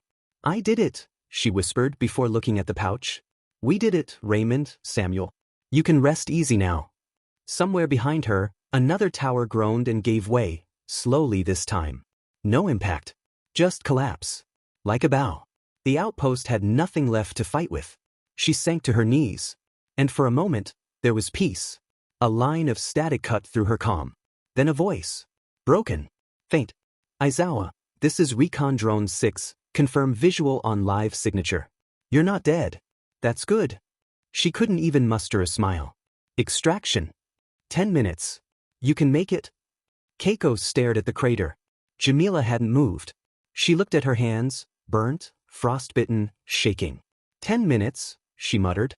"I can give you 10. She turned and jumped from the roof she was stationed on, looking at the body she had landed next to not too long ago. She grimaced but fished beneath their shirt before pulling out dog tags. "Quincy Harris," she read before looking back up at the body and closing their eyes. She said nothing else, just walked away. No use in grabbing the bodies, the mutants will take care of those, Keiko thought bitterly. She walked. Boots crunching through melted slag and bone dust, her visor auto-dimming against the low flickers of dying fire. A shadow passed overhead, silent, gliding. Recon Drone 6. It swept wide arcs with its floodlights, scanning for threats. Finding only aftermath. Keiko didn't wave. She just kept walking, hands shaking at her sides. The wind changed. Not air. The rhythm. Her visor flickered. A new frequency cut through the static feedback tearing into her ear before. Politicians hide themselves away. Keiko collapsed and screamed, her body convulsing as she threw her helmet away. Her ears were now bleeding, but she could hear the frequency loud and clear. They only started the war. Keiko convulsed on the scorched ground. Her helmet tumbled down the incline, its visors sparking erratically. Why should they go out to fight? The voice wasn't from her comms. It was in her skull. A broadcast too ancient to jam. She did the only thing she could. Keiko screamed. "They leave their own to the poor." The ice on Jamila's chest began to creak. Like old bones shifting. Like something still alive under burial. Not before long, a shadow loomed over Keiko, and she felt a fear like no other as she looked to see the half-frozen Jamila. "No," she murmured, her tone delving straight into fear, voice raising to a screech. "No. Leave me alone. Please. I want to live. Let me live. Let me see my brother, please." Aizawa sat alone in the teacher's lounge, eyes on the floor. The TV droned above him. Analysts. Satellite feeds. Static. No names. Not yet. But the footage was clear. One kaiju collapsed in ice. Another torn to shreds. A third unmoving. And in the middle, a crater. He knew that crater. Keiko. He hadn't said her name out loud in years. His fingers pressed against the bridge of his nose, but it didn't stop the ache building behind his eyes. Not tears. Tension. The kind that only snapped when you were alone. Why the hell did you stay? His phone buzzed. He answered immediately with a, hello. Is this Aizawa Shota? Yes, Aizawa answered simply, fist clenching a little as his gaze flickered down. I am sorry to deliver bad news, but your sister, Aizawa Keiko, was pronounced dead at 1400 today. Aizawa took a deep breath. He knew it. Everyone in the field knew it. The Burrows, the most lethal SSSP post on Earth. 80% of its operatives didn't survive deployment. Not their first month. Not even their first mission. Those were usually the ones who made it out. No, 80% was the overall death rate. You didn't get stationed at the Burrows unless you were ready to die. The kaiju designated Jamila was seen carrying her remains from the site, the operator continued. Can you? Aizawa sighed. No, there was no point asking for the body. That was a death sentence of a mission as well, and it wasn't because of Jamila. I'm sorry to have to hang up, but the operator sighed as well. We have more families to report to. Again, I give you my condolence. The line went dead. Aizawa didn't move. The room hadn't changed. The TV above him hissed, just static now. No signal. No names. Just noise. Jamila. He knew what it meant. That the kaiju didn't destroy her. Didn't ignore her. Carried her. Aizawa closed his eyes and laid his head back to stare at the ceiling. But, Aizawa murmured. That means nothing. There had been a rumor that a kaiju Jamila gave the dead bodies she took with her to. Not as a sacrifice or as food, but purely for the ritualistic purpose of a funeral or something close to that. But again, that was a rumor. Nobody truly knew what Jamila did with the bodies. Nobody really knows. Maybe Jamila just eats them, Aizawa thought morbidly. He blinked, lifted his phone over his face. Call ended, 1:24. He had barely spoken. He had barely done anything. But something inside him felt exhausted. No, Aizawa murmured, dialing another number. I shouldn't be alone. Not right now. The pause. That'd be careless. The call rang. Twice. He didn't know what he'd say. Aizawa, buddy, came the tired voice of his best friend. Why are you calling me at midnight? I was having such a good dream too. Keiko is dead. Silence. I'll be over in 15, okay? Just stay put. I got you. All right. To be continued. If you feel that you can't go on, and your will's sinking, just believe, and you can't go wrong. In the light you will find the road. You will find the road. In the light, Led Zeppelin. The apartment was too quiet. Even the coffee pot knew not to make noise. Aizawa sat in Hizashi's oversized hoodie, one arm curled around a mug he hadn't sipped from in 15 minutes. Hizashi hadn't said anything yet. Just sat across from him at the kitchen counter, glasses off, hair still tied but lopsided, like he'd wrestled with sleep and lost halfway through. Aizawa sighed and set the mug down. Hizashi, he began, but sighed again. What is it, Shota? Hizashi asked quietly, eyes focused. Can I? Just for a moment, can I be irrational? Yes, Shota, Hizashi said with a bitter smile. You don't need to ask that now. I don't understand why she would dash, Aizawa sighed once more, closing his eyes. This whole hero business thing, all of it, I told her already that it was for her to live comfortably. Keiko, Hizashi paused and looked outside the apartment window. You two were always so sacrificial towards each other. But she still went. Aizawa's fingers curled slightly around the mug again. She still signed up for that outpost. Not the Sky Anchor, not the Sanctuary, not SSSPHQ. But dash. Aizawa picked the mug back up and took a sip, eye clenching a little harder. But the Burrows. She chose the Burrows, Shota, Hizashi murmured, eyes staring at the mug. You two were always arguing about the irrationality behind it. Because it was irrational, Aizawa grumbled, eyes half-lidded as he stared into the cup. Anyone who went there, all of their fates were destined to have a brutal death. Aizawa remembered the rest of the report. The soldiers who came back from the Burrows were never the same. Always to be haunted, he had read, only knowing death was the truest exit. The suicide rate from returning operatives from the burrows was 95%. 95%. There was no way his sister was going to live. Maybe it was better that it was swift. She'll never have to suffer again. Hisashi didn't respond right away. He just let that silence sit, like dust settling in sunlight. Then quietly, "That's a cruel thing to say, Shota. I know. And you're saying it to protect yourself. I know." Aizawa didn't raise his voice. He didn't have to. The way his hand tightened around the mug said more than yelling could. "Better to think she went fast than imagine what she saw," he whispered. "What she heard. What she felt." "You don't know that," Hisashi said, voice softer now. "You're not her. You don't get to rewrite her ending." "Hisashi," Aizawa murmured. "I only think of these irrational thoughts because I don't want her to suffer in my memory." And that's, Hisashi's sigh was explosive. Suffering should be wished unto no one. Aizawa shut his eyes again. But to disregard any of their memories is a sin against them. Hisashi leaned back, spine hitting the edge of the counter. His arms crossed, not in frustration, but as if holding himself together. "You sound like someone on a memorial wall," he muttered. "Sharp. Reverent. Hollow." Aizawa didn't respond. "I get it, Shota," Hisashi continued, eyes now fixed on the ceiling. "You want to remember her clearly." "Exactly. No edits. No blur. But that's not memory. That's punishment." The pause. "And you're not the one who deserves it." Aizawa's jaw clenched, but he said nothing. "She didn't go there to become an echo," Hisashi said. "She went there to do something no one else would. She chose to burn, not so you could sift through the ashes forever, but so the next person wouldn't have to. Yet, those people will still have to," Aizawa said with no emotion. "Those poor soldiers will still have to go march to their death sentence, march to the burrows."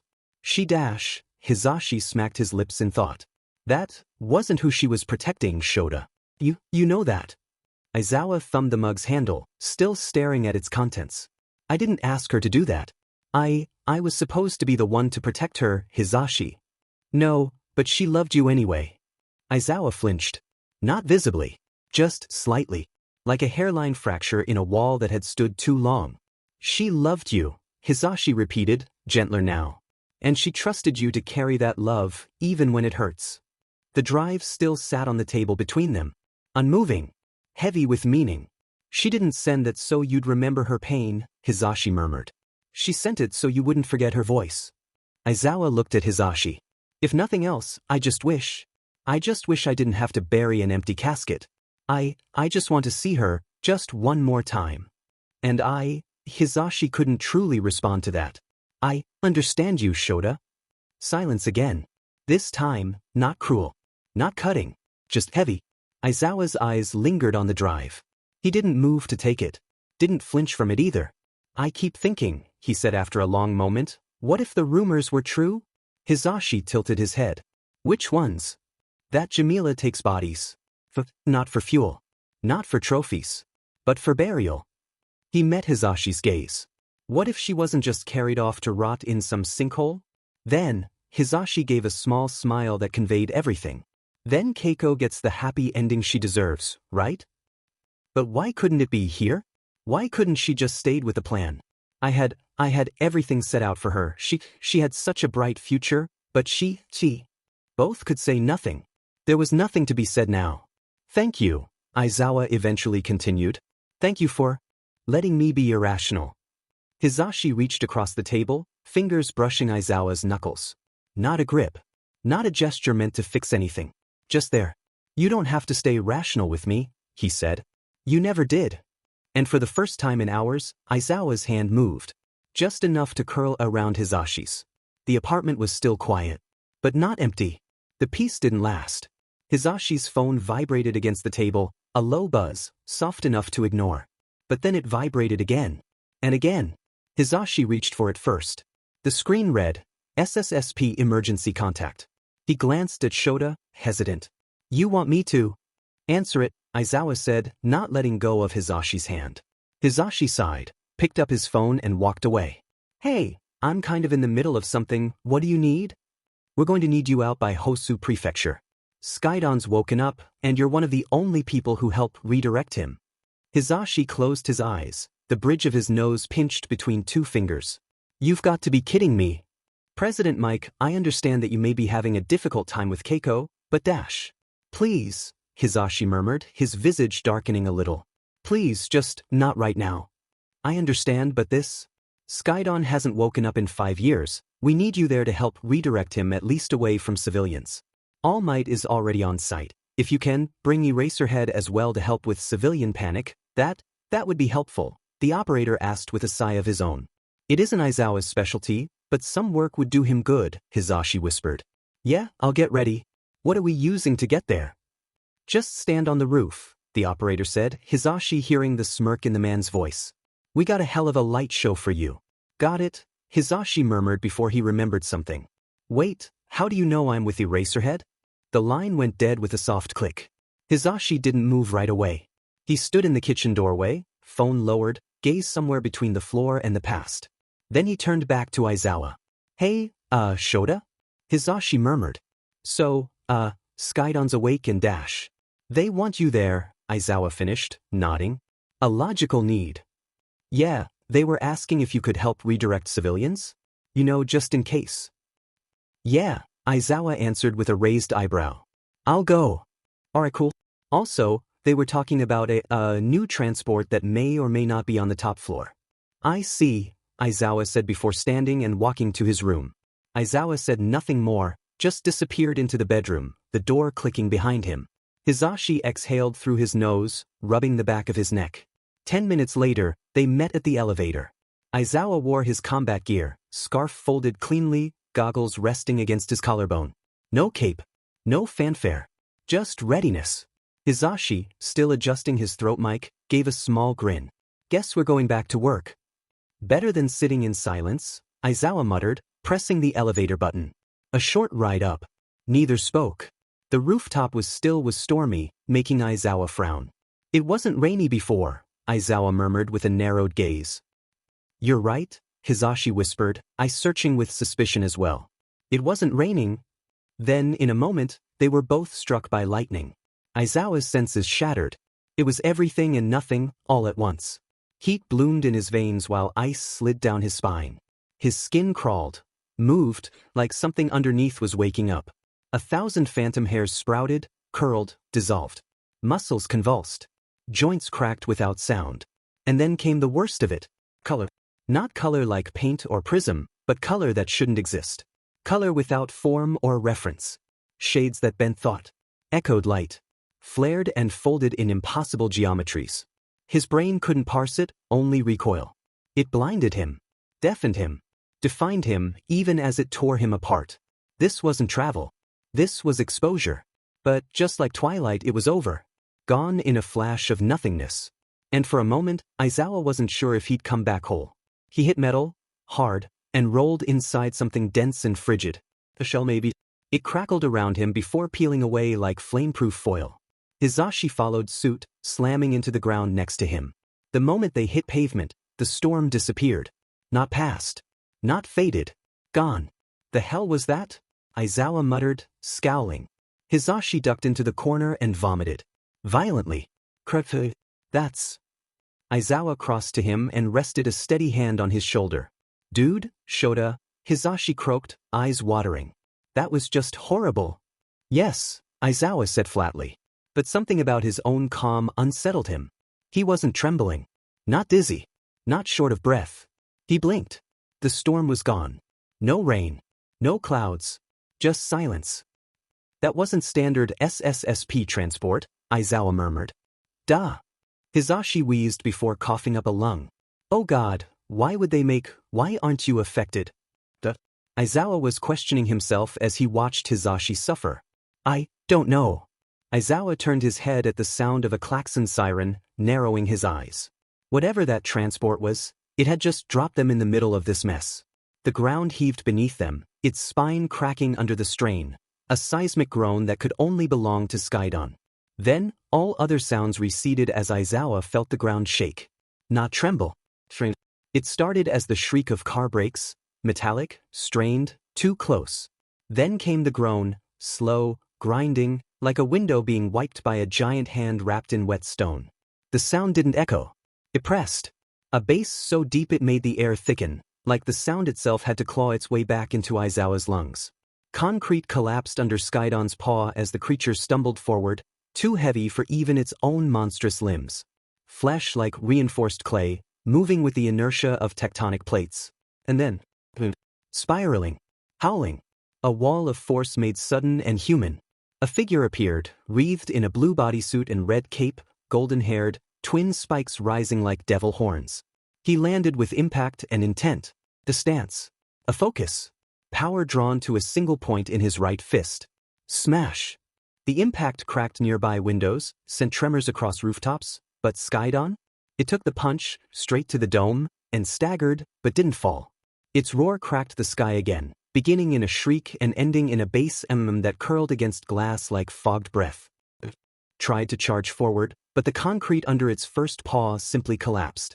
Its own limbs sank too deep into the street, and its staggering weight pulled it sideways, straight into a row of buildings. All Might vanished into another windstorm, blurring ahead of the fall. And for a moment, just one defiant moment, he caught it. He caught Skydon. Muscles locked. Breath held. The Kaiju's chest pressed into All Might's palms, a continent tipping into a man. And for one breathless instant, he held back the inevitable. But the world disagreed. The ground beneath him cracked, then sank, folding in with unnatural slowness before it sunk to let Skydon roll free. Skydon didn't barrel through him. The terrain itself parted beneath All Might, like the earth had decided he must yield. The Kaiju rolled forward, uncaring, not victorious, not even aware. Just mass. Just momentum. Just inevitability. And All Might stood unharmed. But not untouched. Aizawa flinched. Not from fear. From knowing. He scanned the devastation. Ruin. Shattered steel. But no screaming. The immediate area had been cleared. Thank God. That could have been catastrophic. All Might was up once more, and Aizawa felt the need to act. Hisashi was compromised. All Might couldn't fight this thing. But what could Eraserhead do here? The Kaiju held no quirk. What was quirk canceling going to do? Aizawa could only stare at the scene as President Mike was able to straighten himself out with a grimace. President Mike frowned and whispered, "You're gonna wanna plus your ears, Eraserhead." Eraserhead pulled out some old foam earplugs, rolled them to fit into his ears, and nodded. President Mike pulled out his phone and tapped an icon labeled Kaiju Communication, a restricted application built solely for him. No one else could survive using it. Okay, President Mike muttered as he scrolled through his sound list. Shoot, I didn't know what kind of mission this was. If they wanted Skydon out of commission or just out of the city. Out of commission for now. City, if viable, Aizawa said, eyes narrowing on the Kaiju. Mike tapped his screen. Well then, Godzilla war call it is. He inhaled, slow, deliberate. The neck brace lit up with a flash of pale green, and the sound that followed was almost imperceptible. Not loud. Not shrill. Just wrong. Mike flinched mid-transmission, grimacing as his throat visibly strained, chords shifting, reconfiguring, vibrating against nature's design. It wasn't feedback. It was transformation. As the brace fell silent, he staggered slightly. You good? Aizawa asked, brow twitching. Hey, Eraserhead, can you get me somewhere I can blast without launching Skydon deeper into Hosu? Mick's voice crackled, distorted, warbling through the brace like a busted fan, with just a hint of screeching underneath. Eraserhead wrapped a scarf around a support cable, tying a quick bowline knot and pulling it taut. Then, without hesitation, he pushed Hisashi forward, rolled, and slung him over his shoulders in a fireman's carry. Oof, hey Eraserhead Wyatt. The cable snapped back, launching them both skyward. Aizawa struck the next cable with his feet, using the recoil to sling upward again, scarf flicking loose from the knot and catching a higher cord in one seamless motion. They pivoted midair and crashed onto the rooftop. Eraserhead rolled cleanly. President Mike did not. Gee, ack. Hisashi groaned, hand at his back. Man, next time a little warning? Fastest way up, Aizawa replied flatly. And if you've got a plan to get Skydon out of Hosu, that takes top priority. Well then, Hisashi grinned through the bruise. Let's not disappoint my listeners. Reaching the roof facing towards Skydon and the edge of Hosu, Mike opened his mouth, a second of silence before an explosion of noise. The building's windows shattered. Water lifted from the pavement, shivering in the blast before raining back down. Skydon recoiled. Not from pain. from recognition. Its screech cracked in pitch, less metal, more mallet on warped drumhead. It growled, lowered its head, and backed away, slow, cautious. Not defeated, just thrown. With every step, the ground cracked wider. Buildings nearby collapsed under their own weight, foundations crumbling from Skydon's retreat alone. Windstorm. All Might appeared with his signature gale and that blinding, poster-perfect smile. Eraserhead sighed. Citizens, I am here to ask you to... President May. Eraserhead. All Might's grin widened. The SSSP said I'd have allies today, excellent. But worry not. He paused mid-speech as dust exploded into the air. Skydon had vanished behind a rising plume of debris. What? I'm sorry, President Mike, Eraserhead, but... No, Eraserhead cut him off with a look. It's not worth it. Not worth it? But shouldn't we? All Might hesitated, his smile dipping for the first time. Shouldn't we knock it out of Hosu? Mike groaned and rubbed his neck. Yeah, see, you've been out at the Sky Anchor a while, what, 26 years or so? All Might blinked. 28. Right. So, quick refresher, Skydon doesn't move unless Skydon wants to. It's theorized, Eraserhead added, that Skydon's hide wouldn't even register a nuke. All Might's eyes widened just a fraction. I saw you try to stop him earlier, Eraserhead continued. Good instincts. Noble effort. He turned fully to face him. But if reality bends to your will, All Might. The beat. Then reality is Skydon's court jester. Yeah, President Mike said absently, then snorted. Oh right. That decade the SSSP tried to move Skydon? Man, that was the most Sisyphean crap I've ever seen. Total brick wall.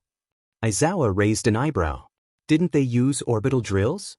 And atmospheric pressure inversion turbines, Mike added, counting on his fingers. And a sonic cage array. And, oh yeah, they tried to use Neurona to push it out as well, somehow. President Mike furrowed his brow in thought. Oh yeah, hey, Eraserhead, do you know whatever happened to Neurona? Eraserhead stared at President Mike. No. Mike blinked. What do you mean, no? You briefed me on him 3 years ago. Said he'd been transferred. No, Aizawa's voice was flatter now. More still. I don't remember. That stopped everyone. President Mike opened his mouth, closed it again. Wait, Mike said slowly, tapping his temple. No, hang on, I do remember Neurona. Wasn't there like a mission to find it after it, like, teleported away? Then the SSSP found it in the Mediterranean feeding off the eternal storm, which had somehow made it completely docile, right? All Might coughed into his fist. Wasn't it Commander Shin that caused Naranga's displacement? Eraserhead and President Mike stared at All Might blankly. Who? All Might blinked. Commander Shin. From the Cascadia outpost. He was the one who teleported Neurona using his quirk that transformed other people, things, and himself into light that allowed him to travel at light speed. Did you hit your head? President Mike asked with a frown. That doesn't sound like any SSSP commander I've ever heard of. Aizawa didn't speak. His eyes narrowed in thought. Unfortunately, many underground heroes never got to directly interact with the SSSP, their quirks usually being too weak to fight Kaiju. An understandable plight for the SSSP. But that also meant he didn't know that much about the SSSP, well, only the bits his sister wrote him in those short letters, but, no, he couldn't reminisce about that now. All Might looked between them, clearly rattled. No, he was real. I spoke to him. Years ago. He worked with Izuku Midoriya on the cable car project. That stopped Aizawa cold. Izuku, he said carefully. Yeah, All Might nodded. They worked close. Before she went into Rand D full-time. Mike raised his eyebrows. I know Midoriya-san. She helped design this neck brace after an incident. Just a small part, I think.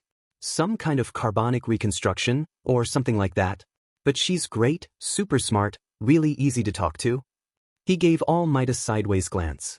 She never mentioned working with someone like that. She doesn't even talk about her job, at all. So maybe that doesn't say anything. Or maybe...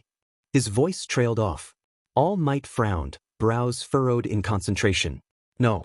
She said his name. I remember that. Commander Shin. Quiet guy. Red eyes. She said he reminded her of someone from an old show. A beat of All Might humming and hawing before he snapped with his signature smile. Ultraman, yes. That's the one. Midoriya said that the show's actor that transformed into Ultraman reminded her of Commander Shin. Aizawa didn't say anything. He was staring out at the skyline again. Like it might rearrange itself if he stared long enough. President Mike shifted his weight. Okay, so let's say he existed. Just humor me. Why can't we remember him now? Hey, Mike, Eraserhead began, still staring at the skyline. Do you remember, a week ago when we started rewatching the original Ultraman show, you were complaining about somebody missing? Yeah? Why would I not forget that? Why would the SSSP edit that sacred show? It's really pissing me off even more so, 'cause I can't find what they changed. It's just, arg. Aizawa didn't smile. Didn't blink. Maybe they didn't change the show, he said slowly. Mike looked over. What? Aizawa turned. His eyes were calm. Flat. Maybe they changed you. Mike froze. Even All Might's smile had faded now. What the hell does that mean? Mike asked, but there was no bite to it. Just breathlessness. It means, Aizawa said, that if someone wanted to make sure Commander Shin never existed, they wouldn't just erase footage. They'd erase context. They'd bury him so deep that even when you looked right at him, you'd never recognize what you were seeing. Mike tapped his temple again, a little harder now. But that's not how memory works. Plus, why would they waste something like that on me? I mean, who even is this guy again, All Might? See Commander Shin? Yeah, why would the SSSP use a context and memory eraser on some random hero about a random guy that did something impressive, like, maybe once? It doesn't even make any sense. No, Eraserhead said. It doesn't make any sense, unless you were a bystander. What? President Mike blinked, thrown off. Think about it, Aizawa said, eyes fixed on the horizon like it might flinch. You forget after this commander disappears. Not during. Not before. Only when there's a gap to be filled. But you weren't there when it happened. You never touched it. You were outside the moment. So, Mike said, quieter now. So we were rewritten, Aizawa replied. Without consent. Not by the SSSP, they don't have that reach. They just bury a file. This is something bigger. Something that edits reality. Not just memory. Something that doesn't need to try. You're suggesting? Mike asked Hall. I'm not suggesting, Aizawa murmured. I'm diagnosing. This wasn't precision work. It was splash damage. We weren't deleted, we were recompiled. Like corrupted code getting rerouted. All Might's hands clenched at his sides. Why do I remember? I don't know, Aizawa said, drawing deeper into his scarf. Maybe you were inside the event. Maybe your quirk resists manipulation. Or maybe... He turned slightly, one eye narrowing. Maybe this whole thing is for you. Just a cruel joke you'll always hear. A memory allowed to rot in your chest, not because you escaped it, but because someone let you. What? All Might asked, caught off guard. President Mike, still shaking, pressed his palms to his temples. Wait. When was the last time you talked to Midoriya-san? All Might blinked. What? That was 10 years ago. Maybe we should talk to her now. About it. Commander Shin, All Might said firmly, narrowing his eyes. Wait, are you actually forgetting his name already? Mick's face froze, then twisted in confusion. No, I know who we're talking about. It was, Sergeant? No, Commander? No, wait, Admiral? The words turned to ash in his mouth. He looked down at his hands like they weren't his anymore. Yeah, he whispered. I guess I am. Silence followed. Not absence. Pressure. Like the world itself was waiting for them to realize. Okay, Aizawa said slowly, voice almost a whisper. This is happening in real time. You're serious? All Might asked. You mean he's being erased now? No, Aizawa answered. I mean the rewrite is still running. That's not memory decay. That's a process. Mike was still staring at his palms. Then how do I stop it? You don't, Aizawa said. You can't outthink a system that writes your thoughts. He looked to All Might. But maybe she can. Midoriya-san. If anyone's seen through this before. A pause followed, long, uncertain, and heavy. It's Midoriya-san, Aizawa repeated, quieter this time. Not with hope. Just inevitability. And memory. His shoulders dropped, the last of his energy leaking out like steam from a cracked pipe. There's no version of today, he muttered, that ends well. To be continued. Yeah, some folks inherit star-spangled eyes. Who, they send you down to war, Lord. And when you ask him, how much should we give? Who, they only answer, more, more, more, more. Fortunate son, Credence Clearwater Revival. Eraserhead only frowned, feeling tensions run high as a makeshift barricade separated the survivors from Skydon's resting crater. They yelled and screamed, grief turning to rage, while SSSP operatives, decked in rifles and armor, held the line, bodies tense, eyes scanning for the first stone, the first spark. The behemoth hadn't moved for 4 hours now, a good sign. A sign it had entered the first stages of sleep. If the readings were accurate, they wouldn't see Skydon move for another 3 weeks, the standard threshold for its REM cycle. Assuming, of course, it wasn't provoked. And humans were very good at provocation. Eraserhead didn't speak. He rarely did in situations like this. Words only made people remember who they were angry at. Instead, he stayed close to Hisashi, President Mike, who sat half-shielded behind a supply van, his breathing shallow as a field medic and engineer examined the neck brace bolted to his throat. Okay, you're on the edge of a vocal cord hemorrhage, but you said that was normal when using the neck brace like this, right? President Mike nodded, making Eraserhead sigh. The brace realigns the vocal folds, the medic muttered, adjusting a dial beneath the collar. But you're showing signs of micro-tearing. You keep broadcasting without proper prep and recalibrations with the neck brace, you're going to rupture something permanent. For now though, you should be fine, the engineer finished as he stood. The brace's tech is holding up fine. I do think you should visit Dr. Midoriya to refit the carbon construction unit, as it is running empty, and I think you use your quirk faster than it can keep up. Actually, that might be part of the issue of why your vocal cords keep almost hemorrhaging. I don't know, I'm not a doctor. President Mike gave a crooked thumbs up, too winded to speak. The medic exchanged a glance with the engineer. Neither looked convinced.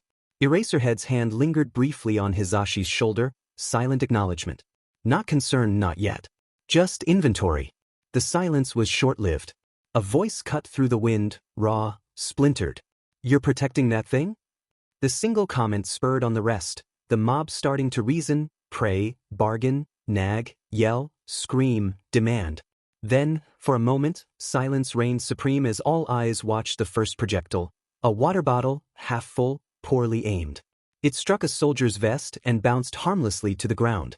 Yet, that was all that was needed to break all logic within the civilians.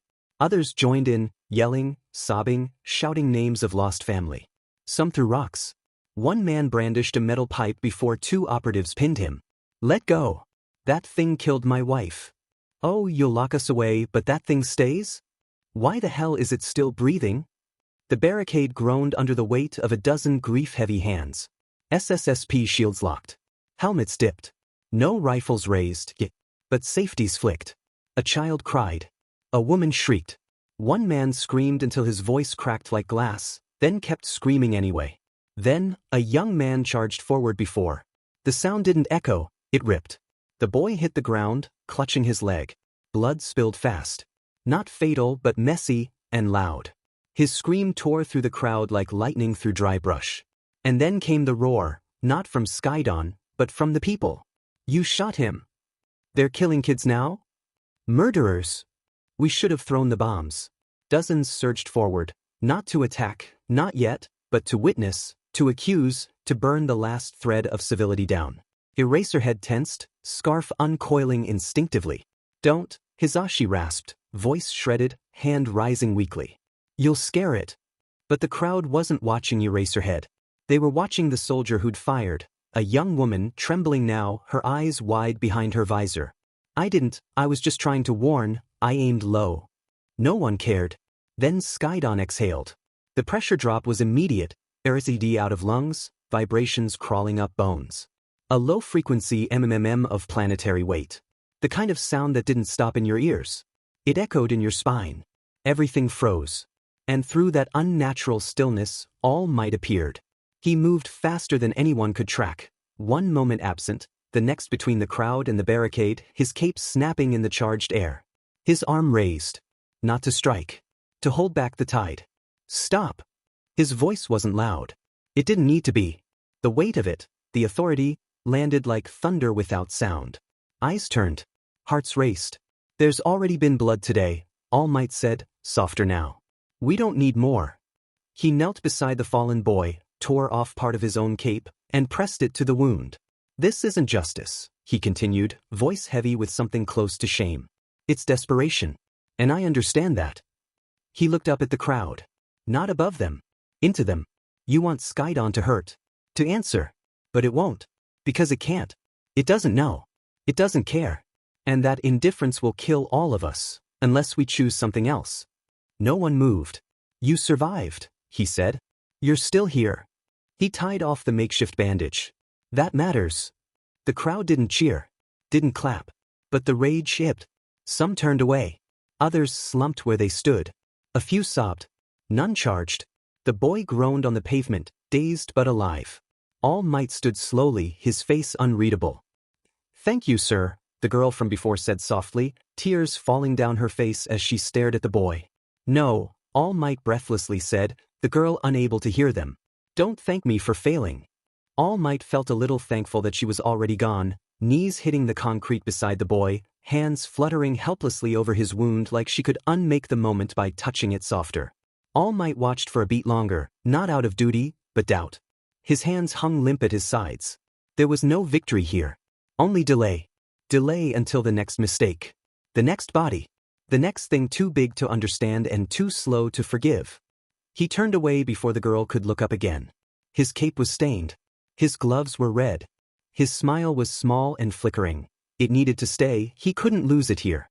Each step back toward the line of operatives felt heavier than the last, not from injury, not from age, but from the growing certainty that the world didn't need a symbol anymore. It needed something he wasn't. Not now. Maybe not ever before. Was he only a protector to the big shots? No, All Might helped the small guys too. He did his best to save everyone, no matter what. All Might closed his eyes. No, lying was not his strong suit. There were people he would never save, voluntarily or otherwise. He could, and maybe even should, not save everyone. Some, he hadn't reached in time. Some he chose not to. Some, the system told him not to see. And some, he never even noticed until they were already gone. All Might opened his eyes again. The girl had her arms around the boy now. His blood on her hands. Her tears soaking his shirt. They were alive. Broken maybe, scarred forever, but alive. Was that enough? He didn't know anymore. He wasn't sure it had ever been. Not when monuments were built faster than shelters. Not when memory frayed around the names of the dead. Not when Skydon was still here, buried in earth and history, waiting. He passed the last row of operatives and reached the edge of the supply van. Eraserhead met his gaze. Still silent. Still scanning. Beside him, President Mike let out a low breath through clenched teeth. The brace clicked faintly as he shifted, eyes half-lidded but watching. All Might gave them both a nod. Eraserhead inhaled, staring straight through him, not to judge, but to understand. That was... All Might braced, waiting for the disappointment, the tactful criticism, the reminder of what he used to be. But Aizawa just sighed. You did well, All Might, he muttered, looking away. It's illogical to give them false hope. I'm glad you didn't give them that. All Might blinked. His hands twitched faintly at his sides. But, he said quietly, I didn't give them anything. Just that they couldn't be like this. For themselves. Or others. The pause. The wind pulled at Aizawa's scarf. And that's all they need now, Aizawa finished. He looked back toward the crater, toward the sleeping mountain that had rewritten this city 1,000 times over just by shifting in its sleep. Not a hero. Not a symbol. Just someone to tell them not to fall apart. And someone to listen when they do, Hizashi added, voice like gravel and static. They'll forget the speech. But they'll remember you knelt. All Might lowered his head. Maybe that was enough. Maybe not. But right now, it was all that remained. All Might. President Mike, a new voice ordered. You two are with me. The two heroes turned toward the source. A SSSP field coordinator, crisp uniform, clipboard in hand, voice like a stamp hitting paper. Wait, what about Eraserhead here? All Might asked, the protest automatic, futile. He was instrumental in stabilizing Skydon's response. He shouldn't be excluded. He knew the answer before it came. Eraserhead, while important to the mission, is not a SSSP member by proxy of his actions. He is only registered as a hero, and therefore shall be thanked as one only, the operative said with bureaucratic ease. No cruelty. No apology. Just the weight of procedure. This is protocol, All Might. You've worked with the SSSP for 30 years. All Might said nothing. Beside him, Hisashi gave a dry, raspy chuckle that scraped like sandpaper. We won't be too long, President Mike coughed. Aizawa didn't flinch. Didn't sigh. Just nodded once. I know, Eraserhead said, turning away. Eraserhead, All Might began. All Might, Aizawa cut in, the voice even. They're not wrong. I'm not one of them. A breath. Not bitter. Not resigned. Just honest. I was here to stop a disaster. Not to get a chair at their table. The operative was already walking away. All Might lingered just a moment longer, watching Aizawa's back. The shape of a man carved by duty, not decoration. A man who could vanish from a report but never from the truth of what happened here. Eraserhead should be the #1 hero, All Might thought bitterly. He is the best kind of hero, in my opinion. He's the hero I should have been. Not brighter. Not louder. But steadier. The kind who doesn't need a cape to carry the world. All Might turned away before the bitterness soured into shame. The tent flaps ahead fluttered as the operative held them open without looking back. President Mike gave a short, wheezing laugh as he passed through. You should be careful, All Might, he barely whispered, voice raw with static. You keep staring at my boyfriend with so much admiration. I'll have to shut that down before it becomes love. All Might blinked and snorted himself. Gotta say, All Might murmured back, lips twitching into something close to real. He's got heart, but he really isn't my type. Tough for me. I want someone I can comfortably grow old with. Is that age speaking or your actual preference? President Mike asked, genuinely curious with a side of teasing. Both, really, All Might continued, tilting his head in thought. I mean, I always wanted someone to grow old with, male or female, but now, at my age, I just feel that more. I never really had time for the whole romance aspect of my life. Hisashi didn't answer right away. Just nodded, lips pressed together in a sympathetic sort of way. Yeah, he rasped. Worlds always needed saving. They stepped deeper into the tent, the shadows swallowing the light behind them, and I let it save me from needing anything else, All Might finished quietly. Because needing things makes you vulnerable. And I thought I couldn't afford that. Hisashi exhaled, a low, wheezing thing that wasn't quite a laugh and wasn't quite a sigh. Guess that's why Aizawa scares you a little, huh? All Might paused. Didn't deny it. He doesn't need saving, he said. No, Hisashi agreed. But he still needs people. And just like that, they were at the table. So, is this for a report or are we just gonna sit here? President Mike rasped with a raised eyebrow. Quiet, the SSSP field coordinator responded, headphone listening in on another meeting before he sighed. You've got to be kidding me. The higher-ups are only arguing about the gender of angels now. Does that mean we should leave Dash? All Might tried to ask before. Listen you too, the SSSP field coordinator said, taking off the headphones. The higher-ups don't want me telling you this, but it's imperative that you know, in my opinion, so you go around telling people, it'll be all of our heads on pikes, you hear? Crystal? President Mike wheezed. The SSSP field coordinator sighed, taking off his hat to nurse his forehead. The higher UPS green lit an experiment on Skydon. You don't know what it is, but I need to tell you because Dash. That's what woke Skydon up? All Might asked eyes hard.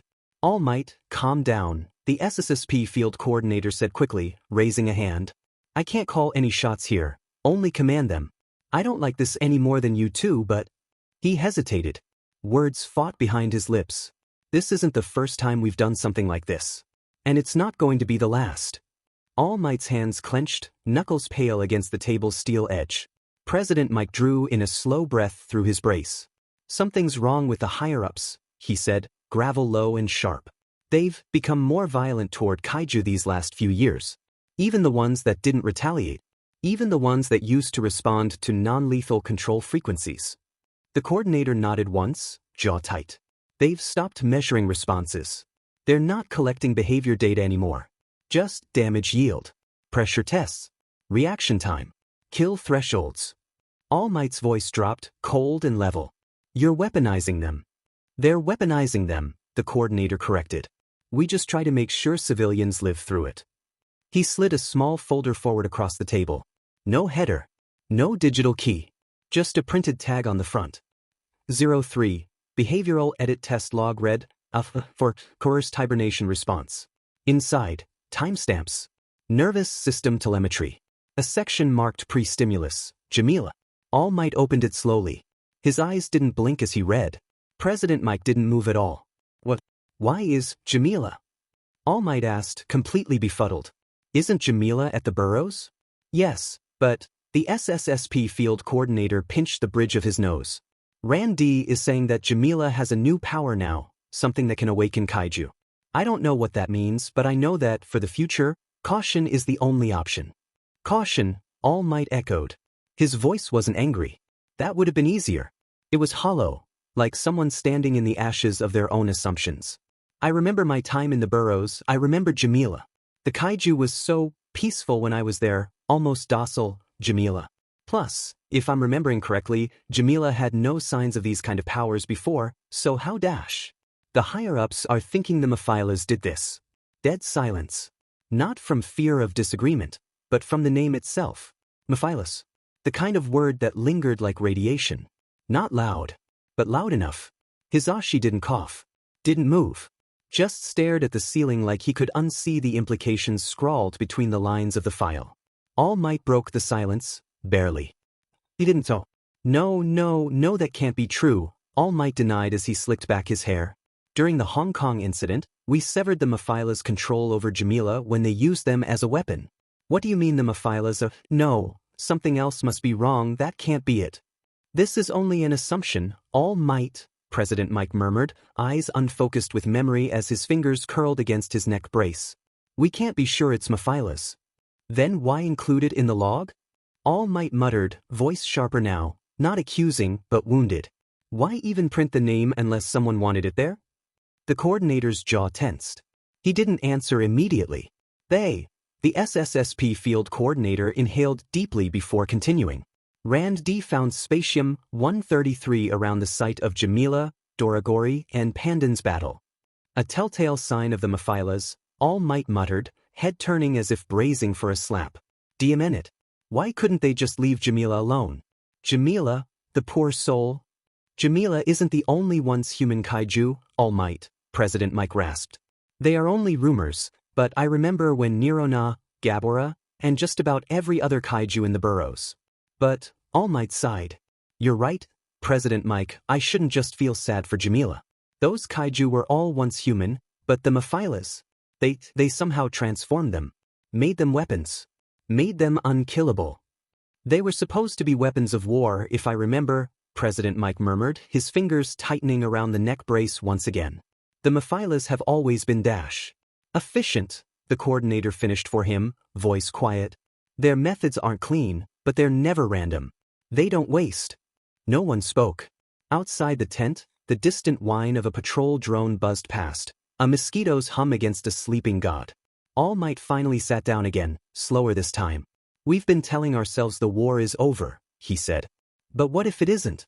What if this is just the fallout? Mike didn't answer. His jaw clicked slightly as he adjusted the brace.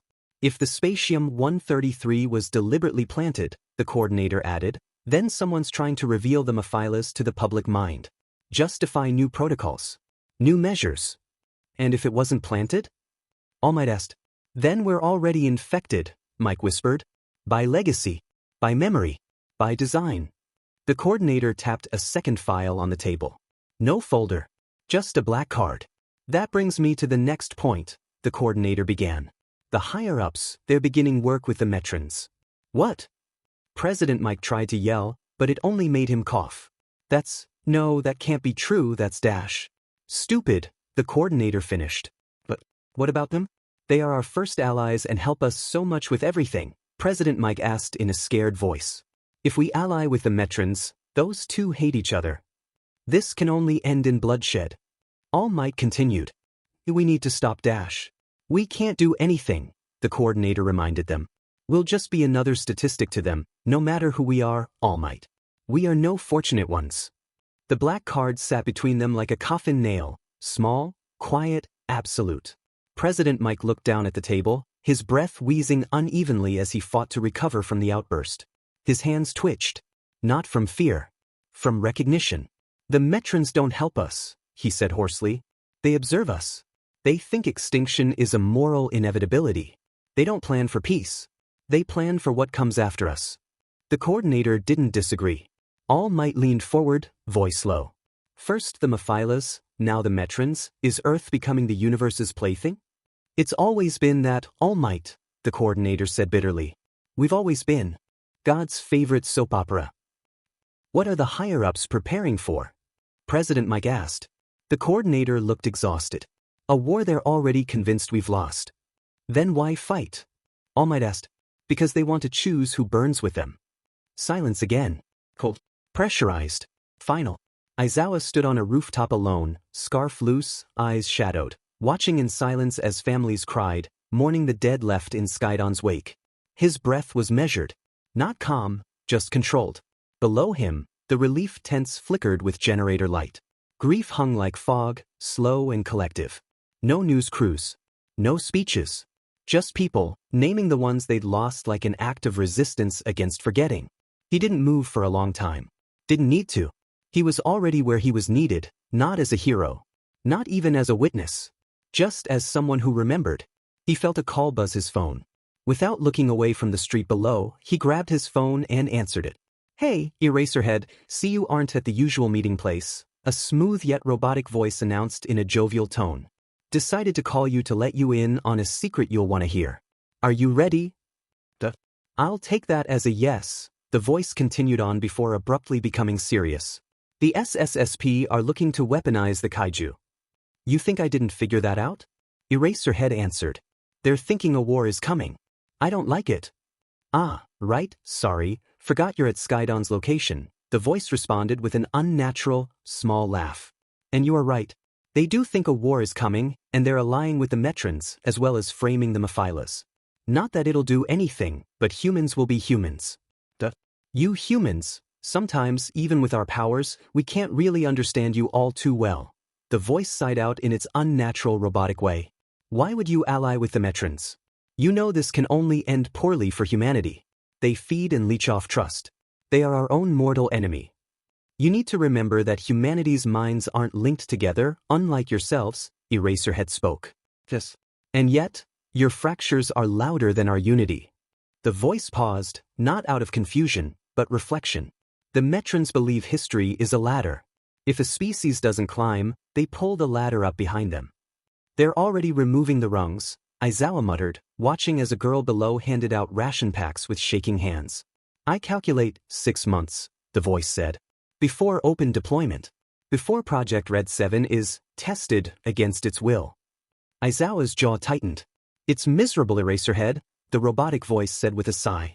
They're going to throw that poor girl to the wolves in hope she becomes stronger. That's why they strong-armed Yapul into giving her up. They're going to get humanity killed, Aizawa muttered. Yes, they are, the voice murmured. And they don't even see it. Aizawa didn't move. Didn't flinch. He simply asked, what's her designation? Project Red 7. Human name, Himiko Toga. Formerly under Yapul's surveillance until 3 weeks ago. Quirk, transform. The ability to transform into a physical lookalike of another individual, as well as copy their voice. She could only transform into people whose blood she had ingested. A spy? Practically yes, but, well, the voice sighed again. They're trying to see if she can transform into Kaiju. Aizawa's fingers twitched at his side. And if she can, he asked low, then they'll try to scale it. Weaponize mimicry. Build battalions of borrowed nightmares. And if she can't? Then she'll break. And they'll study the fragments. The voice paused, not for effect but because it hurt even them to say it. Her file lists her as high-functioning. Curious. Lonely. She's a child, Aizawa growled. Not a serum. They don't see the difference, the voice replied, more quietly now. Not anymore. Wind pressed gently against the rooftop, scattering soot and powdered glass. Aizawa stared at the horizon, not to see it, but to center himself. The Kaiju she's being tested on? First exposure begins in 8 days. Nirana. Just some blood samples. They want to see if Kaiju identity can be induced. And if it triggers transformation? Then she'll become the perfect spy, the voice said. Or the first of her kind. To be continued. Listen to the wind blow. Watch the sun rise. Run in the shadows. Dim in your love, dim in your lies. The chain, Fleetwood Mac. The hallway light flickered. Twice. Then stayed on, humming softly, like it knew someone was still awake.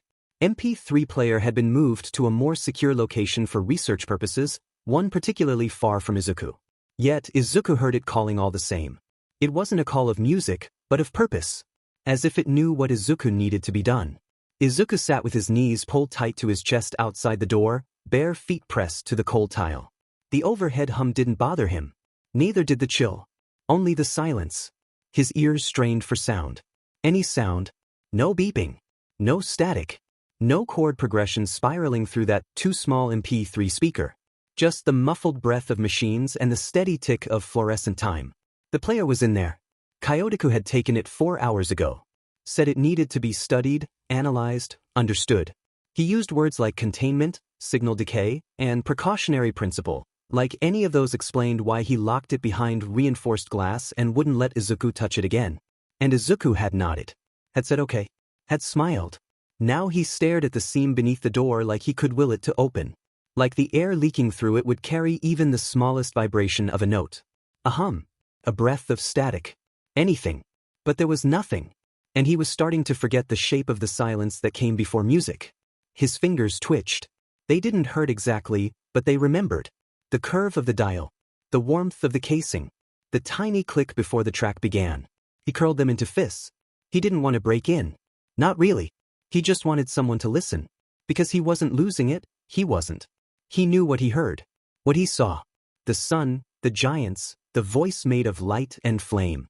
He could feel the pressure still, right behind his eyes, like something unfinished was trying to claw its way back into focus. He had to help. Had to explain. Had to do something. But every adult he spoke to said the same thing. You've done enough. You're still recovering. Let us handle it now. That was the worst one. Because it meant they thought he couldn't handle it. That they thought he was breaking, not bending towards something they couldn't see. He wasn't broken. He wasn't crazy. He just wanted the music back. Because without it, the world felt too quiet. Too distant. Too unreal. Izuku reached for the door handle, feeling his perception of time slow with each inch he moved. All he needed to do was hear again, just a sound. A guitar. The drum. A siren call of voices. He wanted it. He needed it. It had to be his. Midoriya Izuku. This is where you've been. He froze. Not because he was caught, but because the sound didn't come with a melody. Just her voice. Layered with exhaustion and fear. Inko stood at the far end of the hallway, hair disheveled. Ace barely a step behind, arms crossed, giving him a disappointed glance before he looked away. Don't you look at me like that. Izuku screamed inwardly. You don't understand, I need this. I'm not wrong. Inko stumbled forward, one shoe missing. Her breath hitched once before she stormed closer, faster now. I've been looking everywhere for you, she hissed, just loud enough not to wake anyone. You know you're not supposed to be wandering the compound alone, especially not here. Izuku's hand dropped from the handle like it had been burned. His mouth opened. Then shut again. He didn't know what to say. Didn't know how to explain that it hurt not to hear it. That he wasn't sneaking, he was trying. I wasn't gonna touch it, he mumbled, staring at the floor. I need it, cousin. It needs to be mine. Do you hear yourself, Izuku? Inko said, eyes wide with something equal parts fear and anger. This isn't you, baby, just. I'm not a baby, he whispered. Inko froze. The air between them twisted. Not angry, not yet. Just taut. Threadbare. Waiting to snap. She knelt and brushed a lock of hair from his forehead, her hand trembling. You need sleep, Izuku, she said quietly. Please. For me. Hypocrite, he thought bitterly. You haven't slept either. I can't, he admitted, voice cracking. It's too quiet. It's wrong without it. Her fingers tensed. She wanted to say you need rest, or you'll hurt yourself, or maybe just please trust us. But she could see it in his eyes, that bright, haunted green. He didn't need comfort. He needed answers. And she didn't have any. So she pulled him into a hug anyway, tight. Protective. Fragile. I know it feels wrong. But you have to give Kyotoku time. Izuku didn't hug her back. What if there isn't time? He asked. Inko didn't answer. Because she didn't know. And maybe, just maybe, he was right. That I'm going back, Ace announced quietly, turning without waiting for a response. Ace, wait, Izuku called after him, but his voice didn't land. Didn't matter. Ace was already gone, his footsteps fading into the sterile hush of the hallway. Inko stroked his back gently, a trembling rhythm against his spine. "It's okay, sweetie," she whispered. "Mom's here, okay?" But he bit the word off. No use arguing. Not here. Not now. Kasan's opinion wasn't going to change. Maybe not ever. And somehow, that realization hit harder than anything else. He stared down at the floor, fists curling tighter, nails digging into his palms. It didn't matter how much he explained. How clearly he remembered. What he'd seen in the light. They thought they were protecting him. They thought he needed distance. Simplicity. But that wasn't what he needed. He needed truth. Even the dangerous kind. Why can't I just have it? His thoughts screamed. They could record the songs. Just clips. Snippets. Anything. A single note, one guitar string vibrating through static. He didn't need the whole thing, just something to prove it still existed. Just something to keep it from slipping away. But they didn't even try. They locked it behind glass and called it safety. It's for your own good. That was what people always said before they hurt you in slow, quiet ways. Inko was still whispering to him, but her voice had become background noise. Like the hum of the lights. Like the hollow buzz of silence where music should have been. Izuku felt himself be picked up and moved by his Kasan, but everything felt muted around him. Everything wasn't okay, everything wasn't simple, even when it was supposed to be. Then, they were back in Izuku's hospital room, Ace sitting in the corner, eye-shadowed. Inko sat Izuku down on the cot and glanced at Ace with an unreadable expression. "Ace," Inko began, "can we talk outside?" Ace blinked and looked up, the bags under his eyes. He nodded and stood, the door closing slowly behind him. Inko sighed and kissed Izuku on the forehead. "Okay, you get a good night's rest, okay, Izuku?" Izuku opened his mouth, but closed it and nodded. "Okay, you sleep well, Izuku. I love you. I love Dash." Inko was quickly out of his room, leaving his statement unfinished to her ears. "You, too," Izuku breathed out, eyes watery. Izuku rubbed his tears away and rolled over. He tried to sleep, but Inko and Ace were too loud. Not loud enough to hear, but loud enough to bother him. So, there was only one thing Izuku could do now, and that was to listen in. Izuku quietly got off the cot, wincing at the groans said cot made, and tiptoed over to the door Inko and Ace were right outside of. He's like a drag addict, Inko." Izuku heard Ace mutely mutter. "Pork ass Ace. That is not the way you should speak of Izuku." Inko responded. Izuku held his breath as he leaned closer to the door, one hand braced against the frame to keep his balance. "I'm serious, Inko," Ace continued, voice muffled but sharp at the edges. "The way he clings to that thing, it's not just obsession. He's spiraling. And we're letting him." "We are not letting him spiral," Inko shot back, and Izuku could hear her trying not to cry. "We're trying to help him. You saw what happened during the last vision, what it did to his body. His heart was hammering so fast it shook him. His eardrums were tearing apart. His I might have mistaken him for having Parkinson's disease." "Yeah," Ace replied, quieter now. "And I also saw what happened when we took it away." There was a pause. Long, heavy. He shut down. Inko didn't respond immediately. When she did, her voice was low. "He's just scared." "No," Ace said softly. "He's lonely." Another pause. "And maybe he has a right to be." Izuku's heart pounded so loud he was afraid it might give him away. "He's not sleeping. He's not eating right. He's barely talking to anyone who isn't directly tied to that thing. You think it's just about the music, but it's not." Ace's tone didn't rise, but it deepened, like the weight of truth was dragging it down. "It's the only thing in the world that talks back to him in a language he understands." Izuku's breath hitched.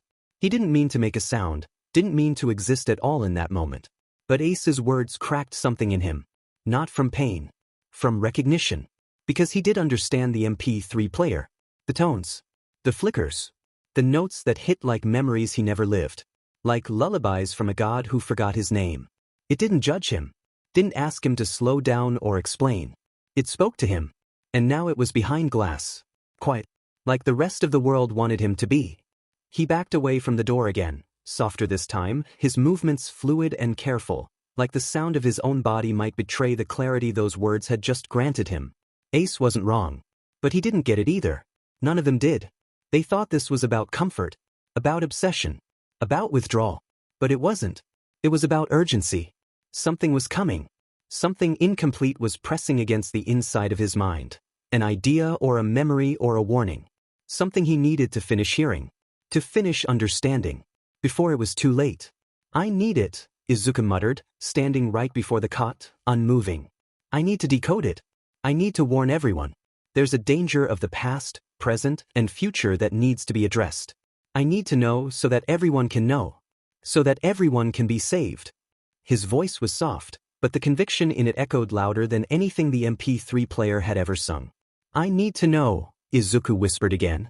So that everyone can be saved. He stepped toward the window, but not to look out. To gauge the distance. His fingers brushed against the frame, cool and firm. Reinforced. Not an option. The hallway that... Izuku put his head up against the door and listened for his cousin, Ace, or anyone at all.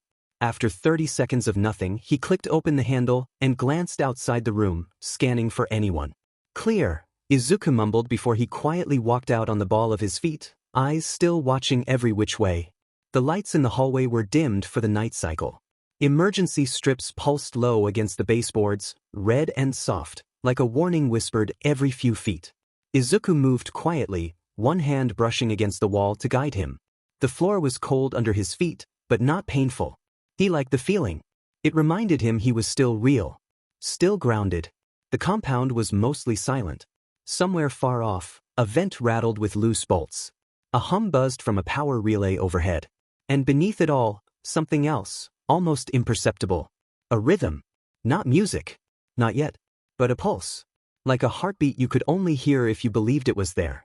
Izuku followed it. Turned left past the medbay. Past the storage alcove. Past the shuttered diagnostics wing where no one ever turned off the blue light. Every step made it stronger. More real. By the time he reached the reinforced lab door, the one Kyotoku had sealed hours ago, he could feel it in his fingertips. Like static on a screen just before the picture resolved. The MP3 player was singing again. Not aloud. Not yet. But it knew he was close. And it was waiting. Izuku reached out. His fingers hovered over the access panel. Numbers blinked, demanding a code. Izuku didn't know it. But he didn't need to. The panel flickered. Glitched. Then, unlocked with a soft chirp, like someone on the inside had opened it first. Izuku swallowed. He pushed the door open. Inside, the lights were low. Kyotoku's workbench was cluttered with graphs, tablets, and exposed circuitry. The MP3 player rested at the center of it all, inside a containment dome made of transparent alloy and reinforced spatium shielding. And it was glowing. Just faintly. But undeniably. As if it saw him. As if it was relieved. A human child, an uncomfortably close voice rang, not with sound, but in the base of Izuku's skull.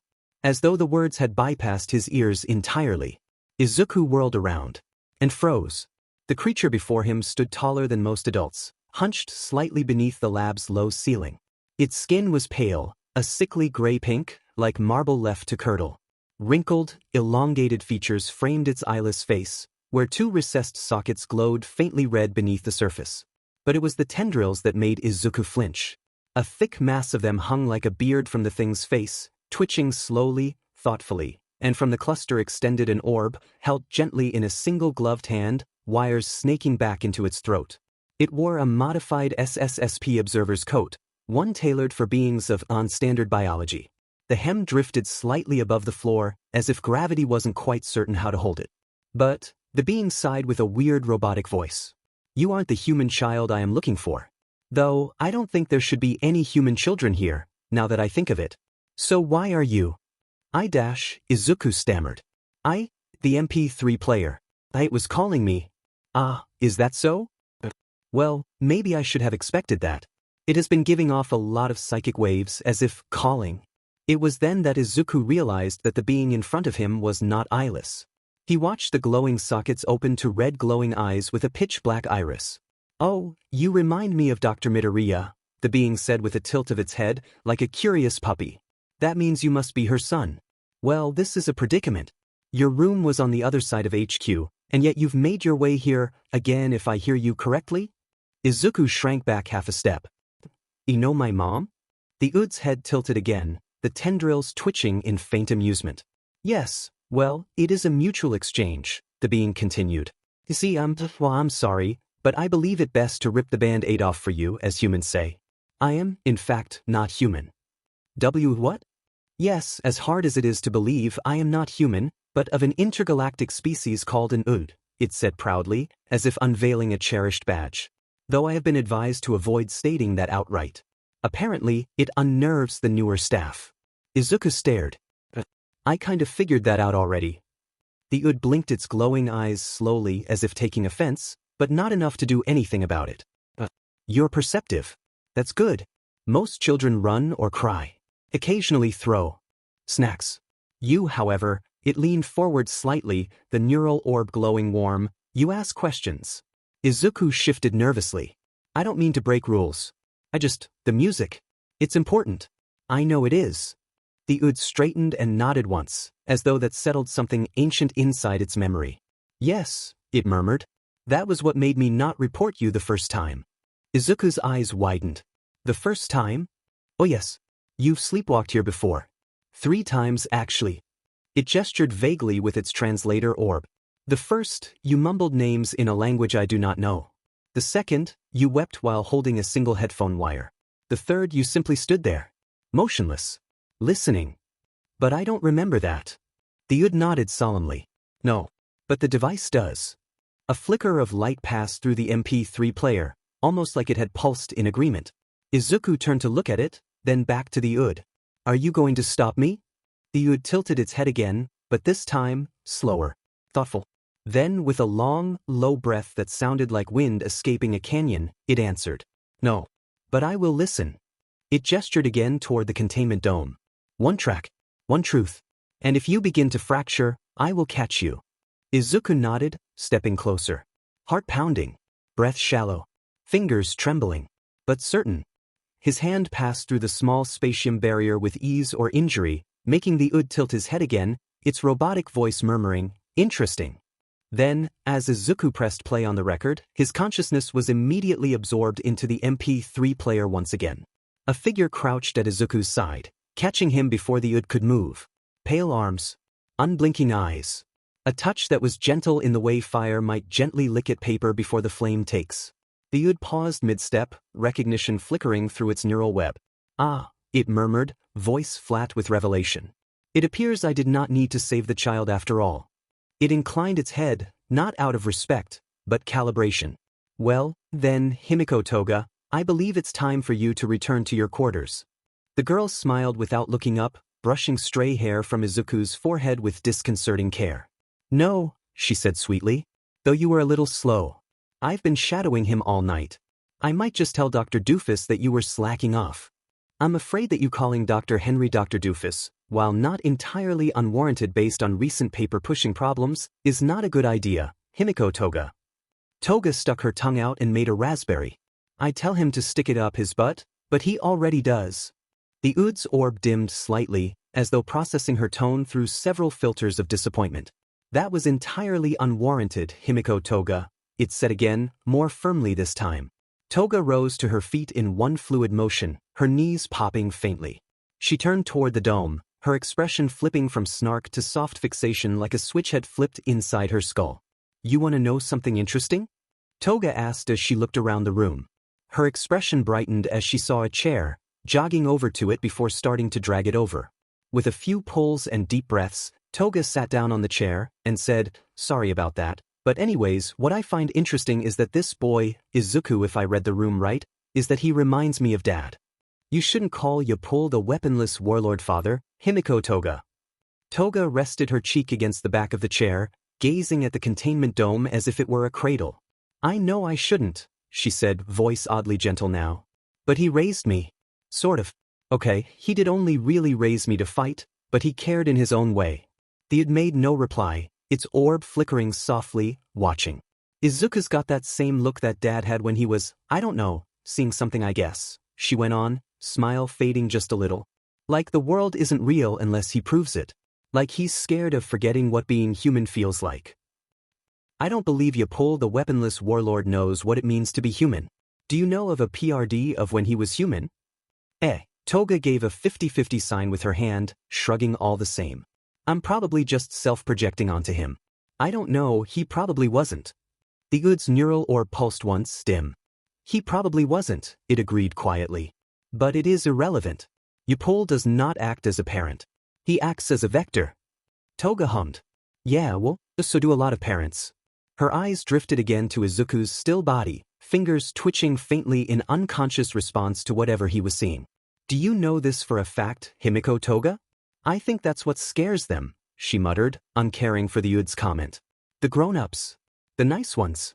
They can't tell if Izuku's dreaming or remembering. The Ud tilted its head, uncaring his comment went unregarded as well. You sound concerned. I'm not, she replied quickly. I just think he deserves to finish the song before they try to pull the headphones out. Her legs kicked absently against the base of the chair. But she didn't care if it scuffed the floor. Didn't care if the squeaking annoyed the Ud. In fact, she hoped it did. But the Ud didn't react. It simply observed. You think, it said carefully, that the boy is safe in there? I think he's safer in there than out here, Toga replied, tapping a finger against her temple. At least in there, the ghosts are honest. Ghosts? The Ud asked.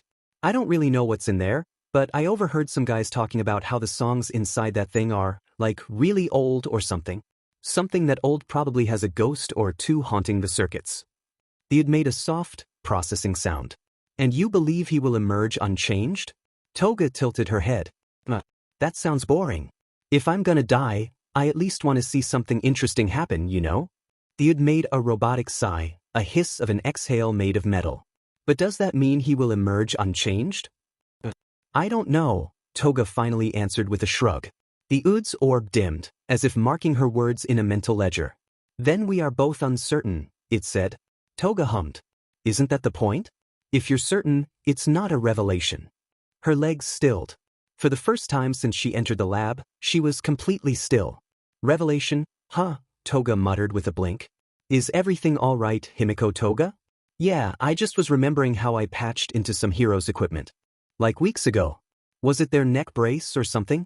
I don't know, but man, yesterday morning, they were talking about some guy in the SSSP that went missing from both the mortal plane and the existence of the mind or something. I think it was, Commander Shin?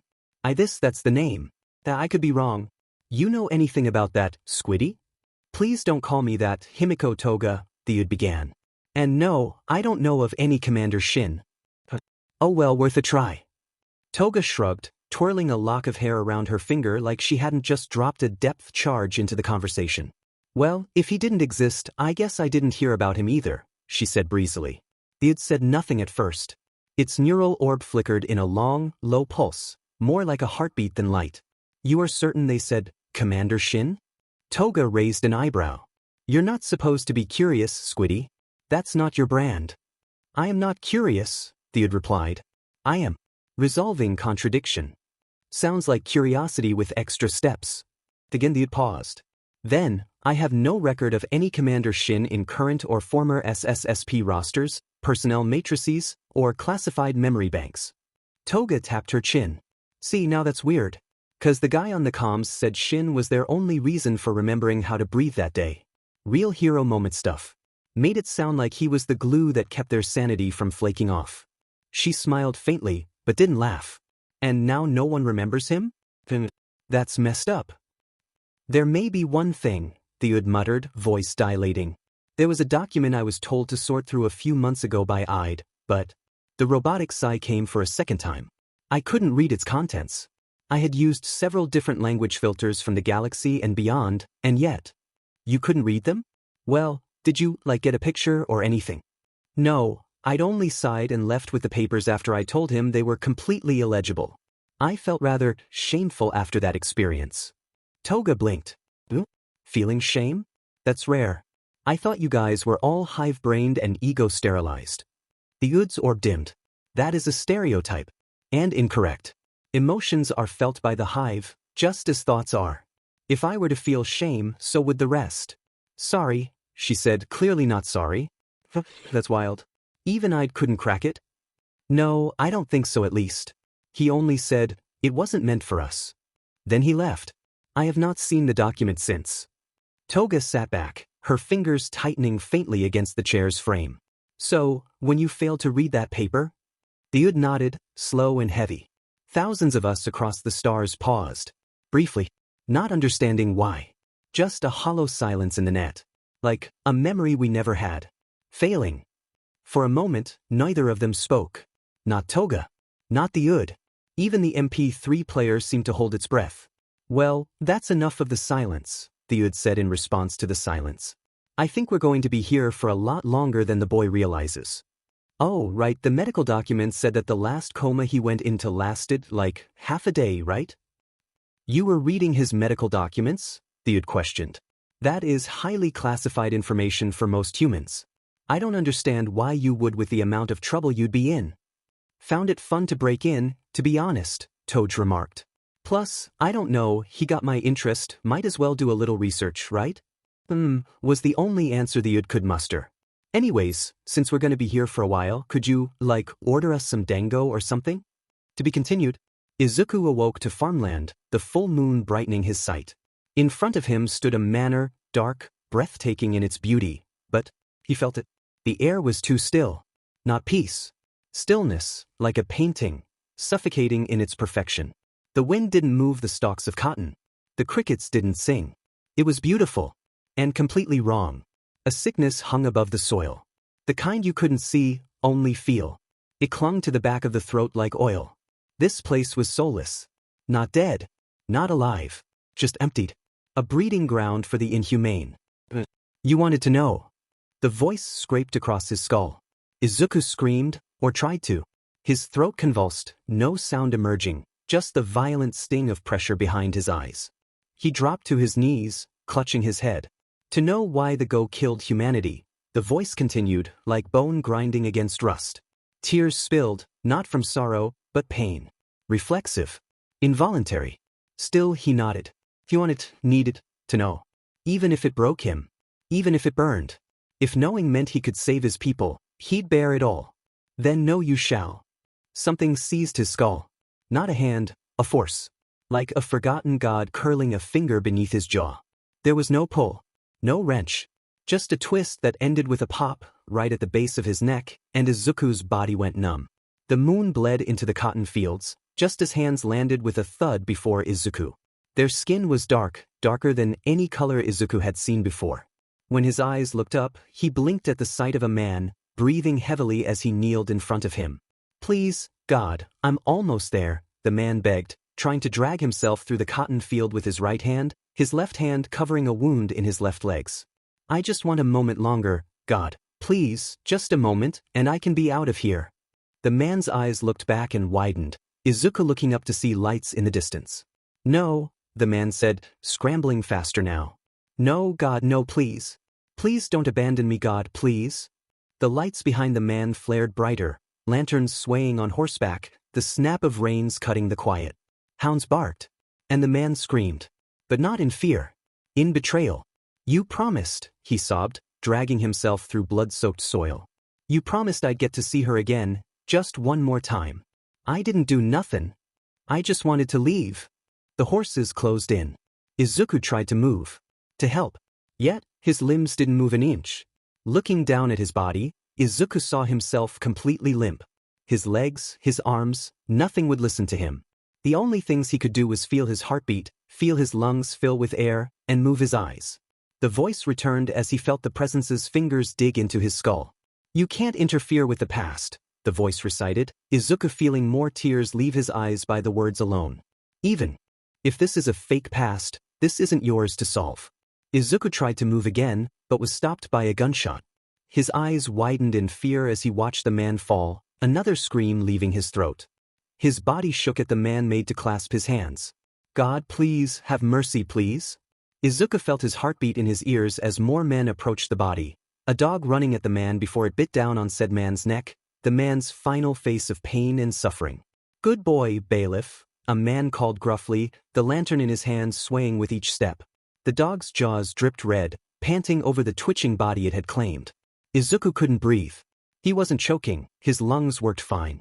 But something inside him, something fundamental, was forgetting how. The men dismounted slowly. Boots crunched dry cotton stems. One wiped sweat from his brow. Another laughed like they were discussing crops. Almost made it this time, one said, nudging the corpse with his boot. Think he thought he was special. Didn't even bother branding him this time, another replied. Why waste the iron on a runner? Should have shot him sooner, said the first. He got blood on the roots. They moved without urgency. Like this had happened before. Because it has human child, the voice grated on, Izuku feeling like his skull was going to pop. Atrocities are never new to humanity. Izuku trembled not from fear, but from the knowledge that this horror was not an outlier. It was standard. It was repeated. It was taught. The scene aged, the moon setting as the sun rises. People of the man's skin color, all in rags and tired to the bone, began to pick cotton from the farm, hands trembling in fear as their eyes watched the enforcers. That was the only thing Izuku could call them. They stood tall and proud of their injustice, snorting when the workers flinched as they scanned. Many of the workers glanced at the blood splotches that now stained the ground in front of Izuku, before they looked away, their faces full of sadness and suffering. The sun continued to rise, slow, indifferent. The cotton fields came alive not with joy or birdsong, but with the rustle of resigned bodies and hollow movements. A day's labor begun before a single word was spoken. Izuku wanted to shut his eyes, but they wouldn't close. He saw children, some no older than himself, working the same rows that their parents worked and died for. Their hands wrapped in cloth to hide the blisters. Their backs already bowed by memory, not age. One boy passed by the blood-stained spot where the man had fallen. He paused for only a second, just long enough to let the pain flicker in his eyes. Then he bent down, picked the cotton, moved on. Do you see it? The voice said, Izuku's skull feeling bashed in by the words again. Do you see why humanity had, and has, to fall? But this is suffering, Izuku thought. Sure, these enforcers may deserve it, but these people, they don't deserve to die. So you are still blind, the voice said thoughtfully. Then I shall give you more. The scene around him began to dissolve, not fade, not lift, but rot. The cotton blackened. The blood soaked deeper into the earth, curling like roots. Izuku felt the pain of it fading as well, the tens of thousands more that suffered. Then, the floor gave way to a trench. Not far but deep. He landed in mud. Thick, but choking. It seared his knees, his chest, his soul. Cold seeped into his bones like oil into cloth. The air reeked of iron and rot. All around him, boys stood packed shoulder to shoulder, rifles clutched with hands too small for killing. No helmets fit right. No boots kept water out. One boy kept whispering a name, maybe his brother's. Maybe his own. Where am I? Izuku whispered. Verdun, the voice replied. Or the Somme. Does it matter? The coordinates change. The corpses do not. A whistle blew. It was the cruelest sound Izuku had ever heard. The boys began to climb. Not because they wanted to. Because they had to. A boy beside Izuku stopped. His eyes met Izuku's. Blue. Terrified. He couldn't have been more than 14. Tell my mum, he began. A shell landed. There was no more to tell. Machine gun fire tore through the air like it was alive. Not fired, but fed. Men screamed. Men bled. And for what? 4 inches. For pride. For maps that would be redrawn again in 20 years. Izuku trembled. Is this war? What is this war for? What do they fight for? Their leader's pride, the voice replied. The ground shook. Not from battle, but from weight. A tank rolled over the broken earth above them. Its treads churned what used to be a man's ribcage into the mud. No one screamed anymore. They didn't have breath for it. A man knelt beside a corpse, trying to peel a blood-soaked letter from the boy's fist. It tore. He stared at the half he'd taken.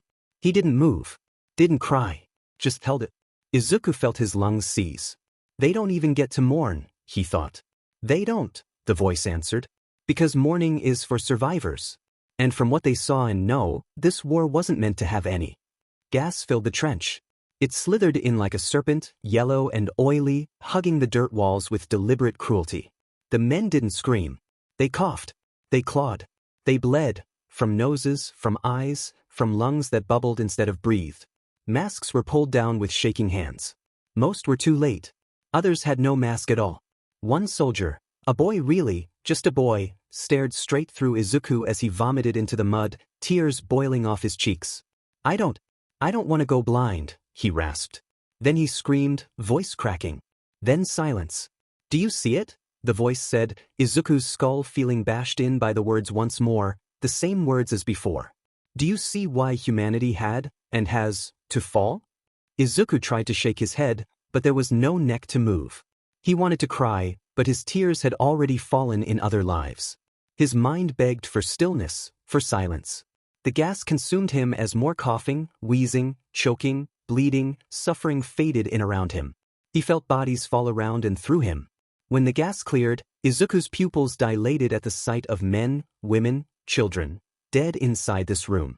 Some slumped against the walls, their hands clawing at doors that never opened. Others piled atop one another, strangers in life, stacked in death. Eyes wide, mouths open, not screaming, just asking, but the room was sealed tight. No windows, just metal, cold, silent. But the walls spoke, with scratches, with torn fingernails, with desperation that had nowhere else to go. They called these showers, the voice said. Efficiency, they claimed. Cleanliness. Containment. Each body measured in kilograms. Each soul unmeasured. A door opened behind Izuku. Men entered in clean uniforms. No cruelty on their faces. Just practice. One carried a ledger. Another a hose. The bodies were sprayed, hosed down, catalogued. Not mourned. Just processed. They fought no war, the voice added. They were no threat. They were no resistance. They were only a reminder. The beat. Of what happens when hate is made into law. Izuku couldn't move. Not because of the gas or the dream, but because he understood. Not just what happened, but how. How slowly it began. How easily it escalated. How people followed rules, not because they were monsters, but because monsters had written them. Then, more people began to enter the room. No, Izuku thought, trying his best to do something, anything at all. He to help them, to warn them. Warn them of what they already know? The voice asked. Izuku was forced to take a look at them, and it drowned out his resistance immediately. Their eyes were already blank as they tried comforting each other in the hell that was this room. An old woman prayed that these men, women, children, all of them, could go to heaven, even if that meant she was to walk to hell. The old woman's whisper echoed louder than screams. Not in volume. In weight. She bowed her head, fingers trembling over folded hands, and Izuku could feel it. Her prayer wasn't for herself. It was for the children clinging to her sides. For the man behind her, silently weeping into his coat. For the strangers she'd never learned the names of. But there's still contentment, Izuku tried and failed to justify mentally. They are able to accept and dash. How can you be so cruel, human child? The voice asked. You dare frame these people's final moments as contentment? The door sealed. The hiss returned. Gas filled the room. The children clutched their mothers. The old woman held her hands tighter with her devout prayers to God. Let it be quick, she whispered. Let them not suffer. Take me instead. Take me instead. Take me instead. Izuku's lungs convulsed, even though he wasn't truly breathing. His eyes blurred, though he had no tears left. He wanted to scream an apology. To reach for her hand. To say something. Anything. But even memory offered no mercy. Their shapes faded. Not violently. Not with fire. Not with screams. But stillness. As if they had never been. Do you see it now? The voice asked. Not the tragedy it is. Not the evil you find. But the normalcy of it. The walls of the chamber groaned as if cracking under the weight of their silence. And then, a click. The door unlatched. The metal screeched. A man in uniform entered. Glanced at the bodies. He didn't pause. Didn't blink. He simply made a note on a clipboard and waved to the men behind him. A team began dragging the corpses out, one by one. The floor was washed. The room aired out. Another group waited in line. Izuku choked. On guilt. On horror. On the truth. And for the first time since the vision began, he wanted to forget. Do you see it? The voice said, Izuku's skull feeling bashed in by the words once more, the same words as before. Do you see why humanity had, and has, to fall? Izuku's mind felt putty, unable to respond. Yet there was still an inkling, the know that humanity could be. So you are still blind, the voice repeated. Then I shall give you more. The lights of the room turned off as the last of the people walked in, the door closing once more. Izuku braced for the gas to crawl in again, but something was different now. The sonic boom rattled through Izuku's bones. The walls crumbled, not just broken but erased. And beyond them, a wave of white light unfolded like a second sun. A mushroom cloud bloomed upward, slow and regal, like a crown of annihilation. Below it, Izuku recognized the city. It had been abandoned during the early days of the SSSP due to an unknown reason, but now, homes vanished in an instant. Children were reduced to ash where they stood. Streets melted into rivers of glass.